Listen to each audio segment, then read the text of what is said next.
Welcome to PMP Exam Questions Confidence Booster. This is designed specifically to build your confidence as you get ready for your PMP exam. I know some of you are in the early stages. Maybe you've just attended a 35-hour course and you want to see how much stuff you've retained and how you can get into the rhythm of the questions. So we'll take a look at questions. I'll give you a few seconds after I read them. Let's jump straight into the people domain first. People domain questions. Karen is a project manager on a large-scale health implementation project. One of her team members expresses concerns about unclear responsibilities. Which is the best course of action? A. Coach the team member in confidence to take the role. B. Hold a meeting to clarify roles and document them. C. Hold a team meeting to identify other team members with this problem. D. Ensure Maslow's pyramid and hierarchical structure is inherent in rewards and recognition mechanisms.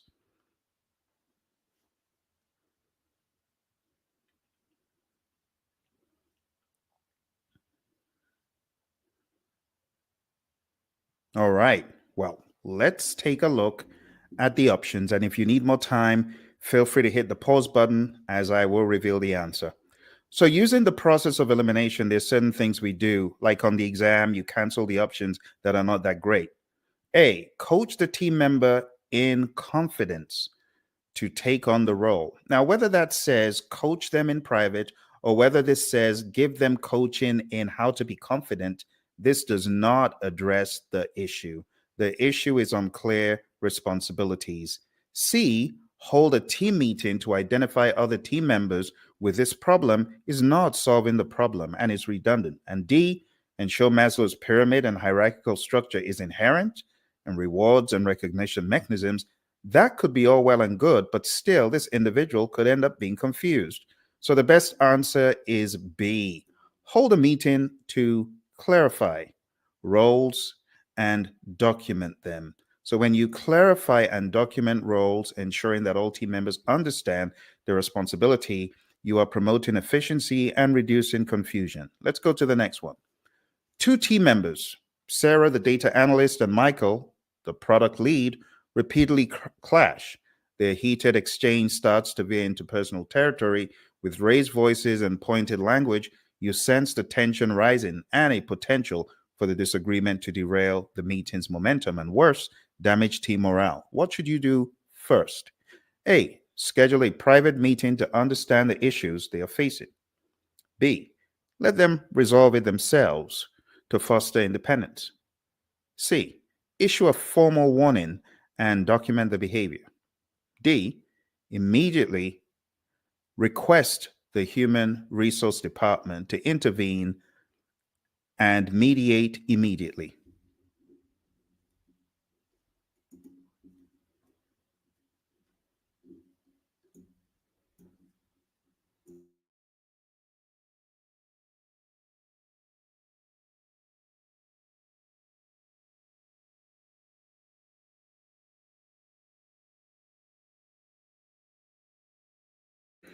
All right, my friends, let's take a look at the options. Again, on the exam, you are expected to use the tools that you have when they make sense. And one of the tools that I advocate is the strikeout tool, just as I'm demonstrating now.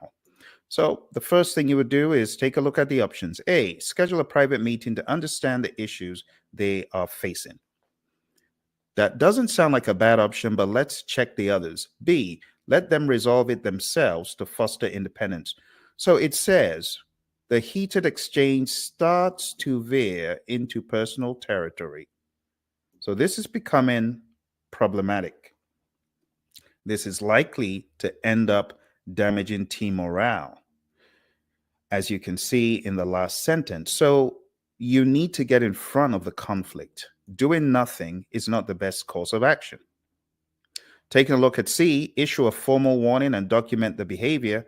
That still does not help the matter. And D, requesting HR to intervene and mediate immediately. That's why they hired you, right? Because if you are the project manager on this project, which you should assume that you are, based on the ambiguity of the question, then your job is to get in front of this conflict and to understand, hey, what's going on? So the best answer, my friends, is A. I hope this is helping you boost your confidence and give you some hope as you prepare for the exam. Again, it's all about reading the question and then analyzing what is the best thing to do. And we are in the people domain. Number 3, you are the project manager on a large scale infrastructure implementation project. The project sponsor is unavailable for critical decisions. What is the best approach to maintain project momentum? A, pause the project until the sponsor is available. B, make decisions within the delegated authority limits. C, escalate the issue to senior management. D, consult the project team for a democratic decision.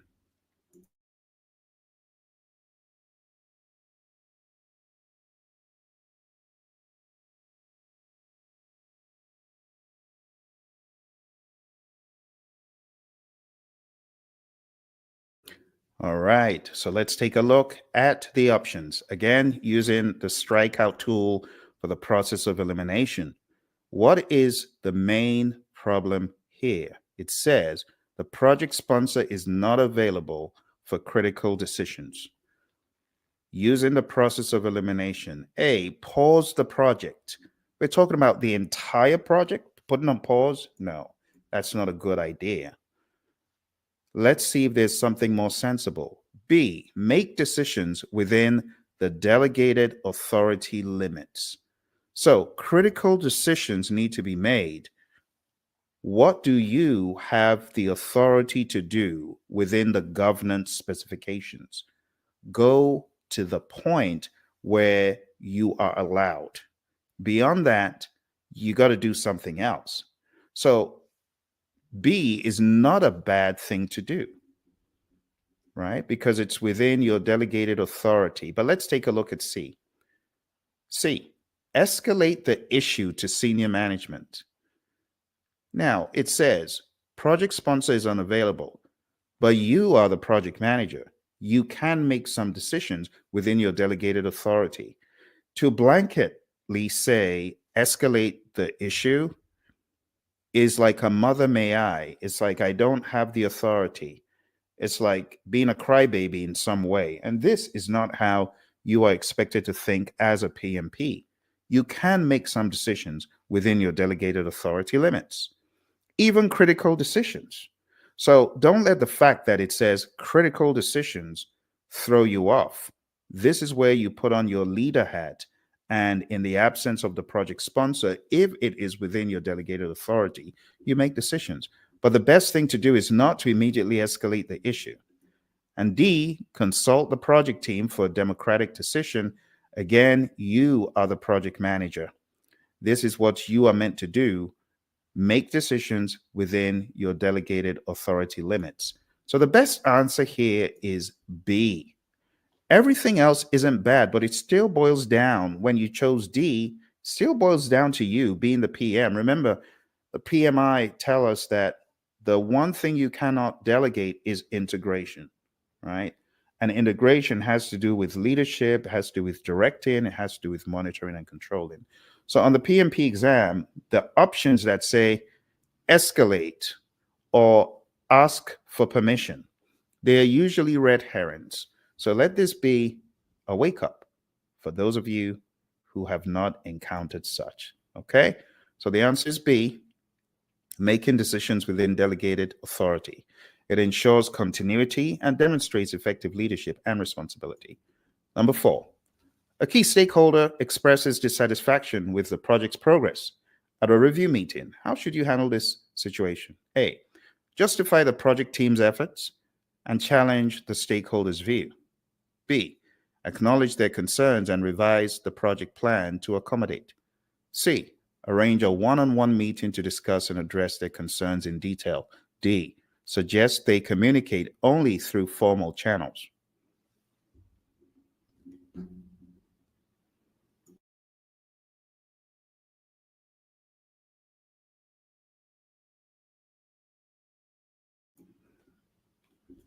Okay. Taking a look at the options and using the process of elimination. So it says dissatisfaction with progress. Justifying the project team's efforts and challenging the stakeholders' view sounds combative. This is not the best way to go, so we will cancel that. B, acknowledge their concerns. That's good, but it says revise the project plan to accommodate. Well, acknowledging their concerns is good, but you don't just revise a project management plan without further context and understanding. So B is not the best answer either. D, suggest they communicate only through formal channels. That is rigid and that is anti PMI right off the bat. So it seems like we're left with C. Arrange a one on one meeting to discuss and address their concerns in detail. And that would be the best option. Okay, let's move on. Number 5, you notice a decrease in team morale after announcing a project extension. What is the most effective way to boost morale? A, offer incentives for early completion of tasks. B, organize team building activities. C, increase the frequency of performance reviews. D, implement mandatory overtime.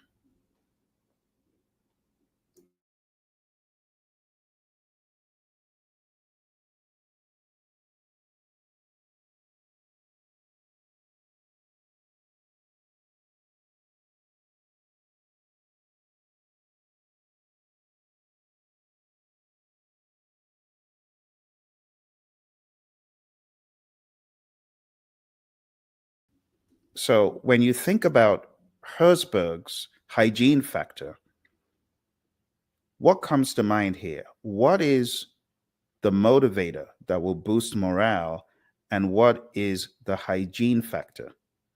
The hygiene factor is incentives.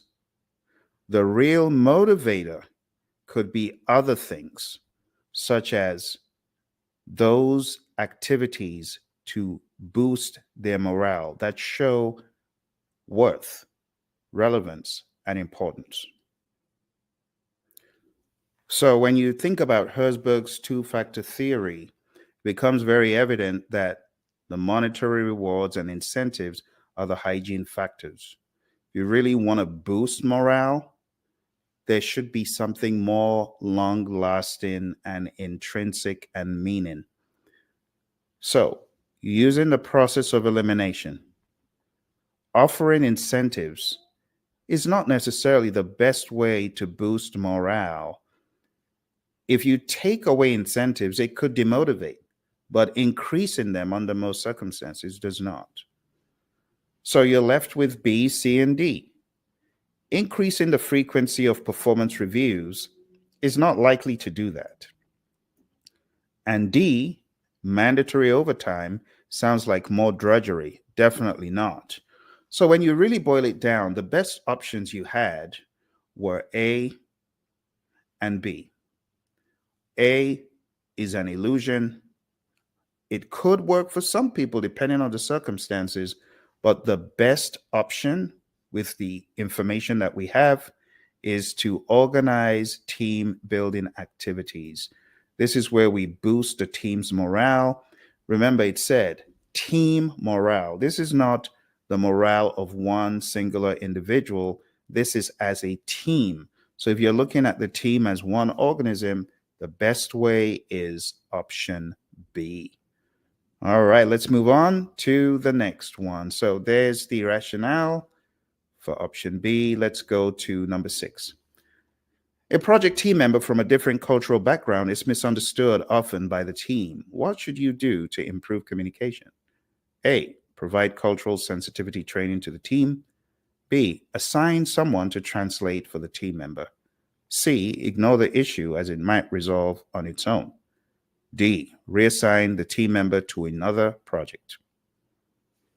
Give you some time to think about it.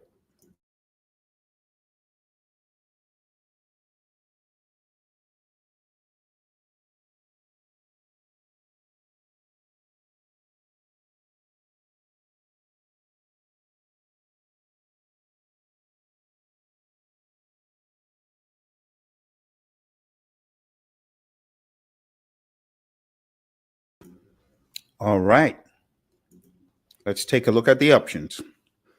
So, the best answer here, my friends, is A.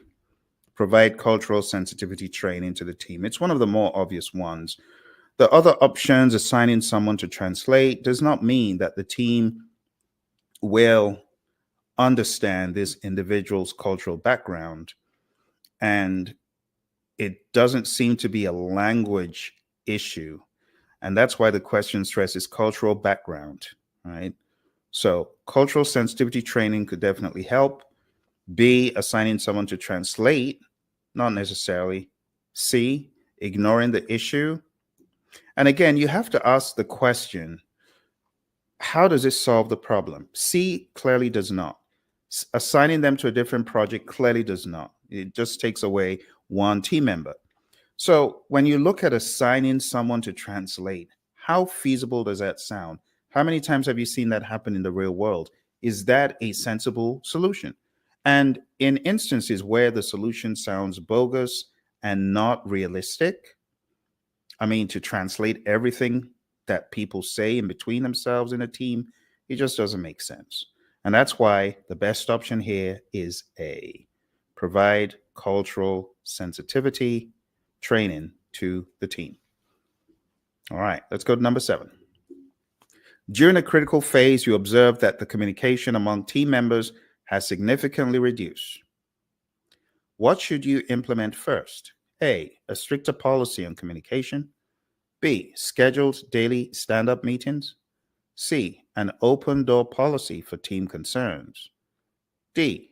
Performance appraisals focusing on communication skills.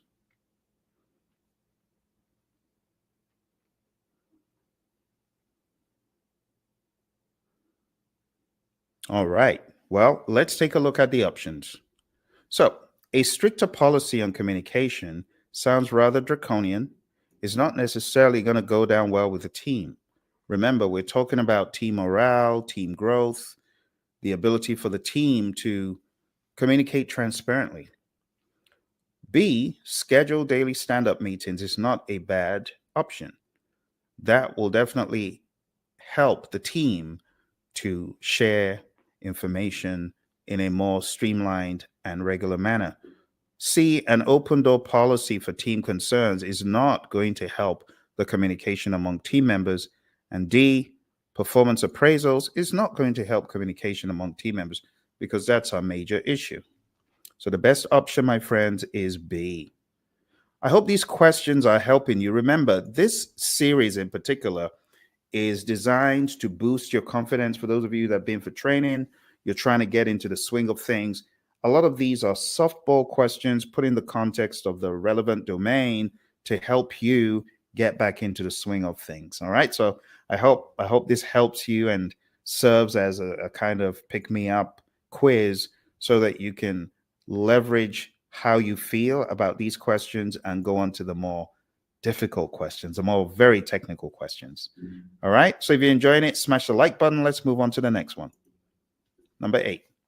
A project team member is consistently missing deadlines. What is the best immediate action? A. Assign another team member to share their workload. B. Discuss the issue with the team member to identify causes and solutions. C. Report the behavior to higher management for disciplinary action. D. Decrease their task assignments and responsibilities.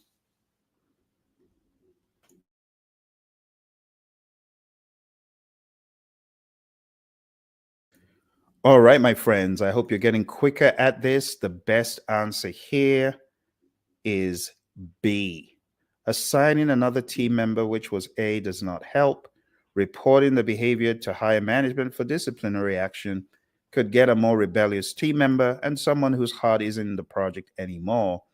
And D, decreasing their task assignments and responsibilities is not necessarily going to help. They are consistently missing deadlines, so you need to identify cause and solutions, and that's why B is the best answer. Discussing the issue directly can help identify whether they are personal issues or resource constraints and allow for constructive feedback. Number 9, you receive feedback that meetings are too frequent and not productive. What is the most appropriate action? A, increase the length of each meeting to cover more topics. B, decrease the frequency and improve the agenda setting.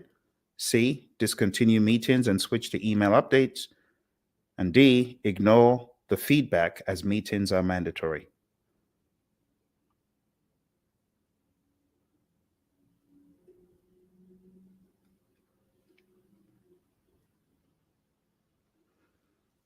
All right. So, taking a look at the options, increasing the length of the meeting, A, doesn't make sense, does it? The meetings are not productive. Why do you want to make them longer? B, decrease the frequency and improve the agenda setting. Doesn't sound like a bad idea. If there's an agenda, at least people know what to expect and they're likely to be more productive. C, discontinue meetings and switch to email updates.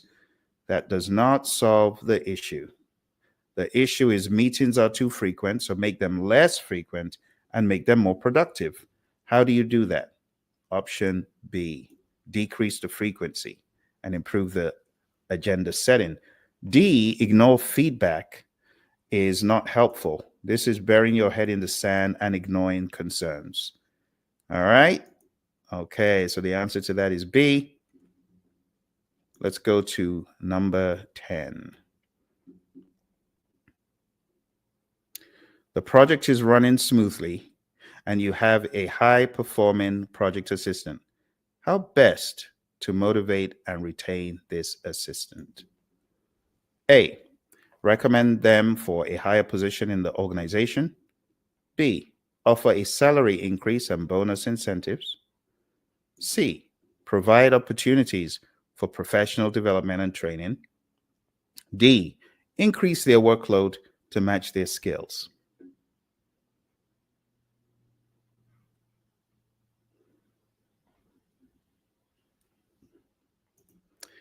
All right. This again is drawing on your understanding of the whole Maslow Herzberg idea. So you have A, higher positions, but do higher positions mean happiness, right? Not necessarily. And then B is another form of a hygiene factor, offer a salary increase and bonus incentives. Again, this is something that is a hygiene factor. Taking it away could be bad, but making it more is not necessarily going to motivate. So this is really testing you on the concept of motivation. The best answer to this is C. It's to provide opportunities. Increasing their workload to match their skills is not necessarily going to improve their motivation. Might depend on the individual, but the best answer is C. Offering professional development opportunities helps in retaining skilled employees by investing in their growth and satisfaction. Okay, we're almost at the point where we will take a break, but let's jump into a few more. John is a project manager at a large engineering firm working on a major infrastructure project. During a team meeting, two key engineers have a heated argument about the design approach. The conflict is escalating and causing disruption. What should the project manager do first? A, immediately refer to the team charter to understand how best to resolve conflict. B, ask both engineers to explain their perspectives and find common ground. C, use emotional intelligence to understand the source of the conflict and use a compromise strategy to make everyone agree. D, mentor both engineers from the project on anger management to eliminate the conflict.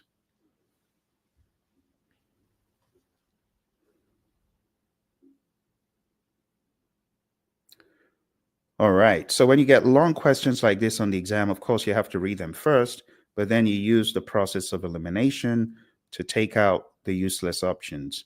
So mentoring them on anger management is not your place. You're not an anger management expert.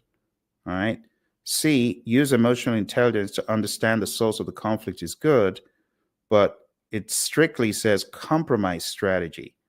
Recommending a compromise strategy, which is compromise or reconcile, which is where someone concedes to the will of the other, is not the best option in this case. So we're left with A and B. Now, realistically speaking, the project manager should understand how conflict is meant to be resolved. Referring to the team charter to understand how best to resolve such conflict is not realistic. It sounds rather goofy as well. Asking the engineers to explain their perspective should actually come first before looking at how to resolve conflict of whatever nature it is. So the best option is B. Ask both engineers to explain their perspectives and find common ground. Understanding the root cause of the conflict and finding a resolution that satisfies both parties is key here. Next question. Jen is a project leader on a small hybrid project to develop a new drug. One of the team members constantly interrupts and undermines others during meetings, leading to frustration and reduced productivity among team members. What is the best course of action for the project manager now? Is it A, coach the team member to respect other people's points of view without directly mentioning the incident? B, reprimand the team member during the next meeting in the spirit of transparency on the team? C, address the behavior privately with the team member and set clear expectations? D, replace the team member with someone more cooperative? I'll give you some time to think about that.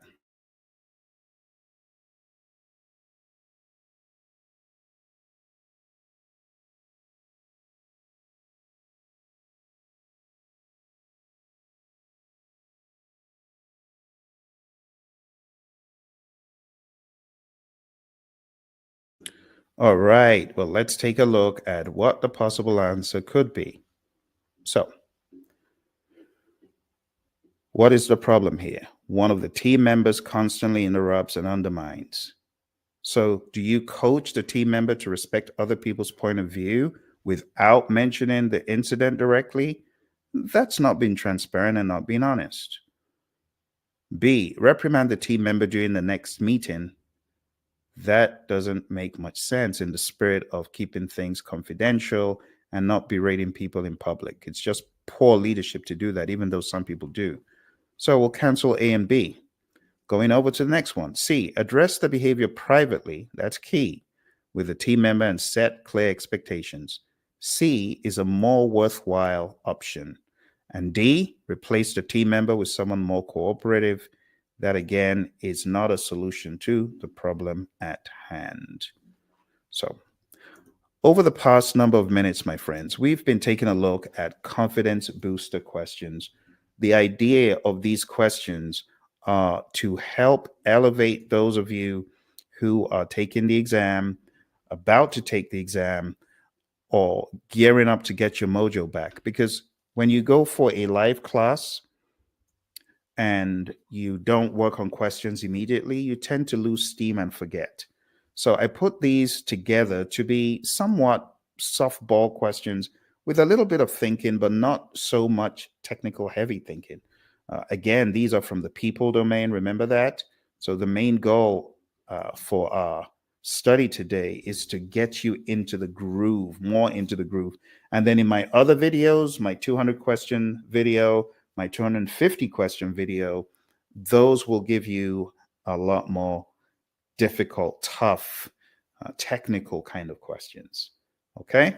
So I hope this is helping you. If it is helping you, do smash the like button. Our goal is to get to 15 questions for today, and then we'll be done and dusted. So let's go to the next one. Okay. So this is question 13. And let's read it together. Jimmy is a project manager on a small agile project using Scrum to develop a software application. The team is diverse, with varying levels of experience and cultural backgrounds. He notices that some team members feel left out of decision-making processes. What should the project manager do first to support diversity and inclusion? Is it A, assign tasks based solely on seniority to ensure older team members feel respected? B, increase the involvement of junior team members in decision making? C, continue with the current process to avoid disrupting the workflow. Or D, hold a workshop on cultural sensitivity and inclusive decision making. I'll give you some time to think about it.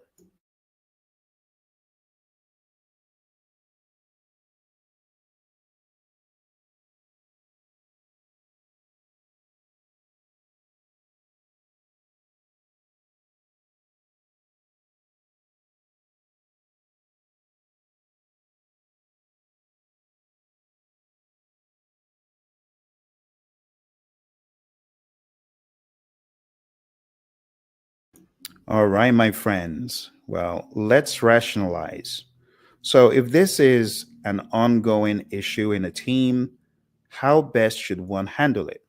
Should one handle it by just making more people speak during meetings and demanding that they speak, or almost as it were, force them to speak?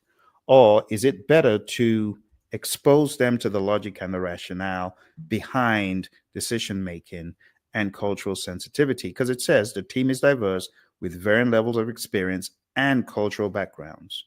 So, this is something that should be addressed at the team level. So, taking a look at the options, assigning tasks based on seniority, no, you're not going to help inclusion because the junior employees are going to feel not valued and not respected. B, increase the involvement of junior team members in decision making. Now, that's not bad, but how? By making them speak, by ensuring that they give more. Well, while that sounds good and well meaning, you got to get down to the root. And this doesn't tackle the root. Continuing with the current process does not address the issue. So you're left with D, holding a workshop on cultural sensitivity and inclusive decision making. And this is going to get the team talking, is going to get the synergies going, and it is going to end up being of value to the entire team. So the best answer here, my friends, is D. Holding a workshop on cultural sensitivity and inclusive decision making helps foster an environment where all team members feel valued and included, improving overall team collaboration and morale. Let's go to the next one. Number 14. Maria a is leading a cross-functional project team at a tech startup. She wants to inspire, motivate, and influence her team to achieve their project goals despite tight deadlines and high pressure. What is the best action for the project manager to take? Is it A, implement a strict rule for extended work hours? Is it B, focus solely on meeting deadlines and occasionally on team morale? C, set clear achievable goals and recognize team achievements regularly. D, set challenging stretch goals for the team to grow and expand to greater heights. Give you some time to think about it.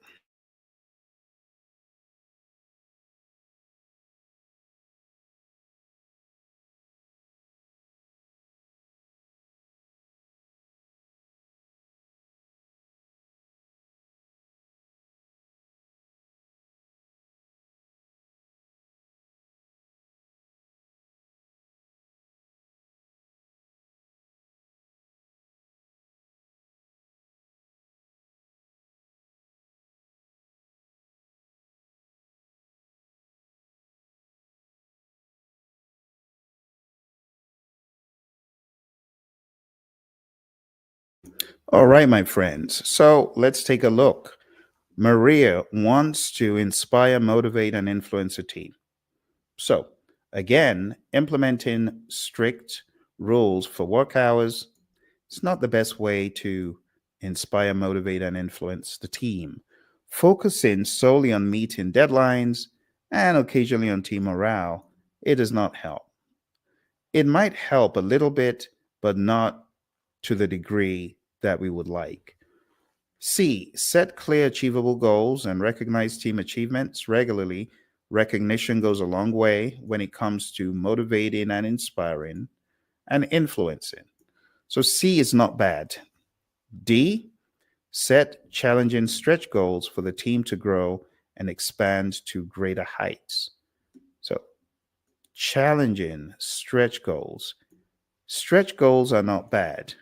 But let's read a little bit more. She wants to inspire, motivate, and influence a team to achieve their project goals despite tight deadlines. So when we talk about stretch goals really stretch the individual to the ends of their prowess and ability. And stretch goals don't happen overnight. So while D sounds like a good idea, they may not be achievable within the tight deadline that we're looking at. And besides, we are focusing more on project goals, not stretch goals. So the best answer here is C, set clearly achievable goals and recognize team achievements. When you do this, it helps inspire and motivate the team, maintaining high morale and productivity. Let's take a look at number 15 and then we'll take a break at that point. Tom is managing a marketing campaign project and notices that one of his team members consistently underperforms and misses key performance indicators, KPIs. What is the first step the project manager should take to address this issue? A. Discuss the performance issues privately with a team member to understand the root cause. B. Conduct a survey to understand challenges everyone is facing causing the underperformance. C. Ignore the issue and be confident that the team member improves on their own or through peer pressure. D. Immediately replace the team member with a higher performer. I'll give you some time to think about this.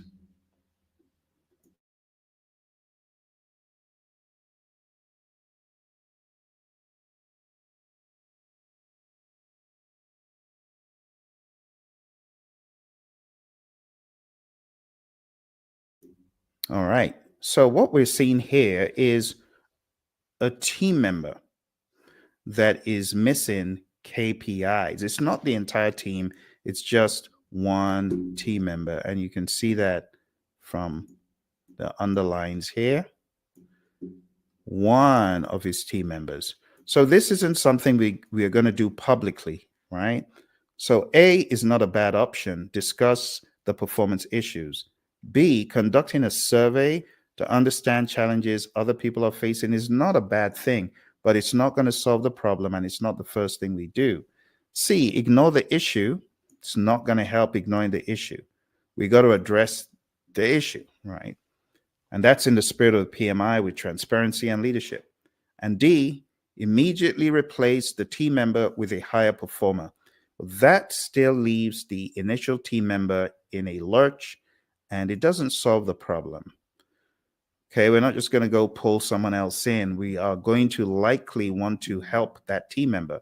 So the best option is A, discuss the performance issues privately with the team member to understand the root cause. That is the best course of action. Now, we are at the point where we are going to take a break, but when we come back, we will continue. And just remember what our goal is. Our goal isn't to take on the big, hairy, audacious technical questions today. Our goal is actually to get our arms around the question, ease back into it. It's like you've been out of work for a while and you need to ease back into it. Well, that's the general idea for us to be able to do that, for us to feel not threatened by the questions, because you do know that some of these questions are pretty aggressive. And before tackling the more aggressive questions, the intent is for you to feel just a little bit more comfortable with these ones. I call them softballs, but they're still up there with, I would say, the easier range on the exam. It is possible to get some questions not as threatening as, twice as hard. So this level is actually good to get into the swing of it. And then in my other videos, I crank it up a whole lot. So you want to look for my knowledge area quizzes on the channel, on the @PRAIZION channel. And you also want to look for my 200 questions that are based more on hybrid and general. Okay, so let's take a break. And then when we come back, we'll continue. Welcome back from break. Question 16. Sarah is leading a product development project and wants to support the growth and development of her team members. What is the best approach for the project manager to take? A. Create a work performance report showing the growth of team members and stakeholders on the project. B. Rotate team members frequently to expose them to different tasks. C. Provide opportunities for professional development and training. And D. Focus only on project tasks and ignore team development. I'll give you time to think about the answer.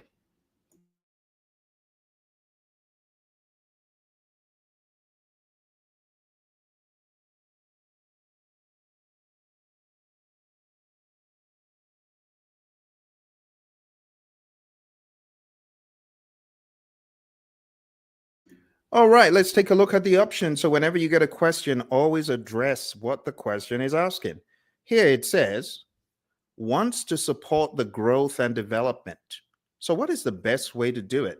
The best way to support the growth and development of the team is to expose them to avenues to grow more.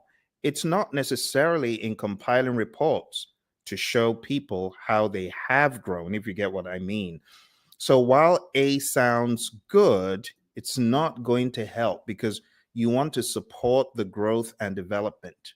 Reporting on it is not necessarily supporting it, if that makes sense. So A does sound good, but it ain't.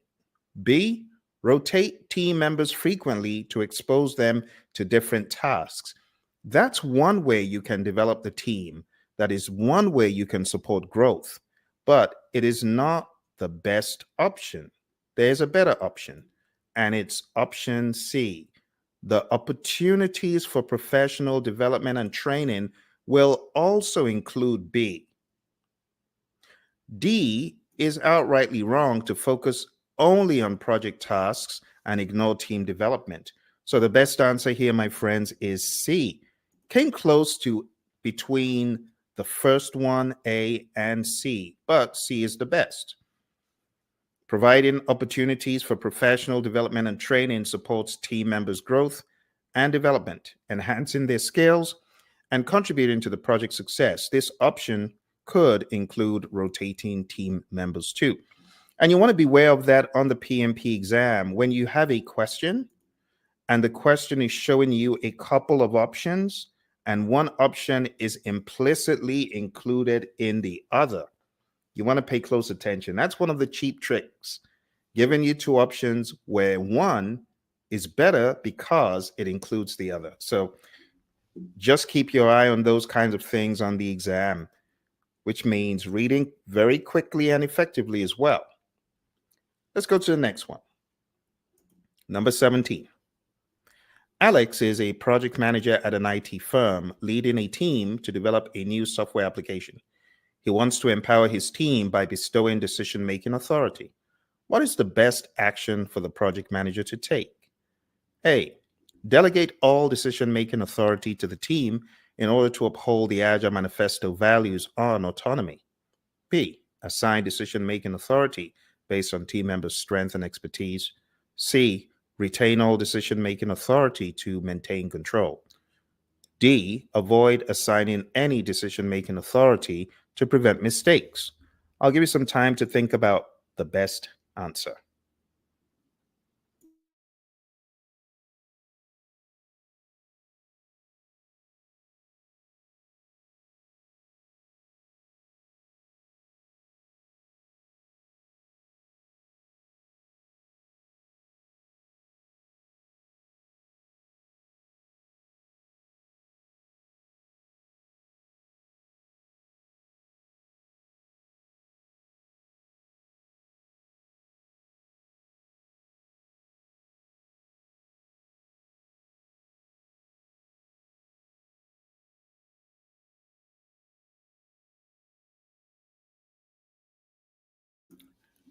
All right. Well, that was a fair amount of time. So let's take a look. So, what is Alex trying to do? Empower the team by bestowing decision making authority. In other words, let them make some decisions. Taking a look at the options here, some are not that good. And immediately, you want to remove those that don't make sense. Avoid assigning any decision making authority. We can immediately get rid of D. That is not a good option. C, retain all decision making authority to maintain control, is similar to D. So again, that has got to go. You got two left. Delegate all decision making authority to the team. That word all is quite powerful. Quite powerful. So you want to empower the team, but you don't want to throw away your responsibilities and accountabilities as well. So, delegating all decision making authority to the team in order to uphold the Agile Manifesto, based on the question that's given, this sounds pretty reckless. And because it says a project manager at an IT firm leading a team to develop a new software application, he wants to empower his team, which tells me that this is either new or ongoing. It wouldn't be wise to do this right off the bat. You want to grow into A. A is not bad, especially in an agile environment, but where it mentions a project manager and it says he wants to, he has to grow into giving them a whole lot of decision making authority. Even in the world of agile, in organizations, while the team has a ton of authority, they may not have all decision making authority. You see, think about it. The product owner has decision making authority, right? The developers have some decision making authority. But all is a big word, especially in the context of, at best, a hybrid environment, especially since the project manager has been mentioned. So the best option within reason is B, assign decision-making authority based on team members' strength and expertise. Assigning decision-making authority based on team members' strength and expertise empowers them to take ownership and make informed decisions, enhancing their engagement and performance. Let's take a look at the next one, my friends, going over to question 18. Emily is managing a construction project and wants to ensure her team demonstrates task accountability. She notices that some tasks are being delayed due to a lack of accountability. What is the best course of action for the project manager now? A, use Maslow's Theory X approach to ensure the team is aligned. B, implement a system for tracking task ownership and progress. C, train the team on how to stay on budget and track tasks individually. D, reassign tasks to those who are more reliable. I'll give you some time to think about it.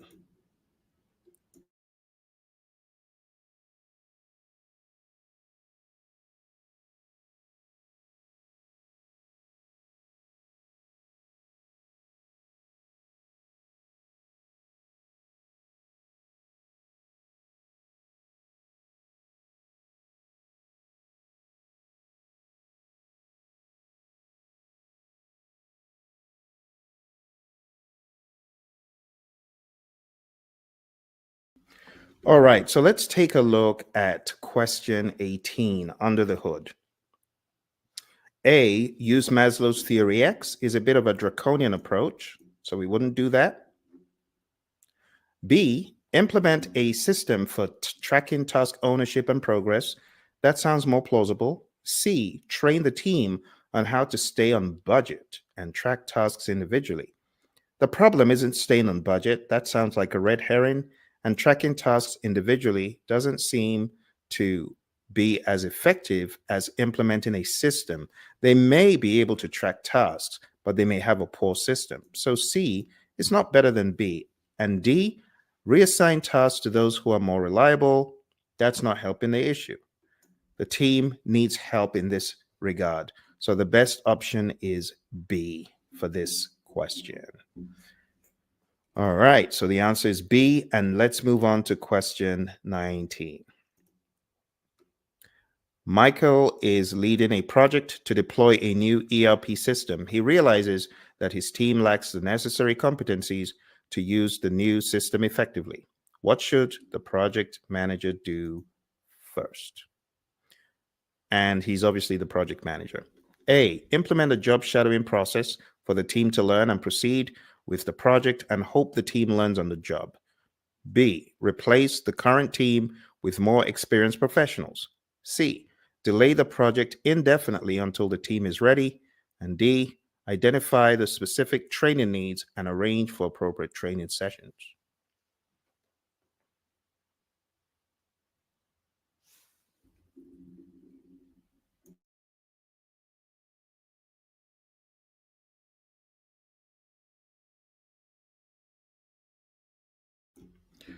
All right, my friends, again, let's use the process of elimination. So, what is the problem? They don't have the competencies. How best do we equip them is the question. So, for Michael to effectively equip the team, let's look for some red herrings that are not good options. Replacing the team is not a good option. The team doesn't have the skills, but we don't just ditch the team. That doesn't make sense. C, delay the project indefinitely. Again, not in the project manager's power. There could be deadlines. And two, doesn't make sense. So we're faced with A or D. Job shadowing is not bad, right? But it says hope that the team learns on the job. So that shows some elements of uncertainty and doubt. We need to have an answer that actually works. So, identifying the specific training needs and arranging for appropriate training sessions is the best answer because D could include A. So, A on its own is not the best answer, but remember, D could include A. So, the rationale identifying specific training needs and arranging for appropriate training sessions ensures that the team is equipped with the necessary skills to effectively use the new ERP system. All right, we have one more question before we go to the money spinner, and it's number 20. Anna is managing a hybrid project to develop a new healthcare application. She needs to allocate resources for training her team members on the latest medical compliance standards. What should the project manager do next? Is it A, attend the most affordable training and team building event to save cost and resources? B, allocate sufficient budget and time for the necessary training? C, assume the team will learn the standards as they work on the project? D, manage the team using organizational theories and situational leadership? I'll give you some time to think about it.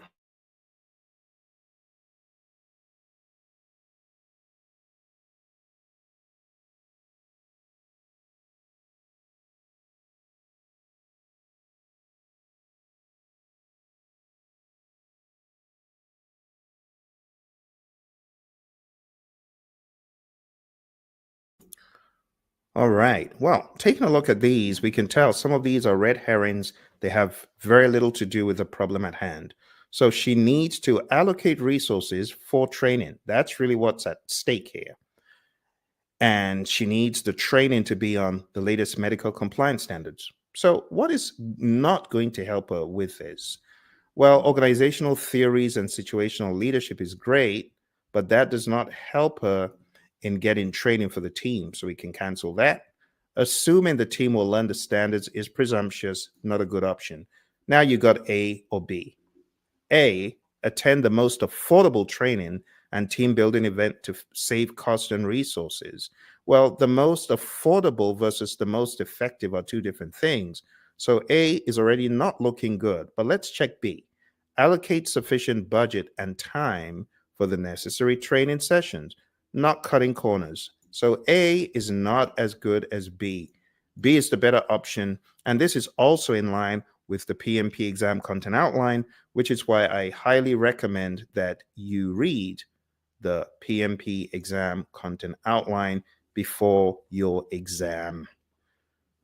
All right, my friends, over the past 50 minutes thereabouts, we've been taking a look at these confidence builders. I call them confidence builders. And it's very important for us, especially in the early stages of PMP, to have confidence builders to get us into that world of more difficult questions. I have over 450 very harder questions on the Praision channel. Very much harder than this that you can take if you want.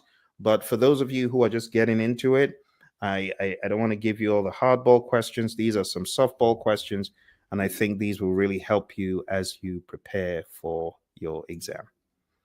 Okay, so I hope you're enjoying it. If you have enjoyed it so far, smash the like button. Got any questions? Put the questions in the chat, and I will tackle the questions as soon as possible. Again, remember that you can follow me on LinkedIn. Look for my information. I am on LinkedIn and I go live on LinkedIn quite frequently. I have many past lives on LinkedIn that you might want to check out. So just look for me and you will find me over there. Okay. And if you're getting ready for the PMP exam, you can always go to the tinyurl.com/elite PMP. I have mentioned that quite a few times today, and I haven't shown it to you. So I should probably show this to you. So let me show you where you can get this information. Here it is. Because I know some of you are already subscribed on Udemy, and you might be taking a course that is not really working for you. So going down to tinyurl.com/elite PMP. My buddy Roy is my co-trainer on this, and you'll be able to join a course that gives you a whole lot of substance. Well, now that we're done with that, we have done 20 confidence builders. Let's go to the money spinners now.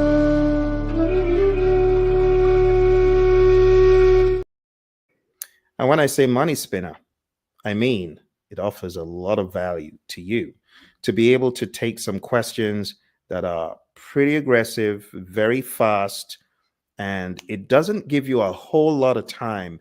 It really tests your thinking. So the very first part of this program is to ensure that you are able to look at questions, rationalize. I give you quite a lot of time, but these not as much time because I'm trying to get you to read quick, and the time I give you is on par with the question difficulty. Okay, so are you ready? Let's jump in to some of the money spinner questions. Okay, again, very quick.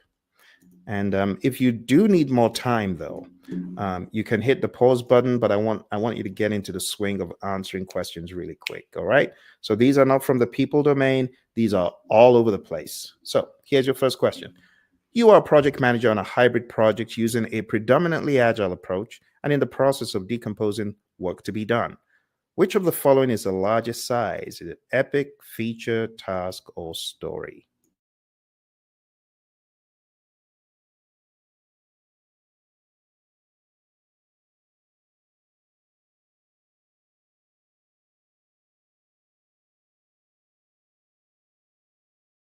All right, time up. I gave you a little bit more time for that first one.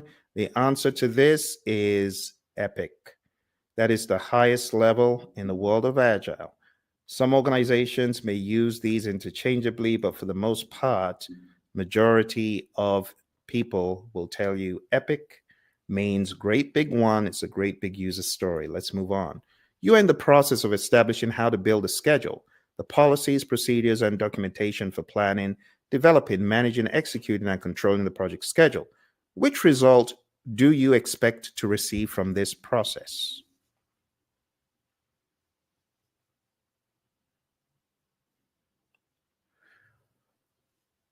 All right, time up.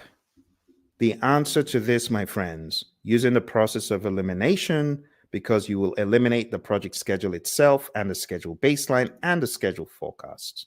The best answer is C. The trick is it says you're in the process of establishing how to build a schedule. It cannot be the schedule and it cannot be the baseline. It's the how, the development approach, which really means the schedule management plan, for lack of a better word. Okay, let's move to our next question. You are linking tasks on a project to define the logical sequence of work to obtain the greatest efficiency given all project constraints. Which schedule relationship type would you expect to use the least? Is it A, start to start, B, finish to finish, C, start to finish, or D, finish to start?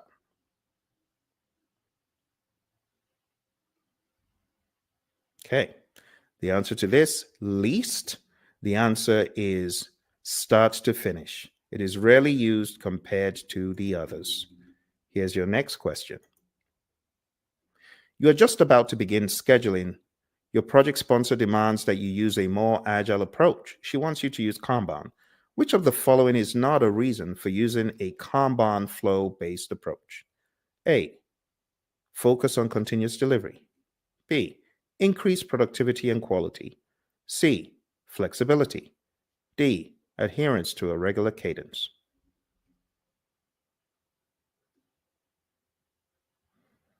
All right, time up.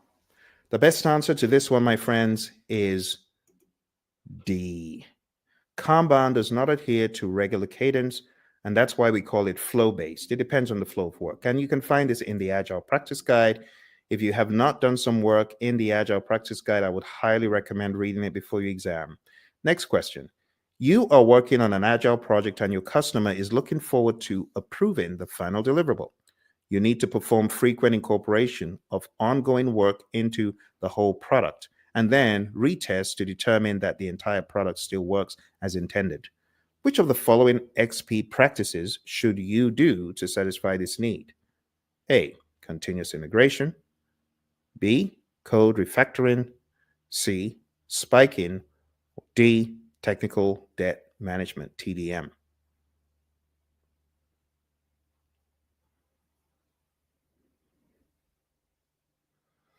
All right, my friends, your time is up. The best answer is A. It's continuous integration. Continuous integration is all about performing frequent incorporation of work into the whole, no matter the product, and then retesting to determine that the entire product still works. Now, code refactoring is tweaking up the code. Spiking is doing the research work that you need before you work on a story, or perhaps in the middle you're stuck and you need to go off and do some additional work to free up the story to move or to free up your knowledge banks and your understanding. But that is not the same as continuous integration, which is the best answer. TDM is a made up term, and on your exam, you're likely to get made up terms as well. Next question. You're working on an agile project with team members. Your customer is looking forward to approving the final deliverable. Which of the following should you do first as a project manager? A, first conduct a retrospective before the final deliverable is inspected. B, ensure that customer acceptance occurs before refactoring takes place. C, first deliver the product release before the minimum viable product. D, first define the definition of done to enable proper deliverable acceptance.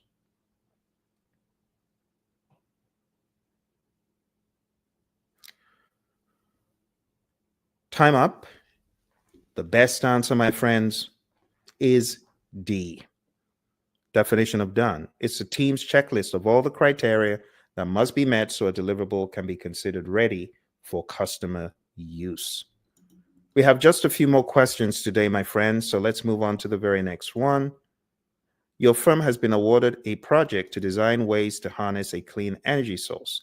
Midway in the project, there's a huge spike in labor cost as project engineers have demanded more pay. Why is it likely that the engineers could still leave the project? You might recognize this from a previous encounter.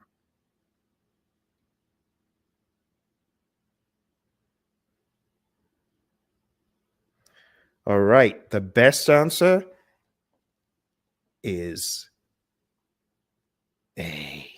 The answer is A because all the others do not either make sense or are not realistic reasons. So, salary is not a motivator, it's a hygiene factor. So, B is wrong. So, if I were you and I was doing this on the exam, again, I would use the strikeout to cancel B. The work is too challenging. That's not why they could leave the project, because it said they could demand more pay, right? And money is not a demotivator. It's the absence of the salary that could be a demotivator. We talked about this on a previous episode, and the best answer is A. One more question, and we're going to be done. All right. here we go. In your project, some equipment is to be shipped from another country by sea. The sea route is likely to encounter a storm during the shipment period, which could cause a delay of about 10 days. You identify that not having the equipment on site as scheduled could delay your project by about 2 months. It is therefore necessary to plan an alternate solution. You arrange with a company that has the same equipment to lease it pending the time your own equipment reaches your site in case of shipment delays. This is an example of which risk management process. Again, you might have encountered this in a previous episode.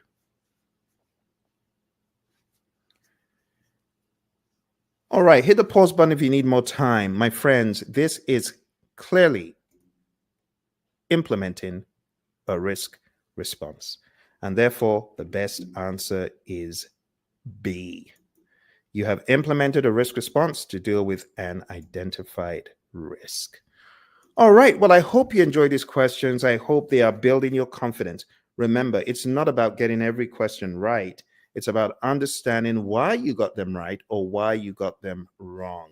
So I would advise you to go over these a few times. If you're a newbie and the language is new, the more you go over it, the better it is going to stick. And after doing this a number of times, you'll be able to move on to the next level. So if you're wondering, well, what can I do to move on to the next level? I wanted to give you an idea of where you can get a pool of questions that test you on each task for the PMP exam. I mean, task 1 all the way to 14 in people, task 1 all the way to 17 in process, and task 1 all the way to 4 in business, giving you 35 quizzes. The place to go for that is pmpdoctor.com. Let's put that on the screen. On pmpdoctor.com, you get access to 35 mock tests for each PMP exam task, and you also get 2 final mock exams and other tests that will help build your confidence.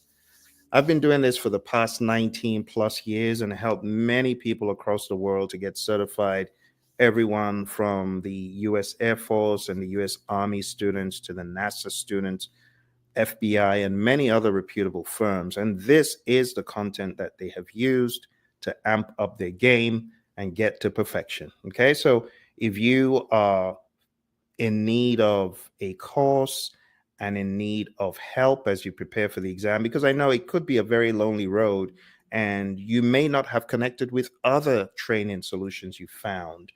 If that sounds like you, 2 things: going down to tinyurl.com/elite PMP, and that will get you on my Udemy course. And then to really go into questions and take questions daily, like we have 35 quizzes, 1 for each task, 2 final mock exams and other tests, then it's pmpdoctor.com. If you have any questions as you're getting ready for your exam, please ask them. Again, thank you very much for joining me. If you found value from this, smash the like button, and I look forward to seeing you in the next episode. The next episode, we'll probably be doing a little bit more from the more difficult hybrid end, and I look forward to seeing you then. Take care, and bye for now.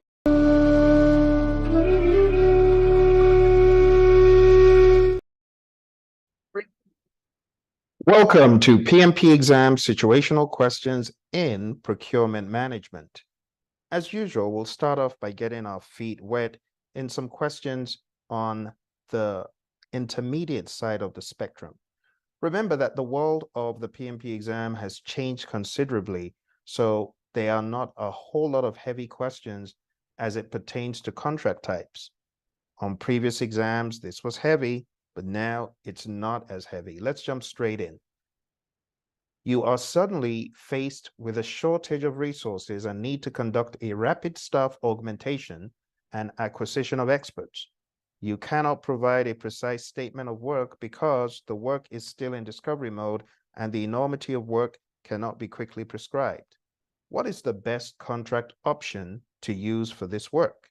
Is it A, FFP, B, CPFF, C, T&M, D, CPIF? What do you think?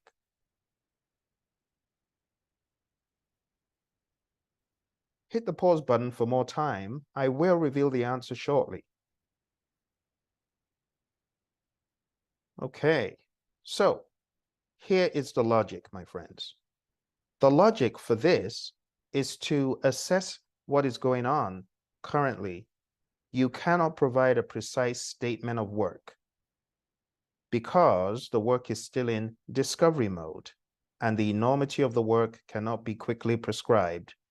When you take a look at that and you use the process of elimination, if the work cannot be described quickly, then of course it cannot be firm fixed price. So the items that are fixed, we want to look at those as not possible. The other one is B. So the item fixed in option B is FF, CPFF, cost plus fixed fee. That fee is fixed and it's based on what you have assessed in the very beginning. This fixed fee, if you don't understand the scope sufficiently well, then you really can't come up with a good fixed fee. Also, CPIF, cost plus incentive fee, while that is not a bad option, but if you don't know the work, how are you going to incentivize the people doing the work? So D is likely to not be it. Lastly, option C, if you do know the contract definitions, contract type definitions, you know that T&M is great when the work cannot be quickly prescribed.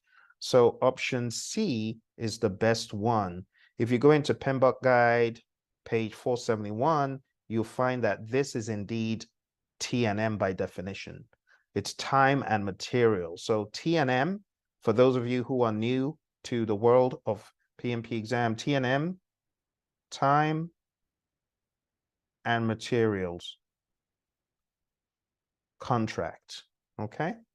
So that's the best answer for that first one. Let's move on to another question. You are a solar power consultant providing services to Siberia. The performance period spans a considerable period of years, and payments are to be made in the local currency, which is 107 to 1 in favor of your currency, but inflation changes and cost decreases for specific commodities are a concern to both parties. Which contract type should you best choose based on these concerns? Is it A, FFP, B, FP-EPA, C, T&M, or D, FPAF? I'll give you time to think about it.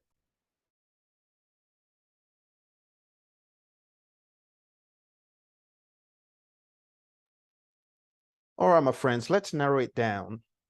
So, using the process of elimination, looking for bogus contract types. D is fixed price award fee. That's bogus. There's no such thing. So we're going to get rid of that right off the bat. Next, we're going to look at the situation at hand, which is inflation. By definition, for inflation, firm fixed price doesn't make sense if there's inflation.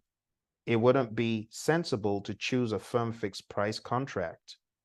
Also, T&M, time and material, is not the best one for you to use in this case either, because the problem is strictly one that is best handled with a firm fix or a fixed price with economic price adjustment. Fixed price with EPA. EPA means economic price adjustment. You can also see it says you are a solar powered consultant providing services. The period spans across a considerable amount of time. So therefore, you shouldn't lock in with one rate or one currency rate. You want it to be able to adjust and change. And that's why the best answer is FP-EPA. It also says cost decreases for specific commodities are a concern. You see, it said cost decreases, which means the cost could decrease. And the inflation rate, of course, is all over the place. So the best option, my friends, is B. This is generally the best option when you have economic price adjustment concerns. And this is PMBOK Guide, page 472. All right. What you do need to learn from these questions is, are there any terms that I'm not familiar with, and close the gaps. Let's move to the next one. You have been brought in to lead a project that has high visibility. You are in the process of deciding upon contract delivery method for certain promising vendors you wish to advertise to. Which of the following does this best describe? Is it A, planning the procurements? Is it B, conducting the procurements? C, controlling the procurements? D, acquiring the project resources? Hit the pause button if you need more time. Let's jump straight into using the process of elimination. So, high visibility, deciding on the contract. If you are still in the process of deciding on the contract delivery method, there are a number of these that it cannot be. It cannot be controlling because you're still deciding the delivery method. Get it? It cannot be conducting the procurement because it says you wish to advertise to. You advertise in conduct procurements. So it cannot be conduct procurements if we are yet to advertise. Right now, we are deciding which contract delivery method is best. And that's done in planning. So it's not in acquiring the project resources.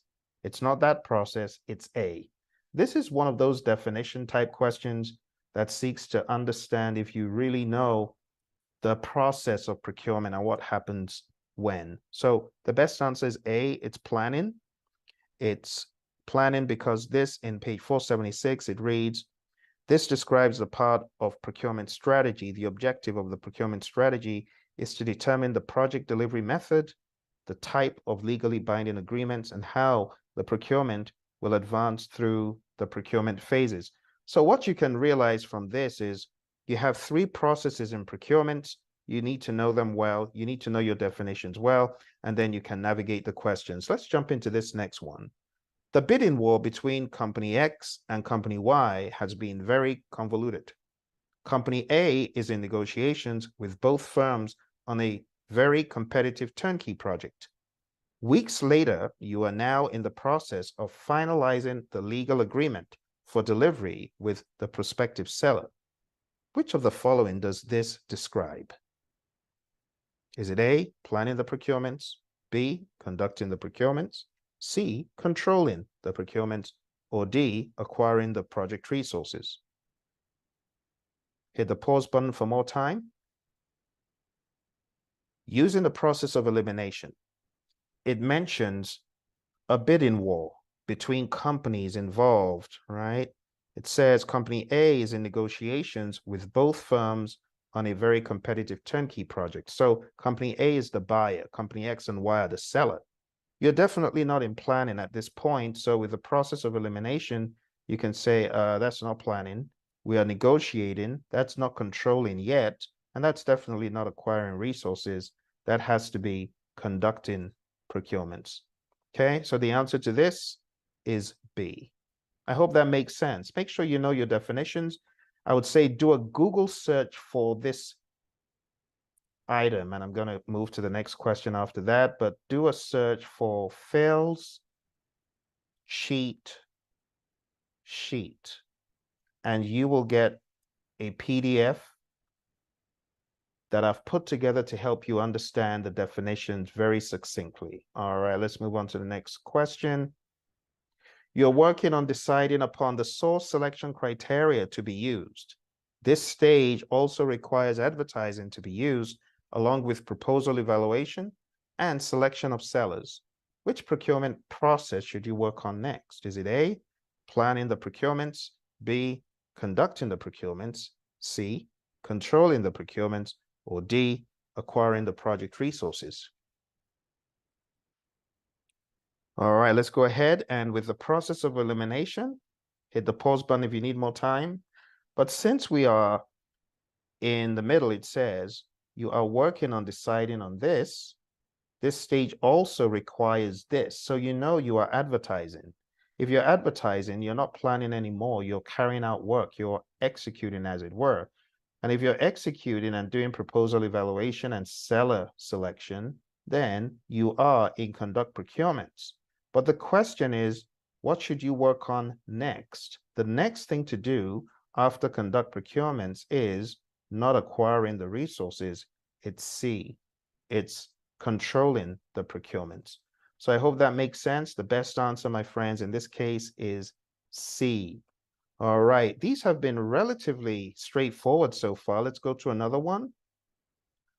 On a build, own, operate, transfer, boot arrangement, the government has refused to back down on a certain change request to modify contract terms despite your firm's disagreement. This has happened 3 years into the arrangement as you are about to transfer the railway system to the government client.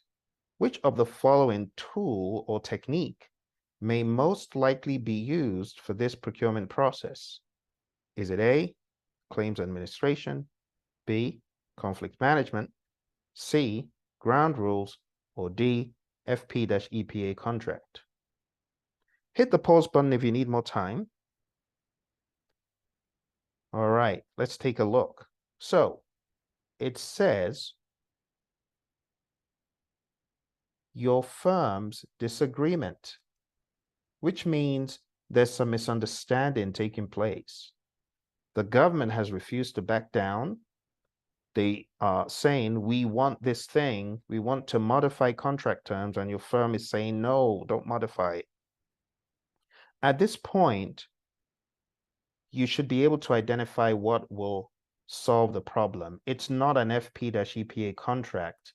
That's water under the bridge. And besides, that's not what we read from the question, right? FP-EPA, it says, this has happened 3 years into the arrangement. So it's already far gone. Doing an FP-EPA after 3 years, I don't think this is really where you need to be headed.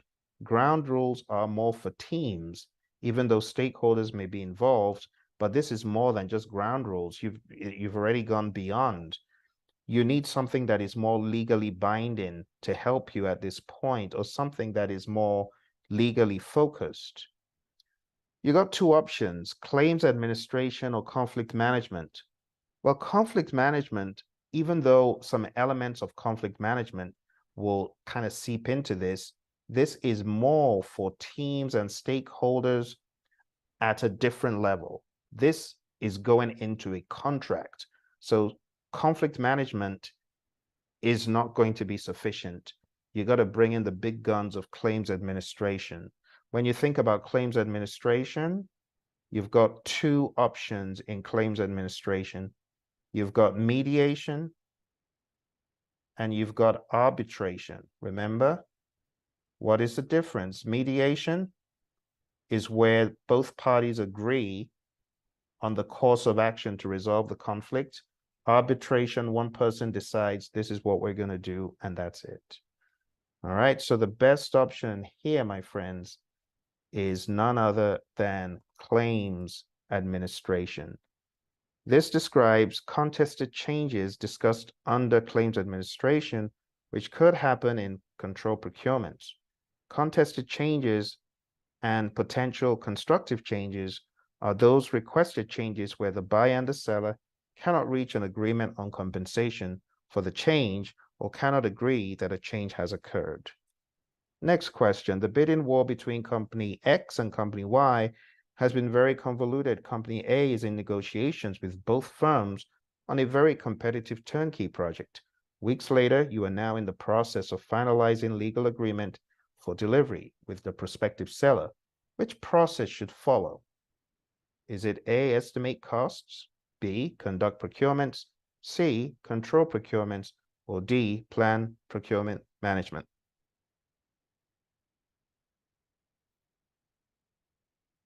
Okay, so take a look at the last couple of lines. What does it say? Weeks later, you are now in the process of finalizing. Don't be moved by the word legal. It's a red herring. You are now in the process of finalizing the agreement. In other words, a contract. So right now, if you're finalizing a contract, you're not in estimate cost, you're not in plan procurement management, and you're not in control procurements, right? You are in conduct procurements. But the question says, which process should follow? So right now, you are in conduct procurements, this one, but that's not the question. The question is, what should follow? What should you do next? So what should follow is more control procurements. So that is the answer that we were looking for here is C, control procurements. After finalizing the legal agreement in conduct procurements, control procurement should follow. All right, I hope this is making sense. Don't forget to smash that like button if you're getting value from this, and look for all the other videos in the series and make sure you share with your friends. Let's go to the next one. When deciding upon a contract arrangement, your CEO decides on an alternative to limit the overall budget to a fixed amount. This allows the customer to incorporate new ideas and innovations into the project not originally planned. Work should be closely monitored as hours allocated reach their limit. Which contract does this describe? Is it A, not to exceed time and materials? Is it B, early cancellation option? Is it C, fixed price incentive fee? Or is it D, cost plus percentage of cost? All right, let's use the process of elimination, my friends. Hit the pause button if you need more time, but let's go ahead and begin to strike them out one by one. First and foremost, CPPC is now branded an illegal contract. There's no such contract anymore. There used to be, but a cost plus percentage of the final cost is an illegal contract. That is not done anymore. We cancel that. Now we've got 3. Early cancellation option just means you are given an out to be able to cancel early. Now, this is a rather agile way of thinking, and it's not bad, but let's read what this contract is. It says, limit the overall budget. We're not saying cancel, early cancellation of the project. So it's not B. Let's look at option A, not to exceed time and materials, NTE. That sounds familiar because it says work should be closely monitored as hours allocated reach their limit. Hours reach their limit. Fixed price incentive fee does not have a clause of hours meeting their limit. So it's not C, it would have to be A, not to exceed time and materials. You may also hear this being referred to as an NTE. Definitely know your definitions and it will help. It says in this should be chapters 4 or 5, I think. Page 77 of APG, it says, not to exceed time and materials. Customers incur wanted risk from a traditional time and materials approach. One alternative is to limit the overall budget to a fixed amount. So if you go to the Agile Practice Guide, page 77 and 78, these are great pages to read to understand the world of Agile contracts. Okay. Let's go to our next one. You are a project manager working with a very siloed team. Instead of a cross-functional team, communication is very laborious and the pace of work has become slow. What should you do in a hybrid environment to get things back on track? Choose the best 2 options. Is it A, ask the people who are part of the project to self-organize as cross-functional teams? Is it B, use servant leadership skills to help the managers understand why Agile needs cross-functional teams? Is it C, chaos is normal and needs to be expected in Agile environments? Doing anything will only destabilize the team's equilibrium. Have a second daily scrum. Or is it D, Sutherland's rule? Hybrid environments are unproductive and should be avoided at all costs. What do you think? I'll give you time to think about it.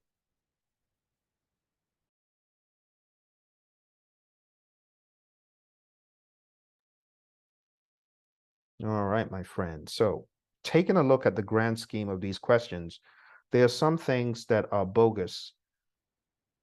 Let's get rid of what is bogus. Sutherland's rule does not exist. This is alluding to Jeff Sutherland, and there's no such rule. So that's bogus. C says, have a second daily scrum. There's no need to have a second daily scrum. There is one daily scrum. So that's unfounded advice. While chaos is normal, we don't expect it to be sustained in the world of Agile. And saying doing anything will only destabilize the team's equilibrium is also false. We take that out. So you got 2 options left. It's A and B. Those are the 2 correct options just by process of elimination. So A, ask the people who are part of the project to self-organize. That's not bad. It's a hybrid environment, remember? So you're going to incorporate some agile in here. And B, using servant leadership skills. You can never go wrong, right? Understand why agile needs cross-functional teams. So you can find a lot of these problems of an agile nature on page 59 of the Agile Practice Guide. Let's move on to the next question, my friends. And as you do know, as we always have done in these sessions, we go into the more amped up questions. And the more amped up questions are sometimes a little bit angular and oblique. Let's take a look. This says, as a project manager in the financial and banking industry, you are leading a project to implement a new digital banking platform. During the execution phase, you identify a risk related to cybersecurity breaches that could compromise customer data security. What should you do next to manage this risk effectively? Is it A, conduct a detailed comprehensive risk assessment to identify potential vulnerabilities and security measures? Is it B, collaborate with cybersecurity experts to implement robust security controls and preventive measures? Is it C, develop a contingency plan to minimize the impact of a cybersecurity breach on customer data? Or is it D, update the project management plan to include regular security updates, regular security audits, and vulnerability assessments? I'll let you think about it for a bit.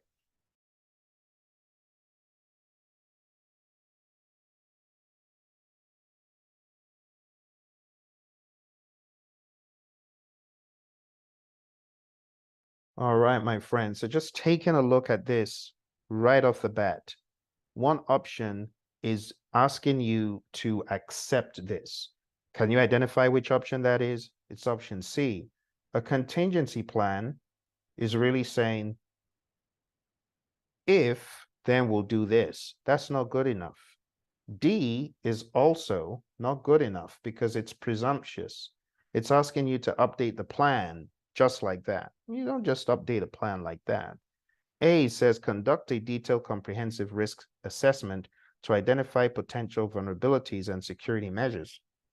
Again, we already know what is at risk, okay?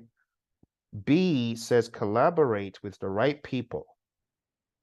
The right people have been mentioned, and implement this robust security control and preventive measures. It's better to prevent this from happening. It is a risk, right? It says it's a risk. So you need to jump into action and implement a risk response. That is the best option. And that's why the answer to this is B. Let's move on to the next question. Here's our next question, and it reads, as a project manager in the engineering industry, you are leading a project that requires the procurement of specialized equipment from external suppliers. During the execution phase, you discover that the selected supplier is facing financial difficulties, which may affect the ability to deliver the required equipment on time. What should you do next to manage this procurement risk? Is it A, evaluate the potential impact of the supplier's financial difficulties on the project timeline and deliverables? Is it B, develop a contingency plan to identify alternative suppliers capable of delivering the required equipment? Is it C, collaborate with the procurement team to monitor the supplier's financial situation and address any potential issues? Or is it D, update the project management plan to reflect the potential delay caused by the supplier's financial difficulties? I'll give you some time to think about it.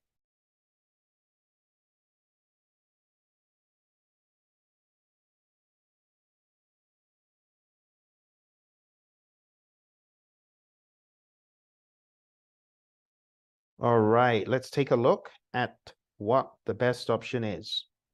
You take a look at option A, evaluate the impact. You already know what the impact is. It says it could affect their ability to deliver the equipment on time. So schedule, right? So A is somewhat bogus because we know the potential impact on the timeline. It tells us, right? It tells us already that it could affect their ability to deliver on time. So A is just repeating the obvious. Let's take a look at D. update the project management plan to reflect potential delay. This is presumptuous. You don't just update the plan. You got to go through considering what the problems are and the other actions you would take to counteract that. Let's look at C. Collaborate with the procurement team to monitor the supplier's financial situation and address any potential issues. Well, you're going to address issues. That means the risk happens and then you're scrambling. It's better to deal with this right now for the risk that it is, because it said which may, okay?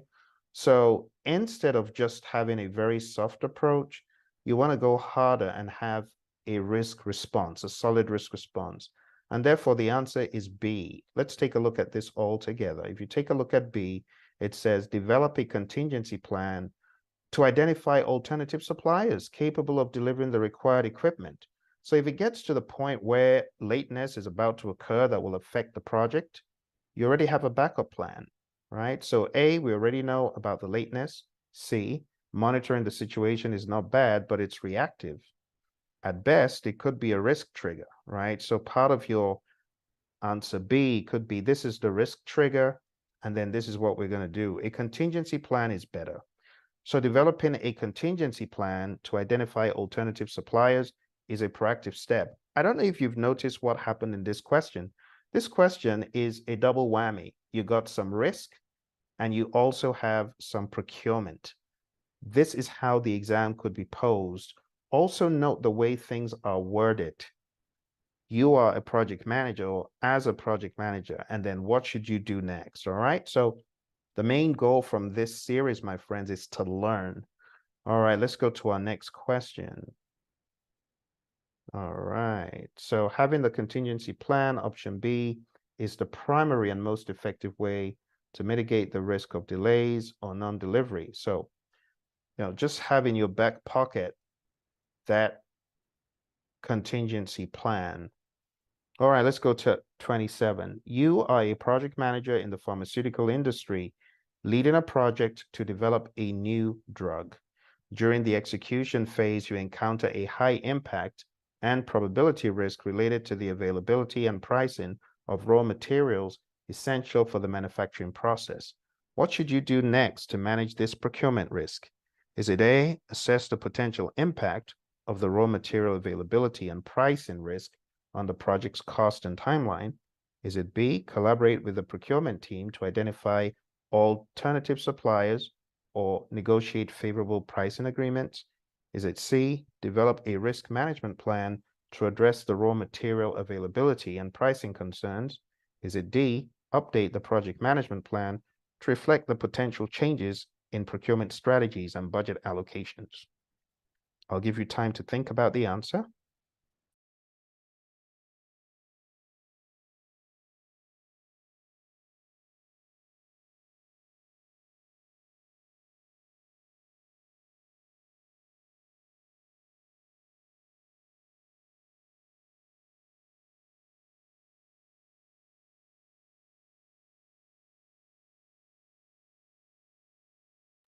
All right. Well, let's take a look at what the best answer is. I'm going to go through the options one by one as usual. So let's take a look at A. A just reads, assess the potential impact. Note the word impact here, my friends. You see, that word impact means what is the severity? But is that just repeating what the question has already said? Let's take a look. It says, during the execution phase, you encounter a high impact, high probability risk. So A saying assess the impact is bogus. It's already been done. High impact and probability related to the availability and pricing. So we know this could be quite impactful. See, because it's already told us impact of the availability and pricing. This is saying availability and pricing again. No, it's been done. So A has been done, which is why I cancel it. B, collaborate with the procurement team to identify alternative suppliers or negotiate favorable pricing agreements. So B, it's not bad to always have alternative suppliers, but let's take a look at the other options. Option C, develop a risk management plan to address the raw material availability and pricing concerns. A risk management plan is really to decide how to approach risk in general. It is not the same as a risk response plan, and therefore it's not C. Let's take a look at D. Update the project management plan to reflect the potential changes in procurement strategies and budget allocations. Again, it's presumptuous. So your best bet here, my friends, is option B. B is the best. And it reads, this approach involves taking steps to address the risk by working with the procurement team to explore alternate sourcing options and negotiate pricing agreements that can help mitigate the impact of fluctuating raw material availability and pricing. The risk management plan is not the same as a risk response plan, and that's exactly what I said. All right, my friends, I believe we have just a couple more for today. So let's take a look at this next one. And it reads, as a project manager in the construction industry, you are overseeing a project to build a new office complex. During the execution phase, you identify a risk related to subcontractor performance and delivery delays. What should you do next to manage this procurement risk? A, assess the potential impact of subcontractor performance and delivery delays on the project schedule and cost. B, develop a contingency plan to address potential subcontractor performance issues and minimize project delays. C, update the project management plan to include alternative subcontractors in case of performance issues. And D, collaborate with the procurement team to establish clear performance criteria and monitor subcontractor progress. I'll give you some time to think about it.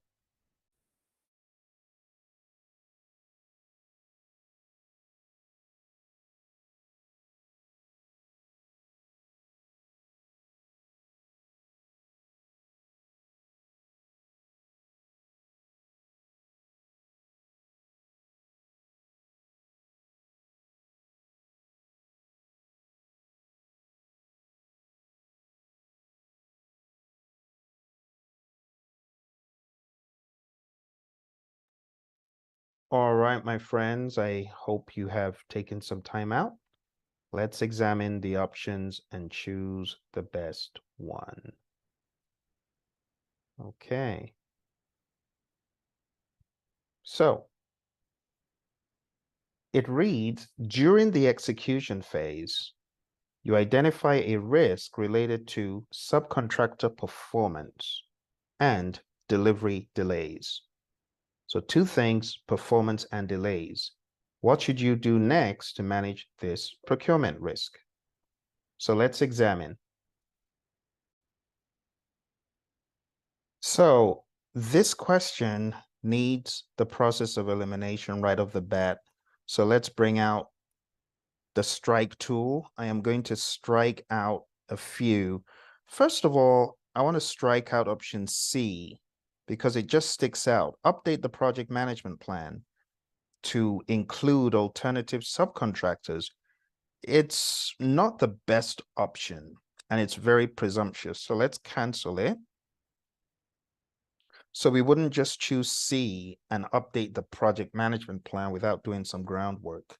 Let's look at option B, develop a contingency plan to address potential subcontractor performance issues and minimize project delays. Your contingency plan is usually a fallback plan after the fact. So at this point, it may not be the best option to develop a contingency plan. Why not be more aggressive? And instead of saying, well, let's just see if they go off and then we'll do something if they go off, why not be proactive and do something about it so that they don't go off or so that going off is minimized? So B is not the best option. So it's not C and it's not B. Let's also think further about what it said. It said during the execution phase. So this is rather tricky because if you think about procurement, In executing as a process group, what are you doing? You're really doing conduct procurements. But nonetheless, let's just look at the question. It said, you identified a risk related to subcontractor performance. Shouldn't you address that performance? Shouldn't you? You should. So option A that says, assess the potential impact of their performance and delivery delays on the project schedule, that's rather basic. It's something we've already done. We already know that their performance will have an impact on the project. So A is kind of like repeating what the question said. It said you identify a risk related to subcontractor performance. We already know it's relating to performance and delivery delays. So it relates to schedule. It's the performance that could affect the schedule. So it's like repeating the question. It really doesn't give any closure. Well, let's first of all assess this thing that we've already mentioned has a problem. No. A is not the best option in this case. Let's look at D.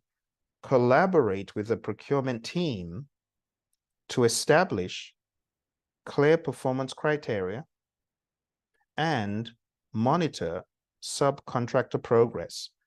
So saying clear performance criteria, that's a risk mitigation measure right there. Is it too late to do that?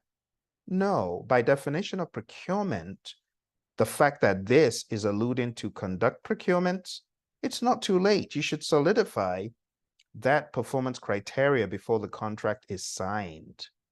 So the best option, my friends, which I know is a head scratcher for many, has got to be D. It's not A because A is obvious. It's not B because B is weak. B is like, well, if this happens, then we have something to back it up. And then I also want to bring out the word used here, contingency plan for performance issues. Why do you want it to become a full-blown issue? You see how bad this option is? So it's not A, it's not B, it's not C. The best one is D. You are going to have moments on the exam where you scratch your head and say, could it be this? But then you will eliminate it because you realize it's a weak option. Things that are reactive, you don't want to choose that as your best option, definitely not. Okay, so here's the skinny. The option is D. The rationale is by collaborating with the procurement team to establish clear performance criteria and monitor subcontractor progress, which again is another risk coping mechanism. The project manager can proactively manage the procurement risk, ensure adherence to quality standards, and address any performance issues promptly. Option A is wrong because the impact is already quite clear. Option B is reactive because contingency plans are carried out as a reactive strategy after the fact. Option C is premature and does not address the immediate issue. All right, my friends, let's go for the final spinner. I call it the spinner because what we do is we take a look at a question that is a little bit more over the top than the others. Are you ready? Let's take a look at our over the top question for today. It's not so ridiculously over the top. Let's take a look. An experienced project manager on a hybrid project resigns, and a new project manager joins the team. During the initial assessment of project documentation, the new project manager discovers that the impediment log has not been updated for the past month. What should the project manager do? Is it A, consult the team to understand the current state of impediments? B, examine the issue log for risks and issues not on the impediment log? C, escalate the matter to the product owner since they own this backlog? Or D, check in with the business analyst as this is usually their job? What would you do? I'll give you a few seconds.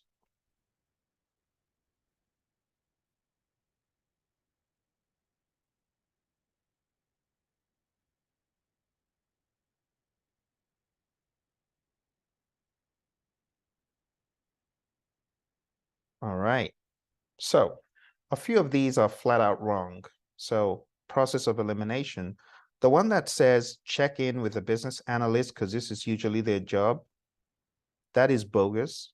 It could be their job, But to say it's usually their job is incorrect. I know teams are different, but just having it flat out, this is usually their job, is not right.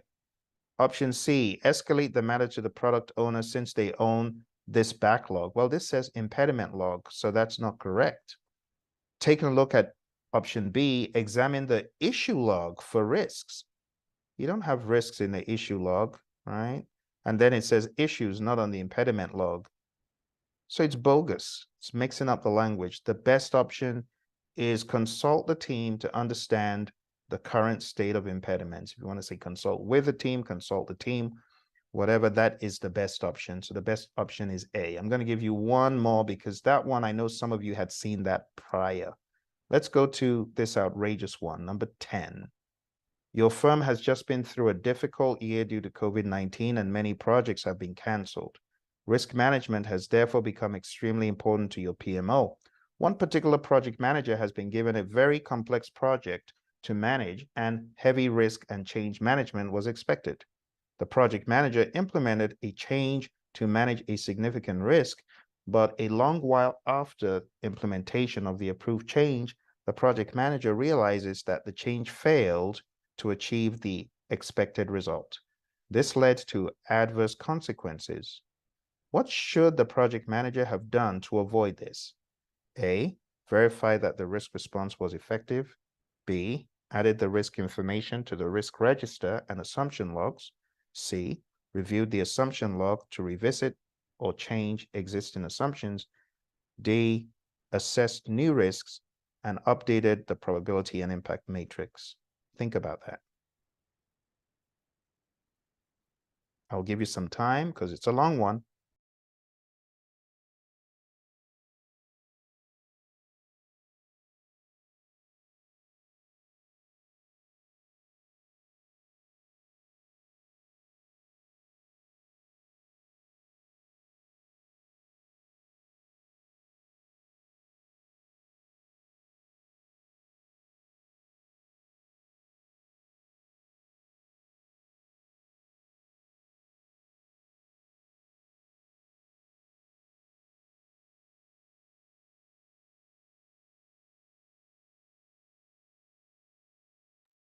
All right, my friends.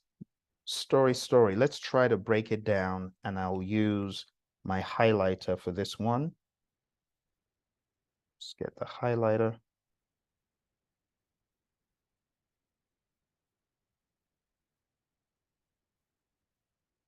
All right. So the first two sentences are pretty much standard stuff. But where we begin to see some helpful language, complex project. That's one I would definitely highlight. And then heavy risk and change management was expected. Still not really getting to the crux of the problem. The project manager implemented a change. Here we go. Implemented a change to manage a significant risk. So there was a change order to manage a risk, but after the implementation of the approved change, the project manager realizes that the change failed to achieve the expected result.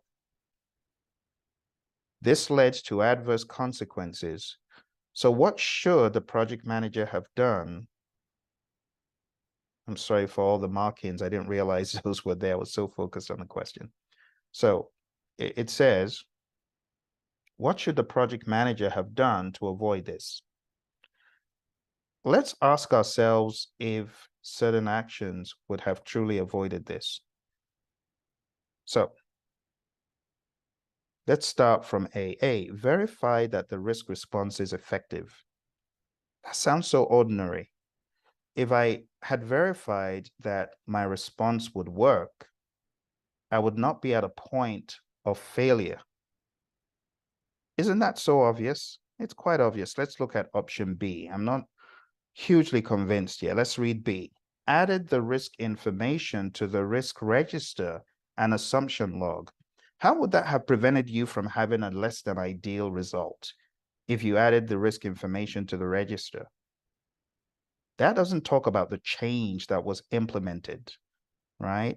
The change that was implemented was a risk response that ended up not being effective. So it's not a question of adding the information to some register or log. Option C, review the assumption log to revisit or change existing assumptions. So if I reviewed the assumption log, would it have prevented a problem, a less than ideal situation by reviewing the assumption, says assumption log? There's nothing in this question that alludes to assumptions that were not obeyed. It really boils down to an implemented change that failed. As far as why it failed to achieve the expected result, we don't have enough information to say, oh, it was an assumption that ended up being an assumption that was not captured or an assumption that was not properly reviewed. We can't say that, can we? We can't. That would be presumptuous. Let's look at option D, assessed new risks. It just says it failed to achieve the expected result. It didn't tell us it's because a new risk emerged midway, right? And then updated the probability and impact matrix. That's bogus. You don't update the probability and impact matrix. So believe it or not, the most sensible answer is the most obvious one. You are going to get questions on the exam that may not be this long. Now, I have gathered my intelligence to understand this is kind of long for the PMP.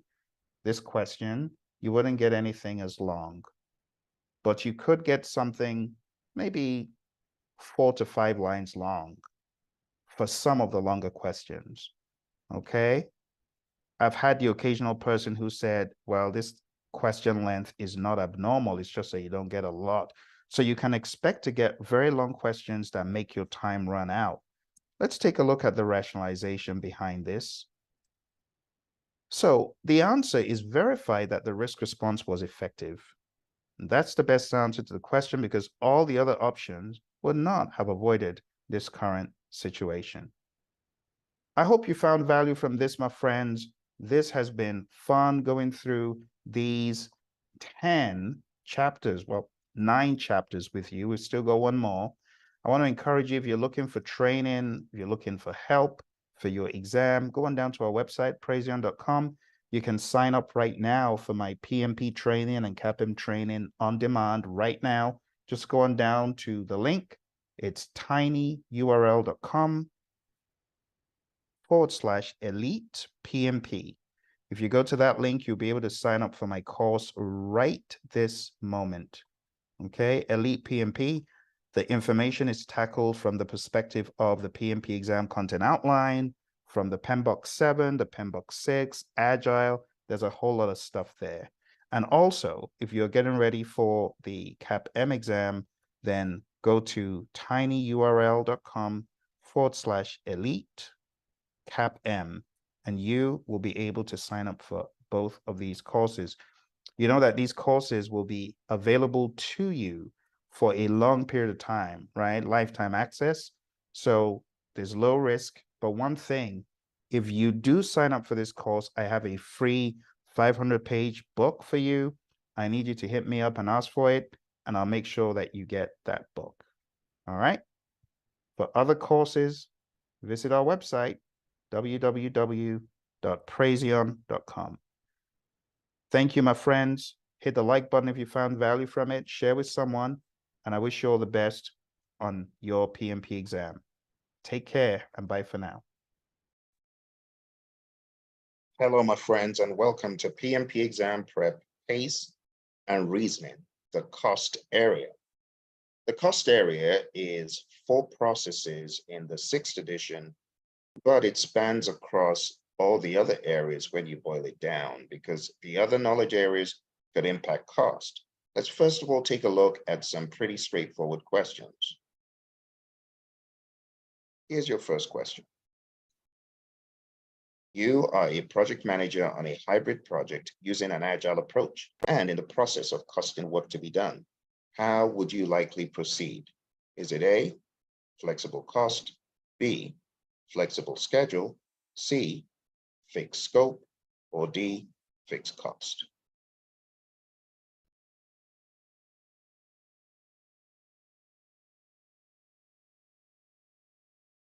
If you need more time, do hit the pause button. Best answer to choose in the light of this being an agile project is exemplified in the inverted triangle as presented by DSDM in the Agile Practice Guide. You do recall that in the world of predictive, we often have scope fixed. And in the world of agile, we have the scope as flexible. But the schedule and the budget in agile, remember, schedule and budget are now fixed. In the world of traditional, schedule and budget are estimated or flexible, if you will.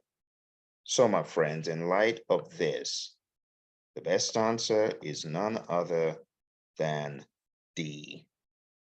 This is agile where the cost is fixed. Let's move on.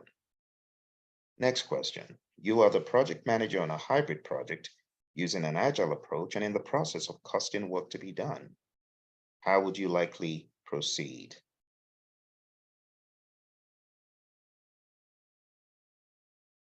Hit the pause button if you need more time.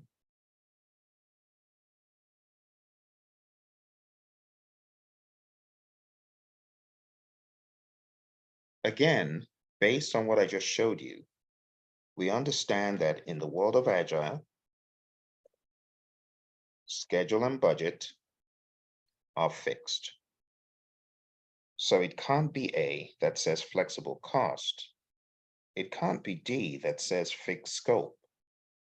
And it can't be B that says flexible schedule because we know the schedule is fixed. So the best answer here, my friends, is none other than option C. This is agile where there's flexible scope and fixed schedule and fixed cost.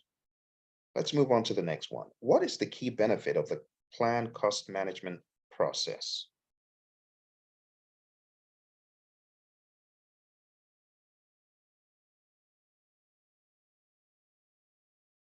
All right, hit the pause button if you need more time.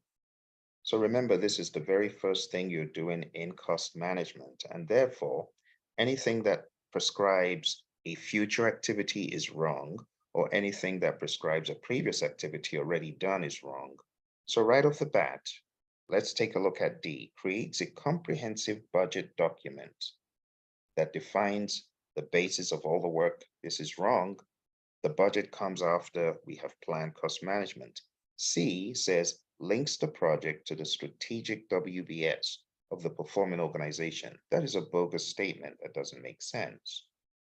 B determines the project budget and monetary resources. It does not do that. This comes later. So the best option, my friends, in light of this is provides guidance and direction on how project costs will be managed. Let's move on. You are a project manager on a small-sized asset integrity in the initiation phase. You are computing a rough order of magnitude ROM estimate. What range of accuracy would you expect for such an estimate?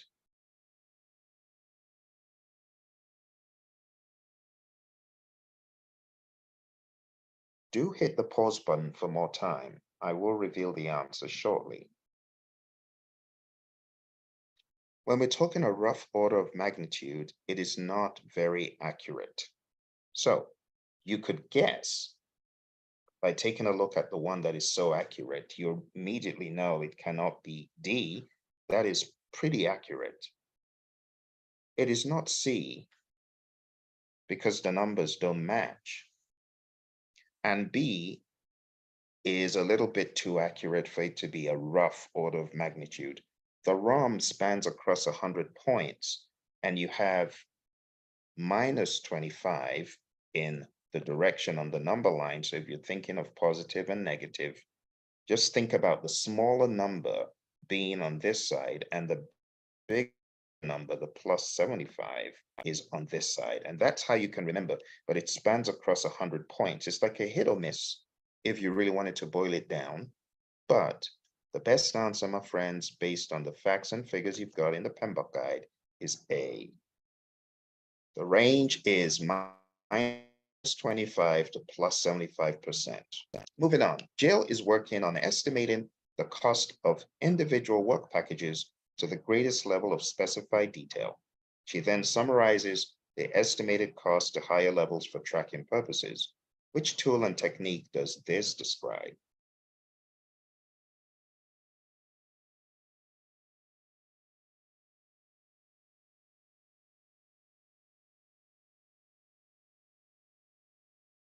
Do hit the pause button for more time. I will reveal the answer.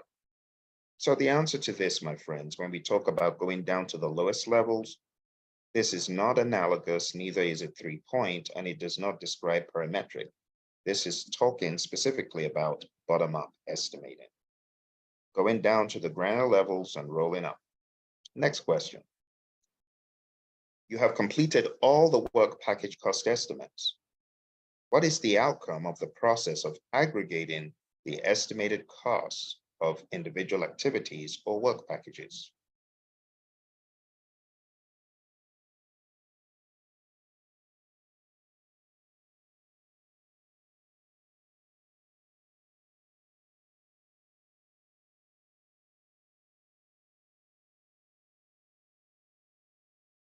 All right, do hit the pause button for more time. So this could easily be guessed, even if you didn't know what the answer is straight up.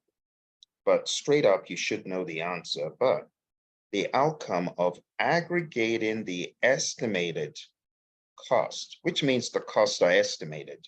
So it can't be cost estimates, right? Because the costs are estimated. It can't be cost forecasts, because that's something we do in the controlling of cost to forecast the future based on the current conditions. So a cost forecast is not a plan, it is a projection based on current conditions. So it can't be A, because we're still talking about estimates. It cannot be data analysis because there's nothing to analyze. All we have is what we're planning. We also don't have project reports, so it can't be that. Now, straight up, the best answer is C, because that's what you get from the determined budget process. You get your cost baseline and you get project funding requirements. This is the funding requirements for the project in total and also periodically. So the best answer, my friends, is C. Straight up, those are the outputs you get from determined budget. Let's take a look at a few other questions before we get into the more difficult ones. Here is another question. Your project metrics are as follows. BAC is 50K, EV is 10K, AC 30K, EAC 60K. What is the CPI?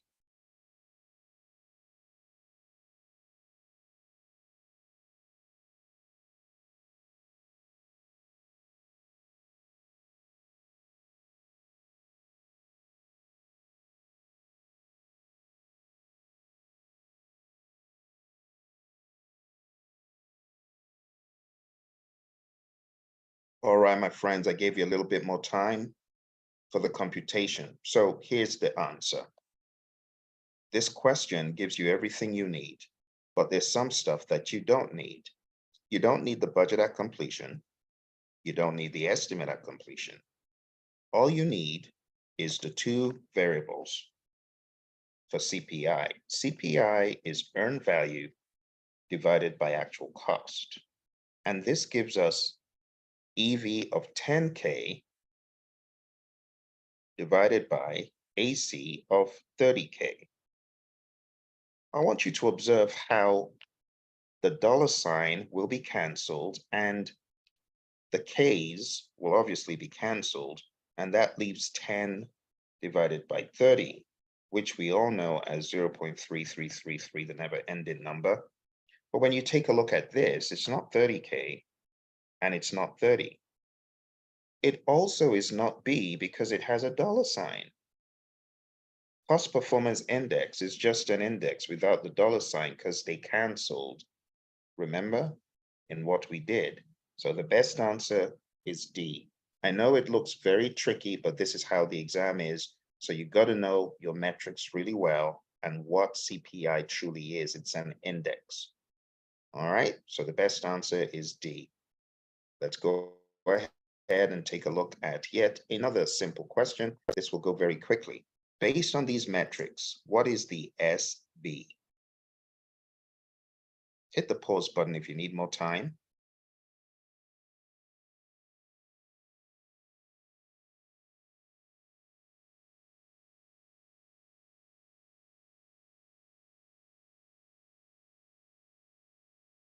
Okay, my friends. So let's jump straight into the answer. From the world of earned value, you already know that the schedule variance is earned value minus planned value. All the metrics start with EV, as you know, right? So the schedule variance is going to be 10K because we don't need the AC and we don't need the EAC, right? So we just need the 10K in dollars minus the 40K. Okay, this will give you a minus dollar sign $30,000. So the answer is not 0.25 and it's not a plain 30. The answer is also not 30K because that is positive. This is unfavorable. So the best answer, my friends, the right answer is A, minus 30K. And that is how you need to think about these questions and how to process the questions and look out for trickery. A lot of trickery or seemingly tricky. Okay. Also be aware of things like this.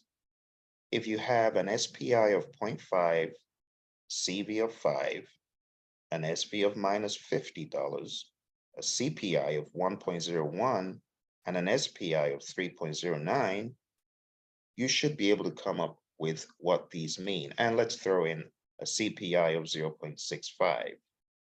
Can you quickly decide what these are? Okay, I will reveal the answers. 0.5, first of all, tell yourself, is this an index or a variance? It's an index. Indices less than 1 are unfavorable. So this is bad. It's bad schedule performance. You're behind schedule. What about this? This is positive. It's $5. This means in terms of cost, you are $5 under budget. This is not bad. This is actually good. Taking a look at SV of minus $50, this means there's $50 worth of work that you did not get done in whatever time box you're looking at. This is behind schedule, not good.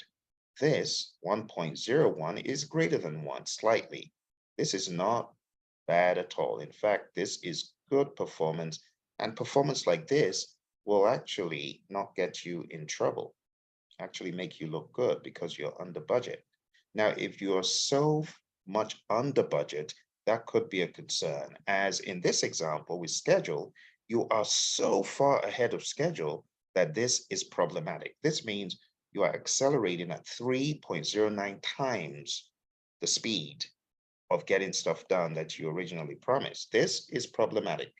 Even though you are far ahead of schedule, we need to investigate why is this happening. Last but not least, a CPI of 0.65.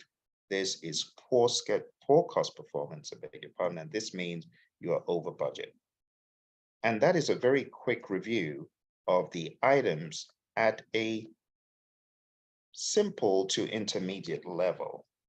We're going to change gears here, my friends, and we're going into some more difficult questions. So let's go into some more cost questions of the difficult variety.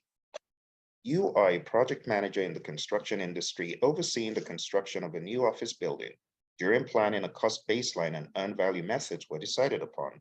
During the execution phase, after framing work is completed, a shortage of construction framing materials leads to a significant increase of such materials in the marketplace. At present, cost performance index CPI is 1.01 and schedule performance index SPI is 0.76. What should you do next to manage these project conditions? What should you do next to manage these project conditions? A, collaborate with the procurement team to explore alternative suppliers for framing materials and negotiate better prices to manage the poor cost performance. B, look for opportunities to crash or fast track the project to bring current conditions in line with the project plan while optimizing budget.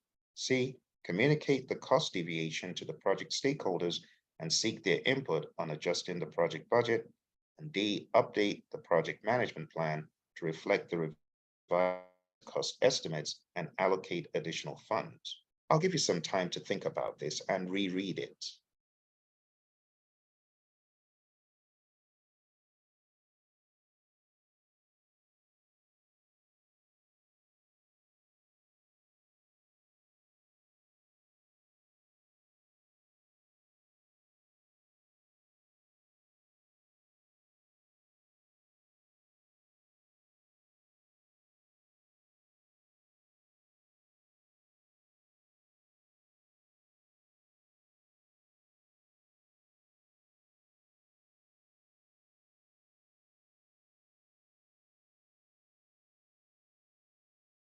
All right, my friends, let us break this question down. There are some key words you need to be aware of. This is one of the key words that you needed to have taken notice of. It said, during the execution phase, after framing work is completed. So be aware that framing work is completed. So a shortage of such materials in the marketplace isn't really going to affect you. Could it be that there's some additional framing stuff that needs to be done? It's possible, but right now it says framing work is completed. It also reads, the cost performance index is 1.01. That's actually under budget. So you're not in dire straits as far as the budget is concerned. SPI is 0.76. That is a problem. You are behind schedule. So your major focus, it says, what should you do next to manage these project conditions?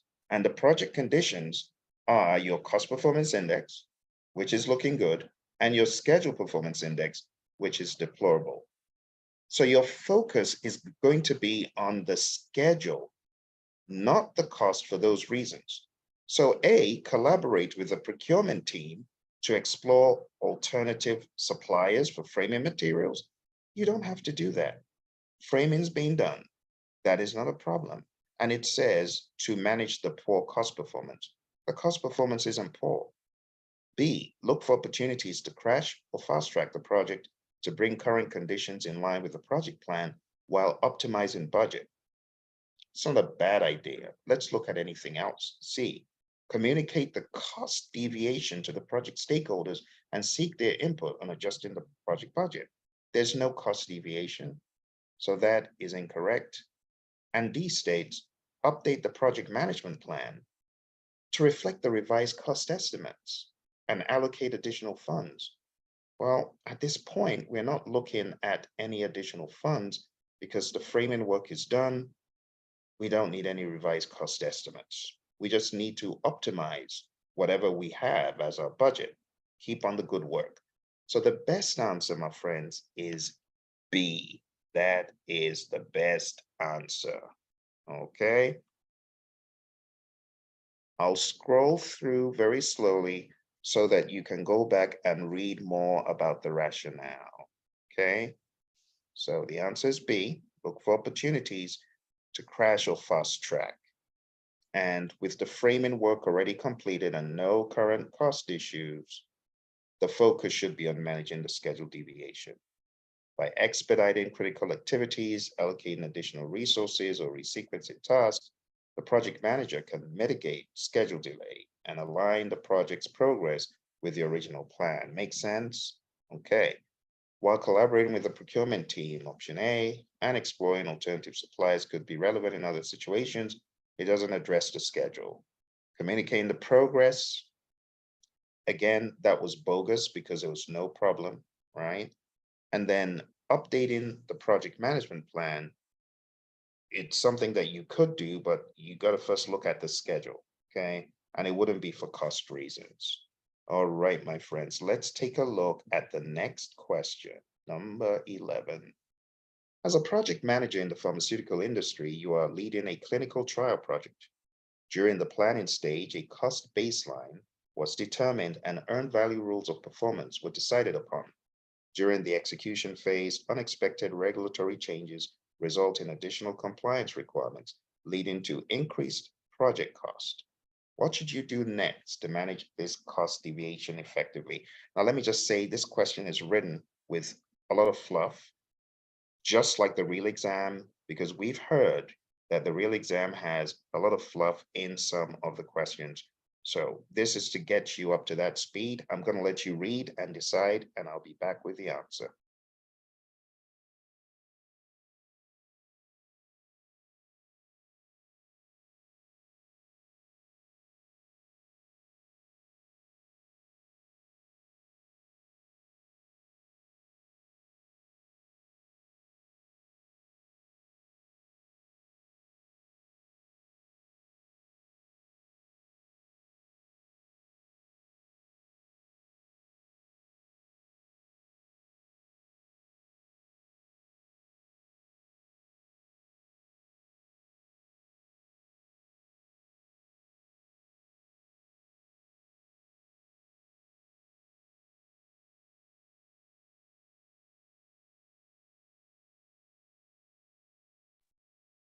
All right, my friends, let's take a look at the options. So you understand that unexpected regulatory changes, here's the crux of the matter. Let's go ahead and highlight it. During the execution phase, unexpected regulatory changes result in additional compliance requirements, and this leads to increased project costs. So what should you do next to manage this cost deviation effectively? Now, there's some things that are not in the right sequence. For example, update the project management plan to reflect the revised cost estimates, earn value metrics and budget allocation, then perform a quality impact analysis. Sounds clever, but it's not right. You would actually do a quality impact analysis first, but just going ahead to update the project management plan to reflect revised cost estimates. When did the cost estimates get revised? So that's suspicious. We're going to cancel that. Because you don't just revise cost estimates, you have to go through the analysis and so on first. So let's look at B. Communicate the cost deviation to project stakeholders and seek their input on adjusting the project budget. Well, while this sounds well-meaning, you don't just go to stakeholders and say, oh, what do you think about adjusting the project budget? How can we do that? Oh, there's a cost deviation and then no additional information? No. So while this sounds good, this is premature. You wouldn't do this right now. You would, first of all, understand the full gamut of whatever you're looking at cost-wise, right? Let's move on to the next one. It says, collaborate with regulatory authorities to explore cost-saving alternatives without compromising compliance. Now, that's not a bad thing. But as a project manager, it is not what you would do first. You need to understand the full impact of this regulatory change on your project, or as much as possible. D states, assess the impact of the regulatory changes on the project's cost baseline and examine opportunities to revise the cost estimates. That's not a bad thing to do. You are going to have to revise something at some point, and maybe filtering through and looking for where there's wiggle room in the cost estimates makes sense. So the best answer here, my friends, is D. Now, it took a little time to go through, but this is how the exam is. And this is why you need to be very quick in reading through and making your judgment very quickly. It's not about the volume of the questions you do, my friends. It's about the quality of the questions. And I dare say this is a quality question on par with what you're going to find on the exam, all right? So the answer is D, by assessing the impact of the regulatory changes on the project cost baseline and examining opportunities for revising cost estimates, the project manager can ensure that the project's financial resources are appropriately allocated to accommodate the increased cost. And I have a lot more about the explanations, but I'm not going to go through it all. You can read it off grid. Okay. All right, let's go to the next question. Number 12. You are a project manager in the construction industry overseeing the construction of a new office building. During the execution phase, a shortage of construction materials from a sole source contractor leads to a significant increase in procurement costs and the project schedule. What should you do next to manage this cost deviation appropriately? I'll give you time to read the answers, and I'll be back.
All right, my friends, let's take a look at the options.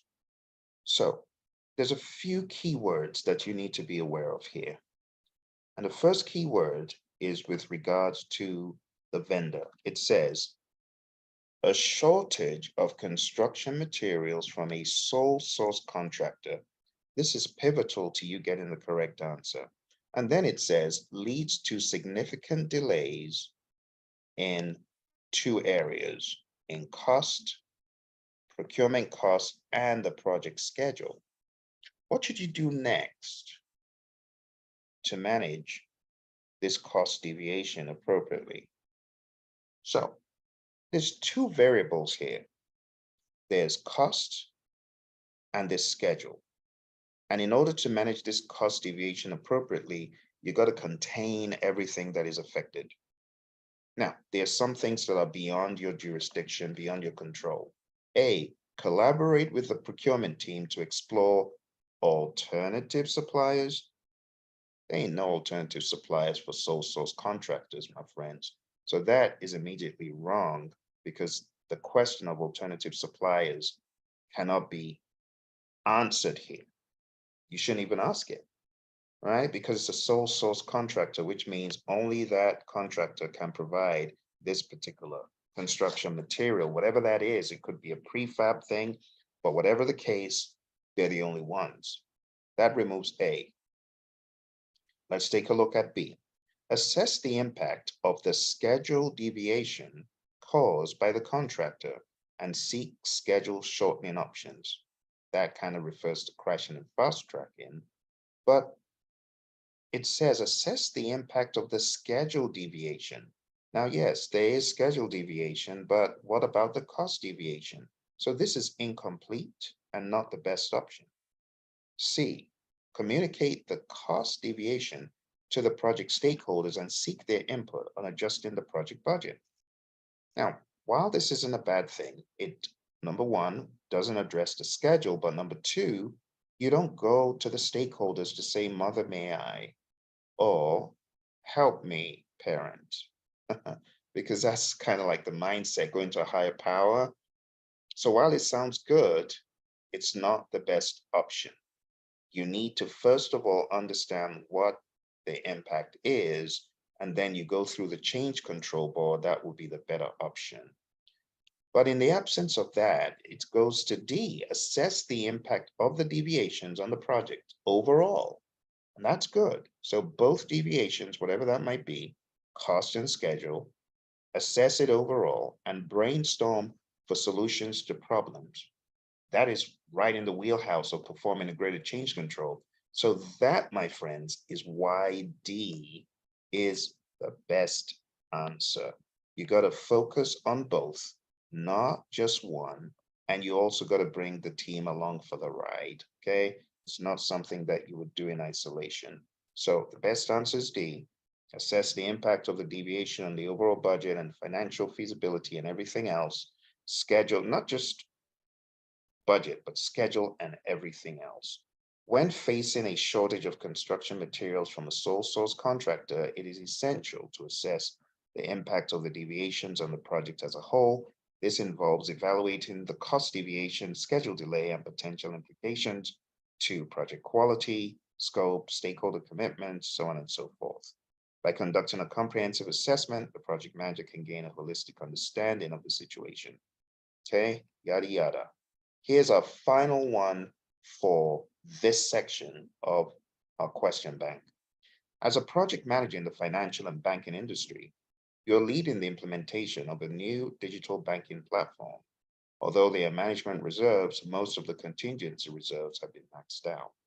During the execution phase, you realize that additional cybersecurity measures are required to protect customer data, resulting in higher project costs. What should you do next to manage this cost deviation? I'll give you some time to think about it.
All right, my friends, let's take a look at the question. It says, during the execution phase, you realize that additional cybersecurity measures are required. So this isn't negotiable, obviously. This is something that needs attention because it is what it is. Additional cybersecurity measures are required to protect customer data. Very important. So what should you do next? Let's take a look.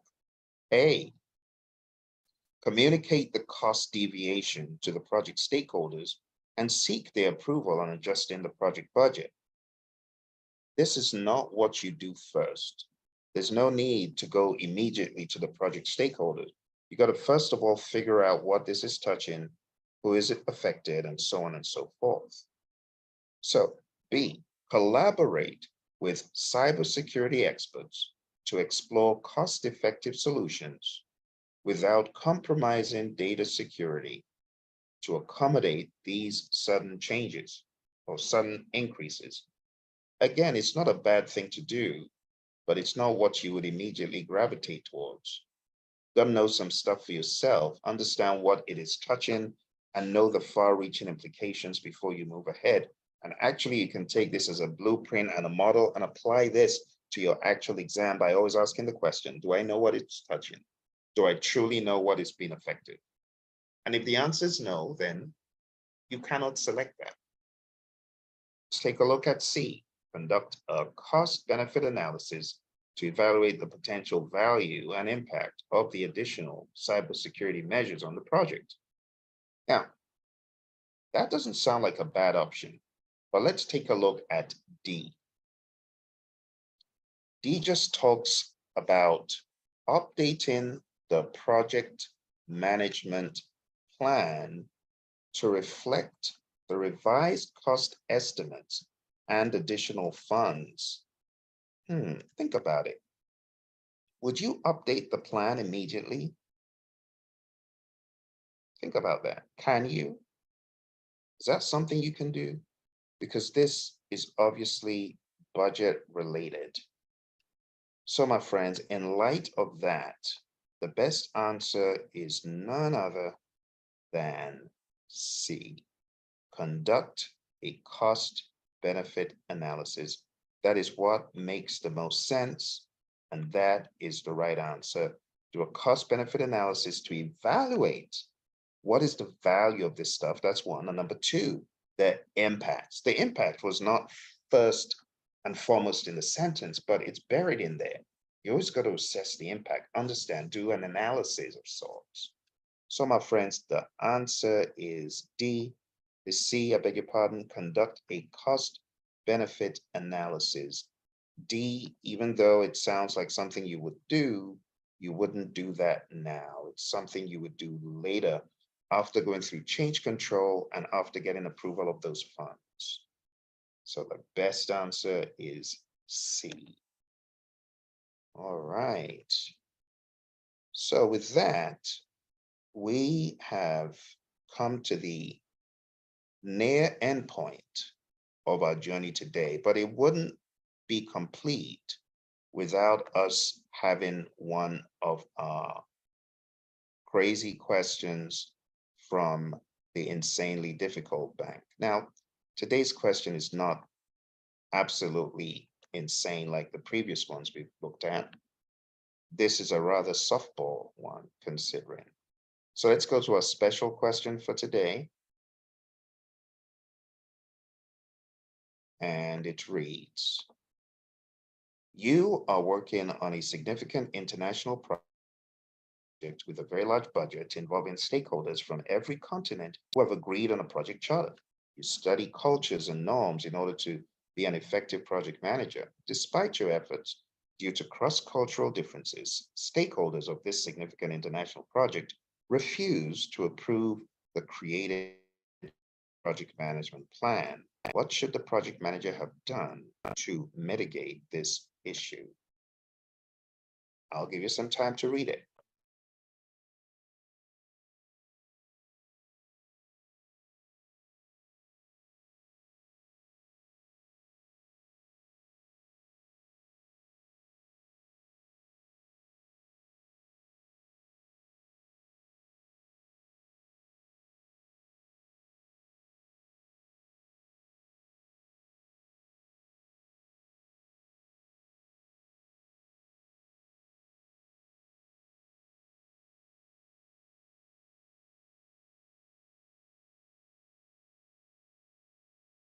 All right. So what's the language? Mitigate. This is talking about a reduction.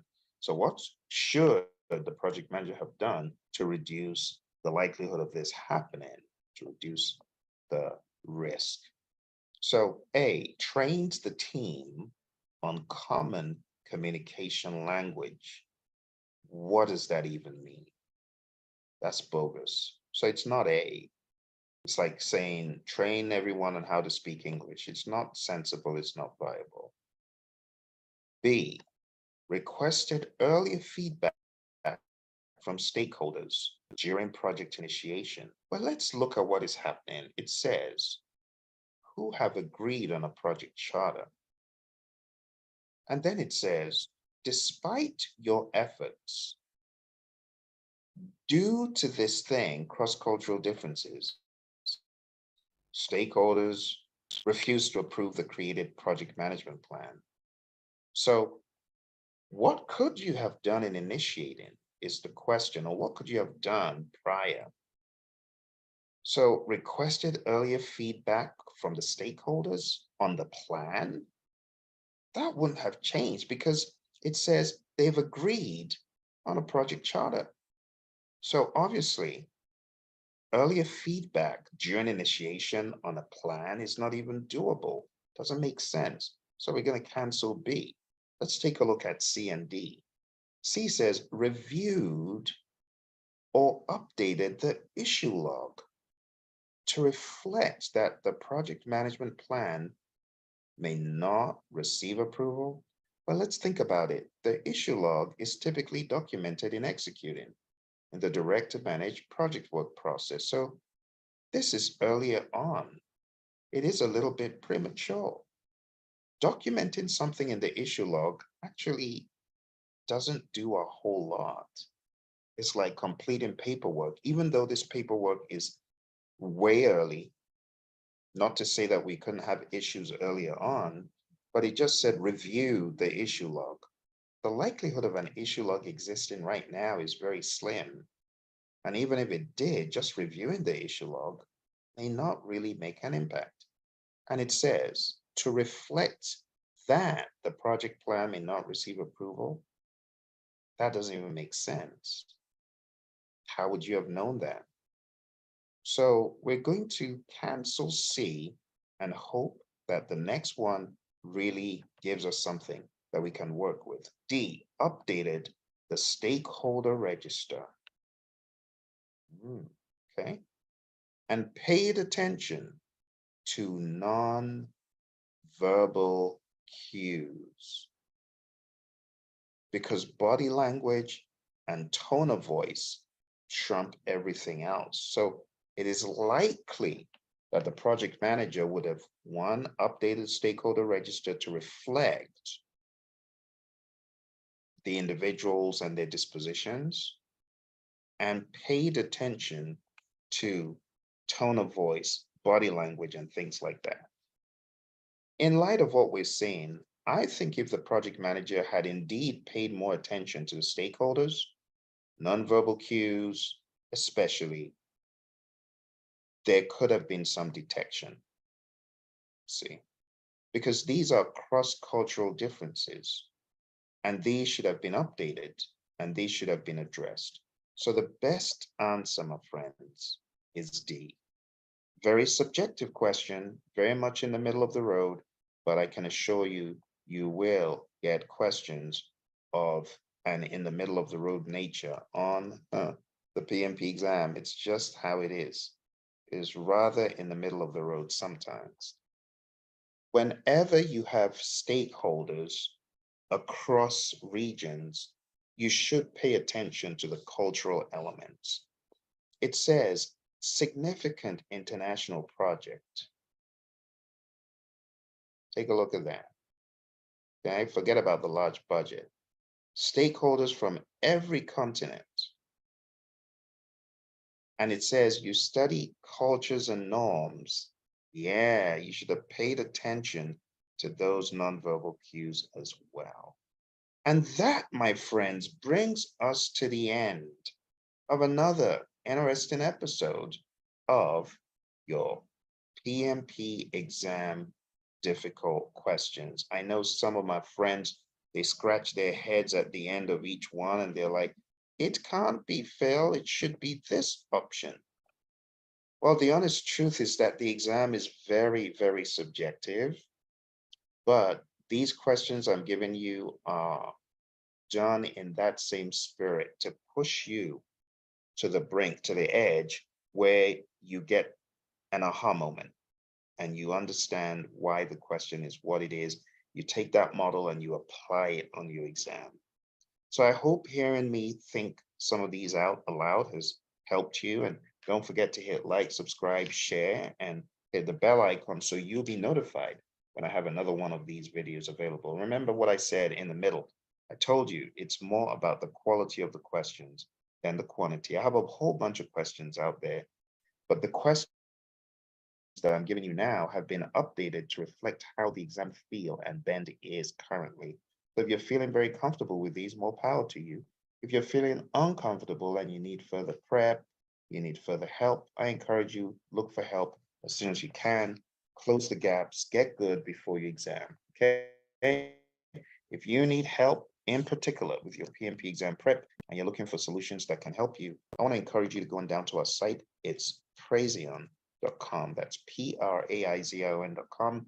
Also take a look at my radio show, the PMP exam radio show at pmradio.org. And also take a look at my second podcast, 40 Days to PMP Exam Success. You can find it on Spotify, you can find it on Amazon and everywhere. Just type in 40days.pmradio.org or type in study.pmradio.org. Okay, study.pmradio.org, and that will lead you to the Apple version of the podcast. Thank you very much for joining. I wish you all the best. Shout out to those students of mine who passed the PMP recently.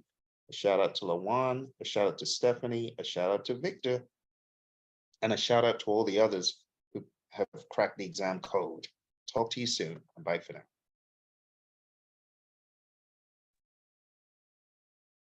Hello, my friends. Welcome to PMP Exam Prep, Pace and Reasoning, the quality area. Today, we are going to go through questions as we have in the past, starting off from some that are in the middle, intermediate, if you will, and we'll get into some that are a little bit more difficult before we get into the curveball for the day. So let's start off with quality. As you work on the retrospective, a discussion about enablers of agility is started by two team members. As servant leader, they ask you for advice. Which of the following would you use as an enabler for agility? Choose two options. If you need more time as usual, hit the pause button. The answer to this, my friends, could be gleaned from the Agile Manifesto. And one of the principles tells you that technical excellence and good design enhances agility. So the answer is A and B. You can find this on page 9 of the Agile Practice Guide. Let's move on. You are working on an Agile project and your customer is looking forward to approving the final deliverable. You need to perform frequent incorporation of ongoing work into the whole product and then retest to determine that the entire product still works as intended. Which of the following XP practices should you do to satisfy this need?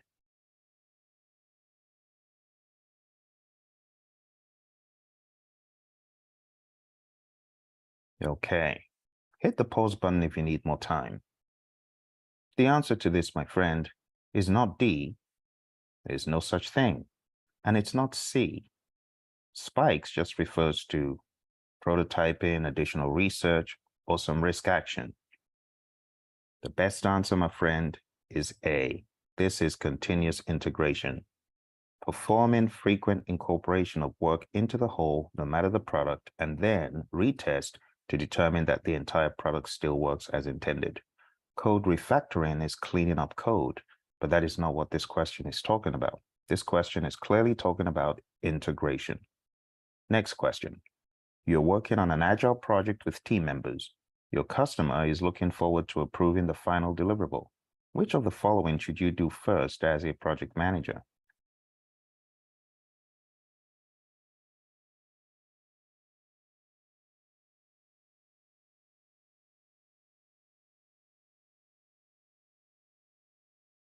Hit the pause button if you need more time. Let's take a look at the options. A. First conduct a retrospective before the final deliverable is inspected is implying the retrospective comes before the sprint review. That's not correct, so it cannot be A. On your exam, remember to use process of elimination when in doubt. So it's not A. B says ensure that customer acceptance occurs before refactoring takes place. Well, that doesn't make sense. You would refactor your code before your customer gets that product, service, or result. C states first deliver the product release before the minimum viable product. It's the other way around. MVP comes first, and then you would release. So it's not C either. The best answer, my friend, is D. First define the definition of done to enable proper deliverable acceptance. When we define the definition of done, it's a set of things that must be complete before the final deliverable, or your increment, if you will, is deemed acceptable. So the answer is D. Bear in mind, there is an order that things should happen. The minimum viable product is a minimum amount of functionality that gives the customer enough of the product for them to give you feedback as far as if you're on the right track or not. Okay, so the best answer to this, my friend, is D, the definition of done, as it reads a team's checklist of all the criteria required to be met so a deliverable can be considered ready for customer use. Let's move on to the next one. Next question. You have been asked to define the quality standards for the project and its products based on the project scope, risks, and requirements in order to prevent the occurrence of defects and control the cost of quality. What should you do first as the project manager?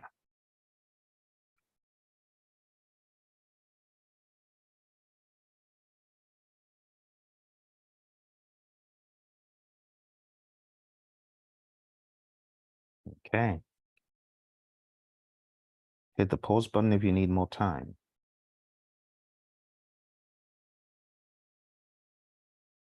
Well, rule number one, what needs to happen first when you're talking about quality standards, defining the standards? This should be very obvious, my friends. You got to develop a quality management plan first. It reads, planned quality management is the process of identifying quality requirements and/or standards for the project and its deliverables, and documenting how the project will demonstrate compliance with quality requirements and/or standards. Let's move on to the next one. Your firm has been awarded a project to revamp infrastructure on an abandoned land for use by the general public. The cost of quality has been determined as a first step. Which item should the project manager have worked on as part of this first step? Hit the pause button if you need more time. Let's take a look at the options. Decide on quality metrics is not out of place. That happens in planning. B, testing. That does not happen as part of the first step. C, process analysis does not happen as part of a first step. That's usually step 2, which is quality assurance. D states product inspection, and that happens in step 3, which is quality control. So the best answer here, my friends, is A, quality metrics. That is the only thing that you get out of planning quality management. Everything else comes after. Let's move on. Your firm has been awarded a project to carry out an analysis of a product's partial life cycle from resource extraction cradle to the factory gate. The quality assurance process is likely to require the construction of a new lab, which would cost almost half of your proposed profits. Management asks you to estimate the strengths and weaknesses of alternatives in order to determine the best alternative and justify the cost expenditure for this quality aspect. Which quality technique or which technique should you use?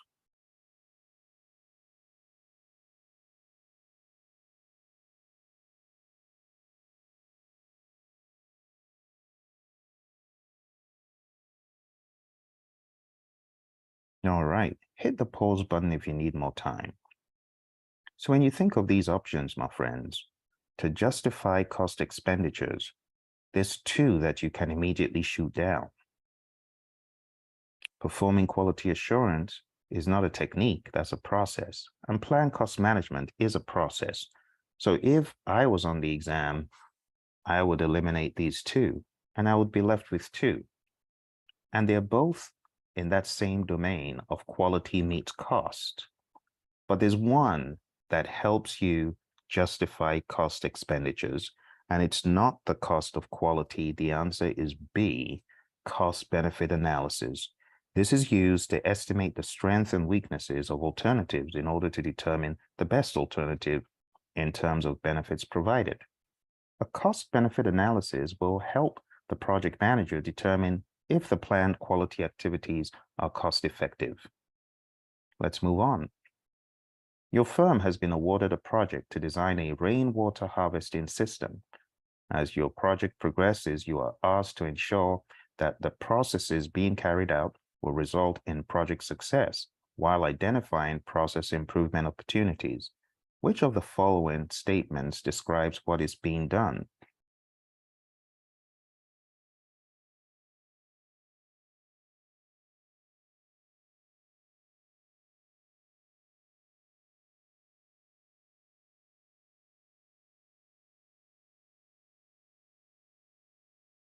All right, my friends, hit the pause button if you need more time. Going through these mentally, it states, you are asked, watch this, to ensure that the processes being carried out will result in project success. This is not planning quality. This is not controlling quality. It's too late by then. So it's not B and it's not C. Now, it says using process analysis as a technique. Process analysis is the technique being referred to here to some degree. And the reason why you know this is your process analysis ensures that the processes are of value. And you look to optimize your processes, but it's not done in control quality. Ensuring that processes will result in success is done in quality assurance, and that's code for managed quality. So the best answer here, my friends, is manage quality, not the control quality processes. Manage quality involves following and meeting standards to ensure stakeholders that the product will meet their needs, expectations, and requirements. Process analysis identifies opportunities for process improvement. This analysis also examines problems, constraints, and non-value added activities that occur during a process. Okay, let's move on to our next question. Your firm has been awarded a project to design an inexpensive cutting-edge alternative fuel. You are working with a set of technical guidelines for the optimization of certain aspects, cost, safety, and quality of this product while it is under development. Optimization of certain aspects of this product while it's under development. What does this describe?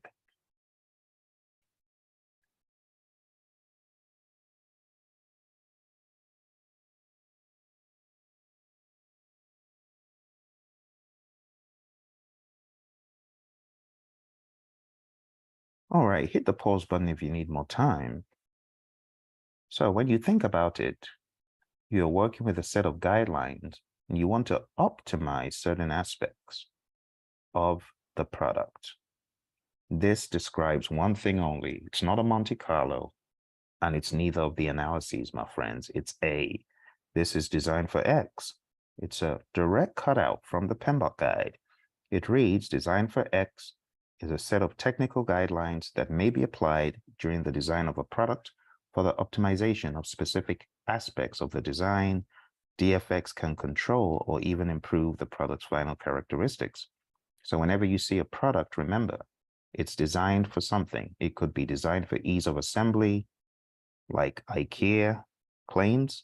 It could be designed for ease of use. It could be designed for ergonomics. It could be designed for optimization of energy. It really depends. Let's move on. You are the project manager on an agile project. You have been asked to carry out a quality activity to improve on the team's performance. Which of the following ceremonies does this best describe? Hit the pause button if you need more time.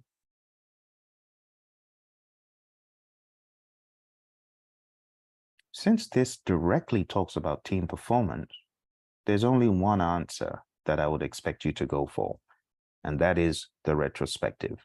It's a regularly occurring workshop in which participants explore their work and results in order to improve both process and product.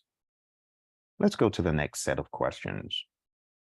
You have been awarded a project to design a district energy system, DES system, for a client. Close to project end, The customer requested a significant change, which is approved by the CCB. After reviewing certain reports, which of the following is true about this approved change request?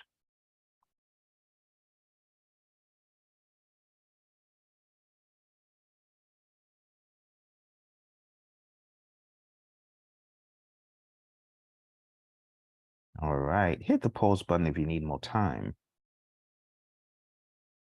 This question is testing to see if you understand the dynamics of change requests and what happens to them. A change request gets reviewed and ultimately it could get approved.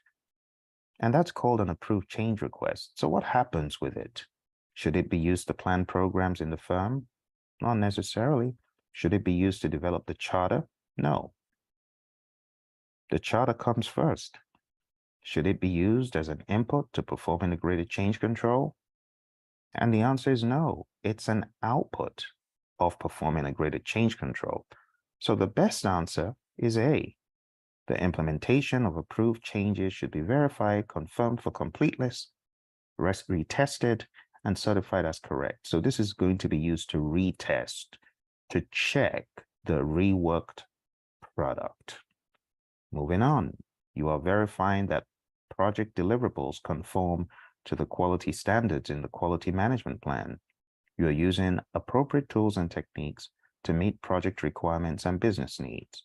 A major technique carried out here should be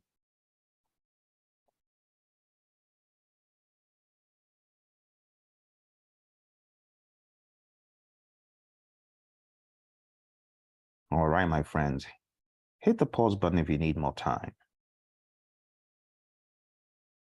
Since this is talking about project deliverables conforming, it means the deliverables are done. You're no longer in executing at this point. You're now checking the product. Therefore, when you use the process of elimination, you will not choose decomposition, which is used for the WBS and the schedule. You will not choose quality planning because that has already happened. And you will not use quality audits because that has already happened, because this is process related. This question is talking about a product. This is product related. So the best answer, my friends, is retrospectives and lessons learned. These are meetings held by a project team to discuss successful elements in the project or phase and other details. When it says tools and techniques, you got to understand that the retrospective and lessons learned are tools and techniques of perform, or I should say, control quality. Control quality uses retrospectives and it uses lessons learned as a technique. Let's move on. Go into the next question. You have been awarded a short project to install several demountable partitions for a huge company move. Parts of the installment were found to be defective and change requests from the customer were approved for rework. During quality control, you ensure these changes are indeed in the revised deliverable. What is the derived output of these actions known as?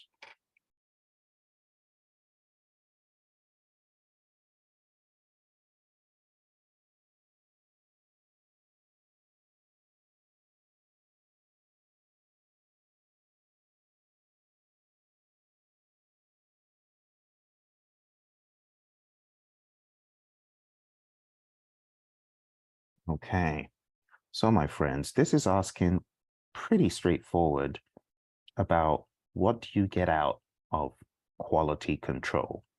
And it's not A or B, and neither is it D. This is really just describing the obvious. It's a verified deliverable.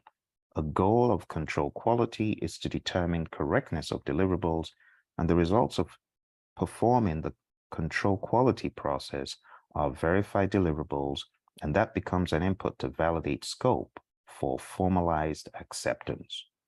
Let's move on.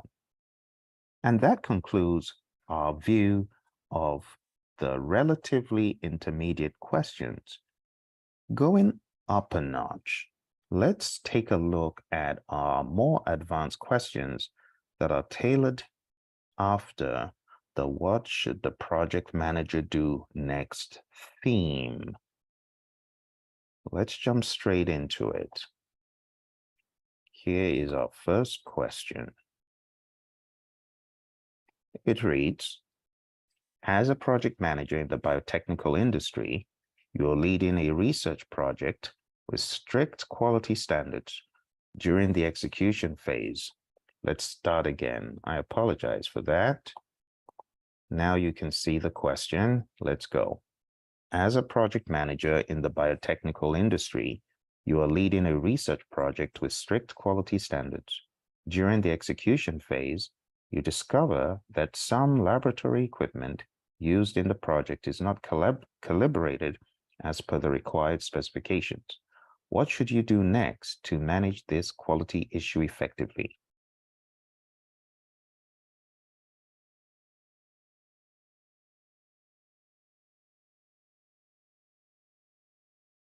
Hit the pause button if you need more time.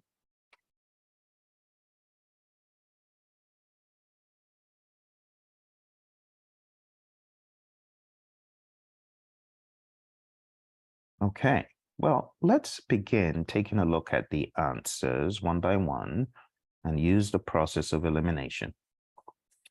Using the process of elimination, there's a statement here. A, it says, conduct an impact analysis to assess the potential and then risk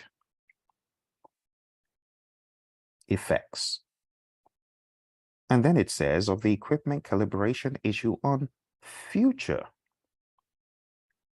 project outcomes. So this is saying, what would the impact be of poor calibration on our future outcomes? Well, this really is not important because now it's an issue, right? And it says a quality issue. So we're not interested at this point in potential risks. First of all, a risk is potential, so it's needless to put potential in front, but it just sounds intelligent. But this is not a good option because it's saying, let's check what happens if we continue like this. You don't want to continue like this, so it cannot be A. You don't need to conduct an impact analysis to assess risk effects. This is an issue. You already know that this does not meet required specifications. So whatever happens in the future going like this is not part of the discussion. It shouldn't even come up. It's like saying, well, let's see what happens if we use a faulty calibration. You don't care. You don't want to use a faulty calibration. So it's not A.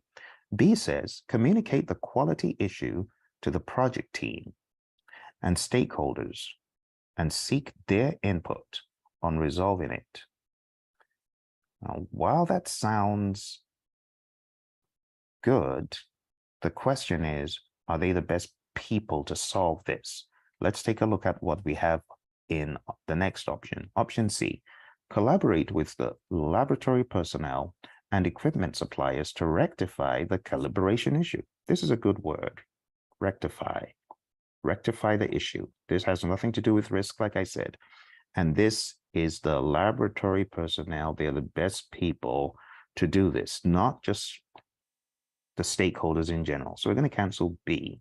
The better option is C, but let's take a look at D. D says update the project management plan to incorporate additional quality control measures to prevent similar issues in the future. Now, that's not a bad thing, but it's not going to happen first. C happens and then D. So the best option here, my friends, is C. Okay?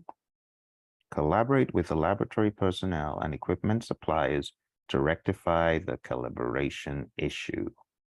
All right.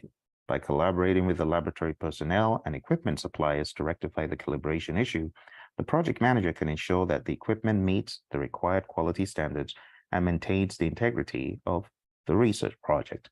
So I want to encourage you, my friends, as you go through these, you might feel stumped and you might feel almost a little bit frustrated with some of the questions. But I want to assure you, the more questions you do, the better you get, the more bulletproof you get, and the better you're able to take on the actual exam. Okay, let's take a look at this. You are a project manager in the construction industry, overseeing the construction of a high-rise building.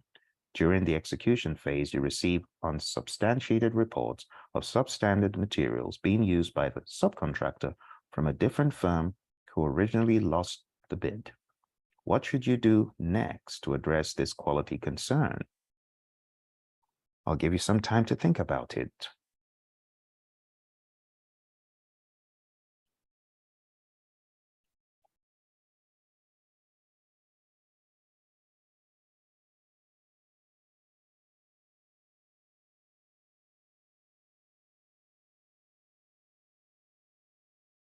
All right, friends. Let's take a look at the options, and we'll use the process of elimination.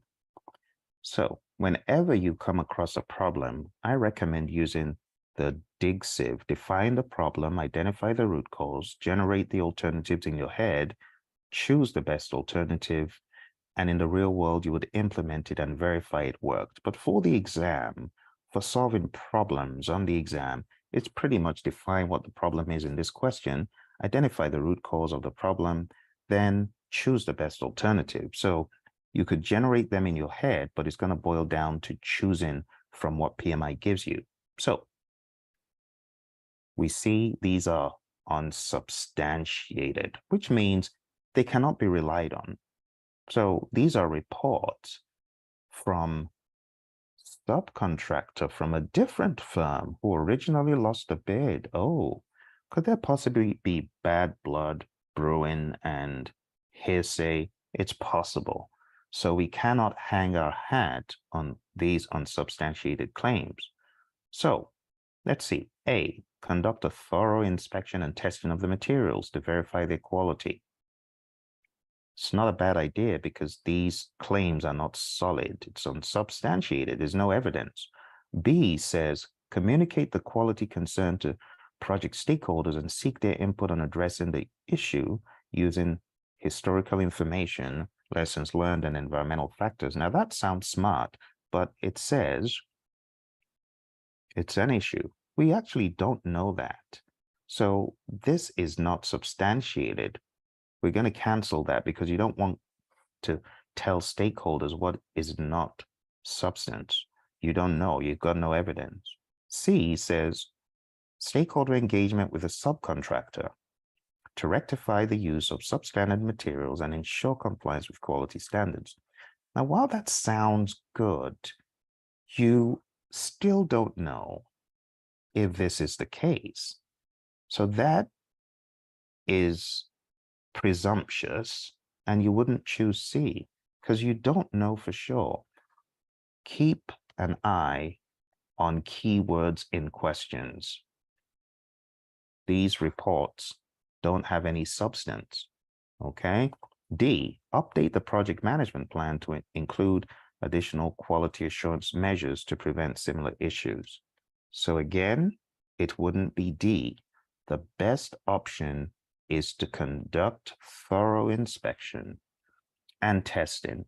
Yes, it's not substantiated, but as a project manager, you always want to take preemptive action just in case those claims are true.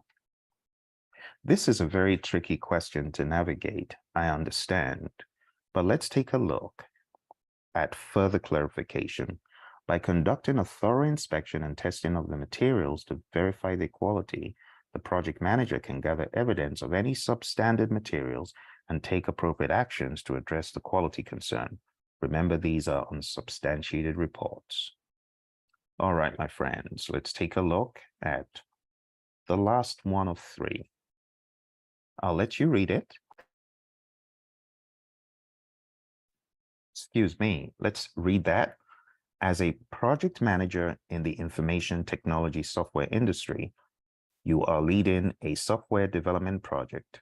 During the testing phase, you realize that certain critical functionalities are not meeting the specified requirements. What should you do next to manage this quality issue?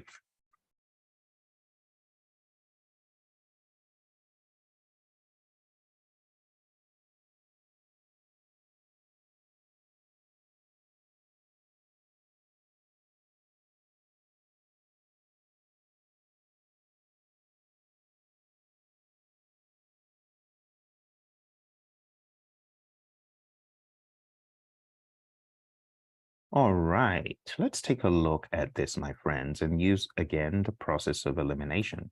Using the process of elimination. A, analyze the impact of the quality issue on the project objectives and deliverables. Well, certain functionalities are not meeting the specified requirements. That's the bottom line, right? These deliverables cannot be used if they're not meeting specified requirements anyway. So doing an impact analysis on the project objectives and deliverables is inconsequential. Even if you feel, well, there's no impact, no, you still need to comply with the specified requirements. Okay, so A is not the best option. Okay, it's like saying, well, these functions don't meet the specified requirements, but they don't hurt anyone. Let's go ahead and still use them. No, there needs to be some rectification. So doing an impact analysis is kind of inconsequential here. Bottom line is your requirements or your functionalities are not meeting the specified requirements. B, communicate the quality issue to the project team and stakeholders and seek their input on resolving it.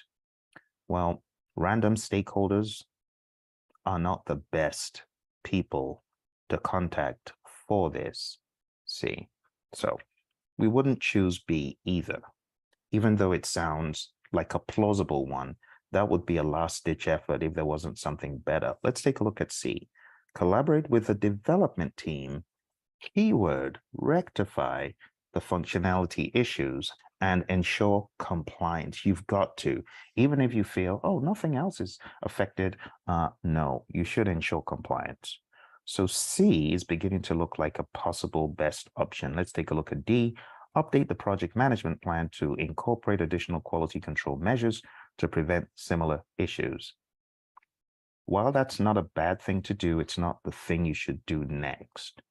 So you want to sort out the issue, which is option C, and then you could do the other stuff stated. Whenever you see these options on the exam, you got to remember that it's asking you for what should you do first. What is the best thing to do right now? Okay. That is how you need to tackle them in your head. So by collaborating with the development team to rectify the functionality issues and ensure compliance with requirements, the project manager can address quality concerns and ensure that the software meets the specified standard and user expectations. So my friends, at this point, we are moving on to a curveball question for the day. Now, the whole idea about the curveball question is to take a look at something that is almost outrageously long, a little bit longer than you would have expected. So let's jump in. After several months of training and examining new ways of working for the entire organization, a team just transitioned to using agile practices. They wanted to conduct a retrospective meeting, but were unsure of when it should be conducted. In the past, they would only conduct a lessons learned during the final phase of the project. When should the agile coach advise the team to conduct the retrospective meeting? I'll give you some time to think about it.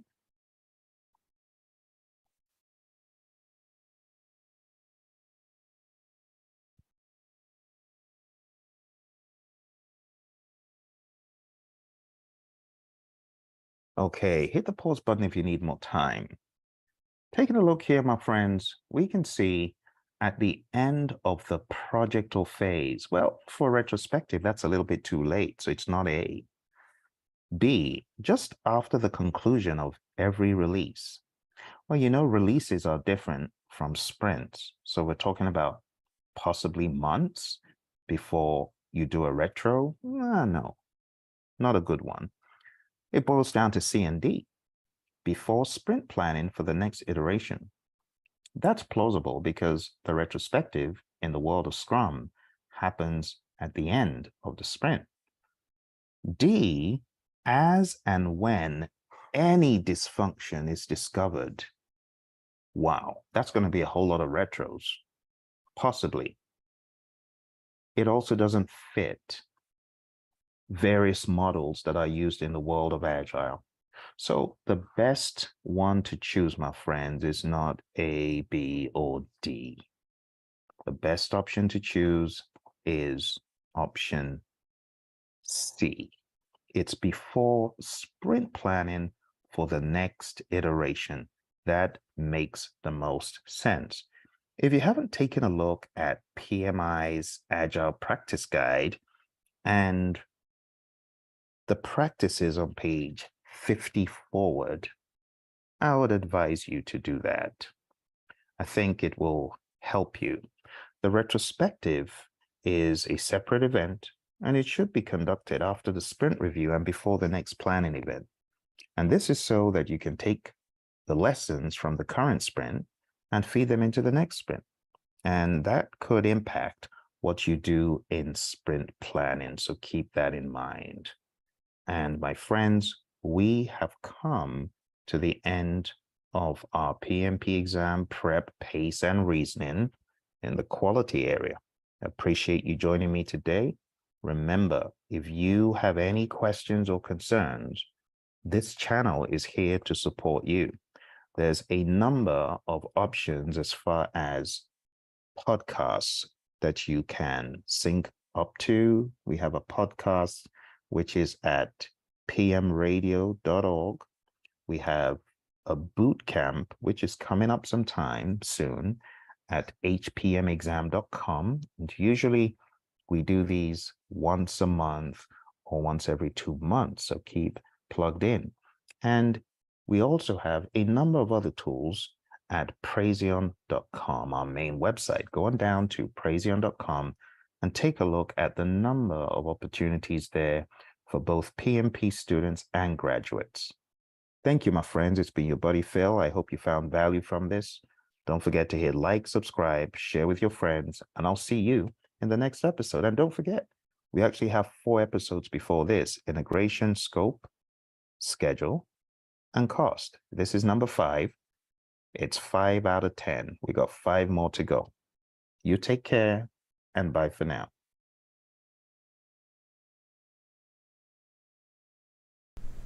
Hello, my friends. Welcome to PMP Exam Prep, Pace, and Reasoning, where we look at the knowledge areas but through a situational lens. Today, we are going into the world of scope. We've got 3 situational questions and then 1 random oddball question at the end. So let's jump straight into our first question. This is where we left off. It reads, you are a project manager in the education industry, responsible for implementing a new learning management system for a university. During the execution phase, the project team identifies additional functionality that could significantly enhance the team's capabilities. What should you do next to manage this scope change effectively? A. Assess the impact of the proposed functionality on the project's objectives and deliverables. B. Submit a change request to the Change Control Board to incorporate the additional functionality. C. Consult with the project sponsor and key stakeholders to gather their input on the scope change. D. Update the project management plan to reflect the inclusion of the new functionality. I'll give you some time to think about it. If you need more time, hit the pause button.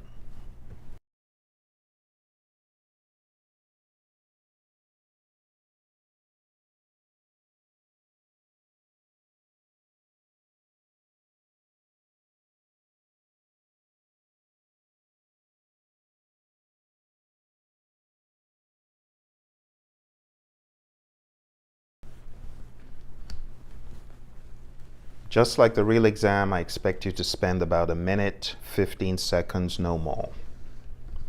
Let's take a look at the answers. When you have a proposed change, you don't just submit the change without considering the impact. You don't consult with the sponsor and key stakeholders to get their input on the scope change until you understand. C is like a quasi change control board. So it's really saying the same thing as B in a way. And D, you cannot do that until you've received the approval to update the plan in that regard. So the answer to this, my friends, is A. Here's the rationale. By assessing the impact of the proposed functionality on the project's objectives and deliverables, the project manager can make informed decisions about incorporating the scope change while considering its potential implications on the project's success criteria and overall objectives. Option B, submit the change to the Change Control Board, is not the best choice because submitting a change request to the CCB should come after assessing the impact of the proposed functionality. It is important to understand the implications and potential effects of the scope change before initiating the formal change process.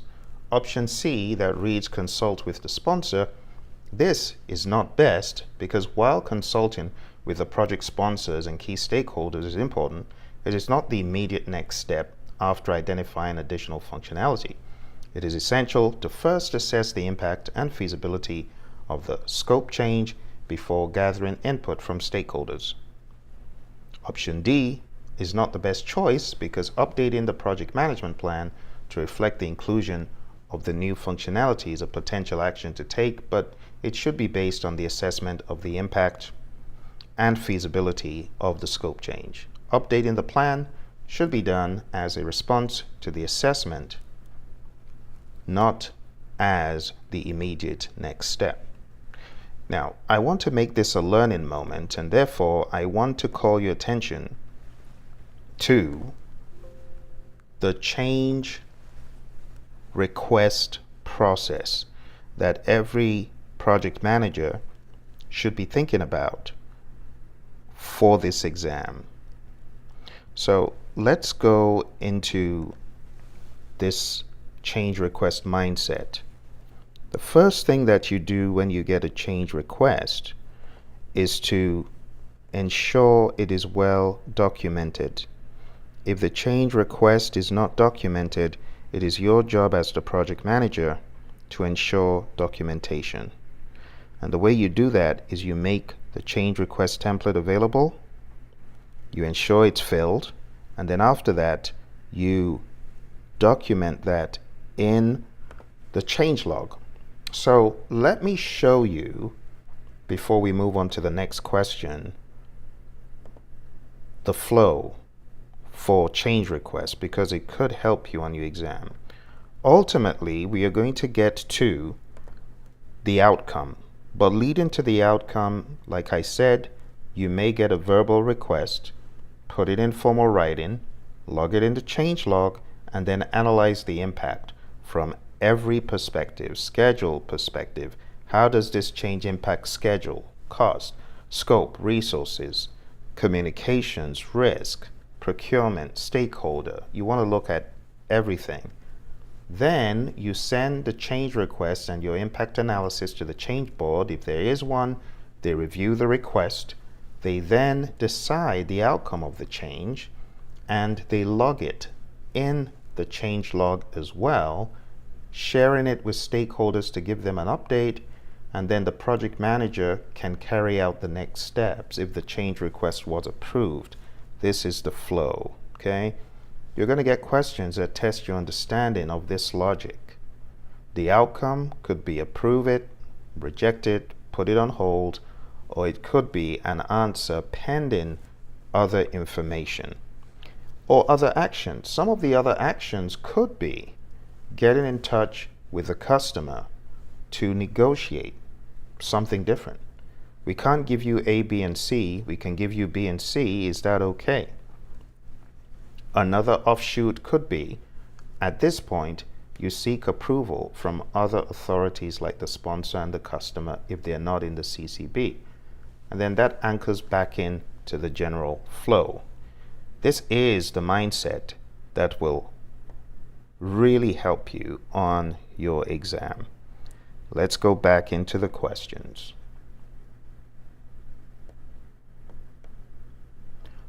So the summary from this question is, overall, assessing the impact of the functionality is the most appropriate next step. Let's move on to our next question.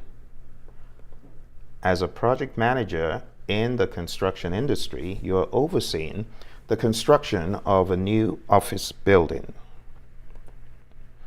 It goes on to say, during the execution phase, the client requests additional interior design elements that were not originally included in the project scope. What should you do next to manage this scope change appropriately?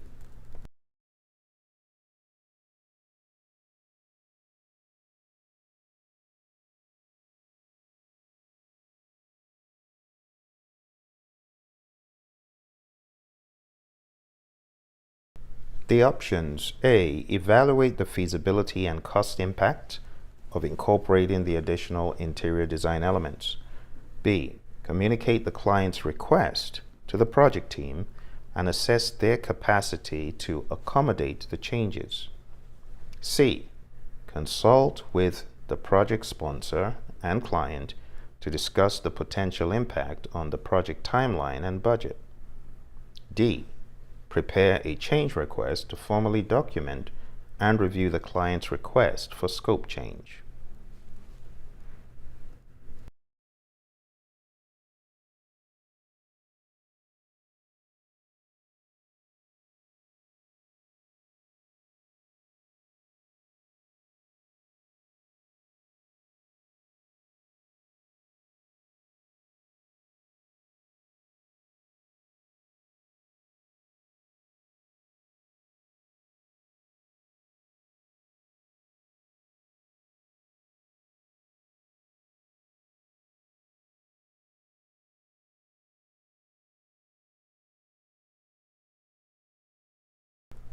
All right, so 3, 2, and 1.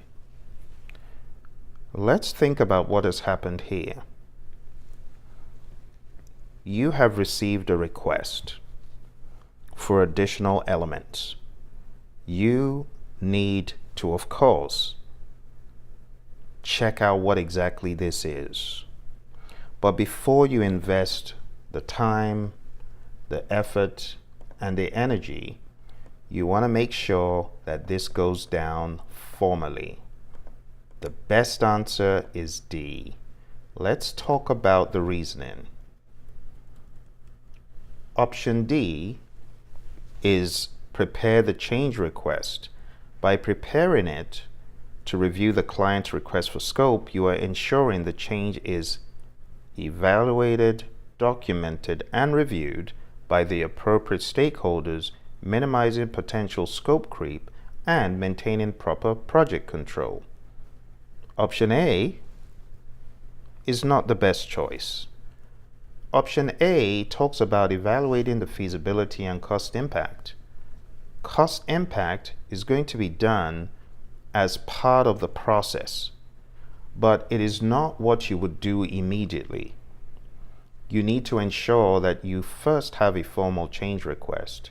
Then you can analyze the impact to cost and schedule, resources, and so on. So it's important to first document and review the request. Option B is not the best choice. It says communicate to the project team. While you're communicating the client request to the team is important, it is not the immediate next step to manage the scope change appropriately. It is necessary to first document and review the request before assessing the team's capacity. These are secondary things, right? Option C. This is not the best choice because consulting with the project sponsor and the client is like saying, "Mother, may I," at this point. You're the project manager. Think about it like I'm a PM in a project-oriented firm. So, the first thing you should do before any of this is prepare that change request. It is important to have the request formally documented and reviewed before engaging in discussions about the potential impact. So, first of all, you're not going to go straight to the sponsor to discuss this. You're going to make sure there's documentation. You're going to make sure there's analysis, exactly as I showed you in the previous slides. All right, my friends, let's go on. Let's go on to the final option. We said it's D, and we talked about by preparing a change To formally document and review the client's request for scope change, the PM ensures that change is properly documented. You got to follow that process, like in the map I just showed you. So hopefully that is going to help you answer all the questions you see in this series that are like that, because you will see a few. Next question, and this is number 6. You are a project manager in the biotechnical industry, leading a research project. During the project execution, new scientific discoveries and advancements emerge that could enhance the project outcome significantly. What should you do next to assess the impact of these discoveries on the project scope? A. Conduct a thorough analysis to determine the potential implications of the new scientific discoveries on the project's objectives. B. Engage with the subject matter experts and stakeholders to gather their insights on incorporating the new discoveries into the project. C. Review the project management plan and update it to accommodate the new scientific discoveries and their potential impact. D. Collaborate with the project team to evaluate feasibility and potential benefits of integrating the new discoveries into the project scope. I'll give you some time to think about it.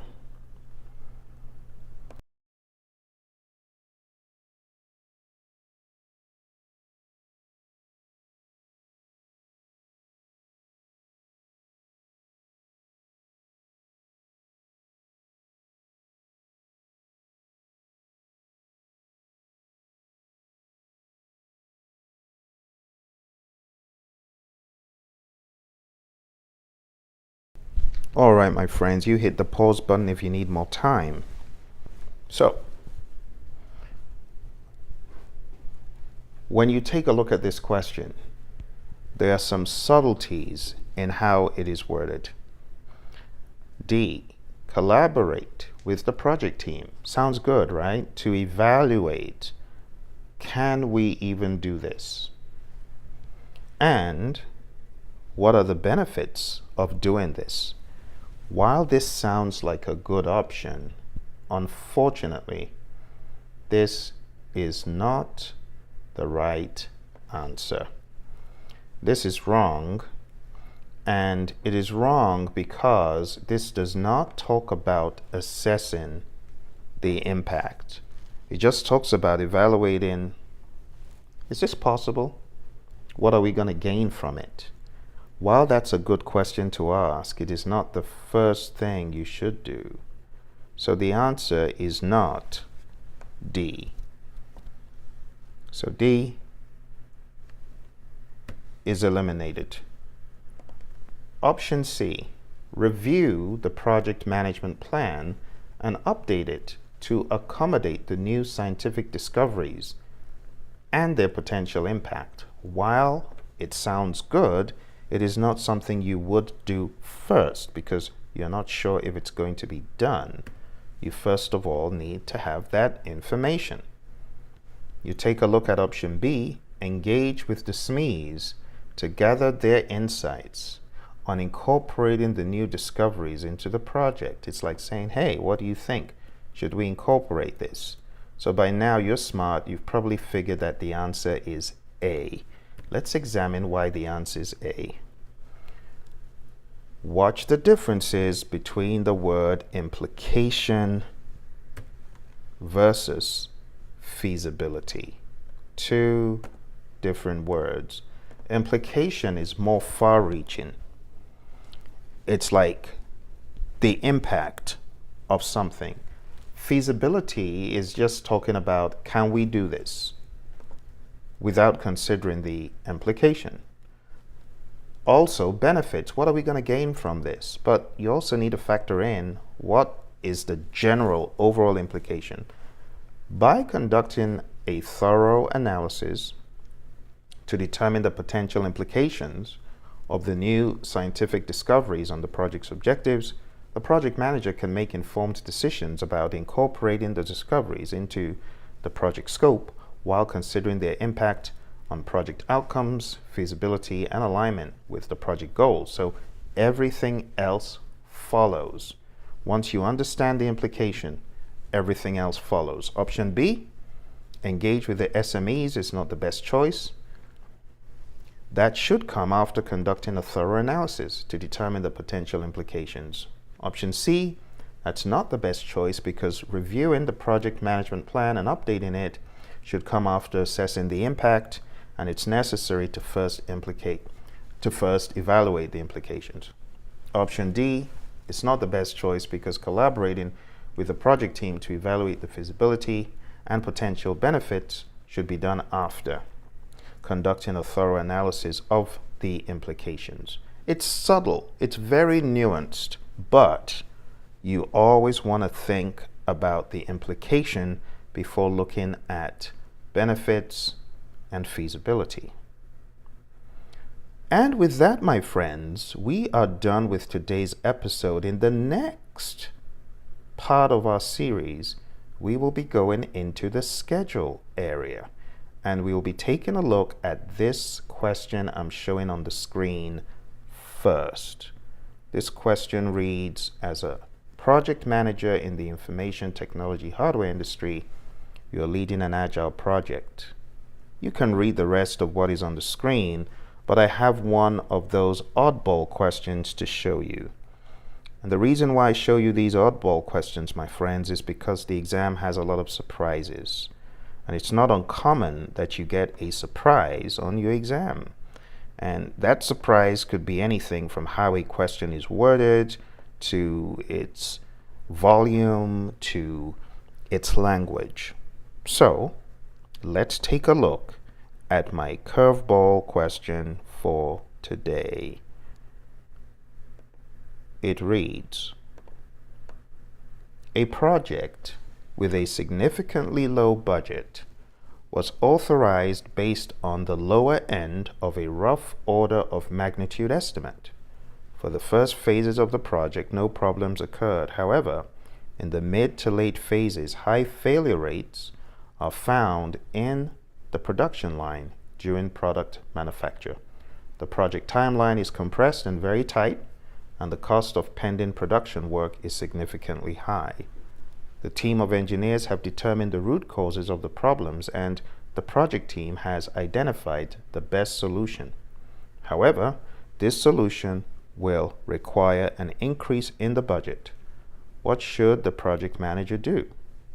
A, update the scope and schedule baseline and authorize funds from management reserves. B, follow through with the authorized change control process. C, implement the proposed solution and gain team approval for the result. D, obtain additional funding from the project sponsor.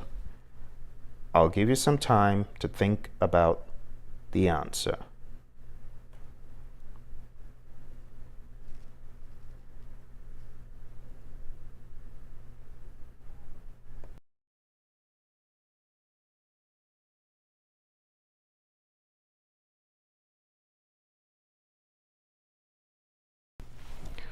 Okay, my friends, taking a look at this question, a few things I want to point out. Your exam could very well have some surprises in terms of the length of questions. From what I have heard from students, you might have some abnormally long questions. Not a whole lot, but they could show up. You also need to understand that what makes the exam challenging to many people is reading through the entire question and being able to complete all 180 questions because of the volume.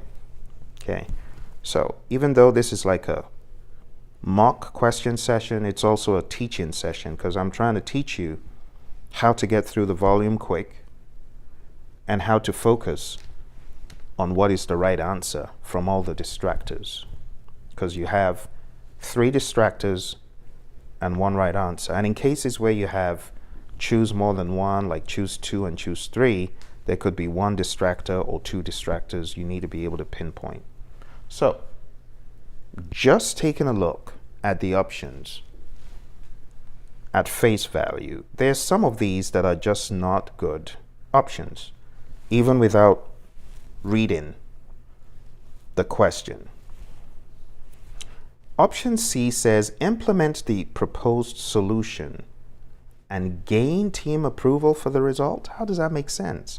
You're to gain team approval first, right? You're to gain team buy-in before moving ahead. This is not draconian rules, so option C is not even a good option right off the bat. Now you're left with 3. Option A, face value. It says, update the scope and schedule baseline. Okay. You wouldn't do that first. You would need approval, obviously. But then it goes further to say, authorize funds from management reserves, of all things. Management reserves is for management to authorize because it's what management puts aside for unknown events. So, this is not the best answer. So let's get rid of that. Let's also talk about the loquacious babble that's in this question in the form of the team of engineers have determined the root causes of the problems and the project team has identified the best solution. They identified the best solution. So why do you need to gain approval if they were part of it? Do you see how it all doesn't add up? The story doesn't add up, so you got 2 left. Option D says obtain additional funding from the sponsor. You do get additional funding, but you don't just walk up to the sponsor and say, give me more money. You need to follow through with the approved change control process. It's the most vanilla flavored answer, but it's the best and the most correct because every organization has their way they manage change. Okay? So, my friends, I hope you found this to be insightful and helpful and get you into the right headspace for your exam. For those of you taking the test and you need a quick boot camp, I got a half-day boot camp. This holds every 1 to 2 months, depending on demand. We may have one coming up soon, so do check.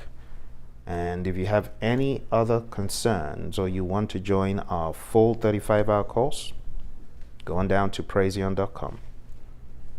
Thank you very much, my friends. I'll see you in our next episode. Bye for now. Hello, my friends. Welcome to Situational Knowledge Areas Integration.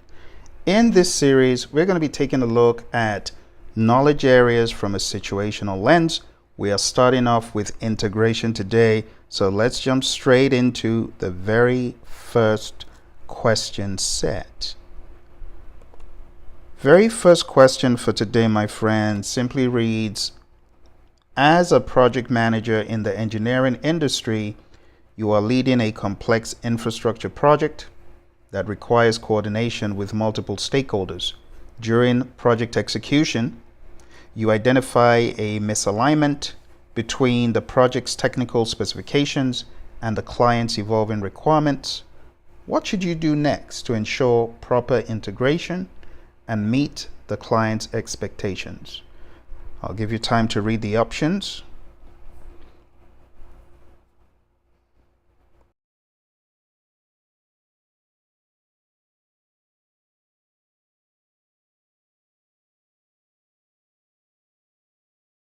All right, hit the pause button if you need more time.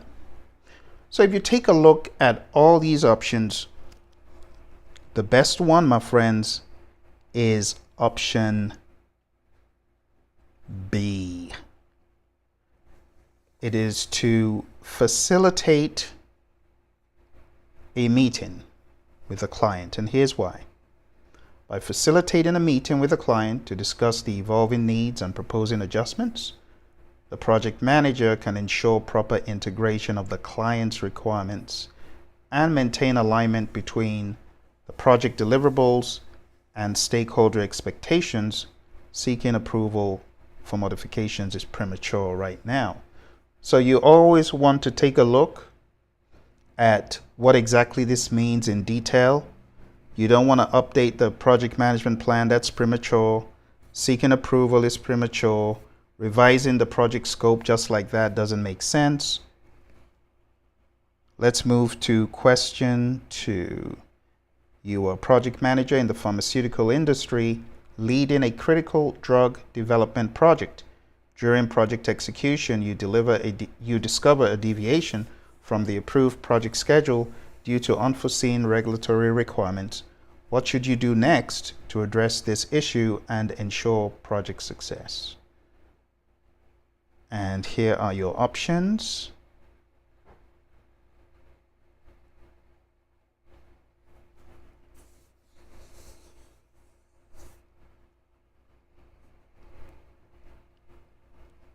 I'm going to give you some more time, but hit that pause button if you need even more.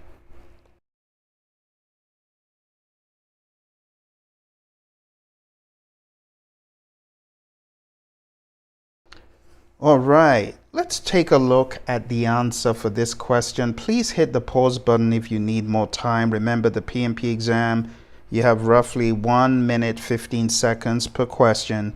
So if you need more time, hit that pause button.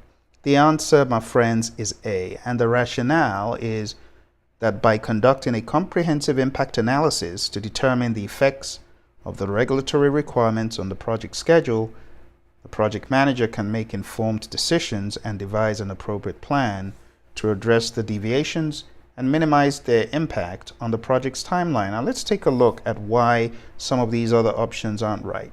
Option B is not the best choice because seeking approval from the CCB to adjust the project schedule should be done after conducting the impact analysis.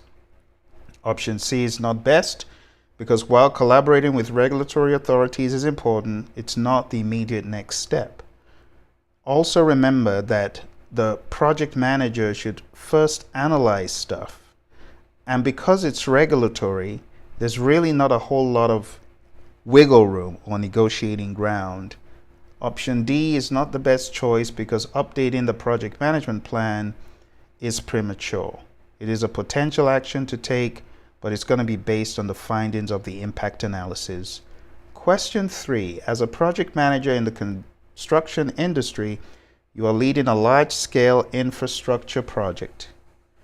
During the project's closing phase, you encounter challenges with integrating the final deliverables into the existing infrastructure due to compatibility issues. What should you do next to ensure successful integration and project completion? Is it A, B, C, or D?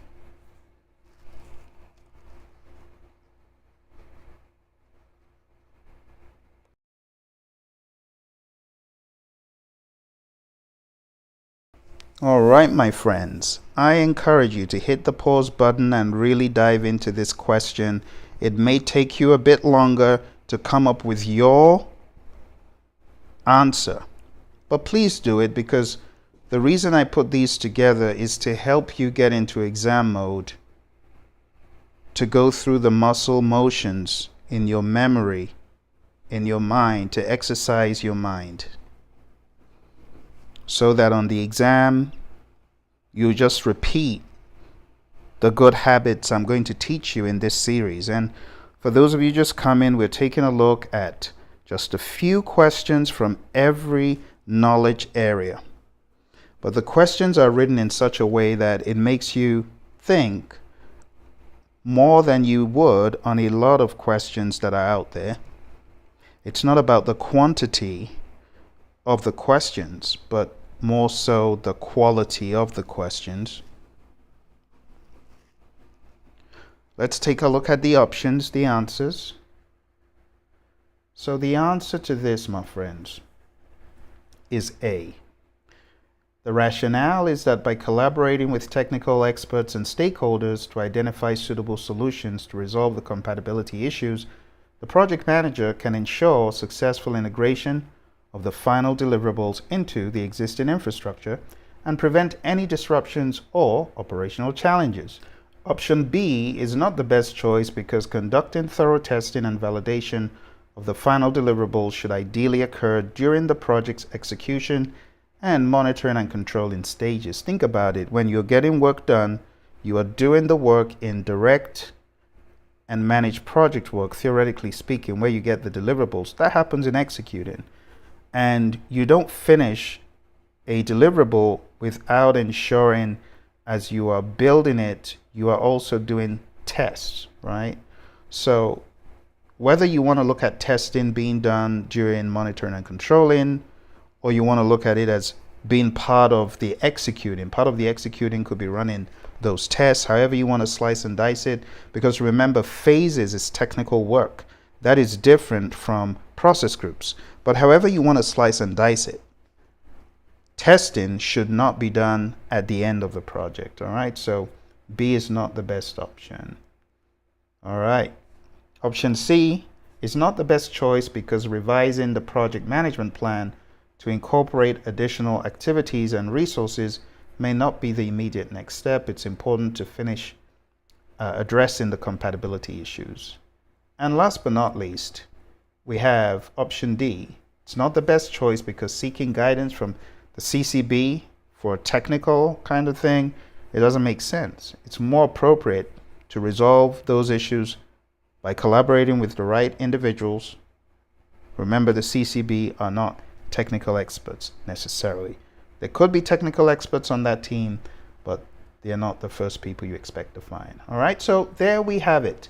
The integration area, we went in, we spent roughly 10 minutes going through that. But to put another layer of understanding, I want to share with you some insights as to the enormity of these questions on some exams.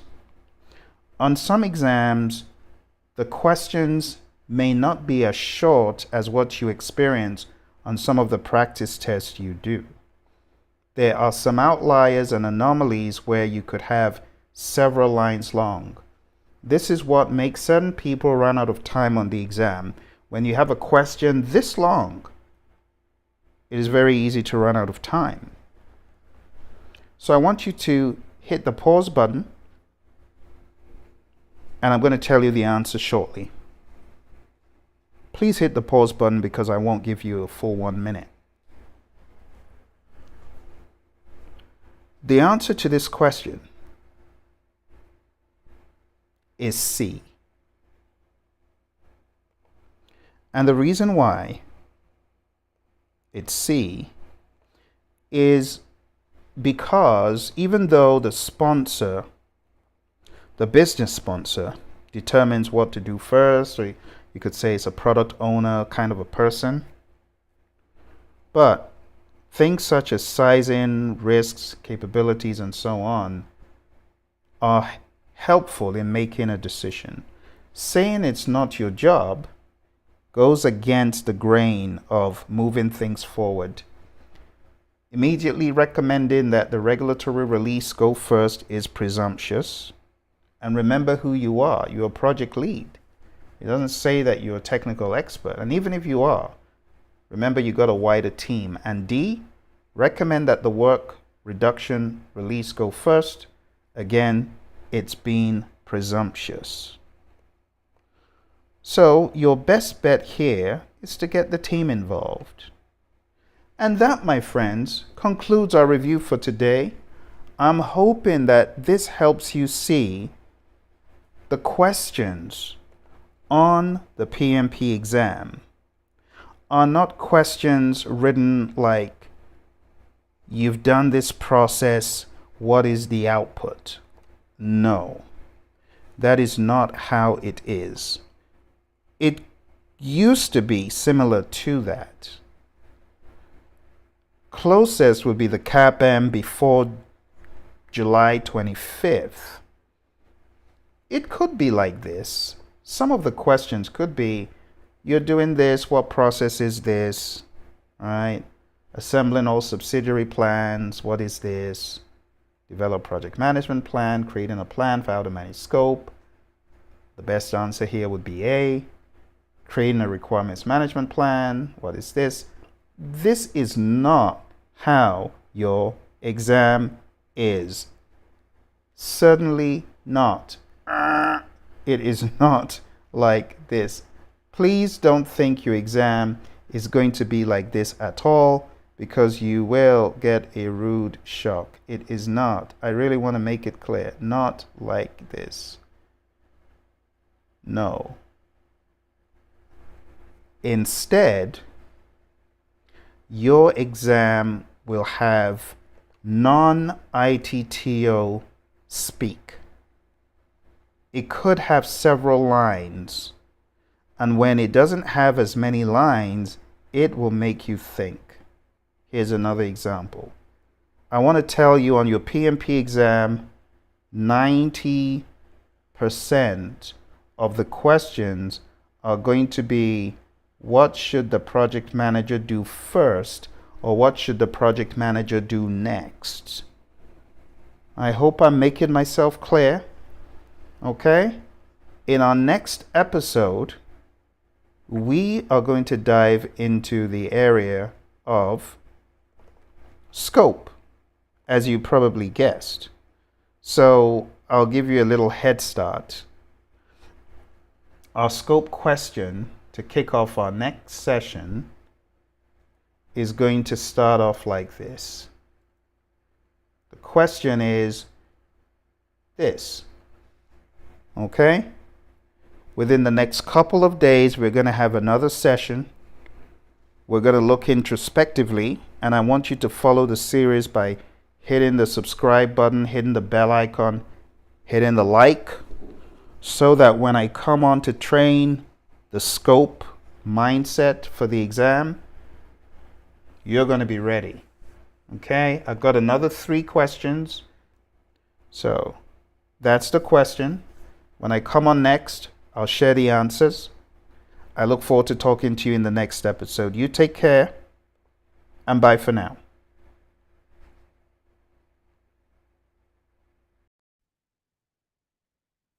Welcome, colleagues and professionals in project management.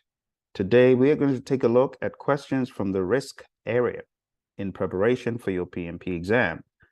Let's jump straight into the first set of questions. Your company is going through an agile transformation. The Agile PMO has decided to carry out research to deduce if your firm is well suited for agile. Which of the following resources would you use to do this?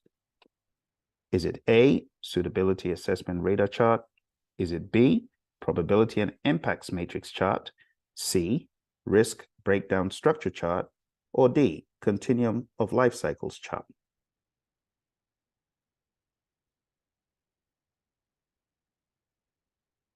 Do hit the pause button if you need more time. Now, using the process of elimination, it says, going through an agile transformation.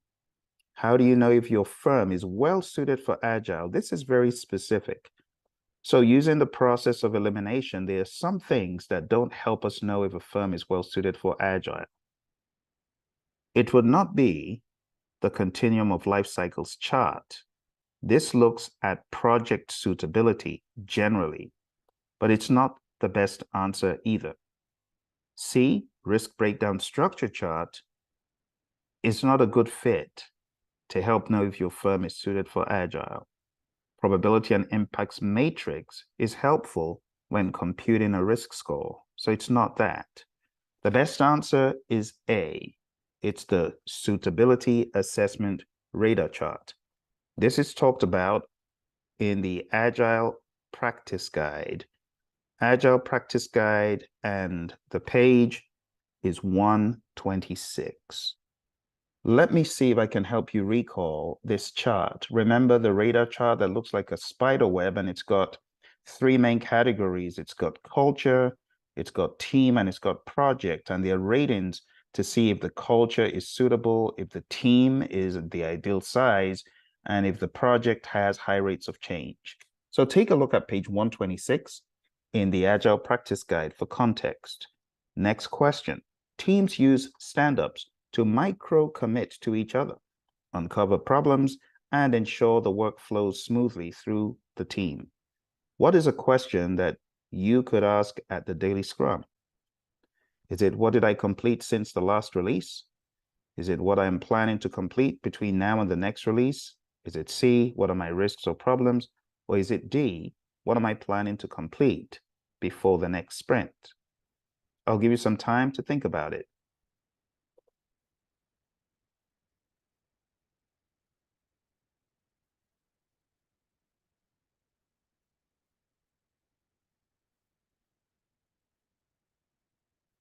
All right, let's take a look at the answer. So the three questions in the world of Scrum are: what did I do yesterday to move us towards the goal? What will I do today to move us towards the goal? And are there any impediments?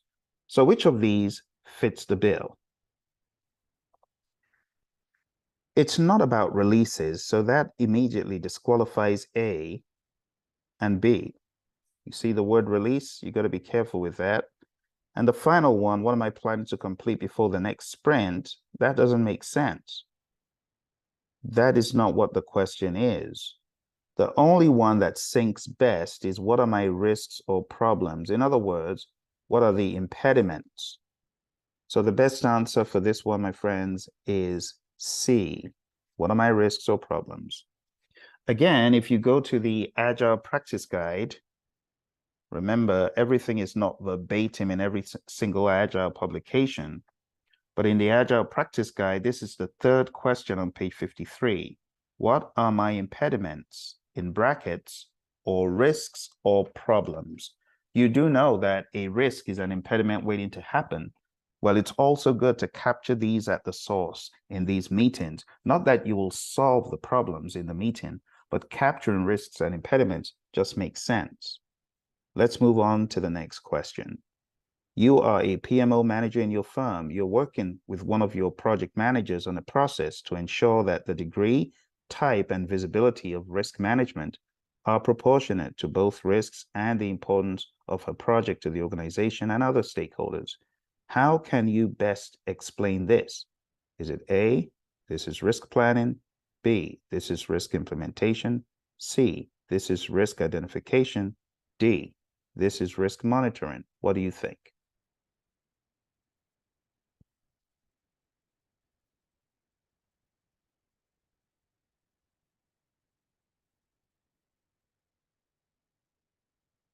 All right, let's take a look at the answer. So there's a clue here. Ensure that the degree, type, and visibility are proportionate to both risks and the importance of her project to the organization. Visibility of risk management, proportionate. This is a planning thing. It's not implementation. If the degree, type, and visibility of risk management is not up to par with the profile of the stakeholders and the visibility of the project and the importance of the project, there could be trouble. First of all, you'll be doing subpar risk management. And secondly, you may have some stakeholders push back. So it's not a implementation thing. It's not in the very beginning of identification. It's not risk monitoring. It's risk planning. Now, you do know that identification fits under planning. So when you look at these, try to choose the best answer. Plan risk management is the process of defining how to conduct risk management activities for a project. The key benefit of this process is that it ensures that the degree, type, and visibility of risk management are proportionate to both risks and the importance of the project to the organization and other stakeholders. Let's move on to the next question. You work for a research company that has just gone through an agile transformation. You are now working on a project with a high degree of change and a lot of uncertainty. What is the best way of managing the associated risks? Is it A, execute the work using an agile approach? Is it B, use an iterative approach to execute the work? Is it C, use a purely predictive approach? Or is it D, carry out the work using a plan-driven approach?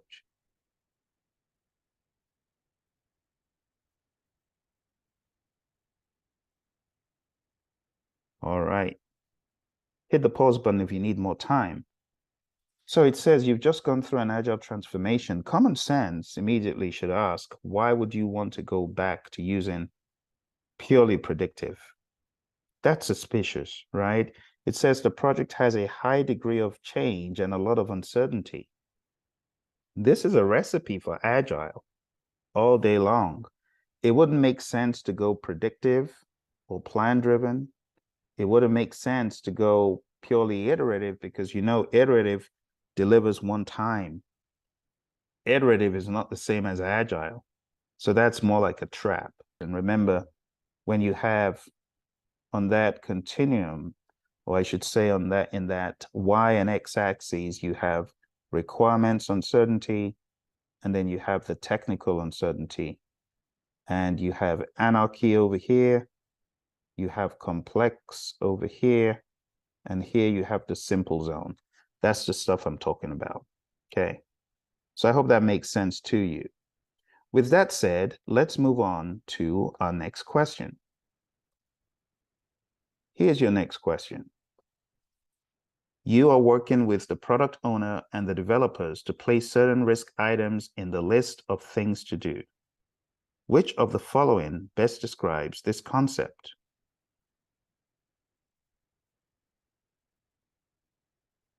Hit the pause button if you need more time. So this is a pretty straightforward one. There's no such thing as a risk-reward backlog, so we'll cancel that.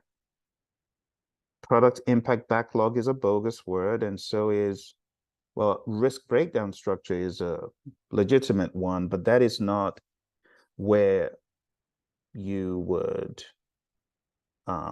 place these risk items in the list of things to do. It wouldn't be in an RBS. So the best answer is going to be in your risk adjusted backlog. Remember that we have a product backlog, but when it's risk adjusted, that means the actions, mitigation actions, or whatever risk related actions to be carried out are now in that backlog. So the best answer is B. Let's move on. You are in the process of identifying risks.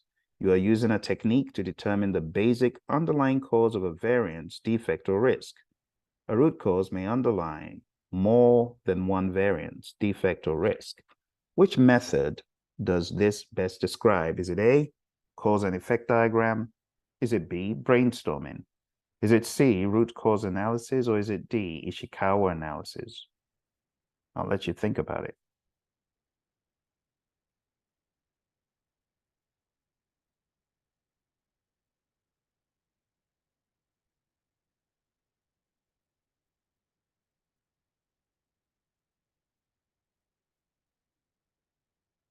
So let's move on to the process of elimination. Ishikawa analysis, it's not typically the term you would use for an Ishikawa diagram, but assume it was. An alarm bell should go off in that A, cause and effect diagram, and D, Ishikawa diagram pretty much mean the same thing. So if you want to say Ishikawa, cause and effect, you're saying the same thing. That's a red light. It's not those because there's a more precise one. And while brainstorming is good, the best answer in this case is C. It's a root cause analysis, and you can read this directly in PMBOK 6, page 415. And it says root cause analysis is typically used to discover the underlying causes that lead to a problem and develop preventive action. It can be used to identify threats by starting with a problem statement and exploring which threats might result in that problem occurring. The same technique can be used to find opportunities by starting with a benefit statement, for example, early delivery or under budget, and exploring which opportunities might result in that benefit being realized. All right, let's move on to the next question. Next question here. Descriptive terms such as very high, high, medium, low, and very low, or numeric values can be used for probability and impact when creating a probability times impact matrix. Which term best describes this numeric value? I'll give you some time.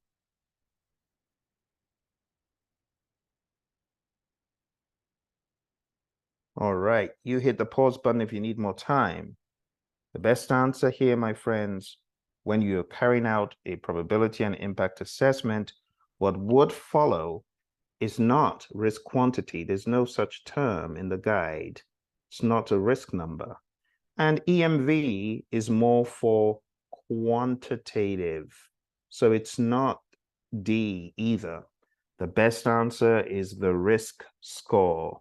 And the risk score is calculated with probability times impact. So the best answer is A, risk score. It reads in the PMBOK Guide, 6th edition, risks are scored in the performed qualitative risk analysis process. The risk register is updated with new information generated during the performed qualitative risk analysis process. Updates to the risk register may include assessments of probability and impacts for each individual project risk, its priority level or risk score, the nominated risk owner, risk urgency information, or risk categorization, and a watch list for low priority risks or risks requiring further analysis. All right, well, there you have it. Let's move on to the next one. Your project has a 70% probability of $10 million profit and a 30% chance of $5 million loss. What is the EMV for the project? Now, I do want to make it clear these questions may not be like this on the exam, especially where multiplication or addition of mathematical functions are concerned, but this is still a good assessment of understanding. So go for it.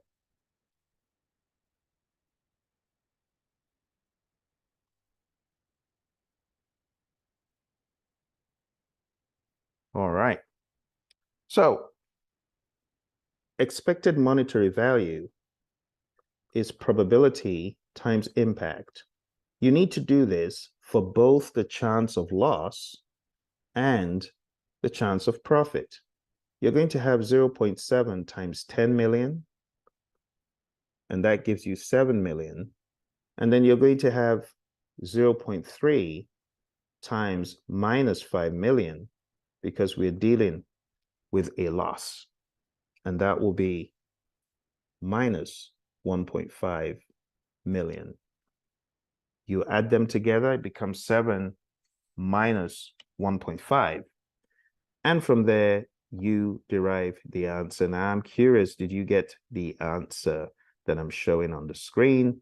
The answer is 5.5 million when you do the addition of both variables. So the answer should be A.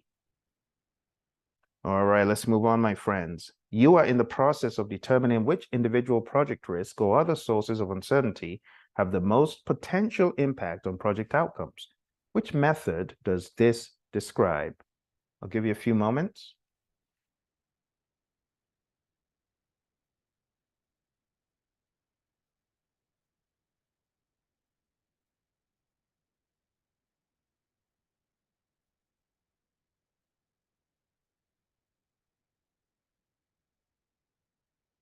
All right, let's use the process of elimination. So it says the method for determining the risks that have the most potential impact. It's not risk forecasts. And while simulation, in a sense, is not a wrong answer, it's not the best answer, because we have to be precise about the tools and techniques that are best. It's also not decision tree analysis, even though one could argue that that could give some insights. But the very best answer is sensitivity analysis. Remember, we talk about the tornado diagram and how that is an example of sensitivity analysis. The length of the bars show you which risks are most sensitive. In other words, which of these risks could greatly affect the project most? So the answer is A. This analytical technique, sensitivity analysis, is used to determine which individual project risks or sources of uncertainty have the most potential impact on the project's outcome by correlating variations in project outcomes with variations in elements of a quantitative risk analysis model is the word. All right, let's go ahead and let's move on to the next one. The product owner removed 5 stories from the product backlog. after meeting with the stakeholders. Which risk response strategy is this? Is it mitigate, accept, avoid, or transfer?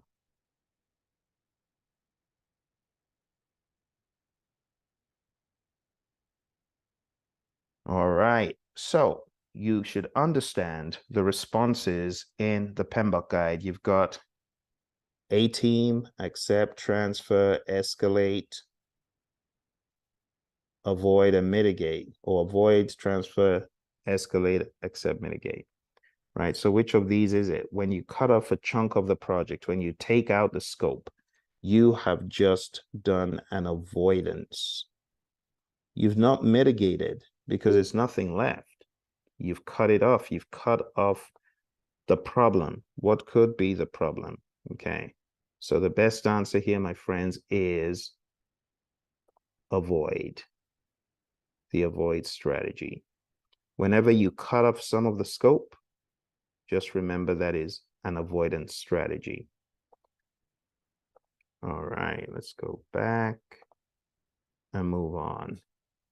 You have encountered a huge risk on your project. The PMO has given you a few options. You decide to remove some of the identified work from the project scope. Which risk response does this describe? Okay. 3, 2, and 1. If you need more time, hit the pause button. So if you've removed some scope, similar to what we just discussed, the best answer is C. It's avoid. It's the same approach, whether you're in the world of agile, hybrid, or predictive. Here's your next one. You have a discussion with your boss that you may need to request additional budget if a particular risk occurs. He tells you there are no funds available to meet your request. Which risk response strategy is this?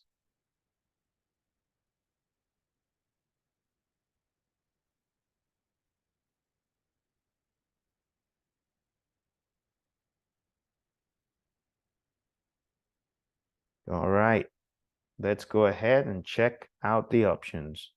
So, asking for additional budget if a risk occurs. You see, that's the key word. If this happens, I'll need to ask you for this. I may need to ask you for more money if this risk happens because it's reactive. It's not proactive. So it's not mitigate and it's not transfer. So it boils down to 2. It's one of the accepts. Is it active accept or is it passive accept? It's got to be one of them. Which one did you choose? If you chose passive accept, you are correct because there are no funds available. Active accept would have been putting funds aside. Okay, so passive accept is the best answer. Acceptance can be either active or passive. The most common active accept strategy is to establish a contingency reserve, including amounts of time, money, or resources to handle the threat if it occurs. At this point, though, nothing is being done. Here's your next question. The product owner has decided to conduct one or more rounds of backlog preparation in order to deal with the ambiguity that surrounds some of the requirements on the project. Which risk response strategy is this? All right. Hit the pause button for more time. Okay, so in this case, you are doing something proactively to deal with the risk. You're not transferring, you're not avoiding, and you're not merely saying, well, whatever happens, happens, let's just go ahead as planned. No, you're actually doing something because you want to reduce the probability of things going wrong. So in this case, you are mitigating. You are mitigating, and the best answer is A. That's a reduction of the probability of whatever it is happening, okay? And here, do remember, though, that in the 7th edition, you have a couple of numbering schemes. So I'm going to go ahead and make sure that the 2.8 reference does hold, because we have various page nomenclatures for the 7th edition, if you get what I'm saying. So this is 2851, and it looks like it's in the wheelhouse of risk. And 2.5.1 is on page 123 thereabouts. And we have indeed the A team, avoid, escalate, transfer, mitigate, accept, talked about there. All right, let's move on. Moving on. In your project, some equipment is to be shipped from another country by sea. The sea route is likely to encounter a storm during the shipment period, which could cause a delay of about 10 days. You identify that not having the equipment on site as scheduled could delay your project by about 2 months. It is therefore necessary to plan an alternate solution. You arrange with a local company that has the same equipment to lease it, pending the time your own equipment reaches your site in case of shipment delays. This is an example of which risk management process? Is it developing a risk management plan? Is it implementing a risk response plan? Is it monitoring project risks? Is it computing the expected monetary value? What do you think? I'll give you some time.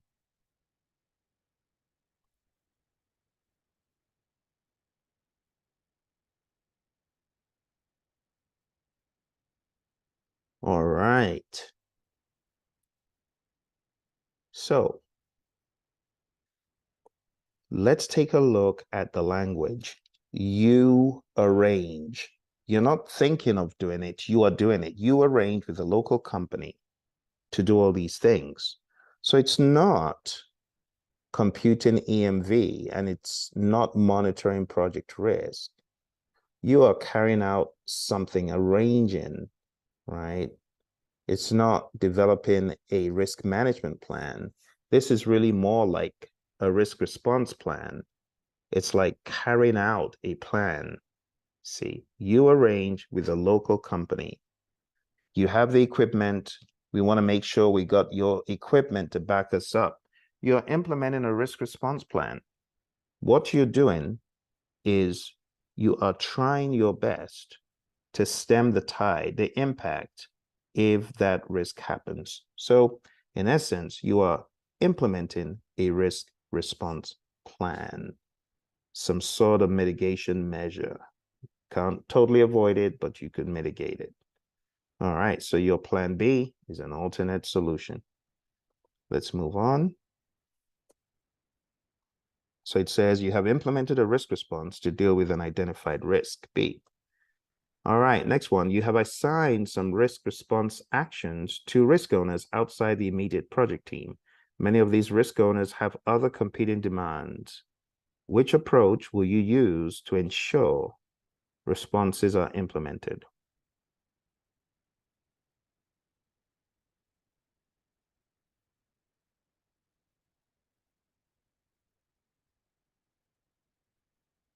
All right, let's use process of elimination again. You want to make sure that the responses were implemented. Coercion or punishment is never the best option. You can't say, I'm going to ensure that you do this by punishing people if they don't. No, that's not the route we take. A mere stakeholder matrix is not really clear. Maybe it's a stakeholder engagement assessment matrix, but again, that in and of itself is not enough, right, to ensure responses are implemented. You know, doesn't make sense to choose that. So it wouldn't be stakeholder matrix. We've got two options. We have risk audits and we have influencing. Think about risk audits. They are after the fact, right? It's not ensuring that the response is implemented. A risk audit checks the effectiveness of your risk strategy or your risk approach in general. But when it comes to influencing, that is leadership. And that is a valid way for you to ensure that indeed the stakeholders or the team members or whoever did carry out what needed to be done. So the best answer is D, my friends. So there you have it, my friends. The best answer is D. It's influencing. You can find this on page 451 of PMBOK 6, it says interpersonal and team skills that can be used for this process include, but are not limited to, influencing. All right, let's move on. Your team has overcome a huge risk, and you need to ensure that this risk is gone once and for all. You decide to conduct a risk assessment as part of what? What should your risk reassessment be part of? Think about it.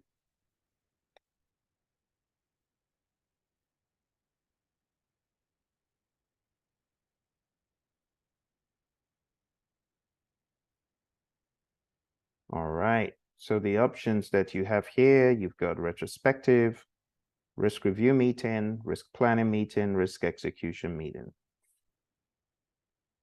So a risk reassessment reassesses your risk performance, which means you're actually carrying out the risk management plan at this point. You're executing stuff, right? So it's no longer in the planning aspect. So it's not C, it's not planning. It's not a retrospective, because that will be after some rounds of execution, right? This needs to be done as proactively as possible.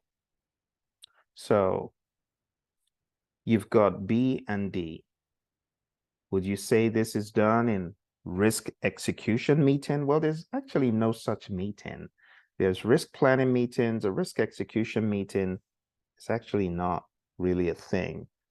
The best answer, according to the PMBOK Guide 6th edition, based on the actual language, the lingo that we use, is risk review meeting. So risk responses are carried out quite all right, but then we have a point in time where we ask, was this the best response? Was this a worthwhile approach to our risks? Was this good or not? So the best answer to this, my friends, is option B. It's a risk review meeting. And you can find this in the PMBOK Guide 6th edition under the tools and techniques there. We do have risk review meetings talked about on page 457 of PMBOK 6. And it says meetings that can be used during this process include, but are not limited to, risk reviews. Risk reviews are scheduled regularly and should examine and document the effectiveness of risk responses in dealing with overall project risks and identify individual project risks. Risk reviews may also result in identification of new individual project risks, including secondary risks that arise from agreed upon risk responses, risk reassessment of current risks, the closing of risks that are outdated, issues that have arisen as a result of risks that have occurred, and identification of lessons to be learned for implementation in ongoing phases in the project or in similar projects in the future. So a bit of a mouthful, but go on and check out page 457 in the PMBOK Guide 6th edition. All right, here's our next question, and it reads, you are in the middle of an analysis to compare technical accomplishments during project execution to the schedule of technical achievement. You realize a possible risk associated with a scheduled task. So you build in a contingency into the schedule and monitor contractor performance. Which response does this best describe? I'll let you think about it for a bit. Is it avoid, transfer, accept, or mitigate? Think about it.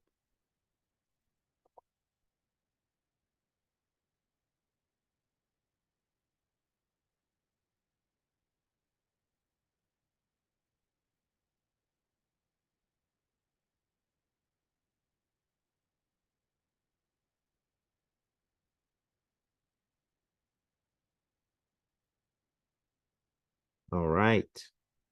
So there's a trick to this, my friends. Anytime you see contingency as part of a risk measure, you need to understand that contingencies are always associated with after the fact action. So the best answer to this is accept. When you accept a risk, you could at the same time say, well, if this risk happens, let's build in a contingency. Or you could say, let's build in a contingency to cushion whatever happens, but you're not doing anything proactive. You are accepting.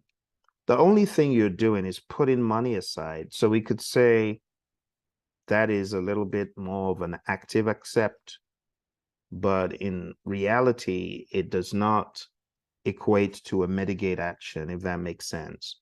When you're using a contingency, it's as though you're saying, okay, whatever happens, happens.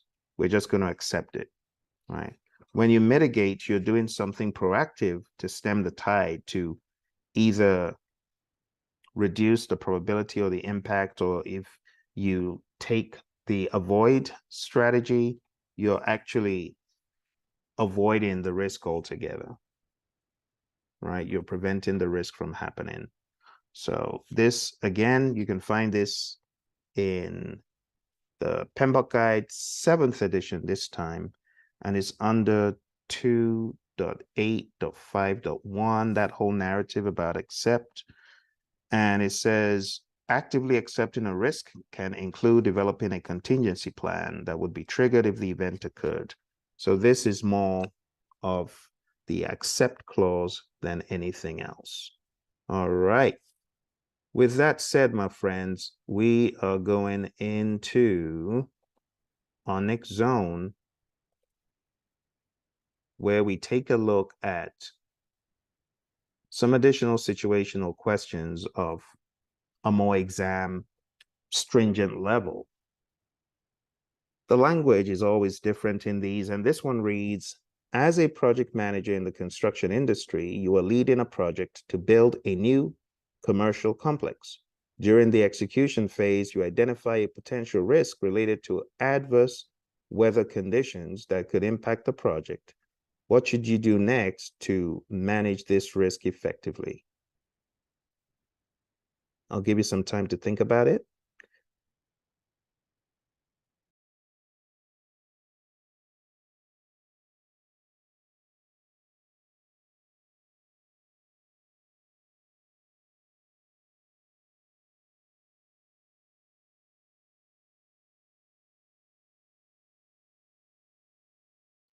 All right, well, let's take a look at the options here. You have A, assess the probability and impact of the adverse weather conditions on the project. You have B, develop a contingency plan to mitigate cost overruns caused by adverse weather conditions. You have C, communicate the risk to the project stakeholders and seek their input on addressing it. And you have D, update the project management plan to include additional resources to expedite construction activities in case of weather-related delays. Now, taking a look at these, there are some that are great, but they shouldn't necessarily come first. What are the steps in risk management? Identify the risk. You could look into identifying the root cause and the effect. But after you identify risk, the next thing is to do qualitative risk analysis and then quantitative risk analysis. So here, the question is just saying you've identified a risk. This is pretty much just, hey, this could happen, right? You've identified a potential risk. You haven't done anything else. You've not done a qualitative risk analysis. And the qualitative risk analysis is assessing the probability and impact. Developing a contingency plan will be planned risk responses. Too early to do that. Communicating the risk to stakeholders and seeking their input is like, mother may I.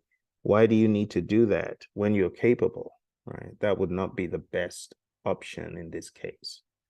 And then update the project management plan It's something that would follow after approval, after agreement, but it's not what you would do first. And it says to include additional resources to expedite construction activities in case of weather-related delays. That is presumptuous. Okay, so the best answer in this example, in this question, my friends, is A. I know B looks very appealing, but you wouldn't jump into a contingency plan without really understanding what if the probability and the impact are very minuscule, because the question just says you identified a potential risk, right? It didn't say if it's a big risk or big probability or big impact. So the best answer is A. A little bit on the slimy, tricky side, I know, but you got to get used to seeing some of these. That definitely will trick some folks up. All right, let's go to our next one. Number 24. You are a project manager in the biotechnical industry, overseeing a research project to develop a new medical treatment. During the execution phase, you identify an overall project risk associated with regulatory approval delays, which could impact the project's outcome and viability.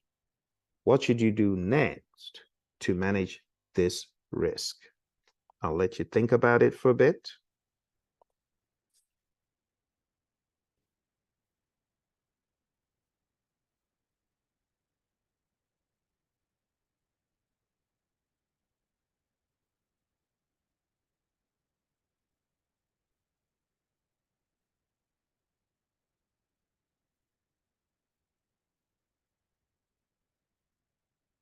All right, let's go ahead and analyze this question.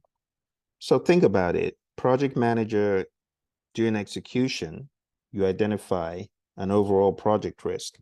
An overall project risk is one that can bring the project to its knees, kill the project, could be very bad. And it says, what should you do next? Well, if you identify something that could kill the project, you're going to want to take action ASAP, that's for sure. Analyzing the potential consequences of regulatory approval delays. You already know this is an overall project risk, so it can kill the entire project. That's what. See, that's what it could do. So analyzing potential consequences, you already know the consequences because it's told you it's an overall project risk. These are very, very important big risks that could kill an entire project. So A has already been done for you and it been labeled as an overall project risk. Okay. Let's go to D. Update the project management plan to reflect the potential timeline extension.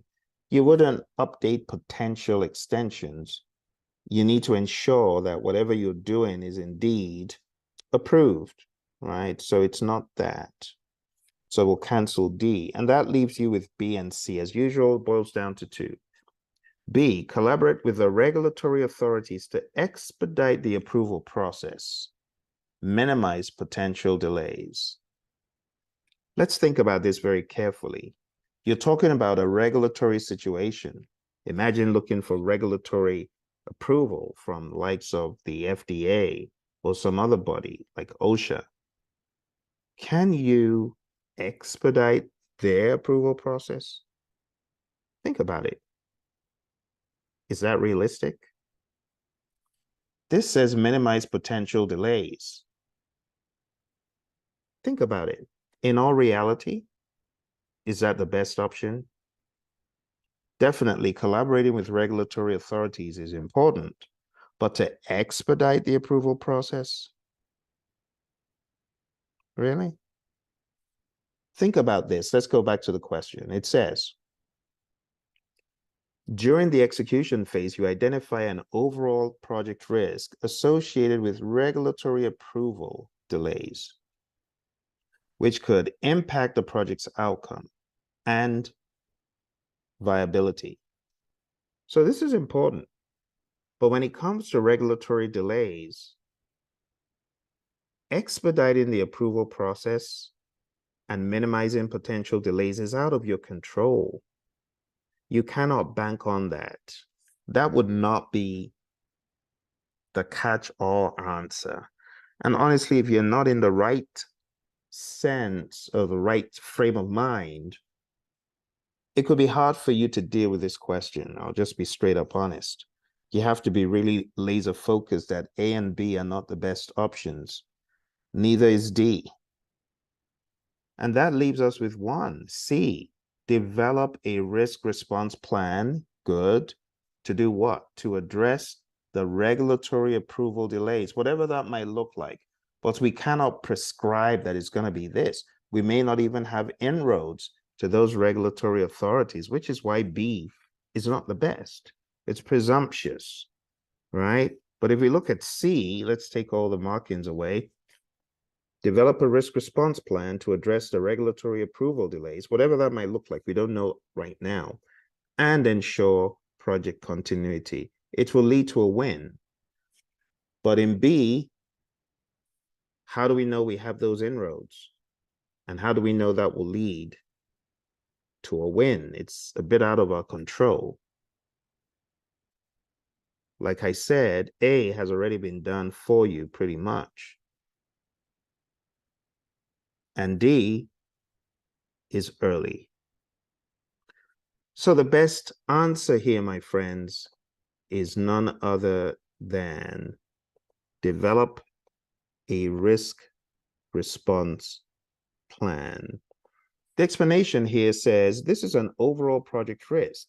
By developing a risk response plan to address the regulatory approval delays and ensure project continuity, the project manager can proactively manage the risk, implementing appropriate strategies to mitigate the impact on the project timeline and maintain progress. Option B, collaborating with regulatory authorities, could be a valuable strategy, but it might not always be entirely within your control, and it might not eliminate all delays. Therefore, it should be part of your risk response plan rather than the immediate next step, given that the consequence of regulatory approval is already known to be the potential impact on the project's outcome and viability. Most appropriate next step would indeed be to develop a risk response plan.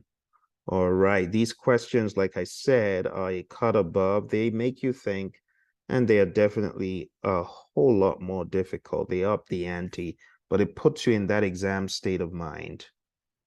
Question 25. As a project manager in the financial and banking industry, you are leading a project. I'm going to let you read it just so that you get into the character of the exam, and I'm going to let you spend some time thinking of how to answer it. I'll give you some time differently this time.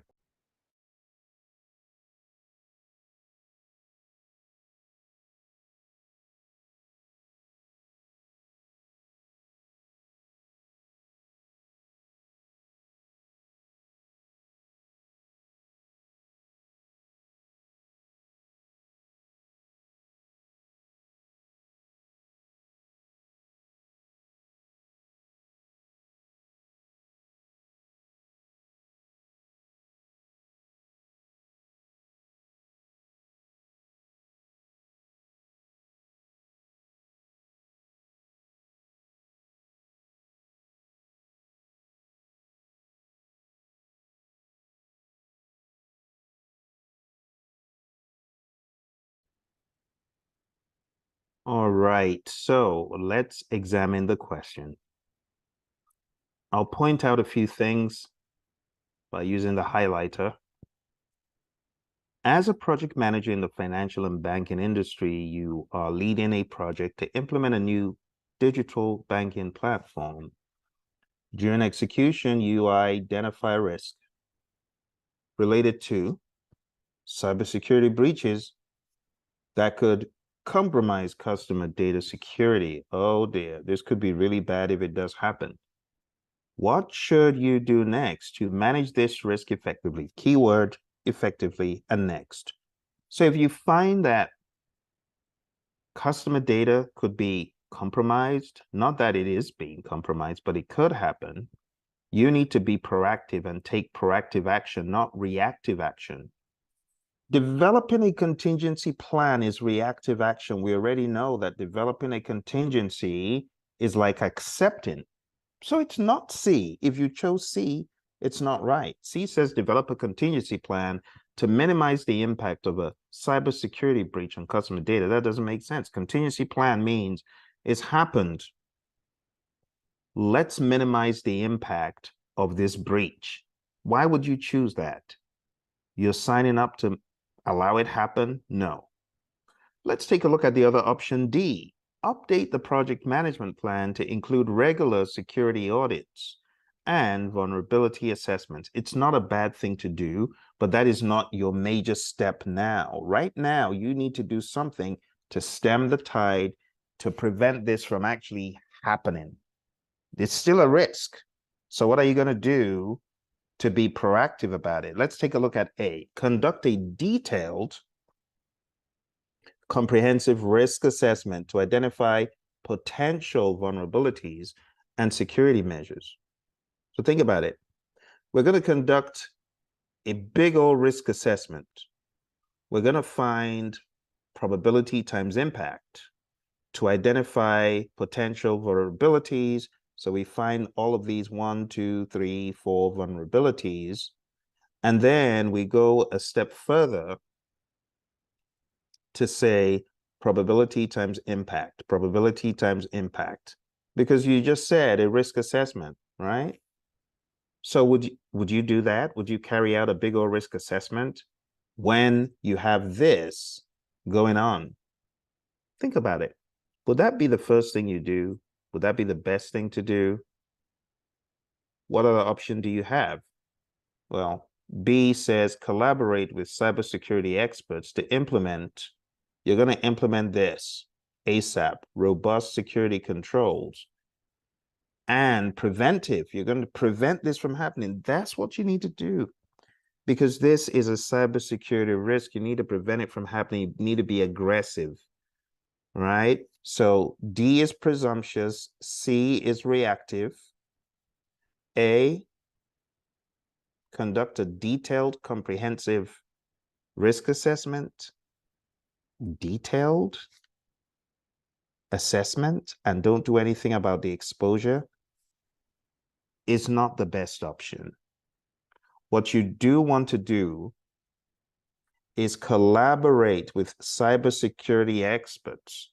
They can do all the assessment stuff that they need to as part of implementing robust security controls and preventive measures. You want to go with that. That is the best option for this question, my friends, okay? So the best answer I would have imagined is B. The rationale: by collaborating with cybersecurity experts to implement robust security controls and preventive measures, the project manager can proactively manage the risk of cybersecurity breaches, safeguard customer data, and ensure successful implementation of the digital banking platform. You need prevention. That's the most important thing. All right. Well, I hope this has been making sense. It's a very long session, but risk is a beast, and we very much needed to do this. Let's take a look at our final question, the spinner. It reads, an experienced project manager on a hybrid project resigns, and a new project manager joins the team. During the initial assessment of project documentation, the new project manager discovers that the impediment log has not been updated for the past month. What should the project manager do first?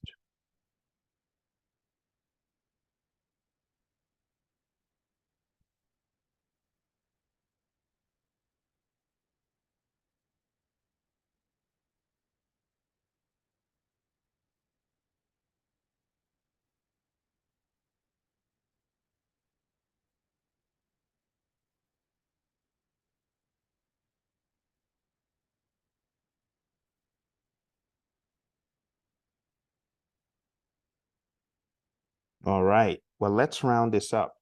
So we have, do you consult with the team to understand the current state of impediments? Do you examine the issue log for risks and issues, not on the impediment log?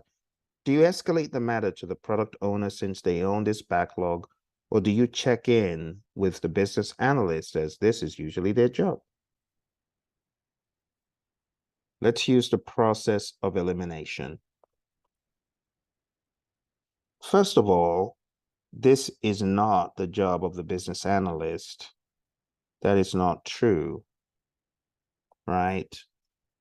The whole idea about the impediment log being the job of the business analyst is wrong. C says escalate the matter to the product owner since they own the backlog. Again, it's not true. When it comes to the impediment log that we have in this question, it's not the same as a product backlog. So you see how they're trying to put words into your head. You will have questions on the exam that do that. So you need to know your content very well to delineate fact from fiction. C is fiction, right? They don't own the impediment log. They own or are accountable for the backlog, product backlog, but they don't own the impediment log.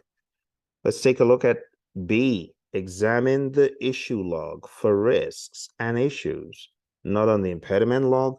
You don't examine an issue log for risk. They're different. The risks are in the risk register. The issues are in the issue log. So B is not correct. The best answer is A. The best answer is consult the team to understand the current state of impediments, option A. Okay, and that is how you should address questions when you encounter them on your test. You should always, first of all, assess by using the DIGCIV approach. DIGCIV, define the problem, identify the root cause, generate alternatives. You've heard me say that before, right? The whole DIGCIV thing. Let's clear this and do it. Define the problem, identify the root cause, generate alternatives. Then you choose the best alternative. And then you go through it mentally and make sure that it's indeed the best, right? We have implement and verify, but you got to do this mentally on the exam. But practically, what is the problem of this in this question? Identify the root cause, generate alternatives, and then choose the best alternative. Okay? So my friends, I know lots of you getting ready for this test. I know you're working hard. I applaud you on working hard, but I want to challenge you even more to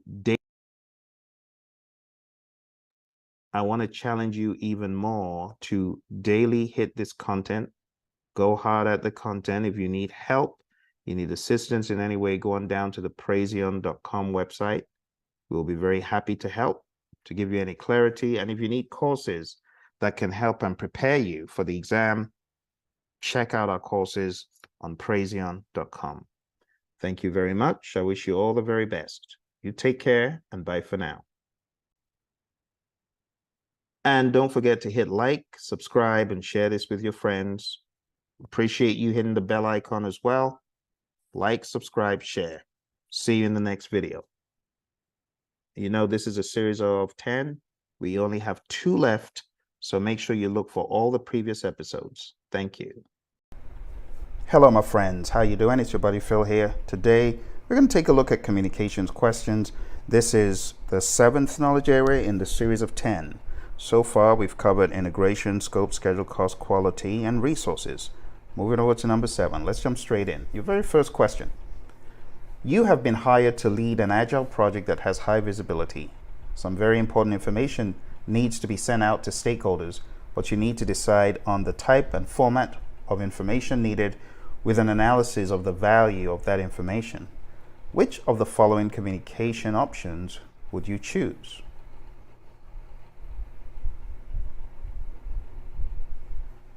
So let's take a look at the answers and use process of elimination to disqualify those that are not sensible. A, frequent, transparent, centralized communication around your schedule. That is not a good option because this is talking about centralized communication, which doesn't work in the world of Agile. In Agile, we use decentralized communication. B says frequent, transparent communication using an information radiator. It's not a bad idea. Let's look at C. Frequent communication using a communication management plan and status reports. That sounds more like predictive or traditional, so it's not the best answer.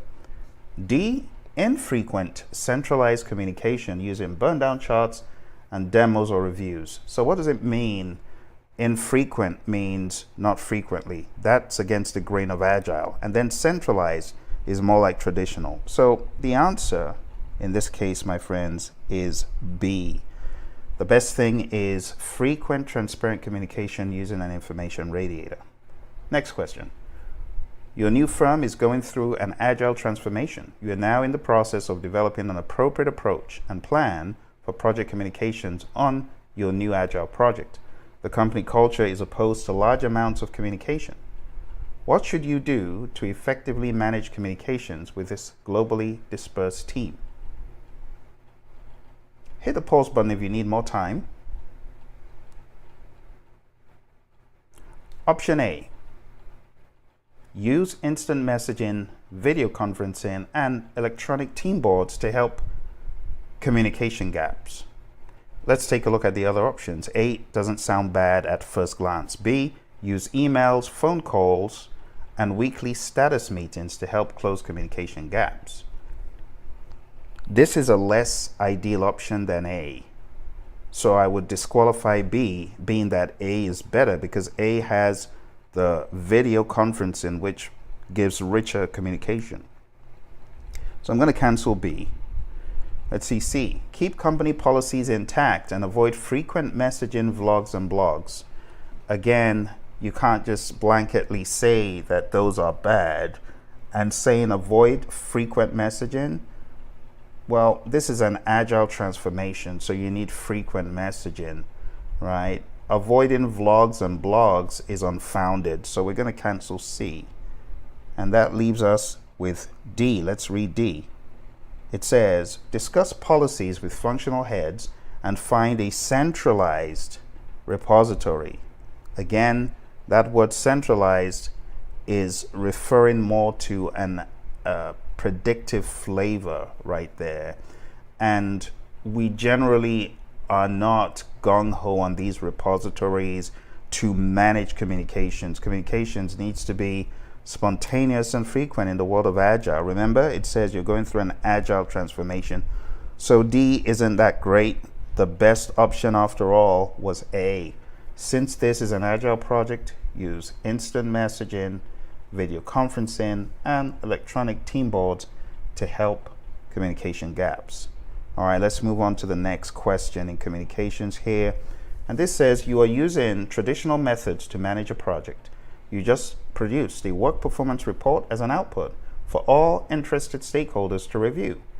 In which process will this report be created? Use the pause button if you need more time. I'll reveal the answer very shortly.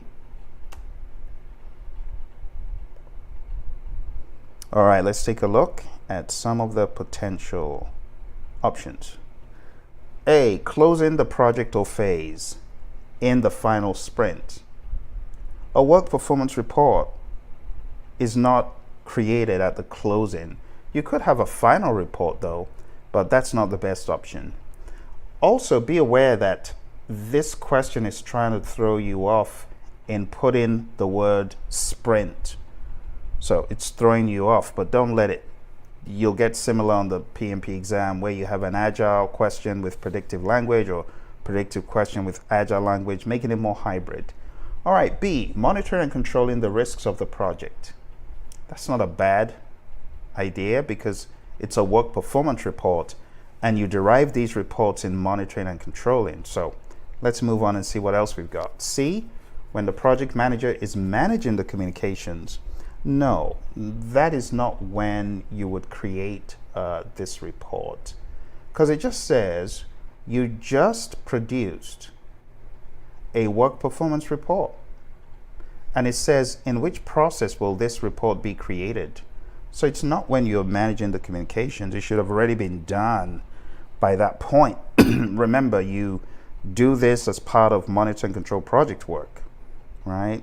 That's where you would create the report, and you could distribute the report as you're managing communications, but you wouldn't create the report as part of that process. So it's a little bit of a tricky one. Let's look at D.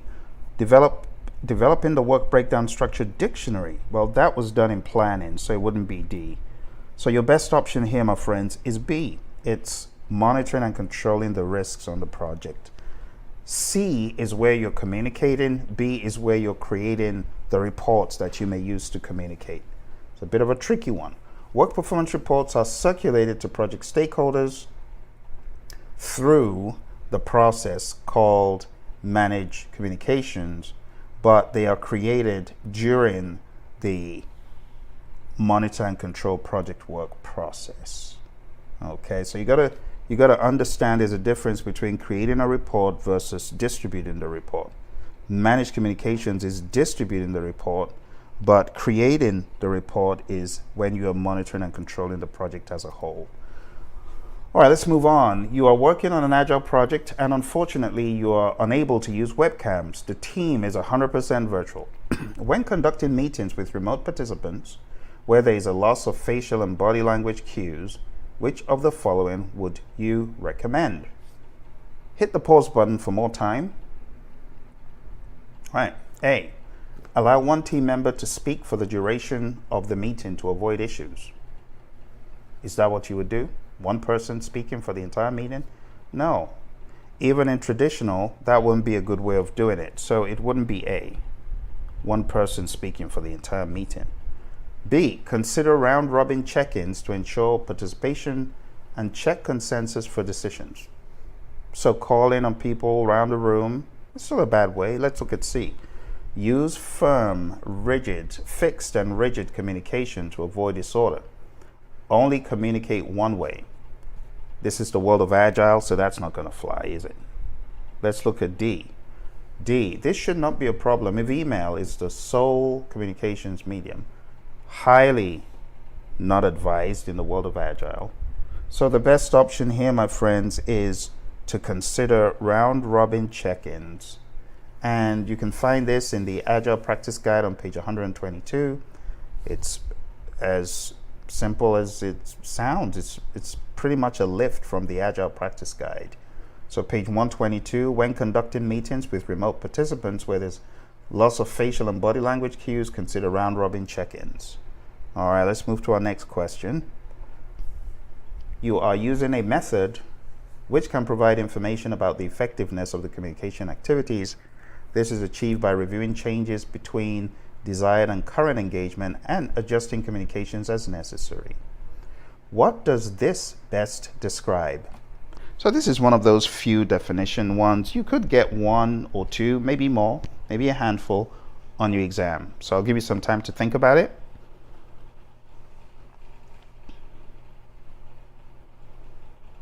All right. So let's look at one of the key words used in this question. Changes between desired and current, the key word being engagement. So this is really talking not about communication methods. That's push, pull, and interactive. It's not that. It's not about assessing what style to use with a difficult stakeholder. That would be C. It's not that. And it wouldn't be analyzing the communication requirements by looking at the number of channels and the path of communication. That would be D. So your best option here, my friends, is Stakeholder Engagement Assessment Matrix, the SEAM. I talk about this quite a lot. It's one of those things you need to know in stakeholder management. But stakeholder and communications have overlap. So it is important to know that. So this describes the Stakeholder Engagement Assessment Matrix. Find this in PMBOK 7 as well, 466. All right, let's move on to the next one. Your team has been following the PMO recommended communication methods for your Agile project, but stakeholders expressed their displeasure regarding quantities of communication that have been distributed. What should you do next as a project manager? Hit the pause button if you need more time. I'll give you some time to read it. It's a bit of a long one.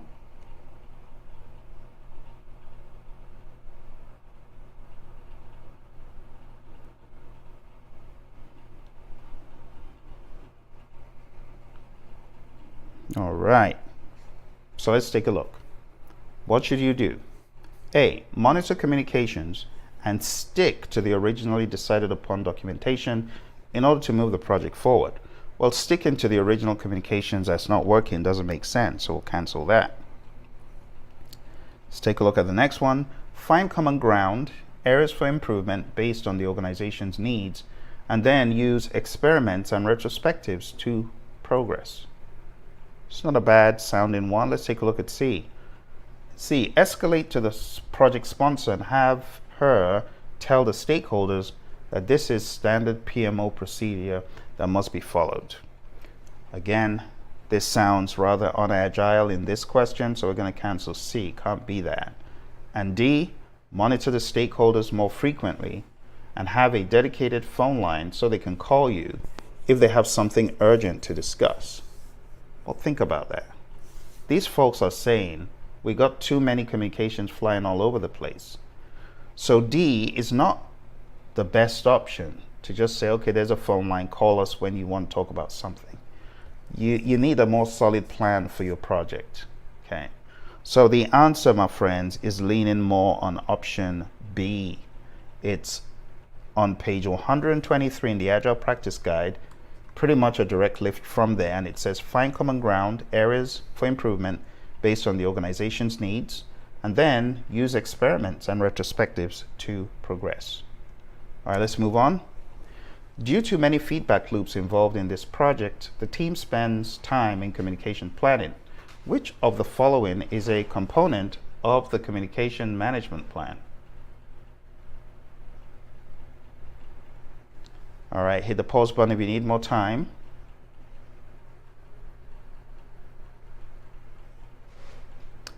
All right. So, my friends, you take a look at the first option, stakeholder communication requirements and glossary of common terminology. Glossary of common terminology, it's not uncommon to have that. Stakeholder communication requirements. It's not uncommon. That's the whole idea, right? Because your plan should factor in the requirements. Let's move to B. Information to be communicated and flowcharts of the information flow. To be quite honest, this is to be expected, and so is this. This is to be expected, and information to be communicated, believe it or not, at a high level, it could very well be part of your communications management plan. Let's take a look at the last one. Escalation processes and reason for distribution of information, right on the money. So all these three are definitely part of your communications management plan. Therefore, the best answer is D. All of the options are components of the communications management plan. I remember this really well because the first two, I've definitely seen something similar on other exams, and those are the ones that typically trip you up. Glossary of common terminology and flowcharts. A lot of folks wouldn't be expecting to see that. All right, let's move on. Okay. Your project first started off with 9 team members, but it has ballooned to 36. Which of the following approaches should you use to effectively manage communications on your Agile project? I'll let you think about it for a bit.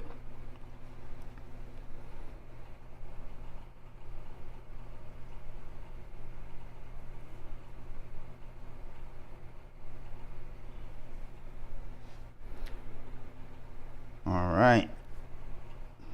3, 2, and 1. So, taking a look at the problem here, it says started off with 9 team members, which is a normal size in the world of Agile. Ballooned to 36. Wow. That means you got almost the size of almost 4 teams. That's a lot. Now, I know Scrum allows for 10, but definitely not 36. So what should you do? The only thing that will help you to cope with that number of individuals, to be able to have an effective sync meeting or effective sync meetings, it won't be the retro, that's too late. It wouldn't just be by using a Kanban board, because you still need to have those dailies, right? And it wouldn't be enterprise resource planning, because we use that at a higher level, not at the team level. And on this Agile project, that is not going to help at this point, right? Detailed communication assessments, again, it's not a bad thing, but it wouldn't be happening here in this agile world. So the best thing is really a scrum of scrums. You can find this in the Agile Practice Guide. Scrum of Scrums, also known as a meta scrum, is a technique used when 2 or more scrum teams consisting of 3 to 9 members each need to coordinate their work instead of one large scrum team. All right, let's move on. Your team has been having a very rough time communicating and work is slow without any improvement in the teamwork process. What should you do as the project manager? That should say any, not ANT. I'll let you think about it for a bit.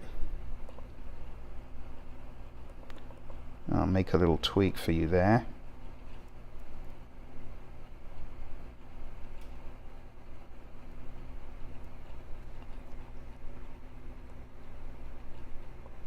All right, so let's see. Here are your options. Divide the team into smaller team batches and use an issue log to track problems they uncover. Ask the servant leader to help the team learn how to integrate those items.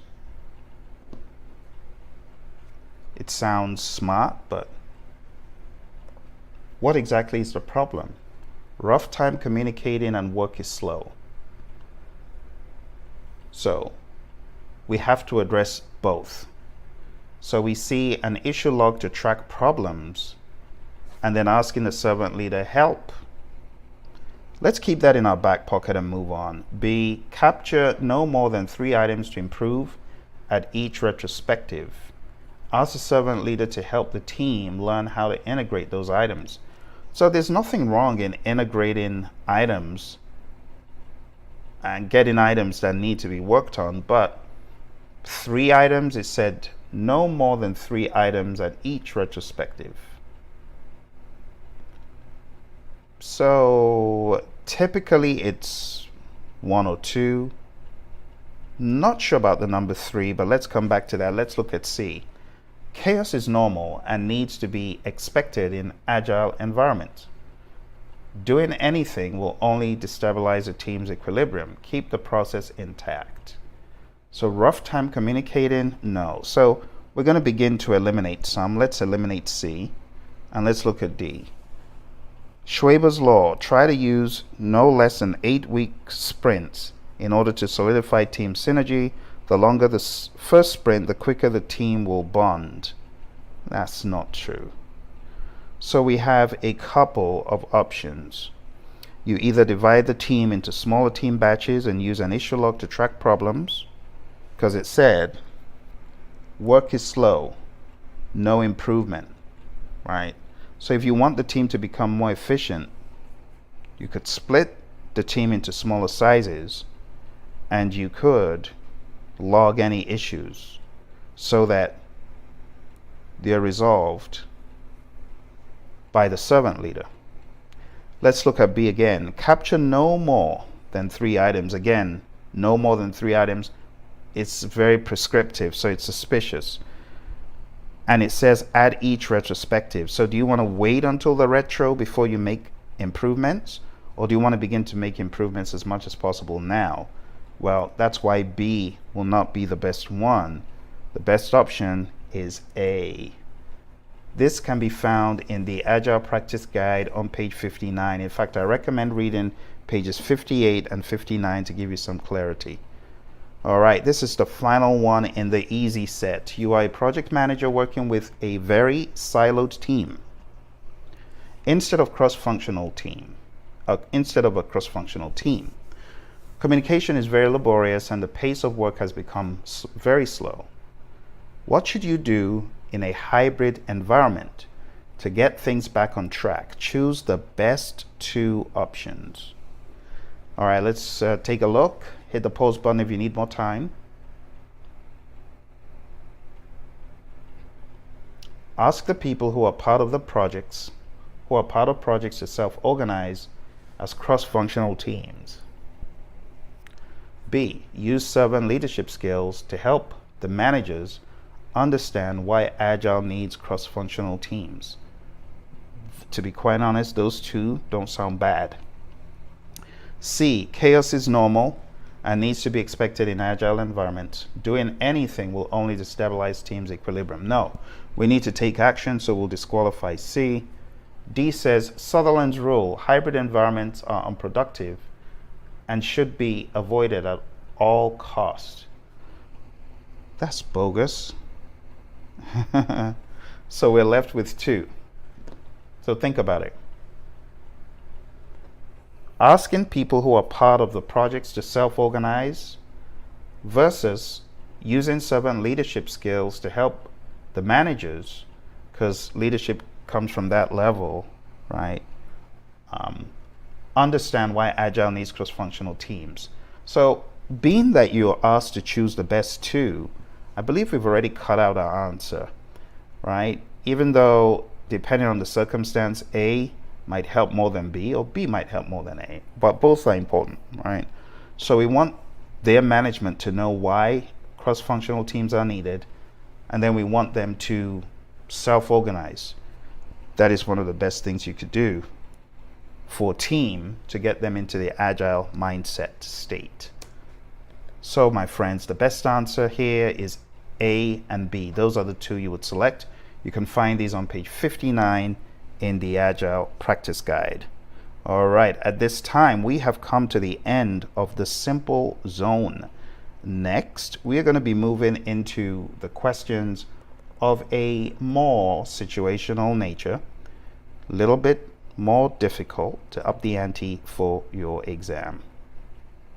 So let's take a look at what's on the screen here. Here we go. So make it fill the entire screen so that you got good visibility of it. All right, here we go. So it reads, as a project manager in the information technology hardware industry, you are leading a project to implement a new network infrastructure. During the execution phase, you encounter challenges in effectively communicating project updates and progress to stakeholders. What should you do next to improve project communication?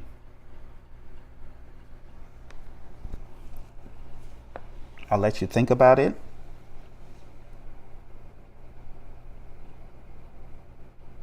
Hit the pause button for more time. And let's take a look at the answers now. So, A, assess the communication needs and preferences of the stakeholders to tailor communication strategies accordingly. It's not a bad thing, right? Because it says you're encountering challenges in effectively communicating.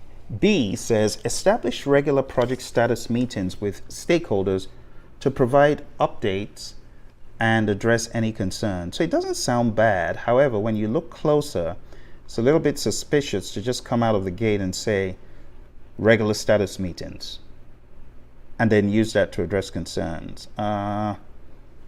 Probably what you should do is find out what the needs and preferences of the stakeholders are so that you're really hitting those. So in this case, I would make that no.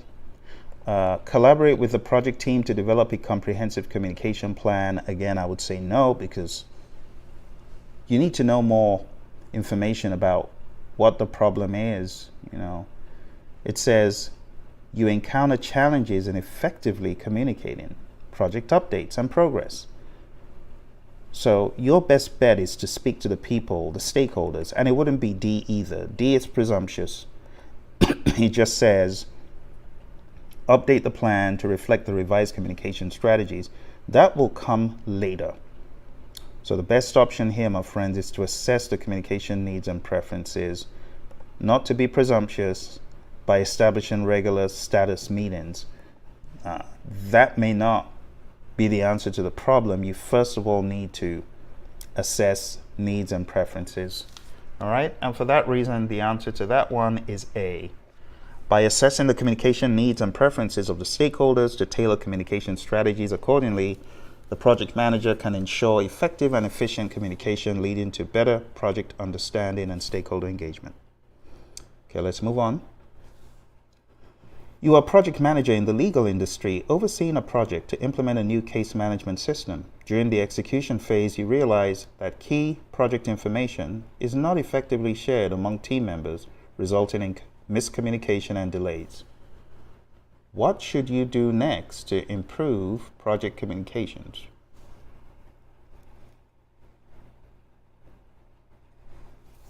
I'll let you think about it.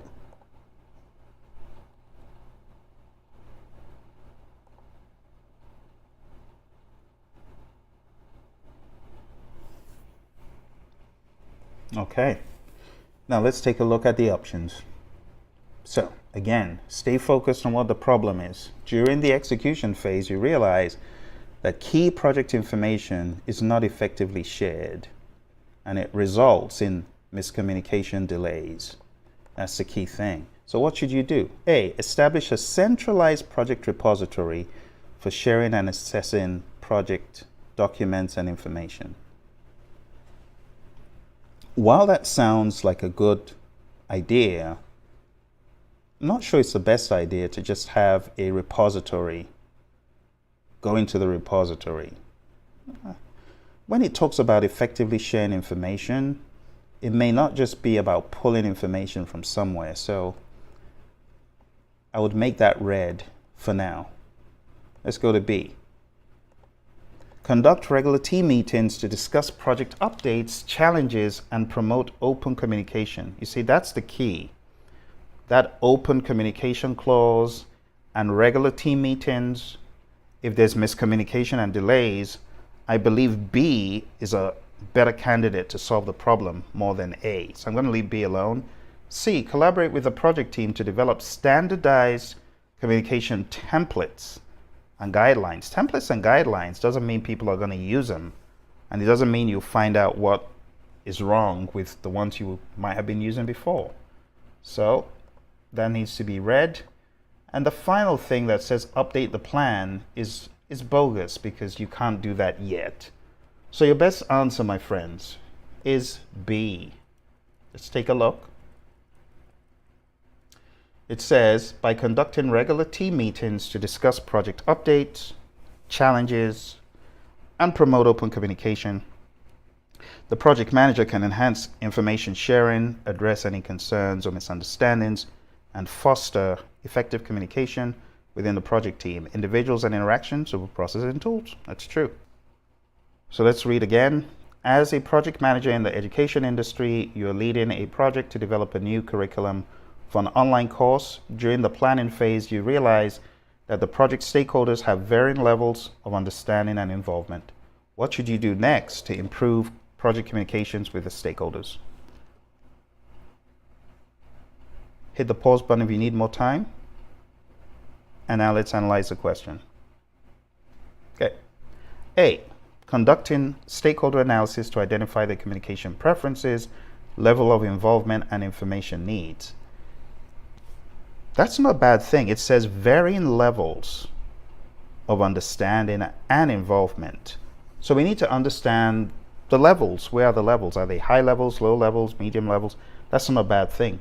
B says establish regular communication channels with stakeholders to provide updates and address their concerns. Well, the truth is that not every stakeholder has the same concerns and the same interest, and that's okay.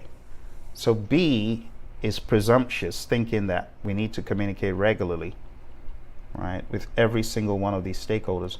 So I would make this a red.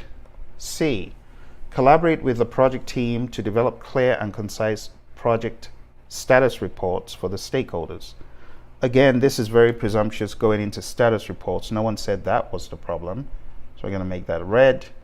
And D is presumptuous because we haven't even got the solution and it's saying update the plan. So the best answer here, my friends, is A. By conducting stakeholder analysis to identify the communication preferences, level of involvement, and information needs, the project manager can tailor communication strategies and messages to effectively engage stakeholders and ensure they receive the necessary information to support the project success. All right, let's go to, I believe that's it. I thought there was one more, but it looks like we are done for this section. So that's that for this section. We have just one more question that we'll take a look at today, and that's the spinner. Let's take a look at the spinner. Here we go. Let's go to spinner.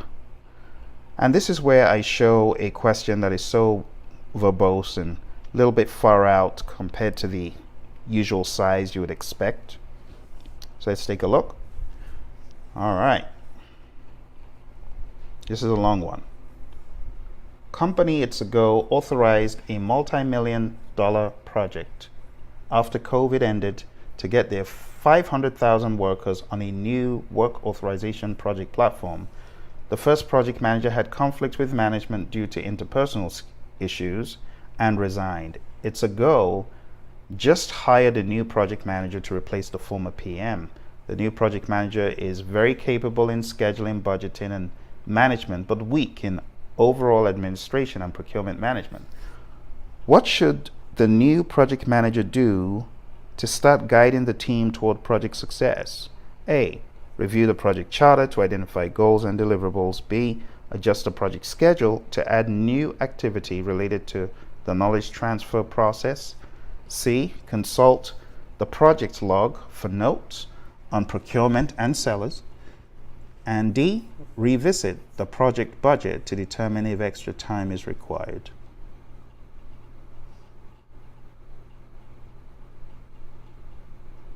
All right, 3, 2, and 1. Hit that pause button if you need more time to think about it. The best answer to this, my friends, is what you would do on any project, whether you're coming in midway or in the beginning. You need a project charter.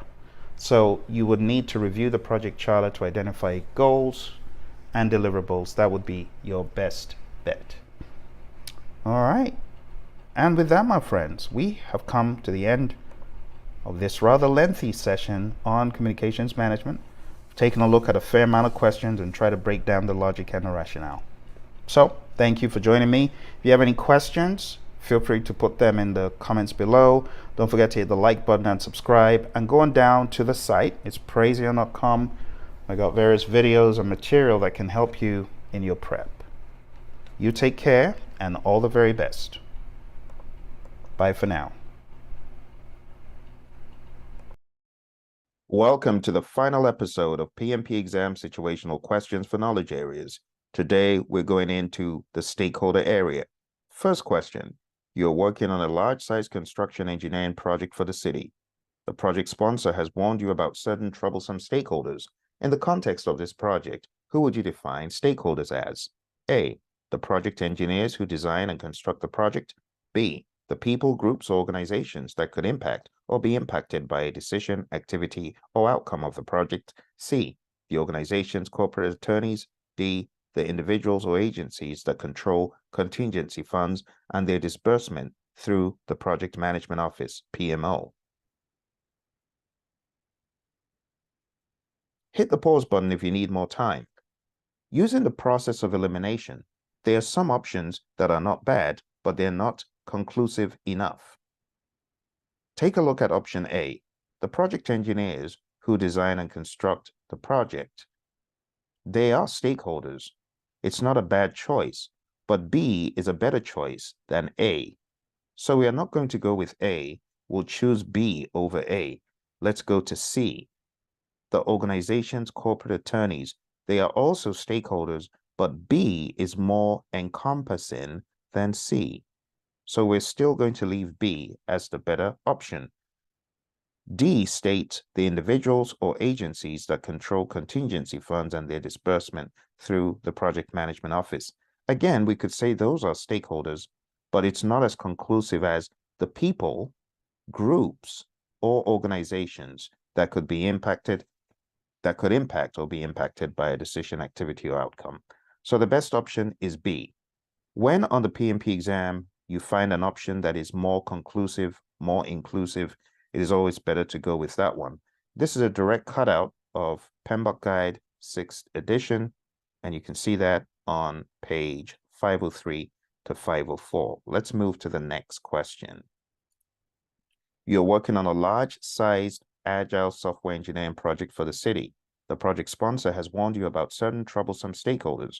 To increase the chances of achieving project success on an agile project, the project manager should do all of the following except what?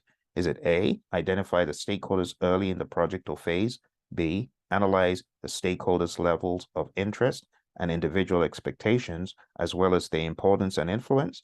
Is it C, stick to the same plan used for other clients when managing stakeholder engagement? Or is it D, communicate and work with stakeholders to meet their needs or expectations? Hit the pause button for more time. Going straight to the best answer here, my friends. There's an option that is what you should not do. That is what you're looking for. So A, B, and D are not bad. It's good to identify stakeholders early, to analyze their levels of interest, and to communicate and work with them. What is not good is sticking to the same plan, option C. And therefore, the best answer for this is C. This is not in the spirit of Agile. You do not use the same plan for all other clients when managing stakeholder engagement. That is a recipe for failure. Next one, you are managing a critical project for your organization that has the potential to significantly impact its future direction and profitability. During your stakeholder analysis, you've identified a stakeholder with keen interest, Jack, the Chief Operations Officer, COO of the company.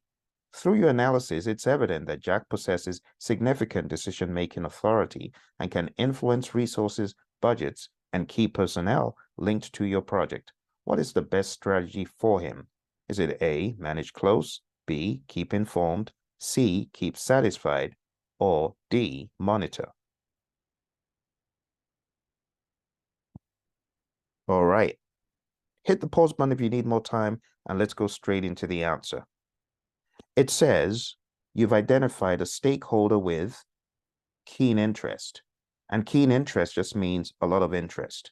And then it goes further to say it's evident that Jack possesses significant decision-making authority and can influence resources. So he has a high level of influence. If he can make decisions and influence resources, budgets, and key personnel, then this person in the quadrant, when you take a look at your stakeholder power interest grid, you're looking at a situation like this. Jack has a high level of power and a high level of interest, and therefore we place Jack over here. And remember the mnemonic MK, MK. Starting from the bottom left, just remember MK, MK. The first M is for monitor. The second M is for manage close. And therefore, judging from where Jack is, your strategy needs to be manage close. And therefore, the best answer is A. Next question. You are leading a transformative project within your organization aimed at implementing a new IT system. As you conduct your stakeholder analysis, you identify Jill, a frontline employee who will be an end user of the system. She has been with the company for several years, and while she doesn't hold a managerial or decision-making position, she's deeply passionate about the tools she uses daily. What is the best strategy for her? Is it A, manage close, B, keep informed, C, keep satisfied, or D, monitor? Hit the pause button for more time. A few clues in the question. It says she's going to be an end user of the system. While she doesn't hold a managerial or decision-making position, not a lot of power, right? But she's deeply passionate about the tool she uses daily. She's a daily user of the tool. She's obviously passionate, which indicates interest. So again, if we think about our power interest grid and we use the MK, where this is monitor, if she has a low level of power and a high level of interest, she's going to be here. This is keep informed. Therefore, her position is here. She doesn't have a low level of interest. She has a high level of interest, which is why that is her position. And based on that, the best answer is B, keep informed. When you have these questions, it's important to identify the stakeholder's level of power based on what is shared and interest. Next question. You're in charge of a new initiative to overhaul the company's internal communication platforms. During your stakeholder analysis, you identified Janet, an employee in a department that will be indirectly affected by the changes.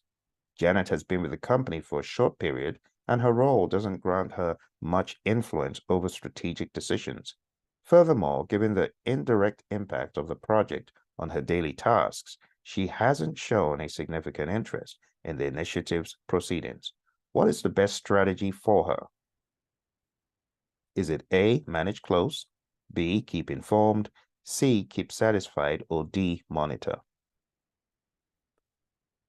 Hit the pause button for more time. Jumping straight into our power interest grid again, just remember, on your exam, the words power and interest could be replaced with other words depending on the configuration used.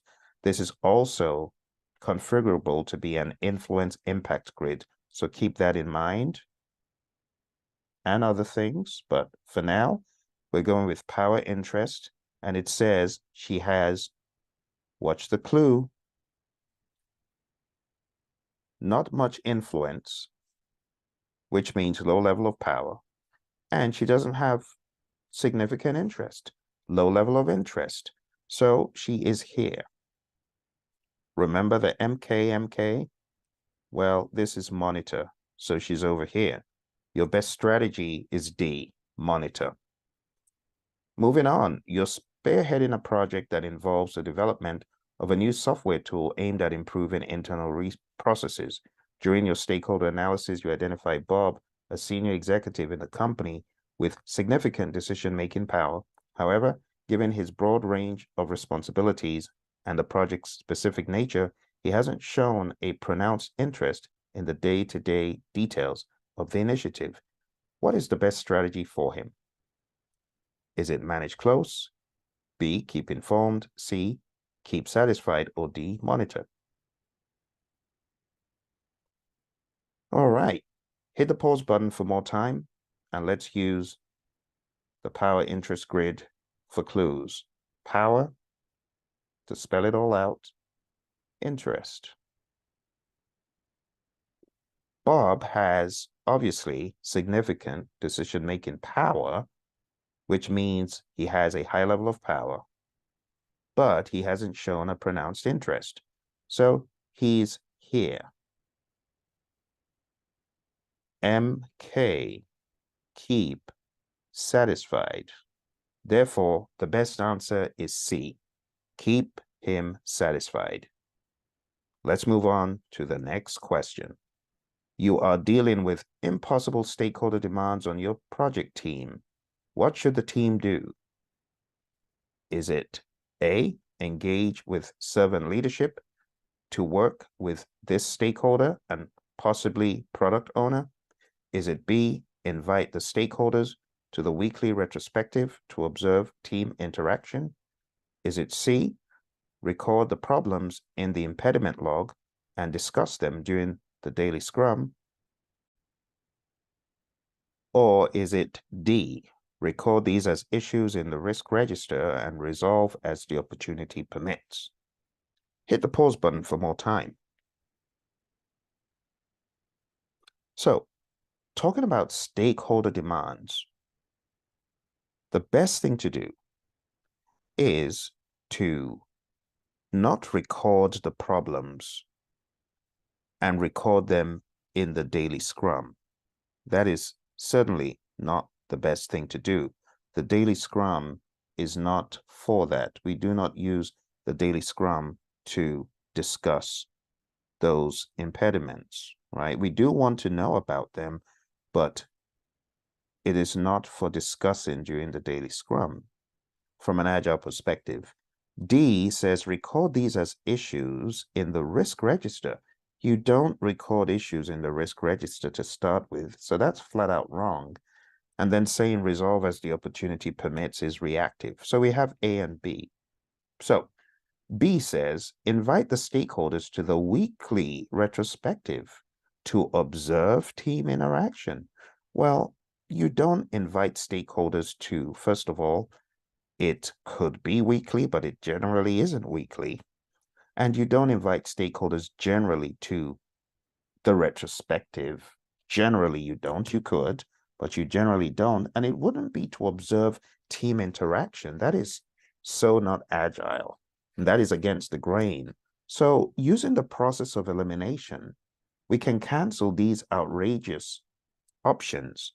And it leaves us with A, engage with servant leadership to work with this stakeholder and possibly the product owner. It is important for the product owner to be there because when we talk about our stakeholders in this context, the product owner understands the stakeholder better than anyone else should, especially if they're on the side of the business. So engaging with a servant leadership posture to work with a stakeholder is definitely what you want to do. So the best option is A. You can find more of this on page 59 of the Agile Practice Guide. Moving on, the power interest grid classification model for stakeholder analysis suggests keeping high power, high interest stakeholders informed, keeping high power, low interest stakeholders satisfied, monitoring low power, high interest stakeholders, or is it D, managing low power, low interest stakeholders closely? Take time to think about it. Hit the pause button and I will reveal the answer.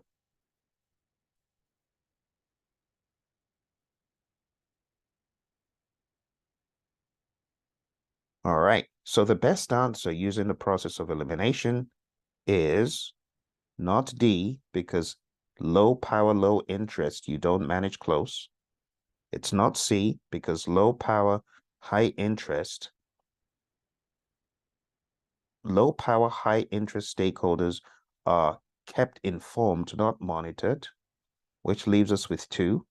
High power, low interest stakeholders, are they kept satisfied? You're very correct, because high power, high interest stakeholders are managed close. And therefore, the best answer could be tricky, except you think about it, is B. I also want to stress that although this quiz has significant amounts of the power interest grid, I want you to know that the questions on the exam could be different, but you have to get into the mindset of reading through, using the process of elimination, and identifying clues. That's what this is about. Okay. Your stakeholder, Bob, has a low level of influence and power on your project. He acts loud, boisterous, and quarrelsome in meetings. He is directly opposed to the project. Which category of the stakeholder engagement assessment should you aim to get him to at a minimum? Is it A, unaware, B, resistant, C, neutral, or D, serving? Hit the pause button for more time and let's jump straight into it. Here's the configuration. I call it earns less. It's a play on words. U-R-N-S, earns, and L, less. These are the stakeholder classifications. At a minimum, you don't want stakeholders to be resistant or unaware. You want them to be right there in the middle, at a minimum, right there in the middle, at a minimum, which is the neutral position.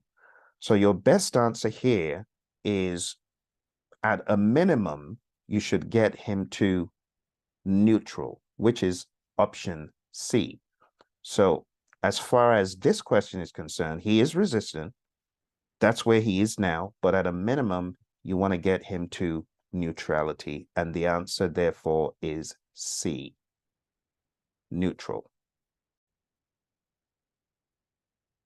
So get the negative stakeholder to be neutral at a minimum. Let's move on to the next question. You are involved in the process of communicating and working with stakeholders to meet their needs, expectations, Address issues as they occur and foster appropriate stakeholder engagement in project activities throughout the project lifecycle. Despite your best efforts, the project stakeholders complain about unclear work assignments or work progress. What should you do next? Choose the two best options. Is it A, consider an additional daily end scrum just before closing? Is it B, use the sprint planning ceremony to discuss and resolve these issues? Is it C, consider Kanban boards to see the flow of work? Is it D, consider a daily stand-up to walk the board and see what work is where? Hit the pause button if you need more time. Without much ado, we'll use the process of elimination, and therefore we will cancel straight away the two unreasonable options. Daily end scrum, an additional daily end scrum before closing doesn't even make sense because we have one daily scrum, right? So we don't do an additional daily end scrum. And B, use sprint planning to discuss and resolve issues. That's not what this is for. This is talking about communicating and working with stakeholders, fostering appropriate engagement. This could be done in a retro, but not in sprint planning. This is not what you would typically do in sprint planning. Sprint planning will be used for other things because it says the project stakeholders complain about unclear work assignments.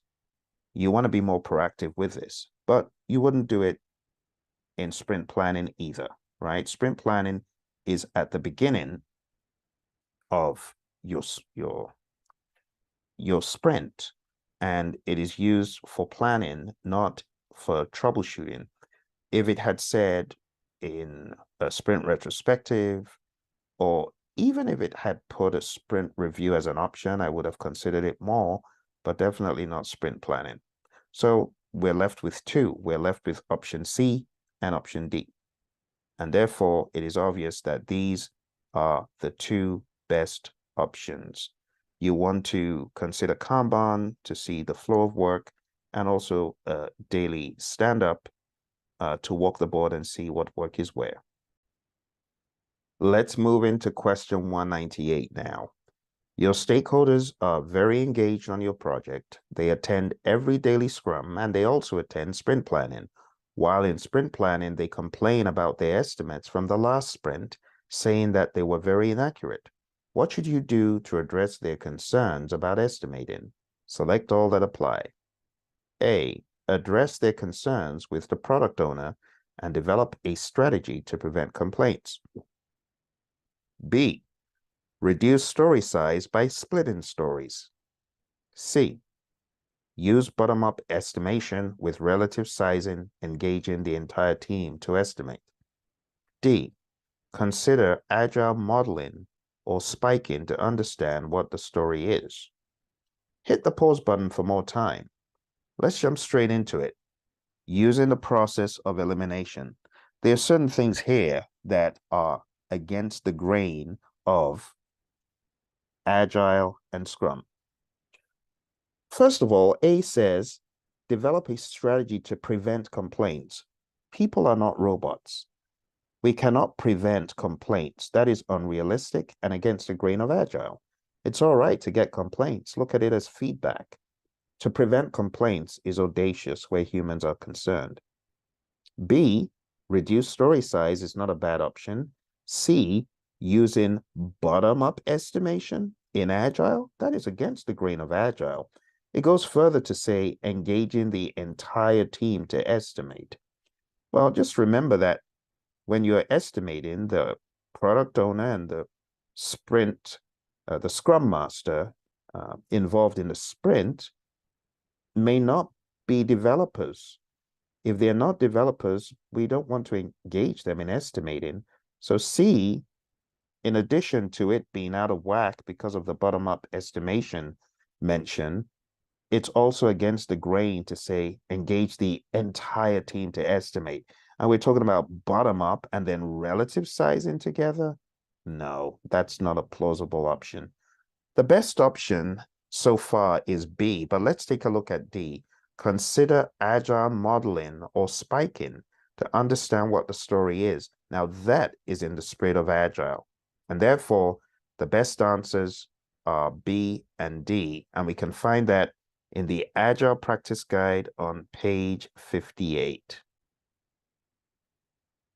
Let's move on to the next question. An accepted deadline for project approaches, the project manager realizes there is a certain disagreement and misalignment of understanding on the project. Certain elements under discussion and in dispute have also arisen as a result. What should the project manager do? Is it A, process as potential conflicts in project documents updates? Is it B, document these as potential changes in the change log? Is it C, document these as issues in the issue log?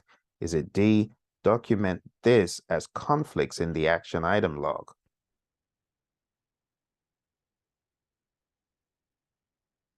All right, so elements under discussion and in dispute are not full-blown conflicts, and saying put those in project documents updates is ambiguous. So it won't be that. It won't be A. B, document these as potential changes.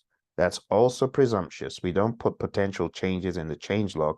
We put real changes that have been requested, right, in the change log. But there's nothing that has been requested as a change here, so it's not B. Option C, document these as issues in the issue log, is not a bad one. Those are issues indeed. And D, document this as conflicts. Again, it's not conflict and it's not in the action item log. And therefore, the best answer is C.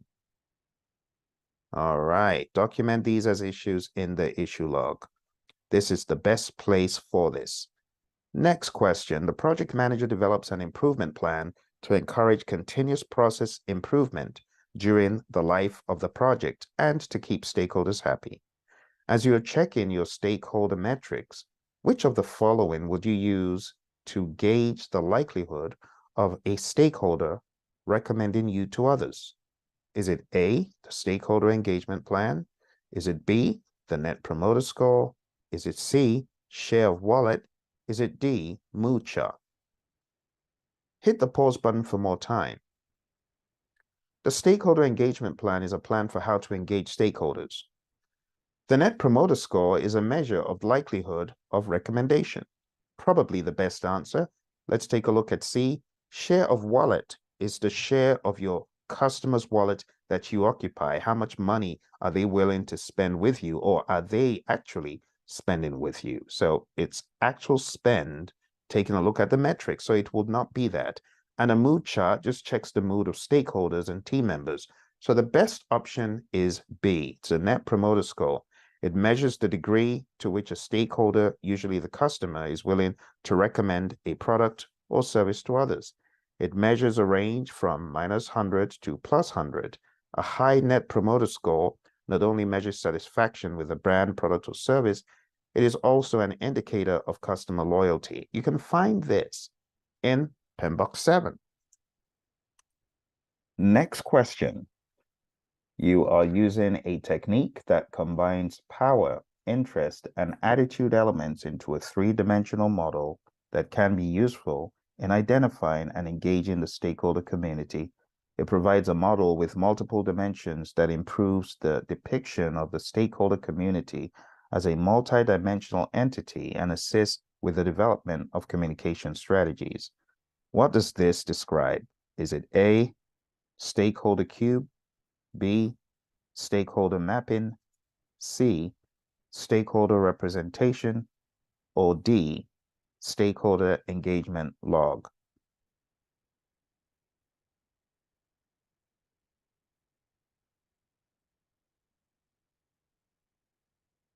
Let's take a look at the options and eliminate. To say options B, stakeholder mapping, is ambiguous. The three-dimensional models are in the form of A. It's that simple. It's definitional, right? you need to know the definition. This is really just a definition of stakeholder cube. So it's not A. In the same token, it's not stakeholder representation, and it's not the stakeholder engagement log. We would say stakeholder engagement plan. So those are all bogus options. The best answer is A. Let's move on to the next one. You are tracking stakeholder and team morale on your project. What should you do? A, use a work performance report to measure work done. B, check team velocity for the current sprint. C, check unplanned team turnover. And D, check the TCPI. Hit the pause button for more time. Let's use the process of elimination. A work performance report to measure work done does not necessarily indicate team morale. So that's not the best option. Team velocity is actually not an indicator of team morale. We do not use that. Velocity varies for a number of reasons. C, check unplanned team turnover, just means check the rate at which team members leave for little or no reason. That's not a bad thing to do. Team morale could be measured by taking a look at how many people are leaving a team. Compare that to D, the TCPI, the Two Complete Performance Index, which is an earned value measurement, is not a better option than C. So the best option, my friends, is C. You can find this in PMBOK 7. Another way to track team morale is looking at unplanned project team turnover. High rates of unplanned turnover may indicate low morale. PMBOK 7, 2.7.2.6. And with that, my friends, we have come to the end of our first section. Let's jump straight into our next section. Our next section revolves around more situational and a little bit more difficult type of questions. Here's your first one. As a project manager in the information technology software industry, you are leading a project to develop a new software application. During the execution phase, you identify a stakeholder who has significant influence but is not actively engaged in project activities. What should you do next to manage this stakeholder effectively? Is it A, assess the stakeholder's needs, interests, and level of influence to tailor an appropriate engagement strategy? Is it B, initiate proactive communication with the stakeholder to understand the expectations and address any concerns? Is it C, collaborate with the project sponsor and key stakeholders to gather their insights on engaging the influential stakeholder? Is it D, update the stakeholder register and communication plan to incorporate the stakeholders' requirements and expectations? I'll give you time to think about it. Choose the best option.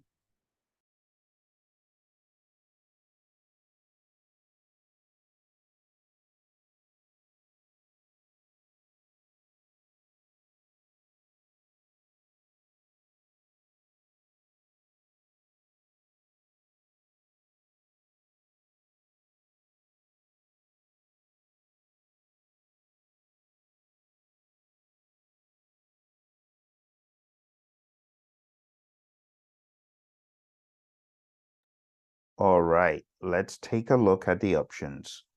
Options A and B are not bad options, but there's one that is premature between those two. Option C, collaborate with the sponsor and stakeholders to gather their insights, is kind of like going behind the stakeholder's back. It's probably better to go head on and find out more about the stakeholder yourself as opposed to C. So if I was going to do this, I would say it's not C and it's not D, because D is not well timed. See, D is asking you to update the stakeholder register to incorporate the stakeholders' requirements, but you haven't even gotten to find those out. So that is a bit premature. It's not a bad thing to do though, but you wouldn't do C or D right now. A, assess the stakeholders' needs and their interests. And level of influence is not a bad thing. It's what you generally do first. Going straight into B, jumping into B is not a good idea because you're just jumping into communicate without even understanding their needs. You got to understand their needs and interests and their level of influence. So let's take a look one more time. It says you identify a stakeholder, right? When you identify a stakeholder, what do? You got to begin to analyze the stakeholder. That's what you should do next, right? So you know their power and influence and so on, but all these other things have to be done, right? It says significant influence, so we know that they've got significant influence, but needs, interests, and determining the appropriate engagement is needed before going into option B. And that's why option B is not the best thing to do next, right? This is what you should do next, okay? I hope that clarified that question. So here's the answer. By assessing the stakeholders' needs, interests, and level of influence to tailor an appropriate engagement strategy, the project manager can ensure effective communication, collaboration, and stakeholder satisfaction throughout the project. The question says that the stakeholder has significant influence. This means that it's even more important to assess their needs, interests, level of influence in order to develop an appropriate engagement strategy. If the stakeholder is not actively engaged in project activities, it could be because they are not aware of the project, they do not understand the project's benefits, or they do not feel that their input is valued.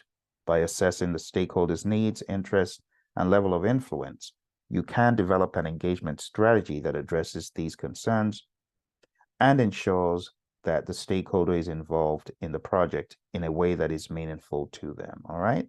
So that is the very first question in this part B. Let's go to the next one.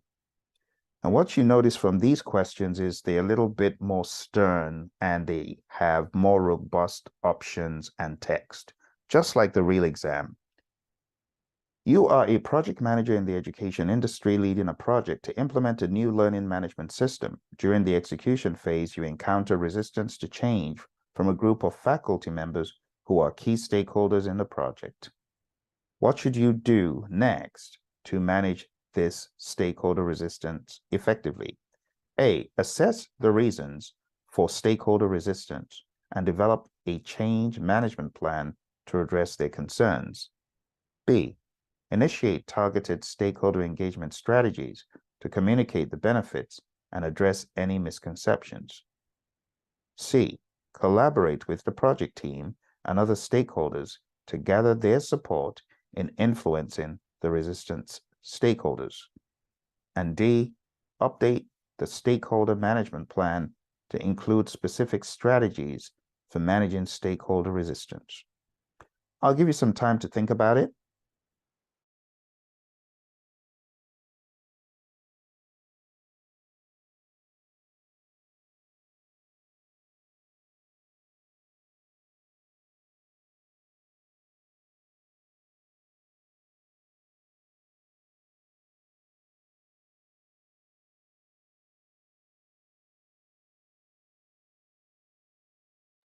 All right, hit the pause button if you need more time. This is really about stakeholders resisting a new system. It happens all the time, right? Implementing a new learning management system, they've obviously been using a previous one, and this new one, they're not really buying it, okay? So should you do A, assess the reasons for stakeholder resistance and develop a change management plan to address their concerns? Well, as far as assessing the reasons, how do you assess the reasons? It has to be by dialogue because you're not in their heads.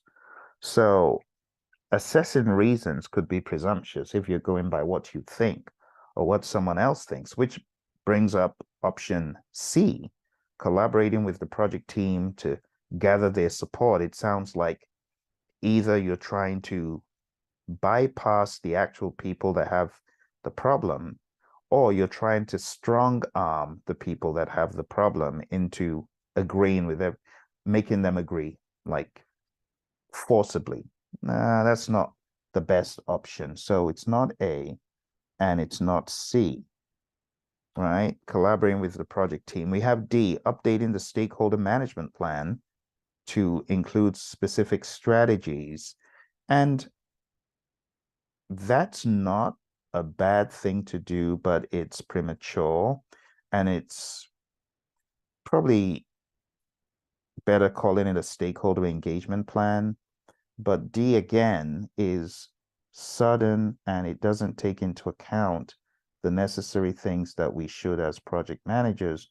There should be some dialogue. So option B states initiate targeted stakeholder engagement activities. We definitely want stakeholder engagement and we want to communicate with these stakeholders. We want to communicate not just the benefits, but we also want to address any misconceptions. And therefore, B is the best option. If you're reading blindly, you might think A is right by saying, well, assess the reasons. But the reasons could very well just be in someone's head. We actually need dialogue to get down to the bottom of why this stakeholder or stakeholders are resistant. So the best option, my friends, for that one is B.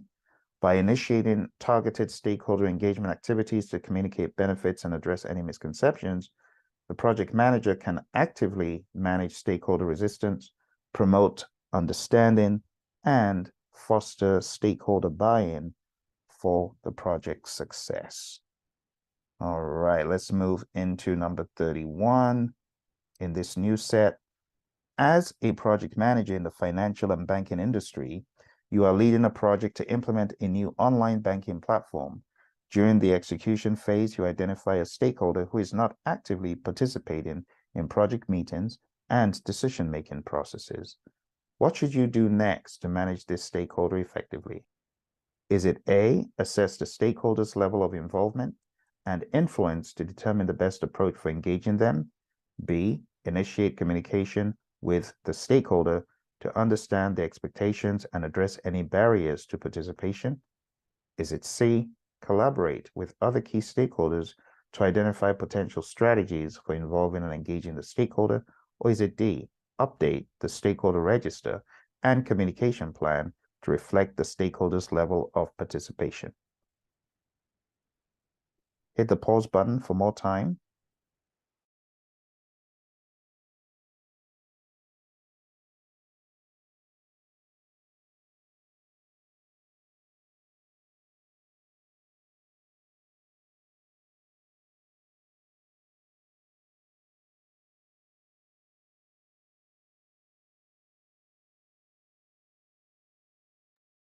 Let's examine this question a little bit further.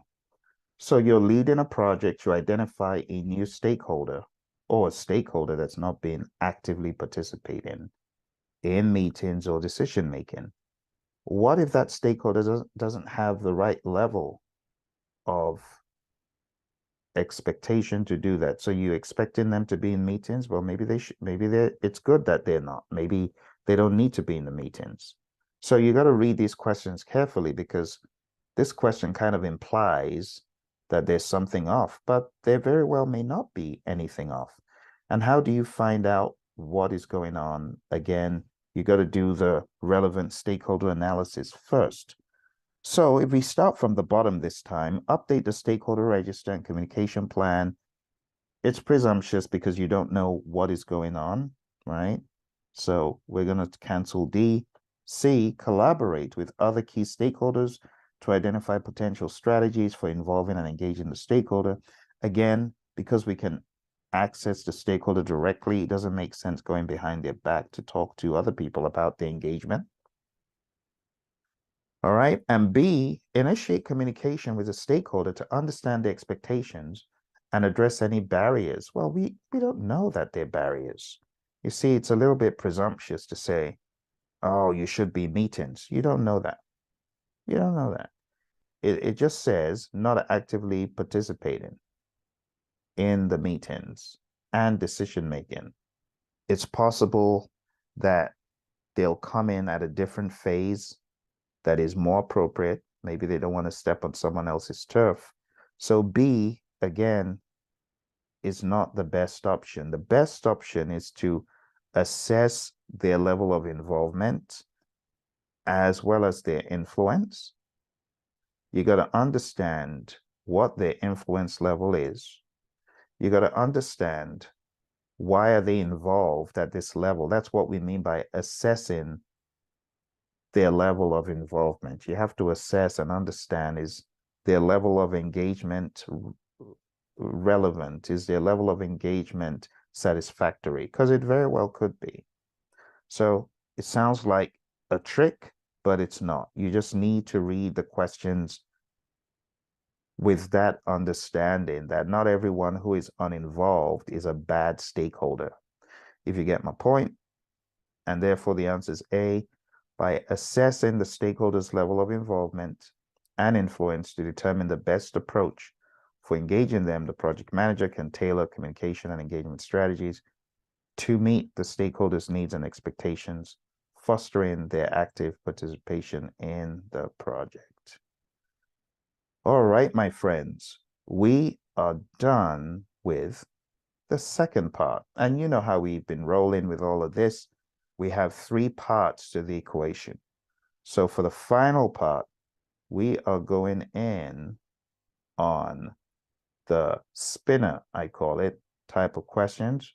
So let's advance and we'll take a look at a couple of relatively easy spinner questions compared to the others that we've looked at. The others that we've looked at in the past are a little bit more stern. Here we go. Here's the very first one. The product owner and the team discussed the user stories planned for a particular project. The team pointed out that none of the stories had acceptance criteria defined, and that these were needed to define the acceptance test for each story and deliverable. However, they could not agree on when exactly these needed to be defined. Ideally, when should the acceptance test be defined? Is it A, before release planning? Is it B, during the iteration? Is it C, during the review? Is it D, in refinement before development?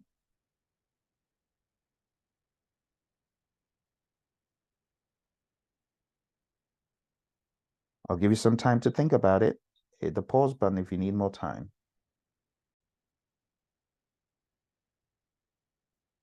All right. So, my friends, using the process of elimination, if you're writing these acceptance tests, it obviously needs to be before that story gets underway so that the developers can build in the knowledge of the acceptance criteria into the build, whatever they're working on. Before release planning is too late, because you know that you could have several sprints in a release. So this needs to be even before you get into whatever sprint this stuff is going to be worked on. So it's not going to be A. A would be too late, right? B, during the iteration, again, it's too late because work is underway. And during the sprint review, seriously, that is dead in the water. So the best answer is D, in refinement before development. That makes the most sense. Backlog items should be well understood before an iteration starts, but not so early that time is wasted on items that may not be implemented. So don't do this for just any random items all the way at the bottom of the backlog. You want to do this in a sensible way for things that we know very well will be done. Got to use our time wisely. All right, here is the final one. A team was working on a complex product that required integration of many complex parts. The team decided to commit to integrating the product every few hours during the development, an adaptation of the agile practice of continuous integration. In what way would this practice be most helpful to the team? Is it A, to reduce the length of the iteration? Is it B, to increase the team velocity? Is it C, the product would be in a near releasable state at any time? Is it D, to gain customer acceptance? What do you think? Hit the pause button if you need more time.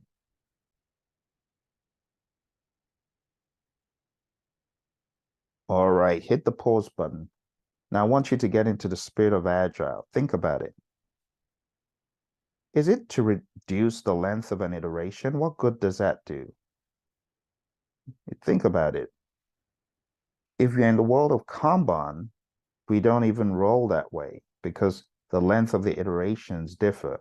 If we're in the world of Scrum, we don't mess around with the length of iterations. It's okay for the iteration to be 2 weeks, 2 weeks, 2 weeks, 2 weeks. We're not trying to shorten iterations. So that's against the grain. It's not A. B, to increase the team velocity. Again, just hearing that is against the grain of Agile. That is not what we seek to do. That's not how we roll.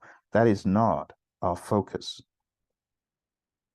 What about option C? The product would be in a near releasable state at any time.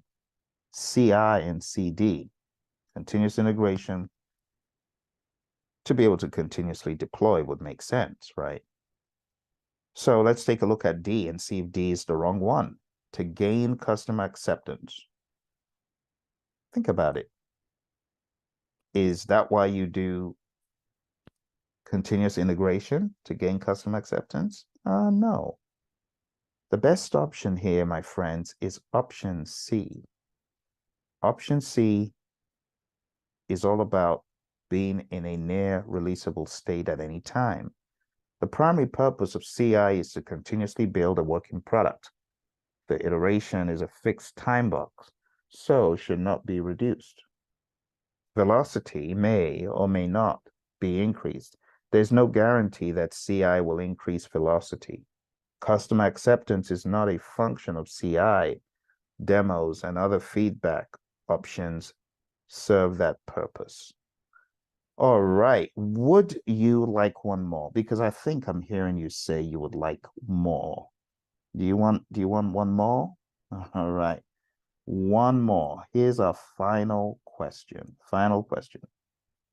A team was planning the deliverables of a 2-week time box, which represents a sprint. The Scrum Master, who is the team facilitator, was helping reconcile the expectations of the business, represented by the product owner and the team. It was agreed that the team would complete the deliverables before the completion of the time box sprint, and that the product owner would not change the requirements related to those deliverables during the sprint. Why is this agreement necessary? Is it A, to incorporate flexibility as a value in sprint planning? Is it B, to ensure that the agreed goals can always be met? Is it C, so that both the business and the team get what they want? Or is it D, to ensure there is reciprocal commitment from both ends?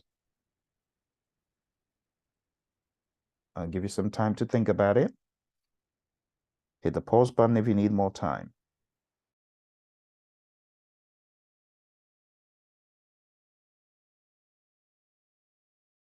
So, my friends, taking a look at this, A, to incorporate flexibility as a value in sprint planning.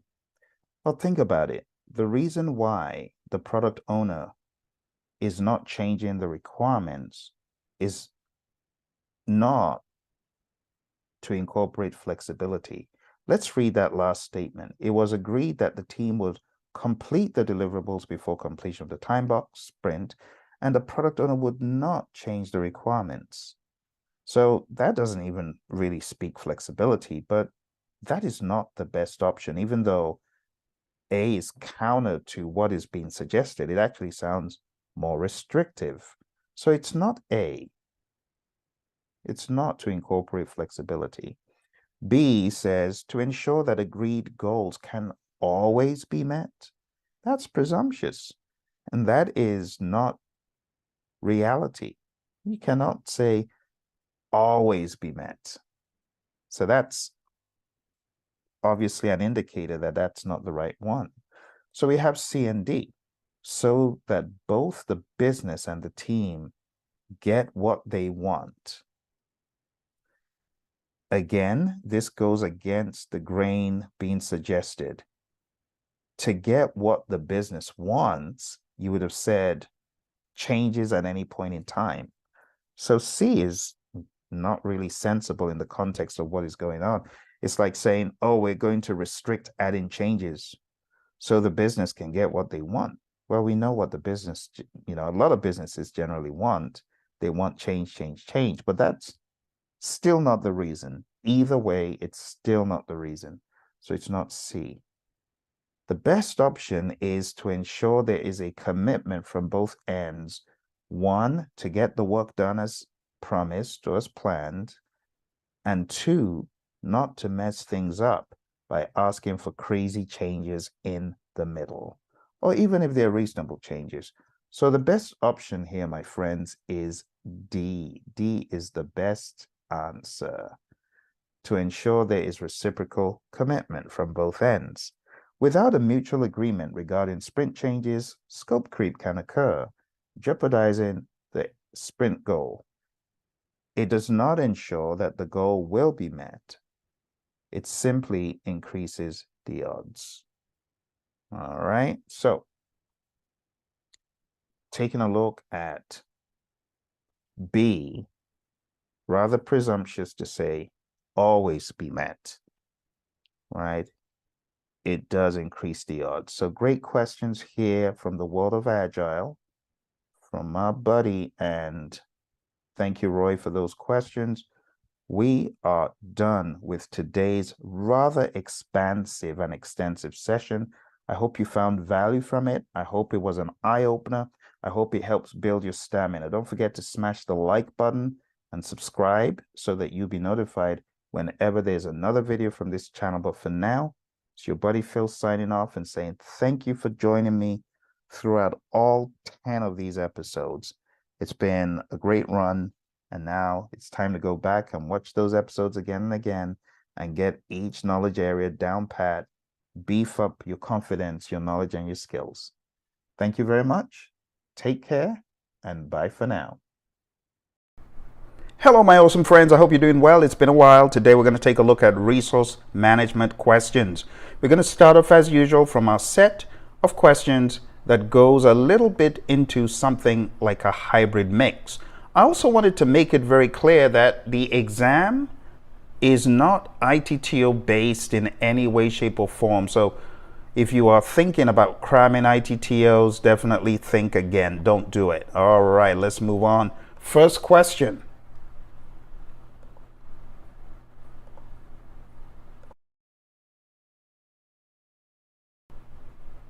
On a project using Agile methods, the project charter has been signed, the project manager has been hired, and high-level budget and scope have been determined. What should the project manager do first before the team commences work?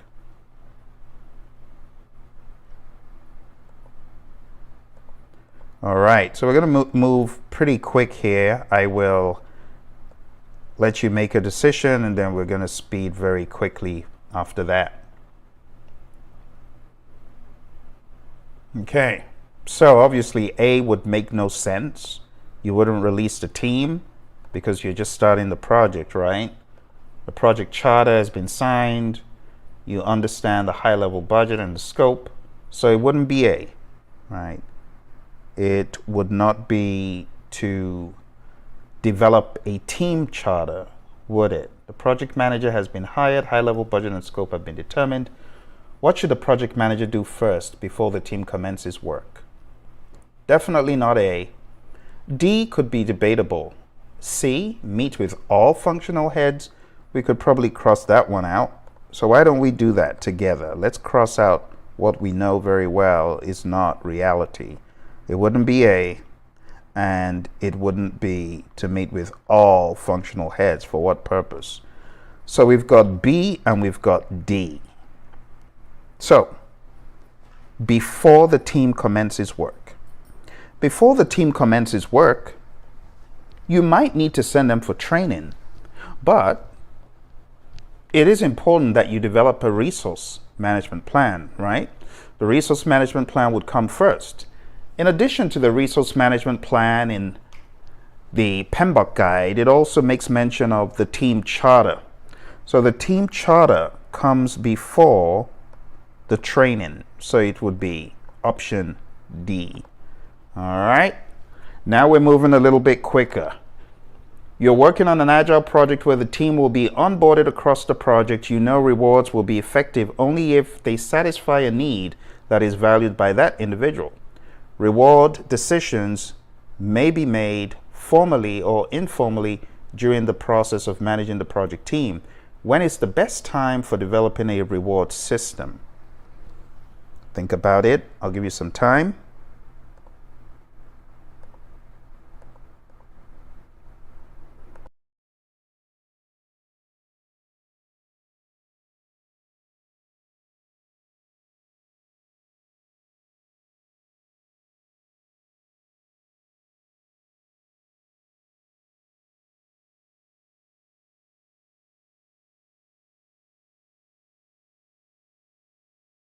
All right, let's take a look at the options and we'll use the process of elimination again.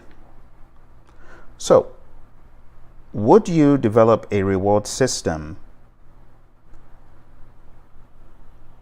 when resources have been developed or when all the team has been acquired?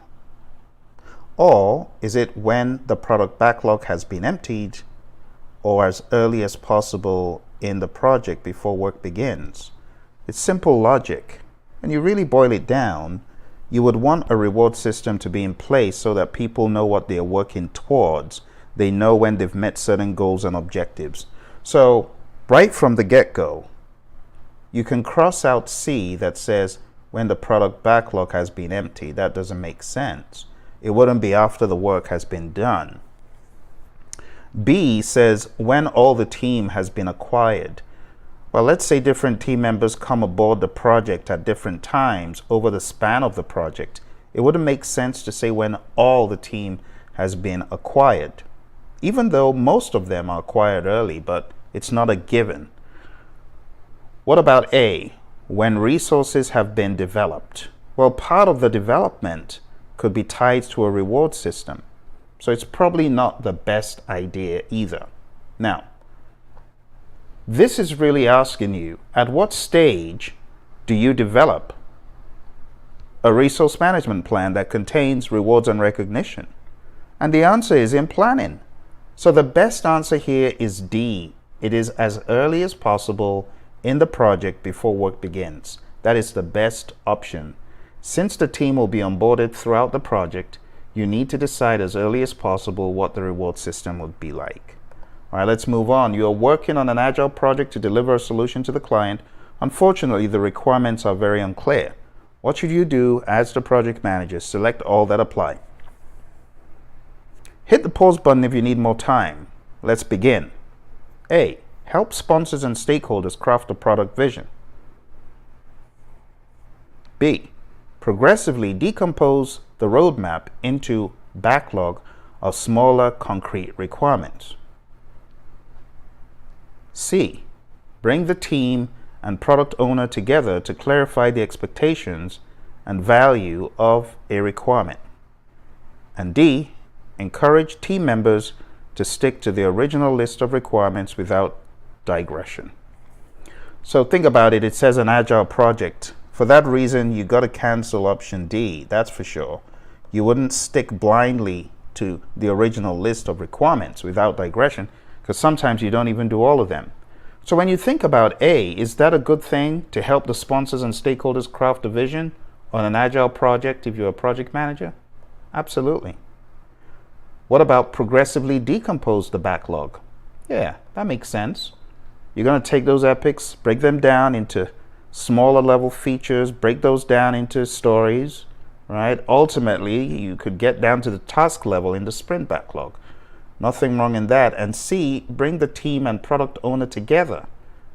Nothing wrong in that. Story writing workshops, creating the product backlog development, it's talked about in the Agile Practice Guide. So the best answer, my friend, is A, B, and C, okay? This is a direct cutout of the Agile Practice Guide where it says help sponsors and stakeholders craft a product vision, consider building a product roadmap using specification by example, SBE, user story mapping, impact mapping, bring the team and product owner together. So that stuff is all in your Agile Practice Guide. All right, let's move on, my friends, to the next question. You are a project manager on a hybrid project that is using a lot of Agile techniques. The PMO has asked you to estimate the team's availability. Which of the following estimating approaches will you use? I'll let you think about it for a little bit.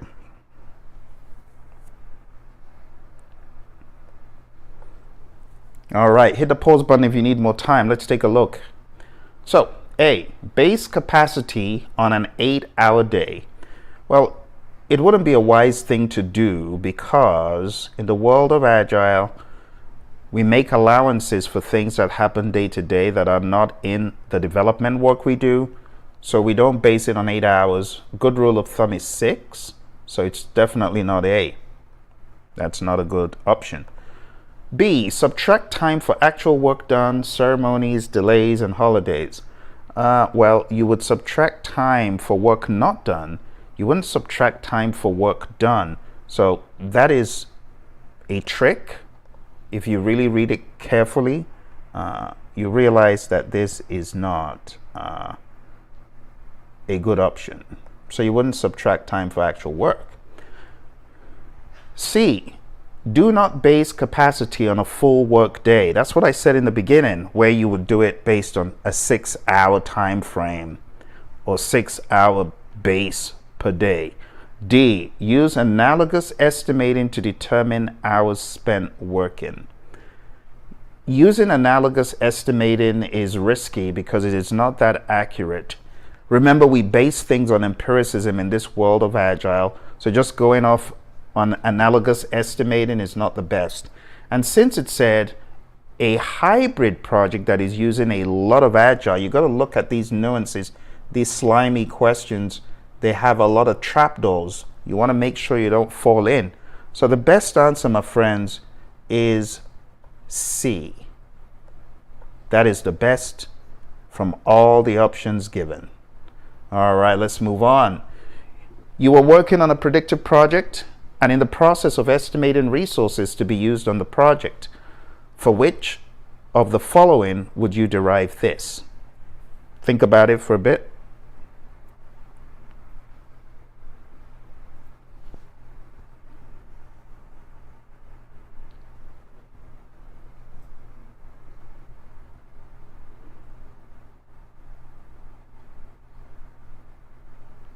Okay, so this is kind of like common sense. It's more, the question should actually better read from which of the following would you derive, which of the following would you derive from this, or from which of the following would you derive this? So you use the process of elimination here, even though the language is a little bit obscure. So what can you derive from this process, right? What would you derive from estimating resources? So from estimating resources, just using the process of elimination from the bottom up, it wouldn't be a team chart and a social contract. That would be done in plan resource management earlier on. It wouldn't be a procurement management plan, so we can use process of elimination to strike that out. So it could only be either A or B, right? When you're estimating resources to be used on a project, do you really get resource risk from that process? No, you don't. So it couldn't be A. So the best option here is B. And think of the question as you were working on a predictive project and in the process of estimating resources to be used on the project. Which of the following would you derive from this? That should be the phrasing. So the best answer here is B. The resource breakdown structure. It's a hierarchical representation of resources by category and type, and you should be able to use process of elimination to decode what happens. All right, let's move to the next one. You have just heard from management 6 employees will be reassigned to other higher priority projects. At this point, you identify the type, quantity, and characteristics of resources required to complete the project. What is the best thing to do? Okay, so you can use process of elimination, right? Type, quantity, and characteristics. So, would you hire based on scale? Would you hire based on the functional management's decision? Would you hire based on the team's perception? Or would you strictly follow the business unit recommendations?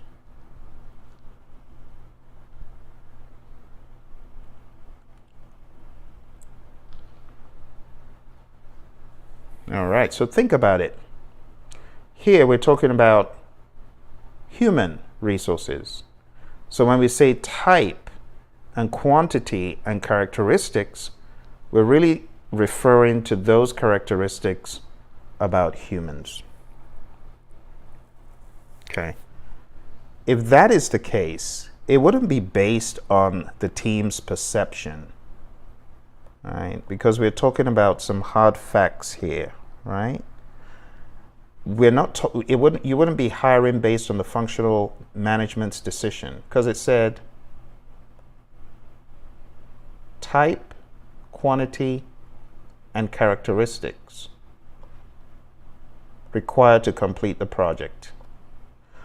However, to be quite honest, it doesn't tell you if this is a predictive or an agile project. So if this was an agile project, what would you do? It may change your decision a little bit. So let's start from ground zero and think. If this was an agile project, how would you make that decision? How would you make that judgment call? See? Because it doesn't tell us what we're doing in terms of hiring right now. This is a pretty tricky question. It says, let's read it carefully here. Read it carefully. There's a master key somewhere. At this point, you are not hiring yet. Oh. So you're not hiring. You are identifying these characteristics. Type, quantity, and this is a very tricky one. Characteristics.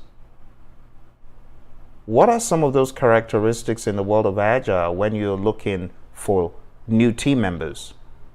Characteristics of being able to get along, characteristics of being teachable, being a team player.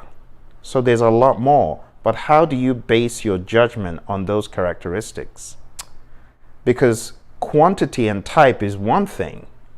So we want 6 people. We want them to be highly skilled. Okay, but look at that trapdoor. That's a trick. Characteristics of resources. So if you're identifying who to hire or what decisions or variables to factor into your hiring, which of these is the best? Remember, these people you're hiring are going to be working with a specific group of individuals known as the team. So when you look at it from that angle, you wouldn't just hire based on skill. There are a lot of people who are great, but they don't get along well with their team members. So it wouldn't be that. So let's backtrack a little bit and think. Hire based on the functional management's decision. If you're letting the functional management make a decision for the team, that goes against the grain of Agile and common sense, because the functional management is not going to be working with these people. So that is probably not the best thing to do. Let's take a look at option C. Hire based on the team's perception. Now, even though that sounds subjective, it's actually not a bad idea, come to think of it. Let's take a look at D. Strictly follow the business unit's recommendations. The business unit is not going to be working with these people. it's the team members. So based on the team's perception, I think this is the best option. Let's take a look. This is the best thing to do for obvious reasons. Those characteristics, the emotional intelligence, the EI, and things such as that, all of that has to be factored in when you're making a new hire. Whether you're in an agile world, even in a predictive world, it makes sense to get the team involved. And therefore, since the question was mute on the project type, this is the best answer. It's a tricky one. All right, let's move on.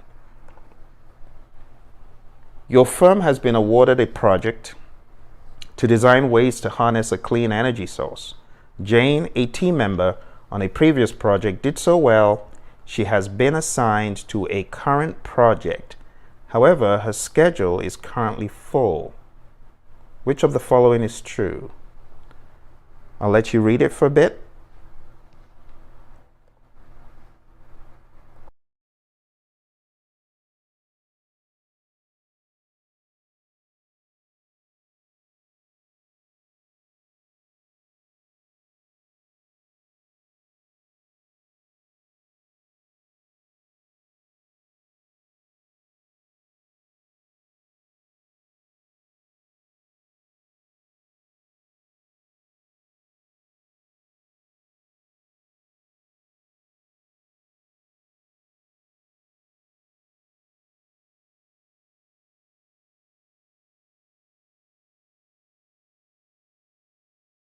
All right, let's jump into this question we were just looking at. Let's go back.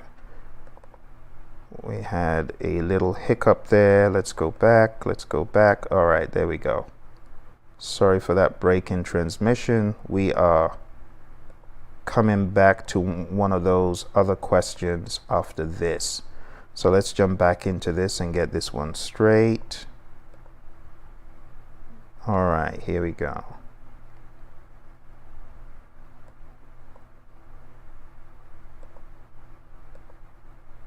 Okay. Let's try and rebalance it on the screen. All right, there we go. All right. So if Jane has been pre-assigned, this would have happened before the project started, right? Pre-assignment is part of acquire resources. So we're not going to say that option A is wrong. We're going to leave option A. So let's leave option A. Option B, Jane has been pre-assigned and this is part of managed team. So that's not correct. Let's go ahead and cancel that. Let's look at option C. Jane was pre-assigned. This is part of plan resource management. It's not part of plan resource management. Jane has been pre-assigned and this is part of estimate activity resources. It's actually part of acquire resources. So I know there are a lot of questions on the test that are resource related, but they may not be as specific as this, but it's good for you to know what is being done in each process.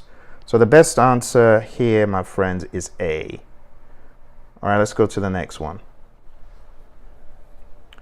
You're using certain criteria to rate or score potential resources, choosing between internal and external team resources.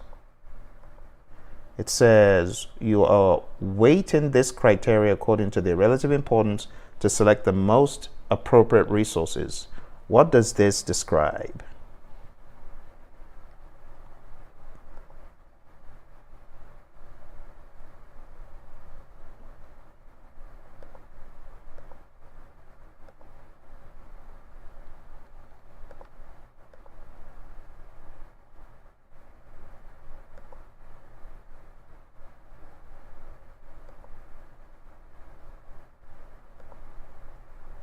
All right, let's take a look.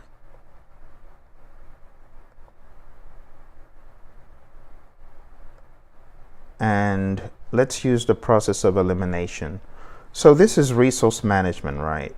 This would not be source selection criteria because that would be procurement.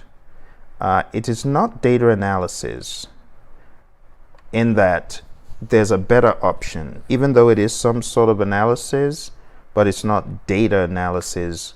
That's the best answer. That's not the best answer.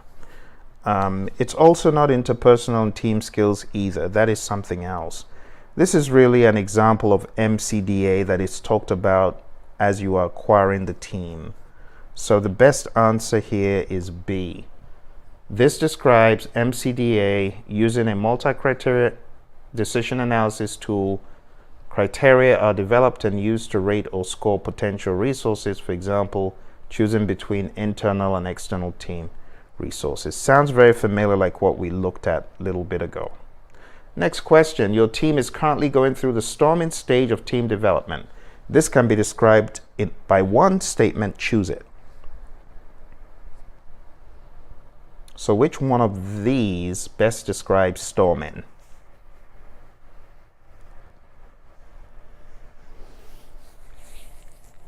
All right, let's go ahead and try to choose. All right, so we'll use the process of elimination. A. In this phase, team members begin to work together to adjust their work habits and behaviors to support the team. That does not happen in storming. That sounds more like norming. B. Team members tend to be independent and not as open in this phase.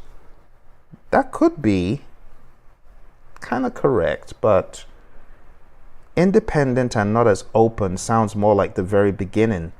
When it comes to storming, they're not so independent that they are not coming to blows almost. So B is probably not the answer, but let's move on to C.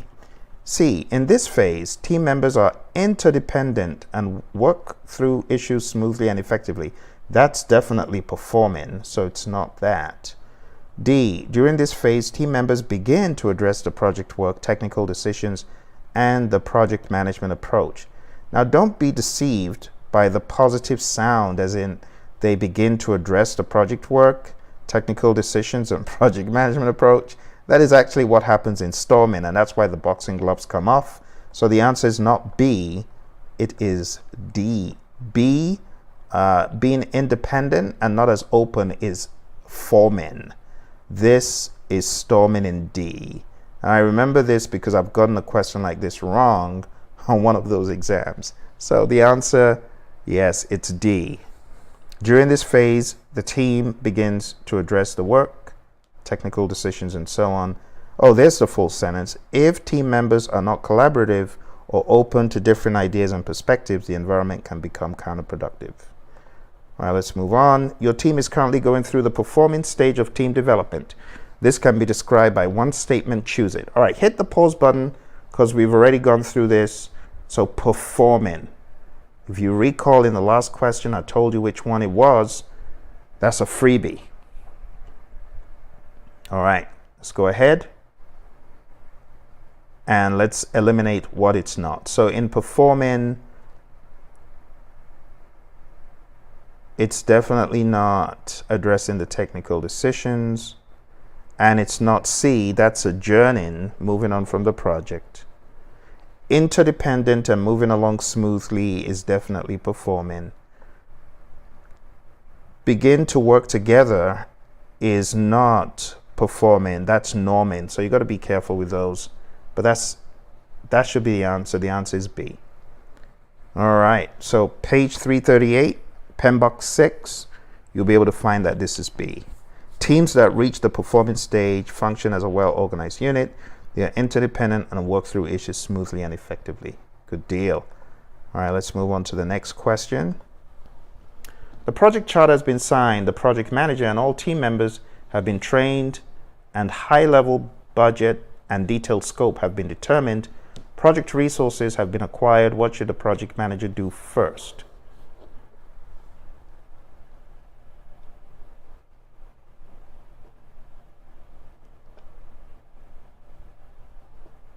All right, so hit the pause button if you need more time.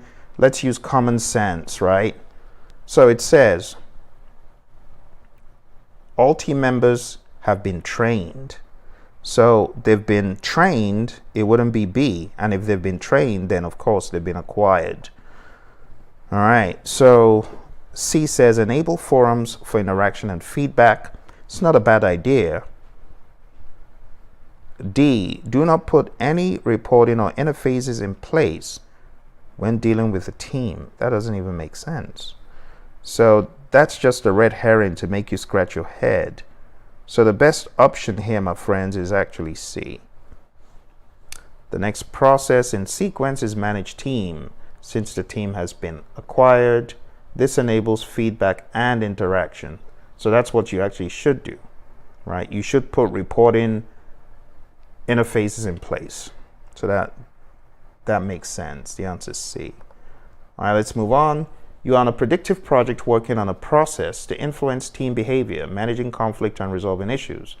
Which process does this describe? All right, hit the pause button if you need more time. So I'll tell you straight up, managing conflict and those things it describes wouldn't be team training. And you're not estimating activity resources. You've already got the resources. And there's no such process as control team. So this is an easy freebie. The best answer is C. This describes the manage team process. All right, let's move on. Two team members are arguing about a technical subject which is causing a major delay.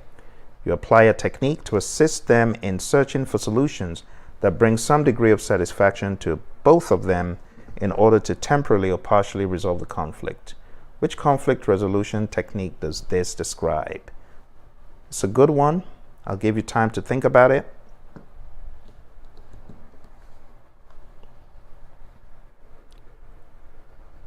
All right, so think about the page that you read in PMBOK, right? When it comes to temporal fix is not collaborate, so we can get rid of that. Temporal or partial, right?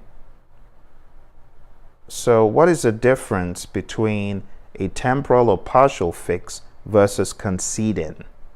Conceding is smooth or accommodate. So if you know smooth is accommodate, this will tell you it cannot be either because they're the same thing. The best answer is compromise. It's compromise or reconcile. And that's where we do a temporary fix, a band-aid. So this is A. Let's move on. This is on page 345 in PMBOK 6. All right. You're a manager in an organization using a direct approach in a conflict situation. For which reason should the forced direct conflict resolution strategy be used? Is it to force a junior worker to agree? Is it to exert a power position? Is it to resolve an emergency? Is it to enforce a theory X approach? All right. So if you've read this page in the guide, you know there's a difference between a reason versus what is happening. So in this question, you can see what is happening. Yes, it seems like a force technique, but you don't say the reason you should use a force or direct approach is to force someone to agree. No, it's for something of a higher order. So it's not to force the person to agree. It is not to exert a power position, even though that's what you're doing. And it's not to enforce a theory X approach. It's actually to resolve an emergency. That's the reason that the PMBOK 6 gives us. All right, so the best answer here, my friends, is C. Take a look at page 345 in PMBOK 6. All right, let's move on. A project manager is performing resource management on a troubled project. You have identified a problem and its root cause. Certain materials to be used on the project have been damaged due to excess vehicular motion. The project manager should use methodical steps to deal with problem solving. What should the project manager do next after identifying this problem?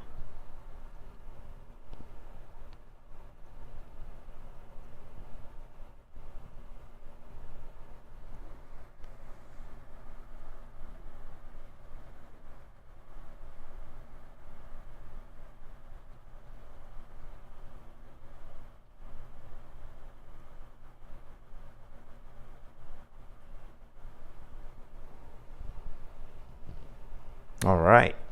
So this one, I just want to give an alert. It's a tricky one, but you got to think about the sensibility of what is talked about in the PMBOK 6 about solving problems for resources. If you have a big problem, before you find the root cause, you want to break it down. So part of identifying the problem would be to break it down once you've found it before moving on to the next stage. This is talked about in PMBOK 6, page 352. So why don't we open up PMBOK 6? Let me grab my copy. PMBOK 6.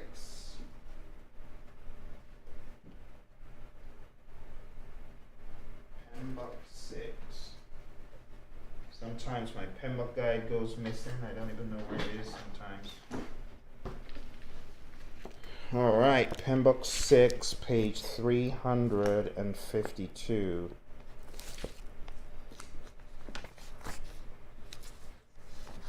And let's read. Is it 352? I might have given you a wrong page there. Beg your pardon. Let me find it. It's in the tools and techniques. It's page 356. All right, so it says number 1, identify the problem, specify the problem. 2, define the problem. Break it into smaller manageable problems. 3, investigate, collect data. And then analyze is number 4. That's where you find the root cause of the problem. And then you solve, choose the suitable solution, and then check the solution. So the lesson to be learned here, my friends, is part of defining the problem is breaking it into smaller manageable problems. Okay. For those of you that have learned the Dixiv approach, that is one step that we don't talk about. And it's a lesson to be learned. Don't just say identify the root cause immediately. You got to first of all break it down into smaller problems. So the best answer is A. It's break it into smaller manageable problems. And here are the steps. Specify the problem, break it into smaller manageable problems, collect data, then find the root cause of the problem, choose the suitable solution, and then determine if it works. So the lesson, my friends, again, part of your problem understanding in the early stages is not just to state the problem, but you got to break it into smaller manageable problems. And where there is data, collect the data, because that's going to help you to identify the root cause. All right, let's move on. You have had trouble with this particular project team, likely because of their past project experience. They lack hands-on project management team experience. Right now, you're ensuring that the assigned physical resources are available to the project at the right time and in the right place and are released when no longer needed. Which process does this describe? Is it develop team? Is it estimate activity resources? Is it manage team? Or is it control resources? All right. Hit the pause button if you need more time. This is an easy one because when we talk about physical resources only, you know the one process where we do this, my friends. The one process where we do this is not developing team, because that's for humans. So it wouldn't be A. It wouldn't be estimating activity resources, because we're not making sure that they are available. We are estimating them there. And it's not manage team, because that's about the human. So the best answer here, my friends, is D. It is control resources. All right. I hope you're finding value from these. We just got a few more before we get to the difficult zone. Let's take a look at this.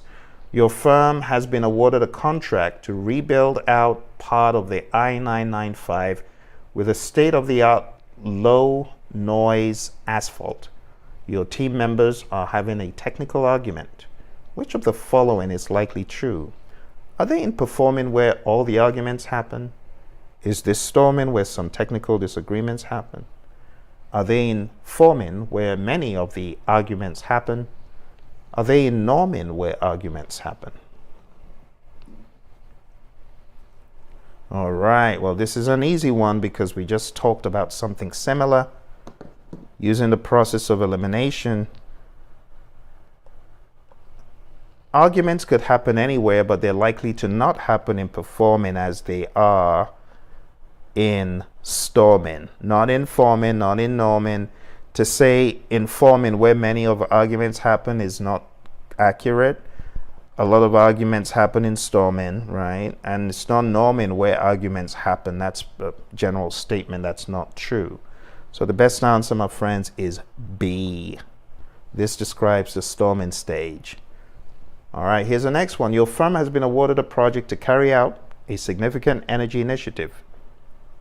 As your project progresses, your team begins functioning as an interdependent team, getting work done and progressing at a good pace. What does this describe? A, they are in performing where the team functions interdependently. B, this is storming where the team functions interdependently. C, they are in forming where the team functions interdependently. Or D, they are in norming where the team functions interdependently. All right, well, this is a freebie again because you know from previous it can't be D, it can't be C, and it can't be B. The best answer here is A. This describes performing. All right. And with that, my friends, we are pretty much done with the easier hybrid type of questions. Now we got to change gears and move on to some of the more challenging ones. So let's jump into resources in our more difficult bank before we get to the spinner of the day, which will be the final one. So as a project manager in the education industry, you are leading the development of an e-learning platform. During the execution phase, you realize that the project team lacks the necessary expertise in certain technical areas required for the project. What should you do next to address this resource gap effectively? What should you do? I'm going to let you think about it for a little bit.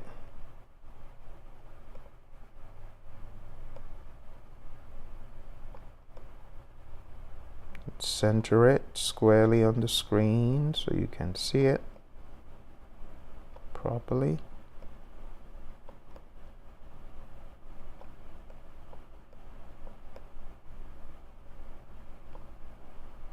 All right.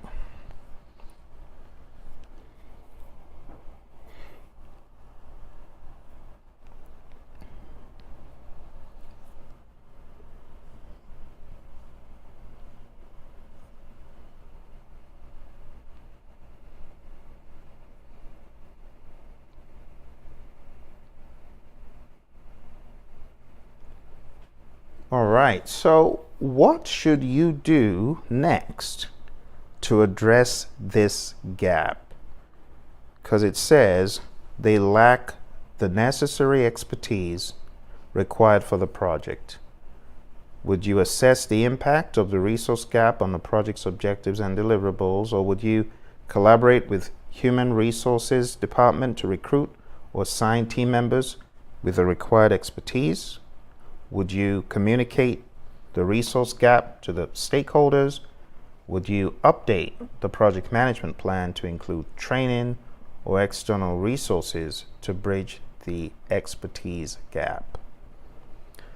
So as a project manager, doing C is not very helpful. Saying, hey, we have a gap. You're the project manager. C is like one of those mother may I kind of questions, not a very good one. And D, update the project management plan. You wouldn't do that immediately. You don't just update the plan without doing some analysis and better understanding what is required and what is at play, what is at stake. Okay. And then B, collaborate with the human resource department to recruit or assign team members with the required expertise. It's not a bad thing, right? But assessing the impact of the gap on the project's objectives and deliverables, that is already a given. You know that the team lacks expertise in technical areas. So the best thing to do is to get those areas sorted, don't you think? So in this case, assessing the impact of the gap is not bad, but it's not as conclusive to address the gap effectively. Okay, so the best option here, my friend, is to work with HR to recruit or assign team members with the required expertise. I got to find people who can actually do this. So the best answer is B. And the logic is that by collaborating with the human resource department to recruit or assign team members with the required expertise, the project manager can ensure the project team has the necessary skills and knowledge to successfully deliver the e-learning platform. Let's go to the next question. All right. You are a project manager in the financial and banking industry leading a project to implement a new banking software system. During the execution phase, you encounter a shortage of financial resources allocated for the project. So think about financial resources, right? Talking about money. What should you do next to manage this resource constraint appropriately? A, assess the impact of the resource constraints on the project scope and deliverables. B, communicate the resource constraint to the project stakeholders and seek their input on addressing it. C, collaborate with the project sponsor and financial department to secure additional funding or reallocate resources. And D, update the project management plan to reflect the revised resource allocation and budget constraints. I'll let you think about it for a bit.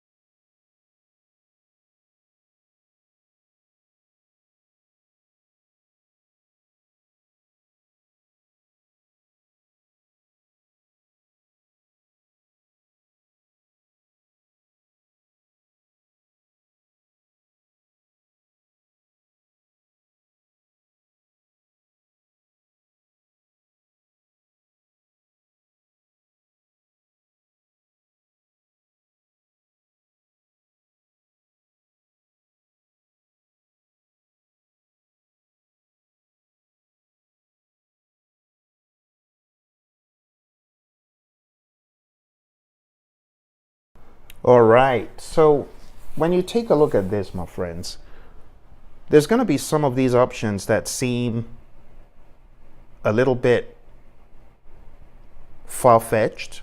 For example, just updating the plan to reflect revised allocation is far-fetched. It's premature. You wouldn't do D immediately, right?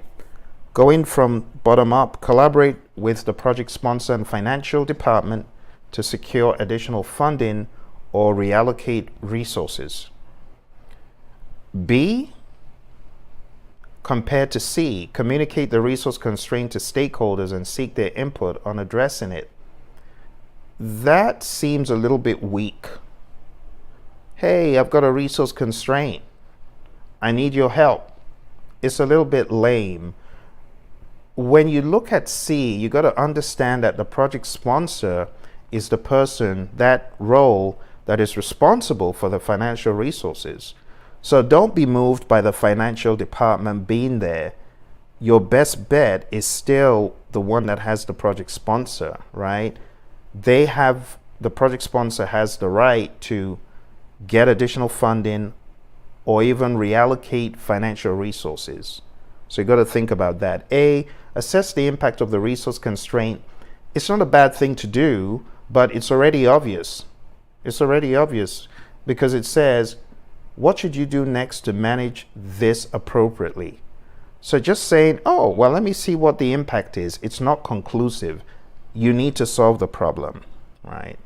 So in this case, the best way to resolve the problem is not by just telling people, hey, I need more money. It's actually going to the right channel, the right source. And in this case, the right source is your sponsor. So by collaborating with the project sponsor and financial department to secure additional funding or reallocate resources, the project manager can mitigate the impact of the resource constraint and ensure sufficient financial resources for project success. And no, it seems a little bit borderline and tricky, but when you look at option B, like I was saying, it's a little bit weak.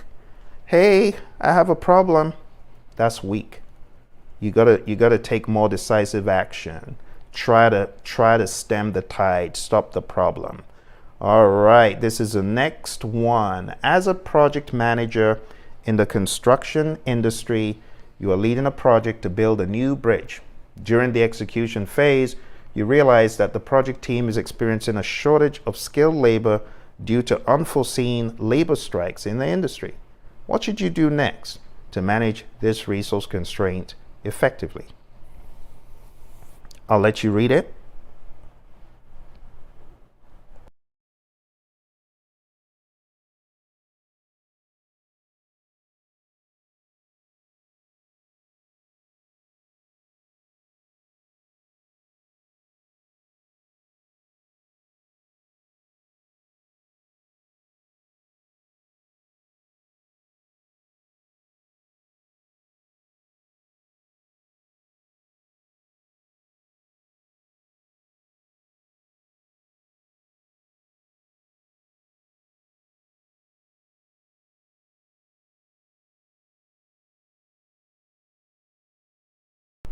All right, my friends, let's take a look at the options we have here. So, going from the bottom up as usual, update the project plan to reflect the revised resource allocation.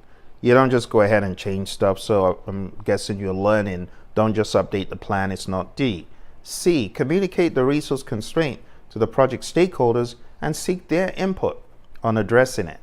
Again, it's one of those mother may I responses. It's lame, it's weak. You're a project manager. You solve problems. Of course, working with others, but you're not going there to say, hey, there's a problem. What do you think I should do? No. So you're left with two. You're left with collaborate with subcontractors or labor unions to secure additional skilled labor resources. That is quite decisive. Let's look at A. Assess the impact of the resource constraint on the project schedule and budget. You already know you got a shortage. It says experiencing a shortage of skilled labor due to what? Unforeseen labor strikes. Your best bet is to talk to these unions. Work with them as much as possible. Collaborate. That's the name of the game. All right. So while A sounds nice, it's not the best option. All right. So here, my friends, the best answer is B. By collaborating with subcontractors or labor unions to secure additional skilled labor resources, the project manager can mitigate the impact of the resource constraint and ensure that the necessary workforce is available to meet project milestones and objectives. I hope these questions so far are giving you a good run for your money and your time, because time is money. If it is, I want you to smash that like button, amp this one up so people can find it. A lot of my question sessions, they have helped so many people, but the problem is a lot of folks don't know about these sessions. So hit the like button, subscribe to the channel, support the channel, and share this with your buddies. All right, we got one final question for today. Then this is going to close it out. This is the spinner. The spinner, which has an abominably long amount of data in it. And I always give one of the spinners because back in the day I would hear from my PMP champs that they got some questions that were abominably long on the exam. So let's jump straight into this one. You are the project manager on an engineering project involving several contractors and team members. The stakeholder management effort has proven to be very significant in the first few days you have completed the identification of stakeholders. Previously, you had difficulty managing stakeholders because no distinctions were made among them regarding influence or authority.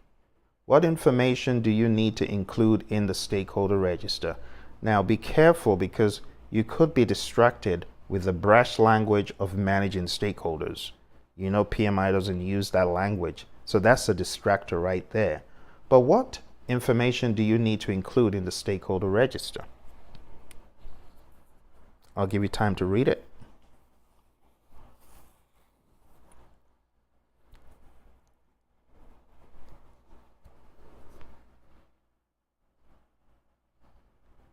All right. Hit the pause button if you need more time, my friends.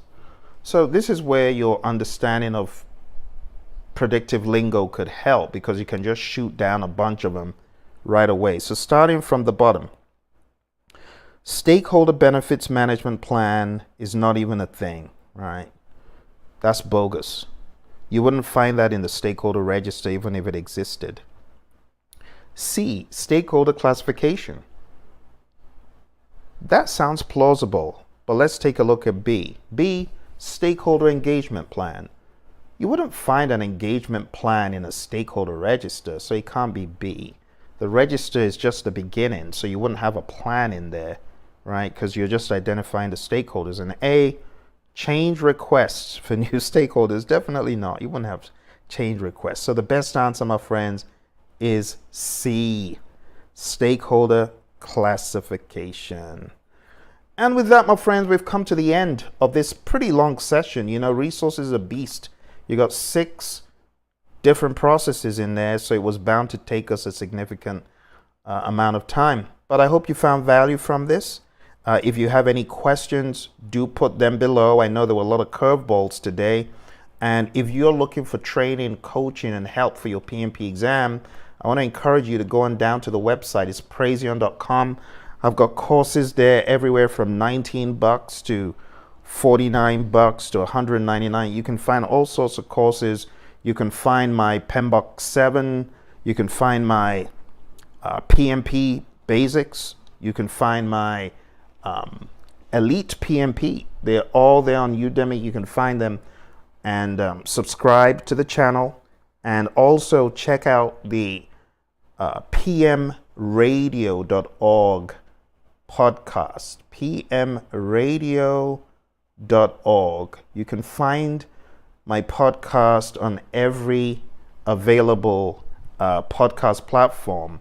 It's called 40 Days to PMP Exam Success. And then you can also find the PMP Exam Radio Show. Those are my 2 podcasts. Collectively, they've got thousands of minutes of content. You know, I'm talking about tens and tens of hours. I think I've probably clocked at least 40 hours of content on these platforms. So pmradio.org, and then the other one is you can find it at study.pmradio.org. Okay, check them out, and they're going to help you as you prepare for your exam. Thank you very much, my friends. I wish you all the best. Hello, my friends. Welcome to PMP Exam Prep, Pace and Reasoning, Schedule Management. This is where we dive into situational questions and get a good understanding of what to expect on the exam. Now, because schedule is such a beast, I have a number of questions for you today, going into roughly 10, if not more. But we're going to go through them very quickly. So let's jump straight into the first one.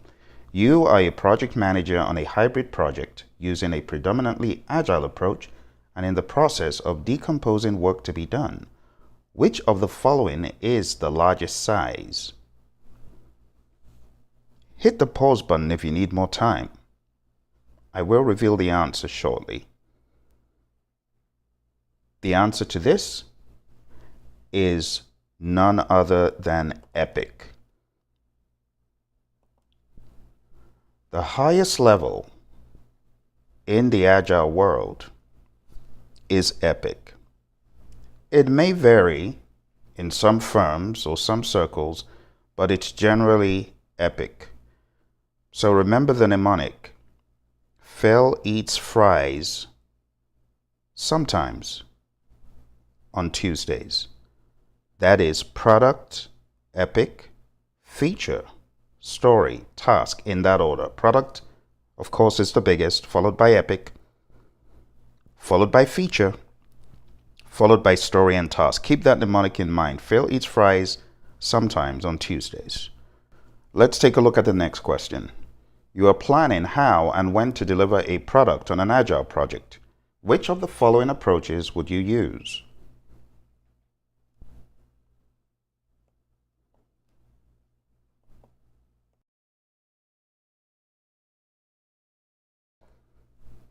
Hit the pause button if you need more time. Let's examine the options. A.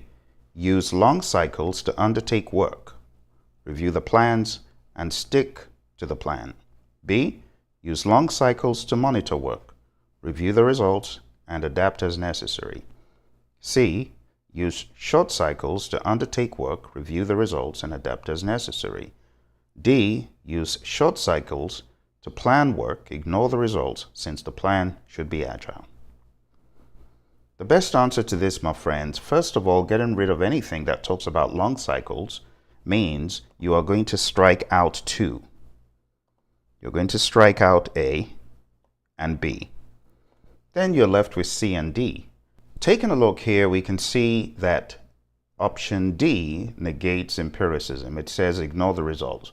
We don't do that in the world of Agile. In the world of Agile, results matter. That is what we use to inspect and adapt. So D is incorrect, and the best answer, my friends, is the one that talks about short cycles. This can be found in the Agile Practice Guide on page 91. Next question. You are in the process of establishing how to build a schedule, the policies, procedures, and documentation for planning, developing, managing, executing, and controlling the project schedule. Which results do you expect to receive from this process?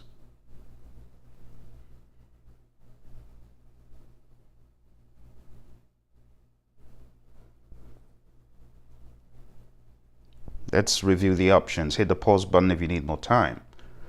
There are certain things here that are not a result of planning how to build a schedule. And the things that you don't get from planning how to build a schedule are, you don't get the schedule. The project schedule comes later. You don't get the schedule baseline. That comes later. It's not as a result of planning how to build a schedule. You don't get schedule forecast. That comes as a result of controlling the schedule, which happens later. So the best option, my friends, is C, the schedule development approach. You can find this on page 180 of the 6th edition. Let's move on to the next question. While decomposing the project work into tasks, which of the following rules should you observe? It's a rather technical question, so I'll give you time to think about it.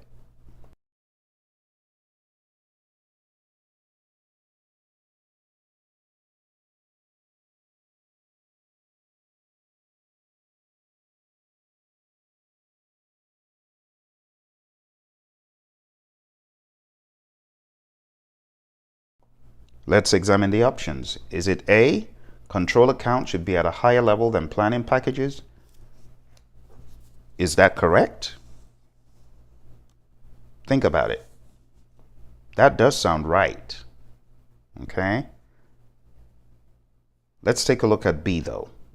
work packages should be at a higher level than planning packages. We're going to eliminate that because that is not correct. Work packages are at the lowest level. C says planning packages and work packages should be at the same level. That is not true. We'll cancel that. And D says activities should be at a higher level than planning packages.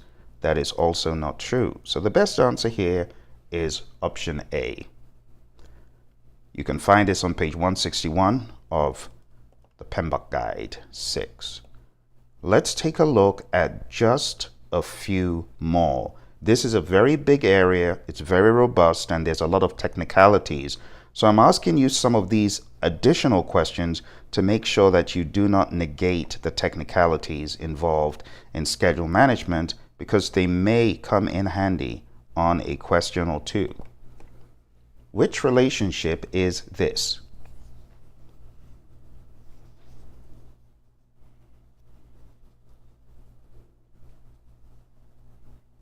All right. So with this image, it's very straightforward. You always start off from where the arrow originates. If it originates from the left of the box, that's the start. And then you look at where the arrow is going. If the arrow ends up on this side of a box, that is the finish. So this is a start to finish. In other words, A must start before B can finish. So the answer is a start to finish. That is why the answer is C. It's subtle, but that's it. Here's another one of a technical nature. I don't expect you to get things like this, but as a project manager, you should be able to tell what the duration of this project is. It's common sense as a project manager.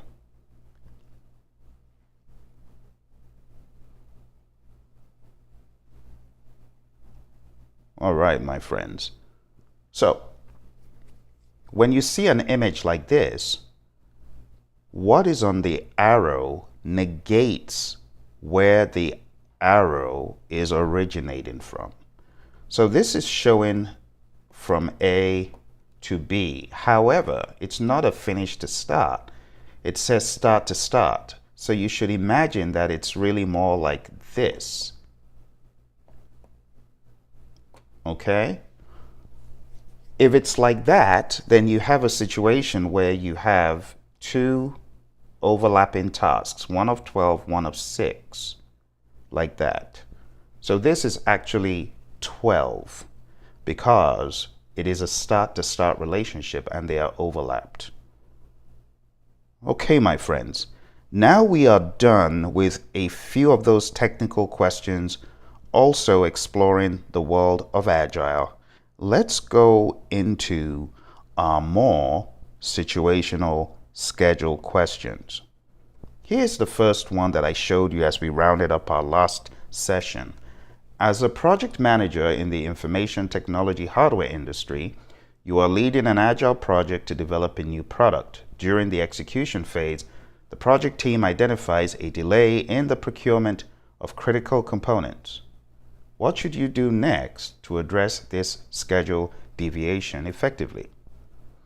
Is it A, analyze the impact of the delay on the project schedule and assess potential alternatives to mitigate the delay? Is it B, communicate the delay to project stakeholders and seek their input on adjusting the project timeline? Is it C, collaborate with the procurement team to expedite the procurement process and minimize the schedule deviation? Is it D, update the project management plan to reflect the revised timeline considering the delay in component procurement?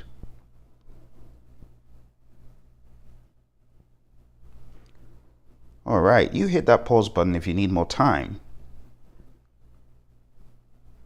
Now let's advance to the answer.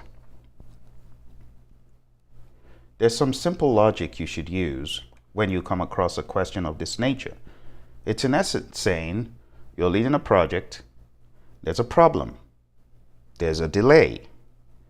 What should you do next? The next thing to do is not to immediately communicate the delay, which is option B. That is not the best thing to do. The best thing to do is to analyze the impact, option A. The reason why it's not C, collaborate with the procurement team to expedite the procurement process and minimize the schedule deviation, is because you don't understand the impact yet. So when you go to the procurement team eventually, you need to have your ducks in a row. And if you don't do a thorough impact analysis, then you don't know what to discuss with the procurement team. And that's why you need to be aware of collaborate with the team. Because collaborate with the team, even if it's on your end, you got to look out for what the question is asking you to collaborate about. Are we collaborating to analyze the impact, or are we collaborating to do something else that should come after we have analyzed the impact? So I want you to keep that in mind, okay? The project manager can make informed decisions after assessing the potential alternatives. Option C is not the best choice because it is premature, and option D is not the best choice because updating the plan should be done afterwards, after the impact has been assessed. All right, moving on to question 8. It reads, you are a project manager in the mechanical engineering industry leading a project to design and manufacture a new industrial machine. During the execution phase, the project team identifies a potential delay in receiving key equipment from a supplier. What should you do next to manage this schedule risk effectively? A. Initiate a risk response plan to address the potential delay and develop a contingency plan. B. Collaborate with the supplier to expedite the delivery of the key equipment and minimize the impact on the project schedule. C.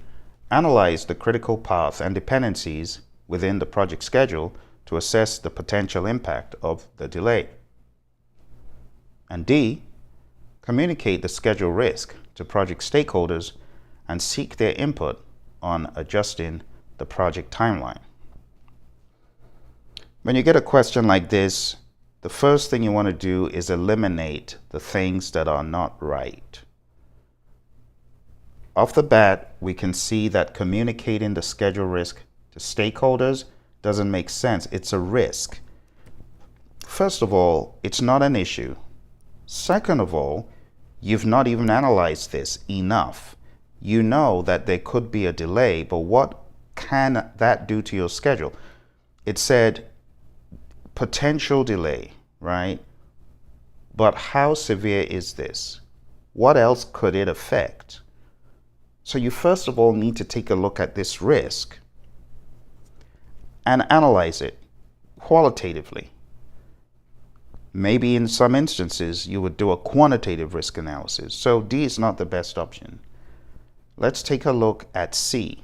Analyze the critical path and dependencies within the project schedule to assess the potential impact of the delay. Now that's not a bad thing to take a look at your schedule, because in looking at the critical path, you are answering the question, how could this impact the overall timeline? Will it delay the project end date? So it's a good question to ask. So we're going to keep that in our back pocket. Let's go to option B. Collaborate with the supplier to expedite the delivery of the key equipment and minimize the impact on the project schedule. Well, while that is good, you don't really at this point know the impact on the project schedule. So you've got to take a look at that first. When you understand the impact, then you'd realize, oh, there's actually no impact. Then you may not even need to do anything. So B is a little bit presumptuous. B already thinks, oh, there's going to be an impact and we need to do something about it. But if you read the question very carefully, identifies a potential delay. It didn't say there's a delay happening right now. There is a potential delay. So you got to be proactive. But what should you do next? It's not to immediately say, hey, can you deliver this quicker? You see, you got to think impact first, then you know what to collaborate about.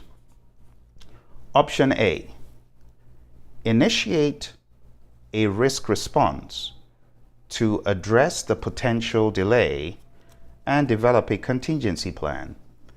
So this talking about a contingency plan already sounds a little bit down the alley of, I know what the problem is, I know how long this is going to delay us if it happens, but you don't because you've not done your impact analysis. So the best answer, my friends, to this question is option C. By analyzing the critical path and dependencies within the project schedule to assess the potential impact of the delay, the project manager can prioritize tasks, allocate resources accordingly, and proactively manage the schedule risk. Now, what you're seeing is that whole theme of impact analysis, and it is so important. You always want to think, have I done my impact analysis? All right, let's move on to the next question, number 9. As a project manager in the financial and banking industry, you are overseeing the implementation of a new banking system. During the execution phase, the project team identifies that certain tasks are taking longer than planned, potentially causing a schedule delay. What should you do next to address this schedule deviation? I'll give you some time to think.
All right, now, my friends, let's take a look at the options here. A, review the project management plan and update it. It's not a bad thing to do, but as you've seen from previous questions, this is premature. So you can immediately get rid of it. B, assess the impact of the schedule delay on the project's critical milestones and deliverables. Okay, what about the non-critical milestones? Now you understand what a milestone is. A milestone is a zero duration event. It's not a task, so don't interchange the words. When you're focused on critical milestones only, you're going to negate the non-critical milestones as well as the critical tasks and non-critical tasks and non-critical deliverables. So B is rather shady. We're going to keep that in our back pocket, but we're going to see if there's something better. Let's take a look at option C. Reallocate resources and adjust task assignments to expedite the completion of delayed tasks. This is rather presumptuous because it has summarized that the problem is a resource one. And that doesn't necessarily follow. There could be sufficient resources, but something is holding the team up that is outside of their control. See, certain tasks taking longer than planned could mean maybe approvals aren't happening quickly enough. This is in the banking industry where there could be a lot of red tape. We don't know. So it's presumptuous to say it's resources. So we're not going to go with that. Let's take a look at D. Conduct a root cause analysis to identify the factors contributing to the schedule deviation and develop appropriate corrective actions. So this is really an analysis of why is this happening and what impact is it having on the schedule is implicitly woven in to develop appropriate corrective actions. You can only develop corrective actions when you understand what is being impacted. So my friends, taking a look at B versus D, B does not help me find the root cause. It just looks at the impact. It doesn't assess the root cause, and it also doesn't offer any corrective actions. Just taking a look at the impact on the schedule and saying, oh, this is what this could do to the schedule. It'll throw us up by 5 weeks. And remember, it's only looking at critical milestones and deliverables, which is the greater reason why it shouldn't even be on par with option D. It's clearly an inferior option compared to D. But instead of offering solutions, it just says there's a problem, we're 5 weeks late, but it doesn't offer corrective actions. And that's what we should do to address this deviation. We should understand where is it coming from. We should understand what is it hidden, but how can we correct it? So the most conclusive option, my friends, is D. I know some of you struggled with this one, but it's okay. By conducting a root cause analysis to identify the factors contributing to the schedule deviation and developing appropriate corrective action, the project manager can address the underlying issues and take proactive measures to bring the project back on track. All right, my friends, you've done really well, but we have one last thing we always do on this program. What we do on this program is take a look at an abnormally long question that is possibly an option that you might see of this length. You may get questions of 4 lines long, 5 lines long on your exam. So we're going to take a look at one of those right now, and here's your question. And it reads, you are working in a hybrid project environment on a state-of-the-art technology project involving many different entities and stakeholders. While the work is drawing to a close, an important change is requested by a definitive stakeholder after a thorough impact analysis. While this change is needed to solve an urgent issue that could affect business continuity, it will extend the schedule and increase the project cost. Your team members are complaining about this development. What should the project manager do next? A. Mentor the team to understand the importance of being agile and implement changes. B.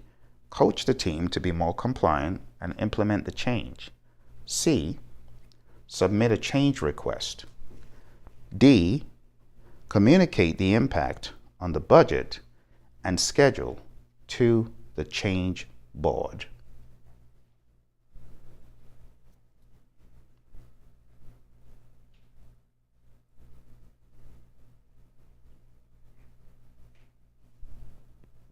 I'll give you some more time to think about it.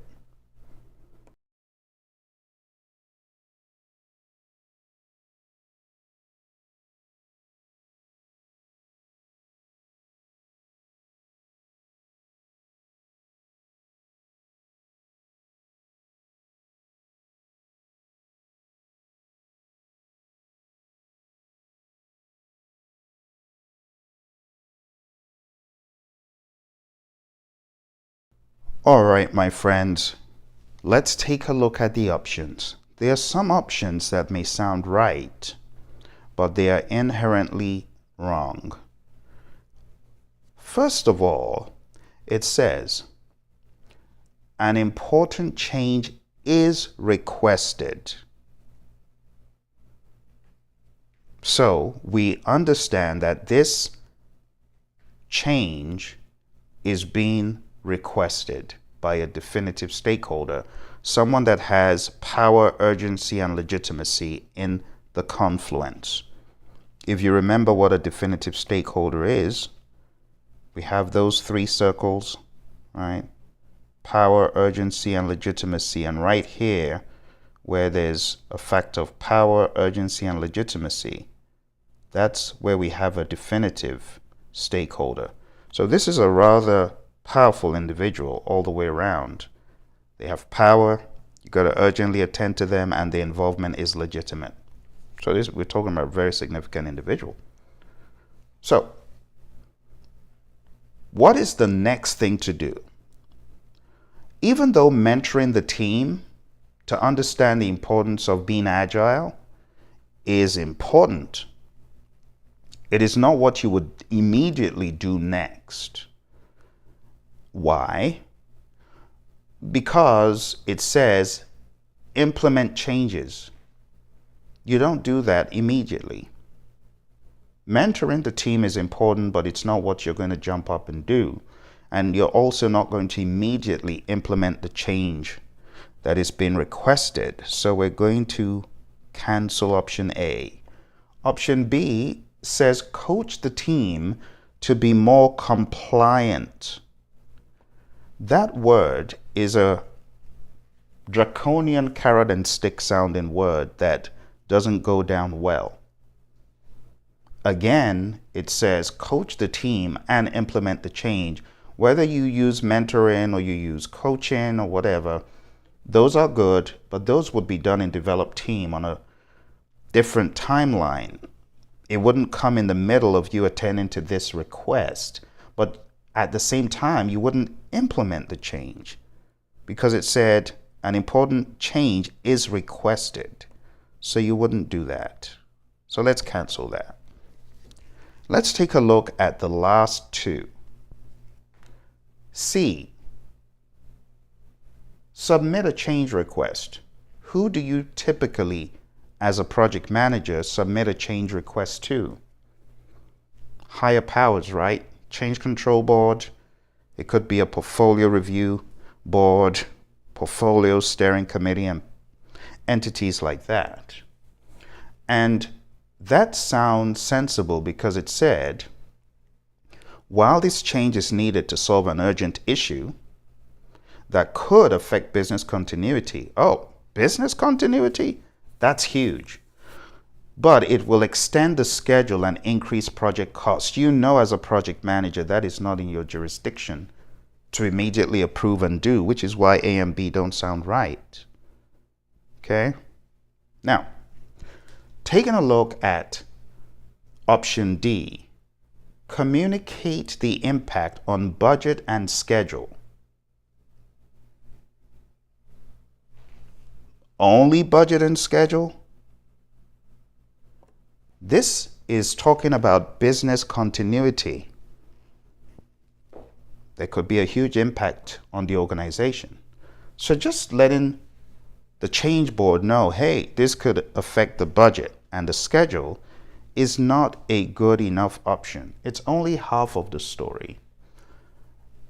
You need to submit that change request to the change board with everything that normally goes with your change request. Also remember that this change is not one of those that is within your jurisdiction as a project manager typically. So communicating impact on budget and schedule, it doesn't really do enough. They need that change request. They need to understand the full gamut of things. So D is not a very good option because it negates the impact to the entire business. So a change like this, if not done, will cripple the business. It said it is needed to solve an urgent issue that could affect business continuity.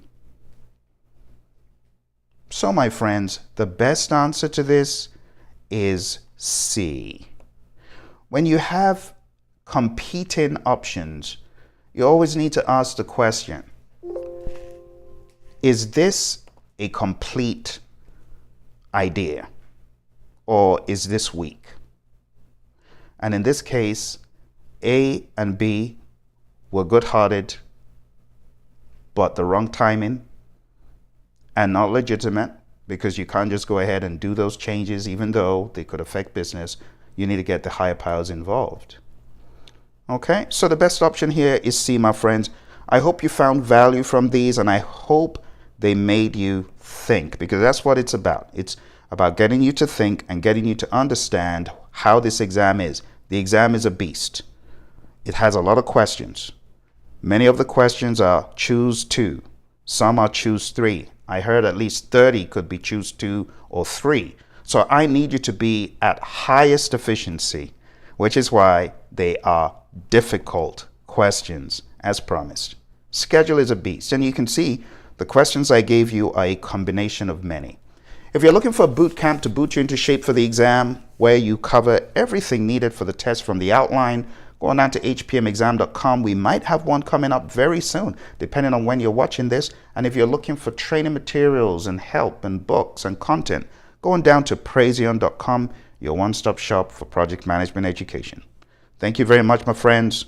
I wish you all the very best on your test. Take care and bye for now.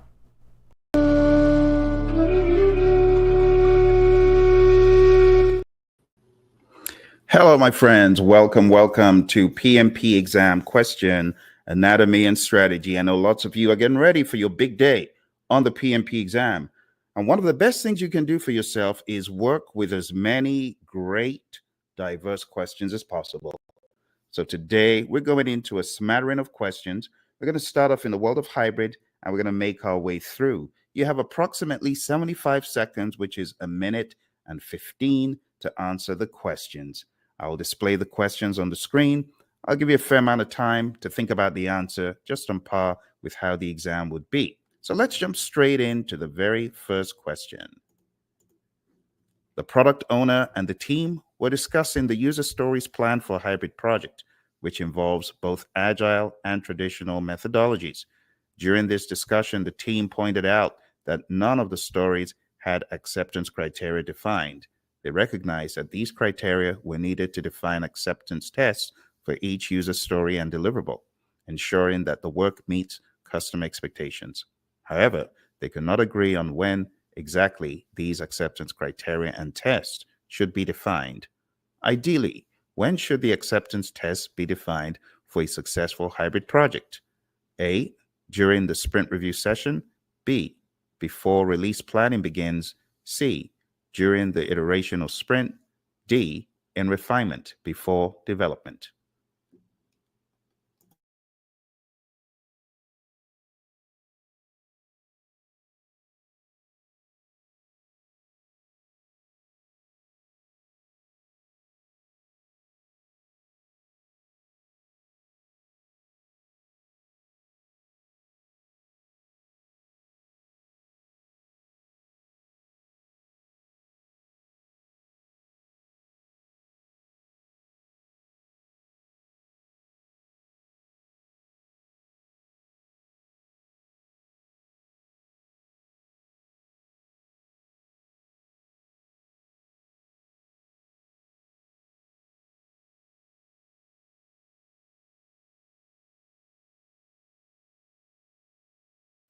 All right, your time is up. Let's take a look at the answer. I'll show you some rationalization that will help. So think about it. Acceptance tests should be defined for a successful project, be it in the world of agile or hybrid, ideally before you begin the work. So let's use the process of elimination here. A, during the sprint review session, that's crazy.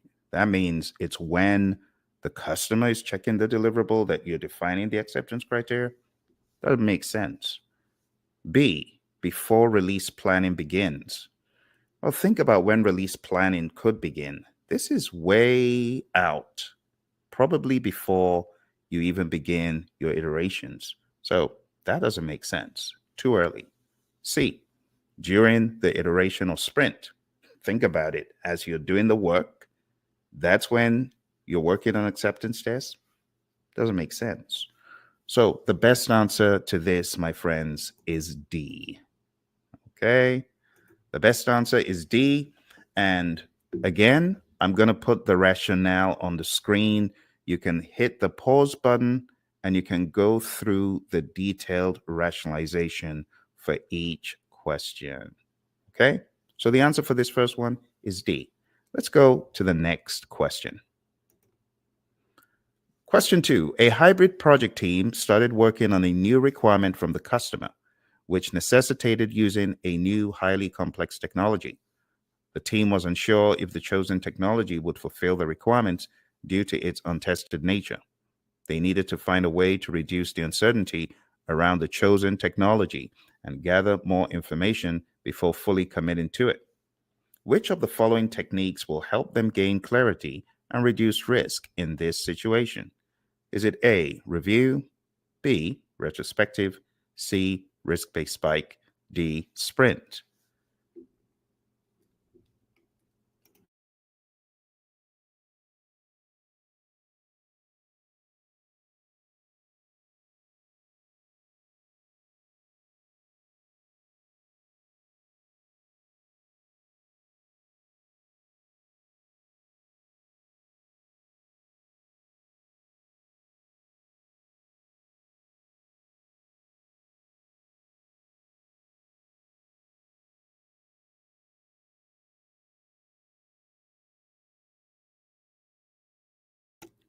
All right, time up.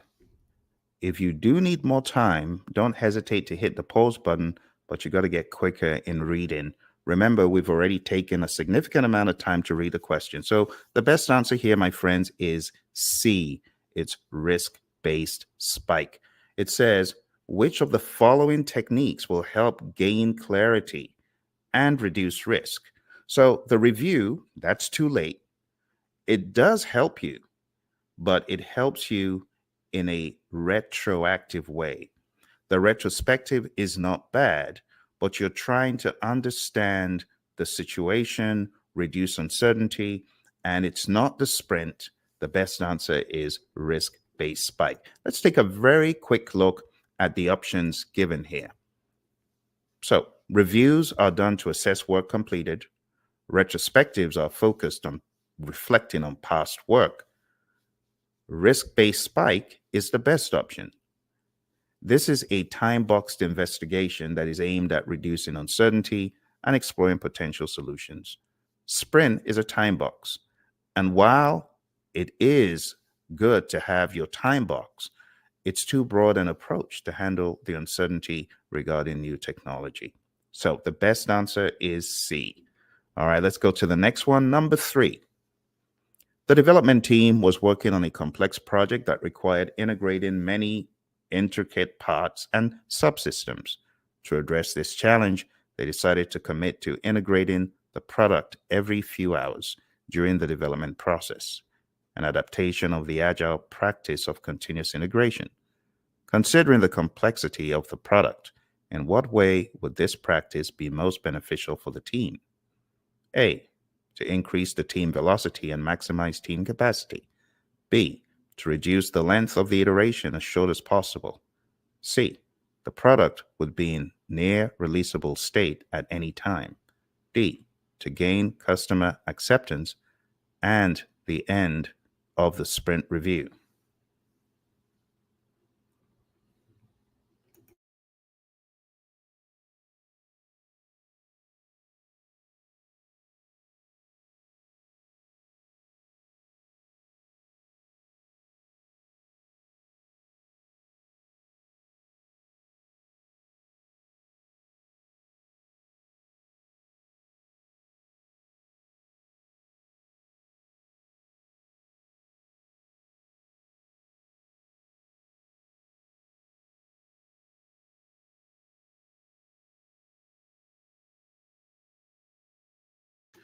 All right, your time is just about up. And remember, you always have the option to mute me reading the question so that you can read the question yourself and get used to processing it as you're reading, because you kind of have a head start as I'm reading these questions. But let's jump in to the right answer. So if you take a look at all the options, how would the practice of continuous integration be most beneficial? A, increase team velocity and maximize team capacity. That is so far removed from what we're talking about. You know, what continuous integration is all about is ensuring that as the work is being done, it is being integrated with previous existing PSIs or potentially shippable increments. So it's not A. B, to reduce the length of the iteration. Why would you want to do that? That is not the mindset in the world of Agile. Remember, when we have an iteration of a particular length, it's okay to keep that iteration, that time box. Remember, Agile is all about what you can fit in the box, right? How much scope can you fit in the box? Which scope can you fit in the box? So it's not about a race of time like it is in the world of sometimes predictive. So that's not the best option. D says to gain customer acceptance and the end of the sprint review. That doesn't really make sense. And besides, it's not a given that continuous integration always equates to getting customer acceptance and getting to the end of the sprint review. There's no rush for that. So the best option, my friends, is C. The product would be in a near releasable state at any time. Here are the rationalizations. Again, hit the pause button if you want to go through each one in detail. But the one you want to focus on is continuous integration allows the team to consistently integrate and test components, ensuring that the product is always in a near releasable state. This provides flexibility and ensures that any integration issues are caught early. Let's go to our next one. Question 4. A hybrid project team was planning the deliverables for a 2-week iteration representing a sprint. The Scrum Master, who was also acting as the team facilitator, was helping to reconcile the expectations of the business, represented by the product owner and the team. It was agreed that the team would complete the deliverables before the completion of the time box sprint, and the product owner would not change the requirements related to those deliverables during the sprint. Why is this agreement important in the context of Agile projects? A, to ensure there's reciprocal commitment from both ends. B, to incorporate flexibility as a value in sprint planning. C, to ensure that the agreed goals can always be met. D, so that both the business and the team get what they want. Take your time.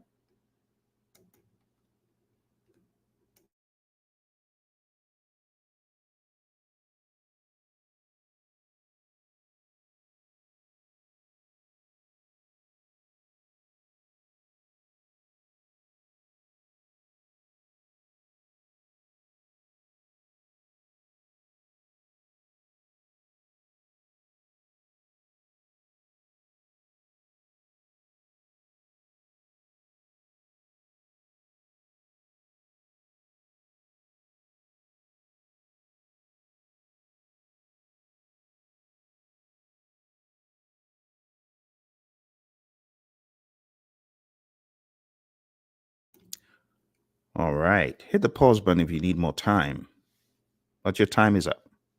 So think about it. Why is the agreement important? D, let's take it from the bottom up. And just so you get into the mindset for the exam, I want you to remember that on your exam, you have tools to highlight and cross out things. So I'm going to use a highlighter to highlight the things that are not the best so that the team and the business can get what they want. This, in and of itself, is not really a good agile approach. It's really more about the customer. It's not about the team getting what they want. Remember, our highest priority is to satisfy the customer through early and continuous delivery of valuable product. The Agile Manifesto says that. So D is not even in the spirit of Agile. And that's not why we have the agreement, by the way. C, to ensure that agreed goals can, watch the word, this is where it gets wrong, always be met. You do not have a guarantee in any framework that agreed goals can always be met.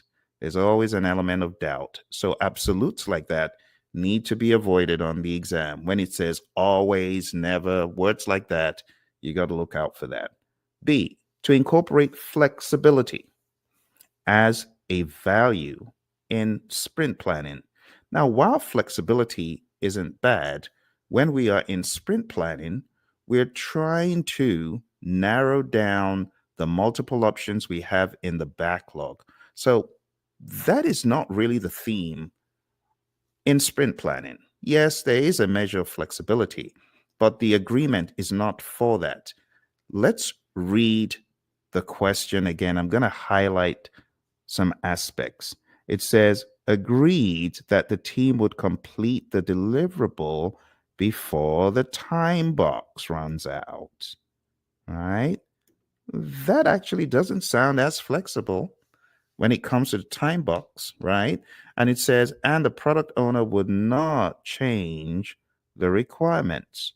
So, in some way, you're not really being as flexible anymore in this context. You're locking it down so that once we're airborne and the sprint is on its way, you're not going to have crazy, needless change. That is not to say that change cannot happen in a sprint, but we, as much as possible, we try to discourage needless changes. And that's our commitment to work within the sprint to get those features, requests, stories, whatever they are, done. So it is not B, okay? It doesn't make sense in the context of what we're talking about. The best answer instead, my friends, is A. It is to ensure there is reciprocal commitment. Now, if you were on the exam, you could outright cancel these. You could just cross them out and allow yourself focus on the answer. I want you to understand that what we're doing here is rehearsing for your big day. And I want to teach you how to think. And part of the thinking process is to rapidly read the question and rapidly disqualify the options. So the rate or speed at which I'm tackling these is greatly multiplied. If this was in the exam, I would have been done at least 5 minutes ago. So you got to understand the logic and the rationale, and then you got to be able to repeat it and apply it to your own exam situation. Okay? So that's it for question 4. Let's go to question 5. Over to question 5.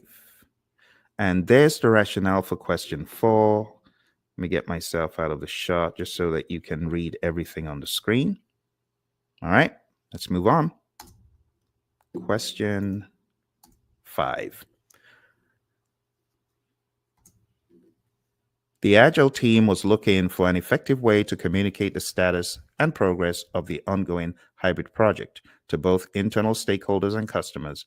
They wanted a method that was clear, transparent, and easy to understand without requiring lengthy discussions or extensive documentation. What is the best way to achieve this in a hybrid project setup? Is it A, easy to use and understand visual displays and information radiators. B, weekly reporting to a high degree of detail with key performance indicators. C, reviews with the customer at the end of each iteration. Or D, burn down charts and other artifacts from either methodology.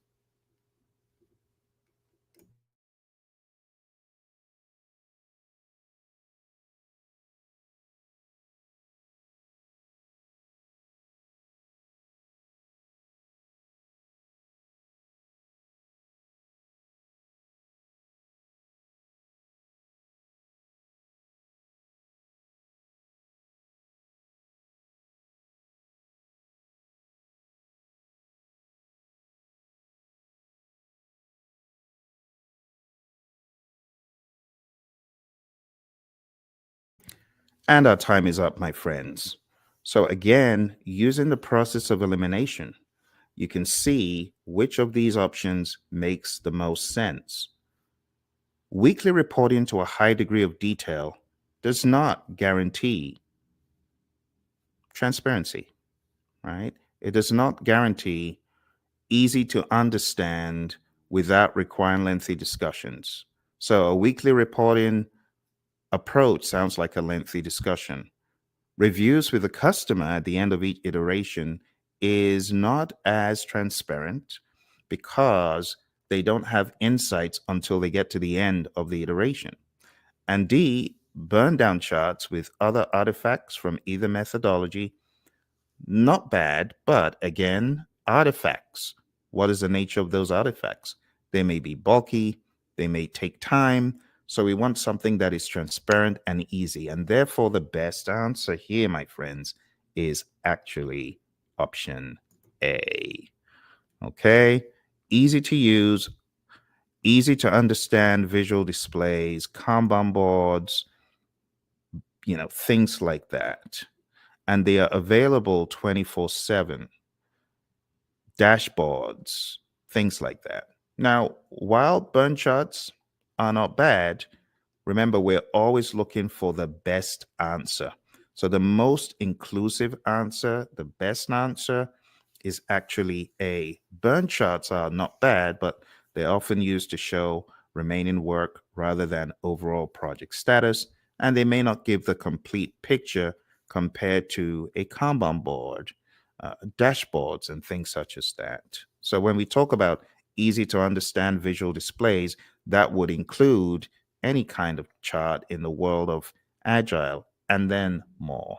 So that's why that is the best answer. All right, let's go to the next one. Question 6. An agile team discovered during the first couple of iterations that there was a gap between the expectations of the stakeholders and the deliverables produced by the team. The stakeholders felt that the features were not aligning with their vision, while the team believed they were building the product as intended. Which of the following actions would be most effective in reducing the gap between stakeholder expectations and the team's deliverables? A, ask the product owner to spend more time with the customers. B, involve the stakeholders in product definition, development, and demos. C, increase the number of acceptance tests written for each requirement. D, appoint a business analyst to function as a single point of contact to represent the stakeholders' needs and expectations.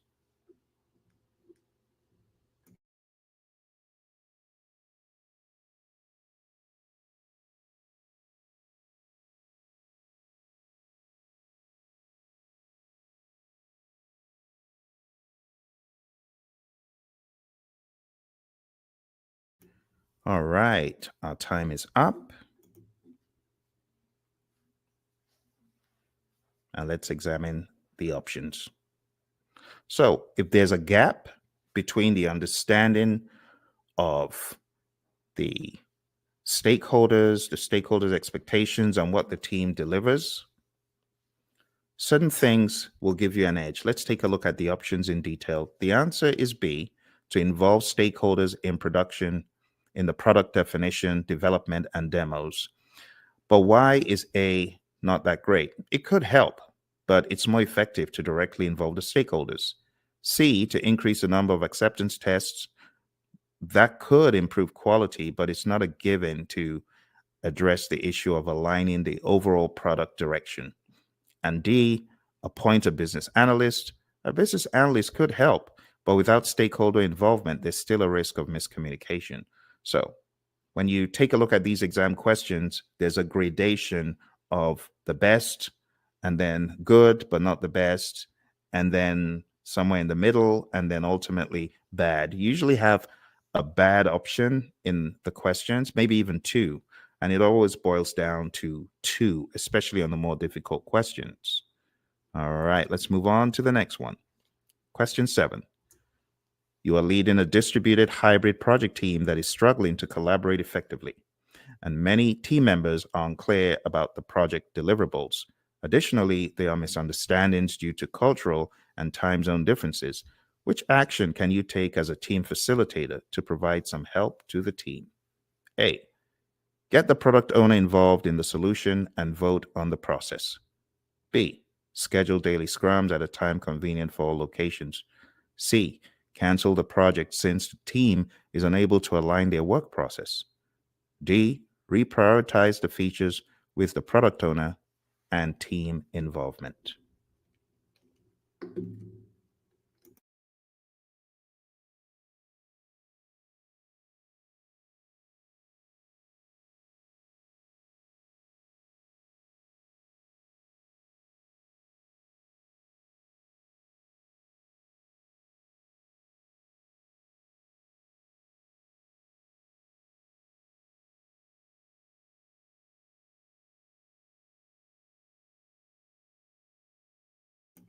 All right, my friends, our time is up. I hope you're using the process of elimination to remove those options that are not that great. Let's take a look at the breakdown. The best answer, my friend, is all about the team timing. Team timing is crucial. If the team is not able to work as one, we have a problem. And that's why we got to schedule the daily scrums at a convenient time for all locations. So think about it. If we got the product owner involved in the solution, while it's not their wheelhouse, they can help clarify product requirements. And for that reason, you want to work on your role, your lane, which is solving team collaboration issues. Just remember that on the exam, you will get questions that test you as a leader. And as a leader, it's your job to deal with the collaboration issues, to get in front of conflict, to ensure team alignment, and things such as that. So the best answer, again, is B for that reason. Canceling the project is rather extreme and unrealistic. And reprioritizing features, it could address workload concerns and other issues, but it doesn't address the underlying issues of collaboration. Okay. So daily scrums are a sync point for the team members. It's also a vehicle for daily socialization where behaviors can be observed and trust can be built. So we want to, as much as possible, ensure that the team syncs up. Remember the use of the daily scrum.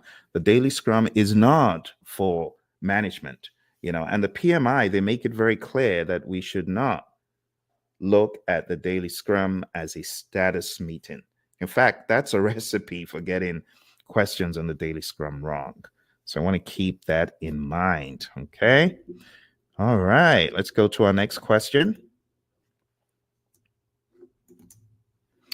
Number 8.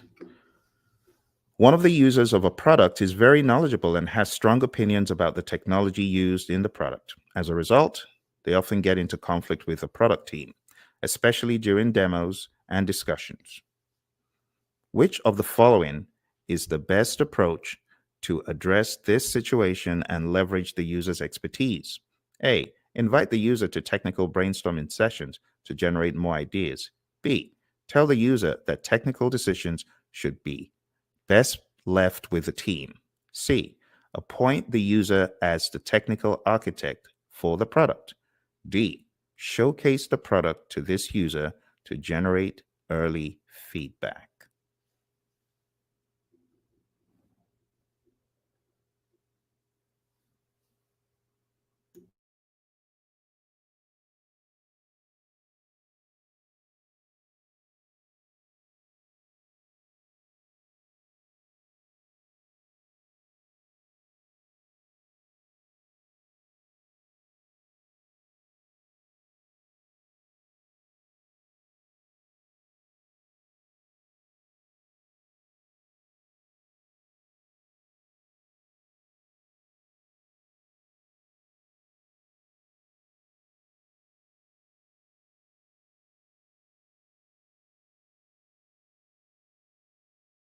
All right, my friends. So let's take a look at this question with more finesse to the options. Some options are better than others. Taking a look at the answers that we have here. You have A, invite the user to technical brainstorming sessions to generate more ideas. By involving the user in brainstorming sessions, you can make them feel heard while also directing their input into constructive discussions. This helps minimize conflict and allows the team to leverage the user's knowledge effectively. But let's contrast that to D, which I know some folks might have chosen. Showcase the product to this user to generate early feedback. Now, while early feedback is useful, without integrating them into the decision making process, their concerns may still lead to conflicts rather than productive discussions. B, tell the user that technical decisions should be left with the team. This approach may escalate conflict and alienate the user. And C, appoint the user as technical architect. Giving the user this role could undermine the authority of the actual technical team. So it's important to remember that in the world of Agile, there's still governance. But here you have an option of bringing someone in early to generate ideas. And, in the world of the PMI, our general approach is to welcome people in as early as possible to get feedback. And we can take that feedback or those ideas and we can use them to generate value, facilitate the project even better. If you wait until you're showcasing the product at the sprint review, all of those ideas that could have been generated will not be in the product. So you're bringing the person in reactively. Take a look at it. Number one, they're a user of the product. And one of the things we do in the world of the PMI is to do brainstorming sessions, we do brainwriting, we do focus groups, facilitated workshops. And who is in the workshops? Think about that. It's not just the team, right? It's the users, it's the customer. And bringing them into that is, in the world of PMI, just business as usual. This is even a very vanilla flavored question because it does not tell you this is in the world of Agile or this is in the world of predictive. It just is a project and you got to take it at hybrid face value. So think about it. They often get into conflict with the product team when? During demos. Hello, you are already doing that. Demos and discussions. So D, showcase the product to this user to generate early feedback. That is already being done. It's during the demo, right? It's during the sprint review. So it says which of the following is the best approach to address the situation and leverage the expertise. So if you chose option D, it's controversial, especially given the fact that we know this has not yielded a whole lot of progress and there are arguments and disagreements. So the best option, my friend, is option D in this case. One more time, let's take a look at the rationalization. Okay. All right. We're almost at the midpoint of this review.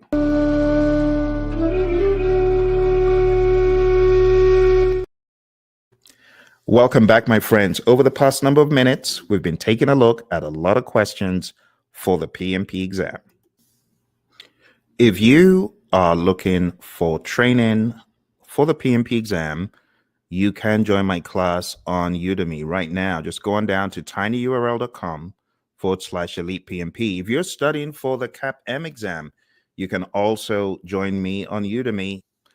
The program comes with in-depth reviews of the Project Management Body of Knowledge Guide, 7th edition, 6th edition, Agile, business analysis. We go pretty hard in business analysis on the Elite CAPM if you're taking a CAPM exam. But again, if PMP is your jam and you're looking for a very interesting and knowledgeable instructor, go to Elite PMP and sign up for training. And when you join, reach out and let me know you're on the program, and I'll give you whatever guidance and support you need. As part of that course, we also have lessons learned from students who are acing the test and giving feedback. All right. Question 9. Senior management of an organization was keenly following a product development activity and wanted updates. They requested the team provide a summary of the progress made during each iteration in the form of a sprint completion report. What is the best way for the team to handle this request without compromising the agile value of minimizing documentation? A. Inform management that agile methods rely on minimal documentation, hence, it is not possible to provide such reports. B. The team facilitator or scrum master should help the team create appropriate indicators to make progress visible. C. Invite management to attend the sprint review meetings to see the product demo. D. Send a copy of the burn down chart to the senior management over email.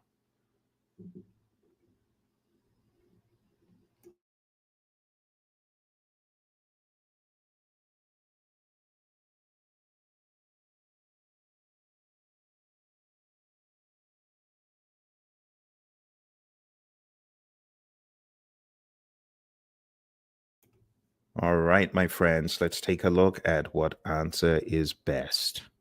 The best answer for this is for the team facilitator or scrum master to help create appropriate indicators. Creating indicators like visual dashboards, which can be shared with management, strikes a balance between providing transparency and maintaining Agile's focus on minimal documentation. Telling management, I can't help you, that's not Agile. It comes across as dismissive, could get you into more trouble, actually, and it doesn't address management's need for visibility. Anytime you get a question of management asking you for something, or some team member in distress, or some customer or stakeholder in distress, your job on the PMP exam is to solve that problem, not push back and say, we don't do that. You got to come to some form of an agreement, some compromise, some joint understanding. So the best answer to this, my friends, is B. All right. We're going to take one final question, and this is question 10. Let's go to question 10. An agile team requires the services of a technical expert who can only be available on a part-time basis. The team is concerned that the part-time availability might impede their progress and raise this issue to the team facilitator. What is the best course of action for the team facilitator in response to this concern? A. Request the manager of the technical expert to make a full-time commitment. B. Escalate the matter to senior management and flag it as a risk. C. Meet with a technical expert along with the team to establish a working arrangement. D. Advise the team to address the issue on their own.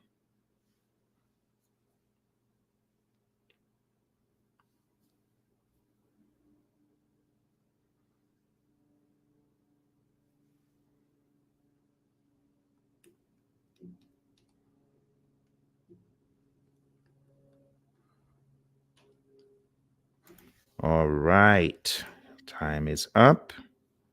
And let's take a look at the big reveal, the best answer.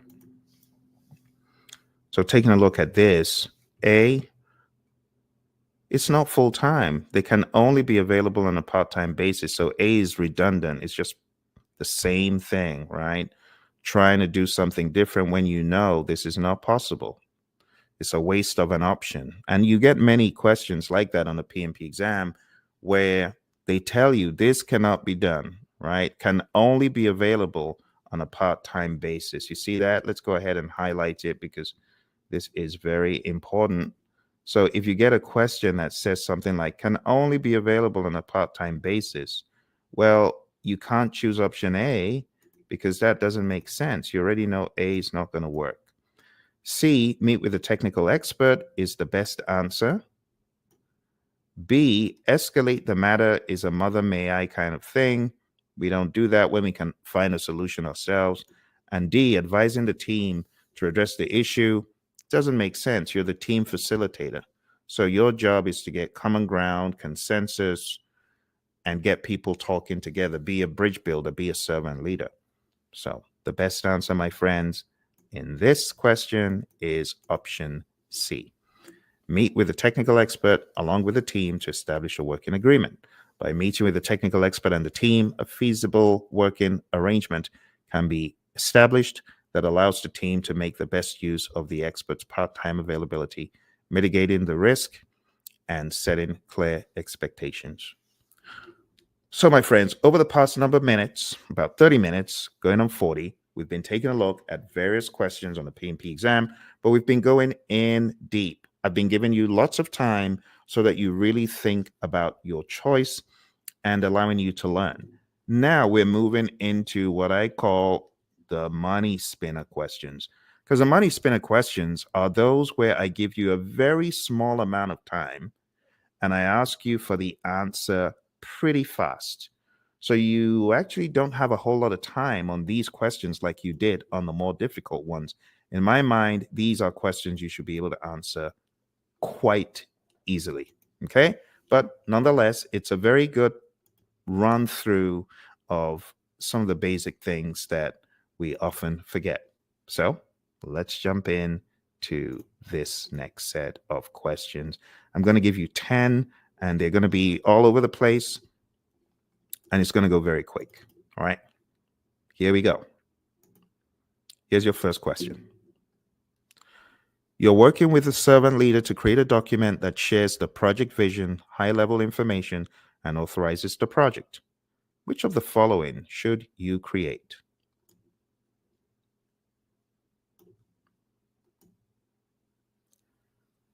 All right, your time is up. The best answer is B. That's the project charter. The project charter is created during the first process of project integration management, and that is the best answer. Okay, let's go to the next question. Next question. You are a project manager on a hybrid project using a predominantly agile approach and in the process of eliciting requirements. Which of the following outputs would you most likely derive?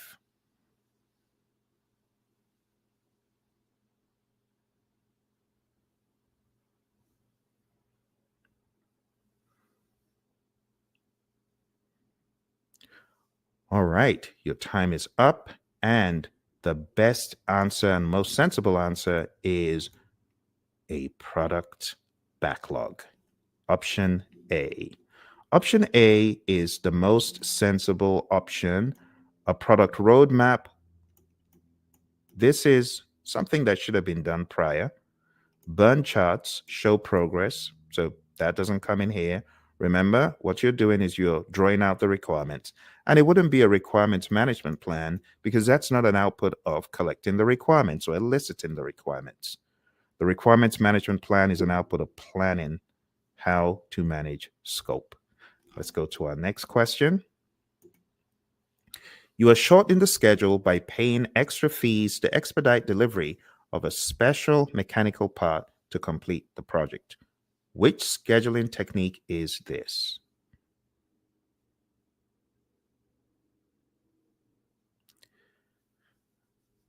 All right, your time is up. The best answer is A. It's crashing. Paying to expedite delivery to activities on the critical path. That's crashing. Let's go to our next question. Your project metrics are as follows. Budget at completion is 50,000. Earned value is 10,000. Actual cost is 30,000. EAC is 60,000. What is the cost performance index?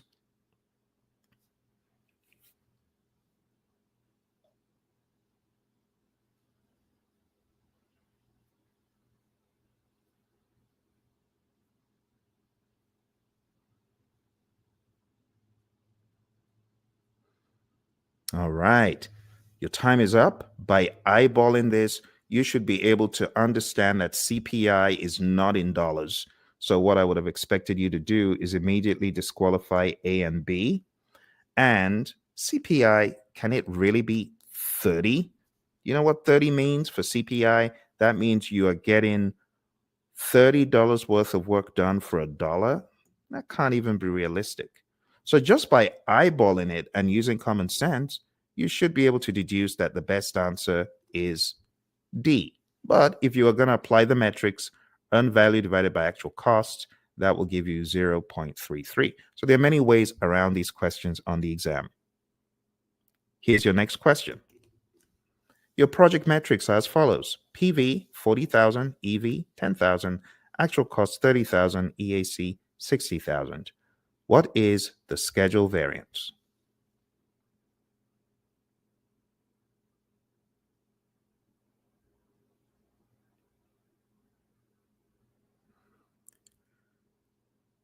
All right, your time is up. So taking a look at these, there's some you can disqualify.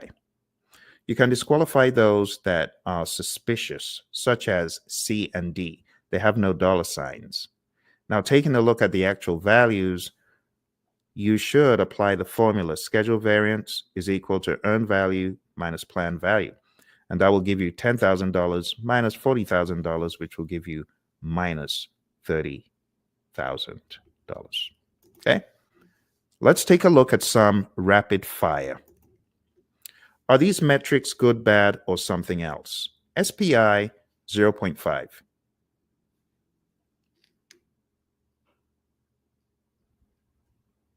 CV $5.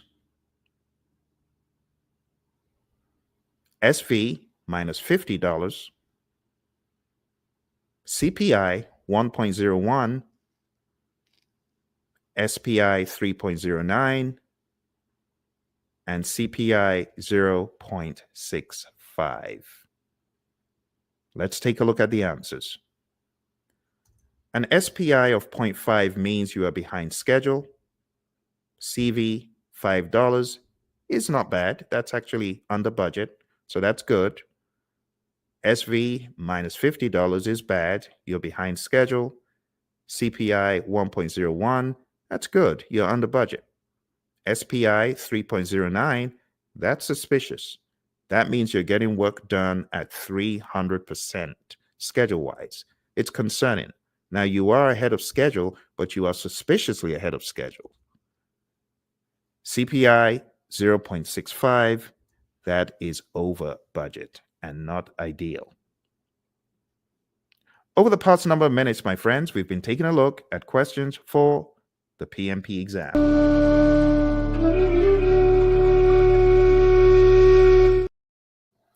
Welcome back, my friends. We are now moving into a few more minor questions that I told you at the midpoint. I feel you should be able to tackle these. So let's jump into another of such questions, and we'll round up shortly. Here it is. You have been awarded a short project to install several demountable partitions for a huge company move. Parts of the installment were found to be defective, and change requests from the customer were approved for rework. During quality control, you ensure these changes are indeed in the revised deliverable. What is the derived output of these actions known as?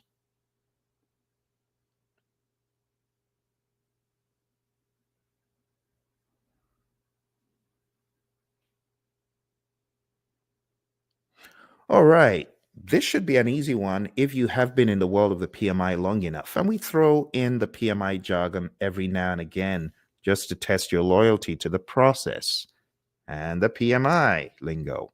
The best answer to this is C. This is a verified deliverable. A goal of the control quality process is to determine the correctness of the deliverables. Now, while the PMI is not going to give you a verbatim question laden with processes and outputs, they do appear from time to time. So it is good for you to know thy process. Let's move on to the next one. Your firm has been awarded a project to design ways to harness a clean energy source. Midway in the project, there's a huge spike in labor cost, as project engineers have demanded more pay. Why is it likely that the engineers could still leave the project? Is it A, salary, a hygiene factor, if increase doesn't necessarily motivate? B, salary is a key part of life and a Herzberg's motivator of teams. C, the work is too challenging and this is a Herzberg demotivator for the team. D, money is a hygiene factor which demotivates the team.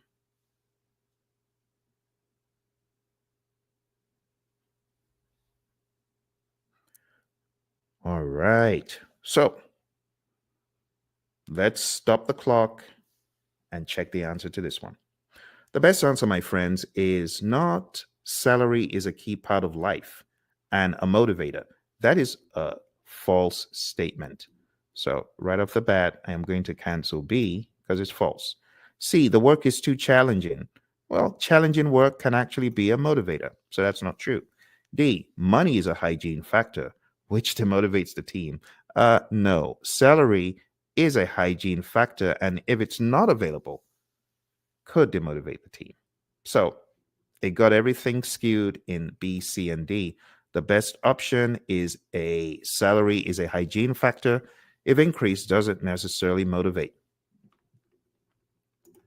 We're almost done for the day. Just hang in there. We're going to take a look at a question from Risk. In your project, some equipment is to be shipped from another country by sea. The sea route is likely to encounter a storm during the shipment period, which could cause a delay of about 10 days. You identify that not having the equipment on site as scheduled could delay your project by about 2 months. It is therefore necessary to plan an alternate solution. You arrange with a local company that has the same equipment to lease it pending the time your own equipment reaches your site in case of shipment delays. This is an example of which risk management process.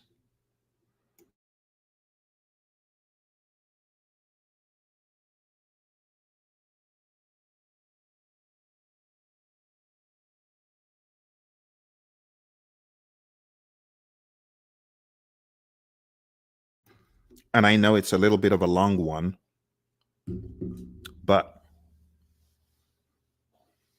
let's take a look at the best answer. So think about it. Where are you right now and what are you doing? It says you arrange with a local company. See that? What are you doing when you are arranging with a local company? You're not in planning, you're boots on the ground doing stuff. So, using the process of elimination, you're not developing a risk management plan. Nope. And you are not merely monitoring. No, sounds like you're doing more than just looking. You're doing something, you're taking action. And this has nothing to do with EMV. It's not the expected monetary value. There's nothing like that in the question. So the best answer, project managers, is B. You've implemented a risk response. You've taken action. You've arranged with the company, hey, if this happens, to make sure that we got a cushion, something to fall back on, you've implemented your response plan, right? So you doing that, you've gotten the equipment. Let's not even get into the minutia, whether it's mitigate or whether it's transfer or whether it's accept. That's not the point. The point is we are taking action right now. Okay. Now, if you wanted to look a little bit below the surface and say, but Phil, what exactly are we doing? Well, think about it. It says you identify that not having the equipment on site as scheduled could delay your project. So, what are you doing? You are not avoiding the risk. You're not transferring the risk, right? Because you're leasing the equipment. They're not operating the equipment for you. So, it's not transfer. All you're doing is getting a backup. And that could still fail, but at least the risk is mitigated. Okay? My friends, we have almost gotten to the end. But this session wouldn't be complete without at least one more robust question on stakeholders. Okay? So, you are involved in the process of communicating and working with stakeholders to meet their needs or expectations. address issues as they occur, and foster appropriate stakeholder engagement in project activities throughout the project lifecycle. Despite your best efforts, the project stakeholders complain about unclear work assignments or work progress. What should you do next? Choose the two best options. Now, on your PMP exam, you're going to get some of those that say two best. So, what do you think?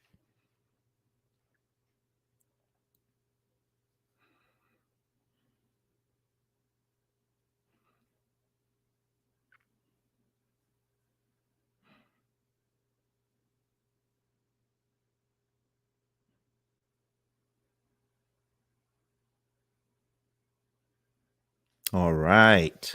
Well, I hope this one was easy enough. So it says, despite your best efforts, project stakeholders complain about unclear work assignments or work progress. Two things: they don't understand what has been assigned to them. And secondly, the progress of work is unclear. The antidote to that: Kanban board. Transparency shows who is doing what, and a daily stand up to walk the board and see what work is where actually helps you understand work progress. In addition to other things, it's like a buy one, get one free. So the best options are C and D. Take a look at A, an additional daily end scrum. It doesn't even make sense. An additional daily, do you mean daily scrum? No, that doesn't make sense. And it's against the grain. Why not just talk about this in the daily scrum? Why do you need a second one, right? So this is not efficient in the world of Agile. And then use the sprint planning ceremony to discuss and resolve. That doesn't even make sense because sprint planning is way at the beginning of the sprint. So I would advise to get really good with the Agile terminology. When you get good with the Agile terminology, the events, and you understand what exactly is happening, becomes a lot easier for you to eliminate these bogus options, because there's a whole lot of bogus options in this session of questions. And the PMI does similar on the exam. You have things that are bogus, things that they don't even make sense. You ask the question, why did they even put this here? Okay. So, my friends, I hope you have enjoyed this session. Again, for those of you who are getting ready for the PMP exam and you might be looking for assistance, for help, for clarity, and of course, you want a training program that is actually fun, like a training program that will not bore you out of your mind, you need to go to my program on Udemy. My program on Udemy, you can find it at tinyurl.com/elite PMP. Let's go there. Let me show you one more time. tinyurl.com/elite PMP. And if you're taking the CAPM exam and you just happen to be watching, you want to go to the site tinyurl.com/elite CAPM. All right, my name's Phil, and I've been your host, your trainer, your colleague, your friend, taking you through the journey. There's one more thing I'd like to do before we finish. So I talked about question anatomy. We've gone through question anatomy, right? And now we're going to go through strategy, because when you take a look at question anatomy, what you generally have, using one of these questions as an example, you have the story which tells you a lot about what is going on. And then you have ideally a red herring, or you have gold, right? The gold could be the key that unlocks. The red herring is something to throw you off. The gold could be something to unlock the answer or to lock in the answer such that anything else is wrong. And then you have the grand question. I'll just say the GQ. The grand question is, what should the project manager do next, or when should this be defined, and things like that. A lot of the questions I gave you today was styled in the what should you do, or what does this mean, or things like that. So I mixed them up quite a lot. But regardless the question you get, there is an approach. I want to go over the approach to answering questions with you real quick. The approach, I featured this on the channel quite a lot, and I just call this the dig sieve approach. DIGCIV. Whenever you get a question, don't be hasty in grabbing at any old option. You got to think like this. You got to define the problem. Every question has a problem and a solution, but you want to define what the problem is. So let's make this bigger so that you can see what I'm writing on the screen. So whenever you get a question, always define the problem. Then you identify the root cause. Then you generate alternatives that make sense. Then you choose the best alternative.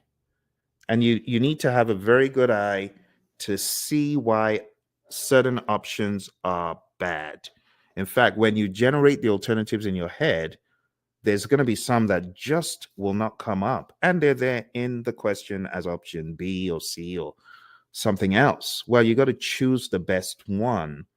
Okay.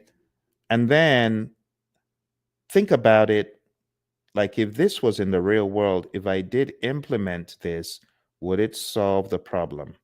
Like the question that said, tell the stakeholders we can't do that. Does that solve the problem? Really? It doesn't. And then the last step is you got to verify that your solution actually worked. So in the real world, there's that extra few steps, but for your exam, you always should define what is the problem here, right? You should always ask, do I understand the problem in this question? That's define. Then identify what is causing the problem. Like someone says, you're running late. The schedule is delayed. What should you do? A, fast track. B, crash. C, analyze. Crashing and fast tracking are tempting, but you still don't know what the problem is.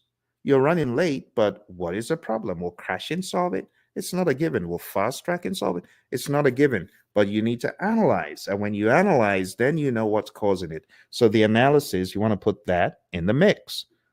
Generating alternatives and choosing the best. Those four, pretty much your exam success is going to rise and fall on how well you do those four. Okay. So, my friends, if this is your first encounter on the Praizion channel, I want you to smash the like button and subscribe. And I want you to take a look at the plethora of thousands of videos that we have on here. We have generally a video for everything from lean, the 7 ways, the ACP exam, if you're interested in that, Agile Manifesto, values, principles, Scrum, Kanban, TDD, ATDD, BDD, all sorts of stuff on this channel. So if this has been of help to you, smash that like button, check out the channel, join me on LinkedIn. If you are on LinkedIn, you can always just follow the post that I put out on LinkedIn. I put a ton of content out there, not only on YouTube, but also on other social media. So I encourage you to do that. There's my information. Okay. Take a look on LinkedIn. You'll find me, follow. I do a lot of lives on LinkedIn. So if you're looking for that engagement and that accountability, you will be able to get a whole lot of accountability. I would also advise check out the Project Leadership Institute channel. We actually have a channel for people who are now PMPs, and it's called Project Leadership Institute. So if you go to the Project Leadership Institute channel on YouTube, tons of videos about interviews and succeeding after your PMP exam. All right. I hope you found this to be useful. If you have any questions, feel free to put your questions there below, and I will answer as soon as possible. If you're watching on Instagram or LinkedIn, again, questions are always welcome. Thank you very much, and I'll talk to you very soon. Bye for now.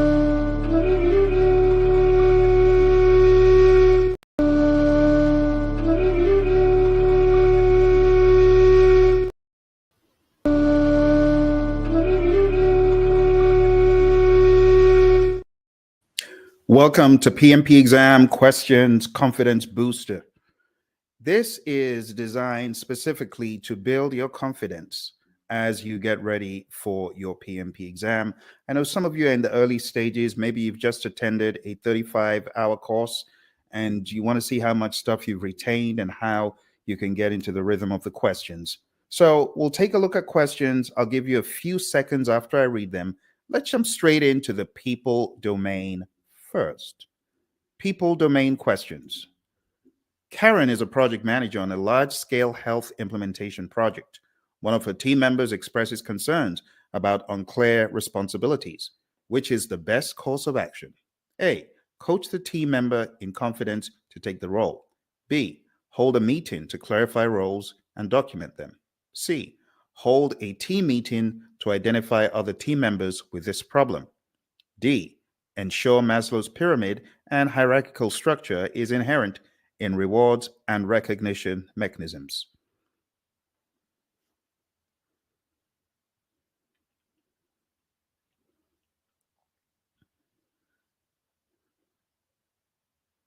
All right, well, let's take a look at the options. And if you need more time, feel free to hit the pause button as I will reveal the answer. So using the process of elimination, there's certain things we do, like on the exam, you cancel the options that are not that great.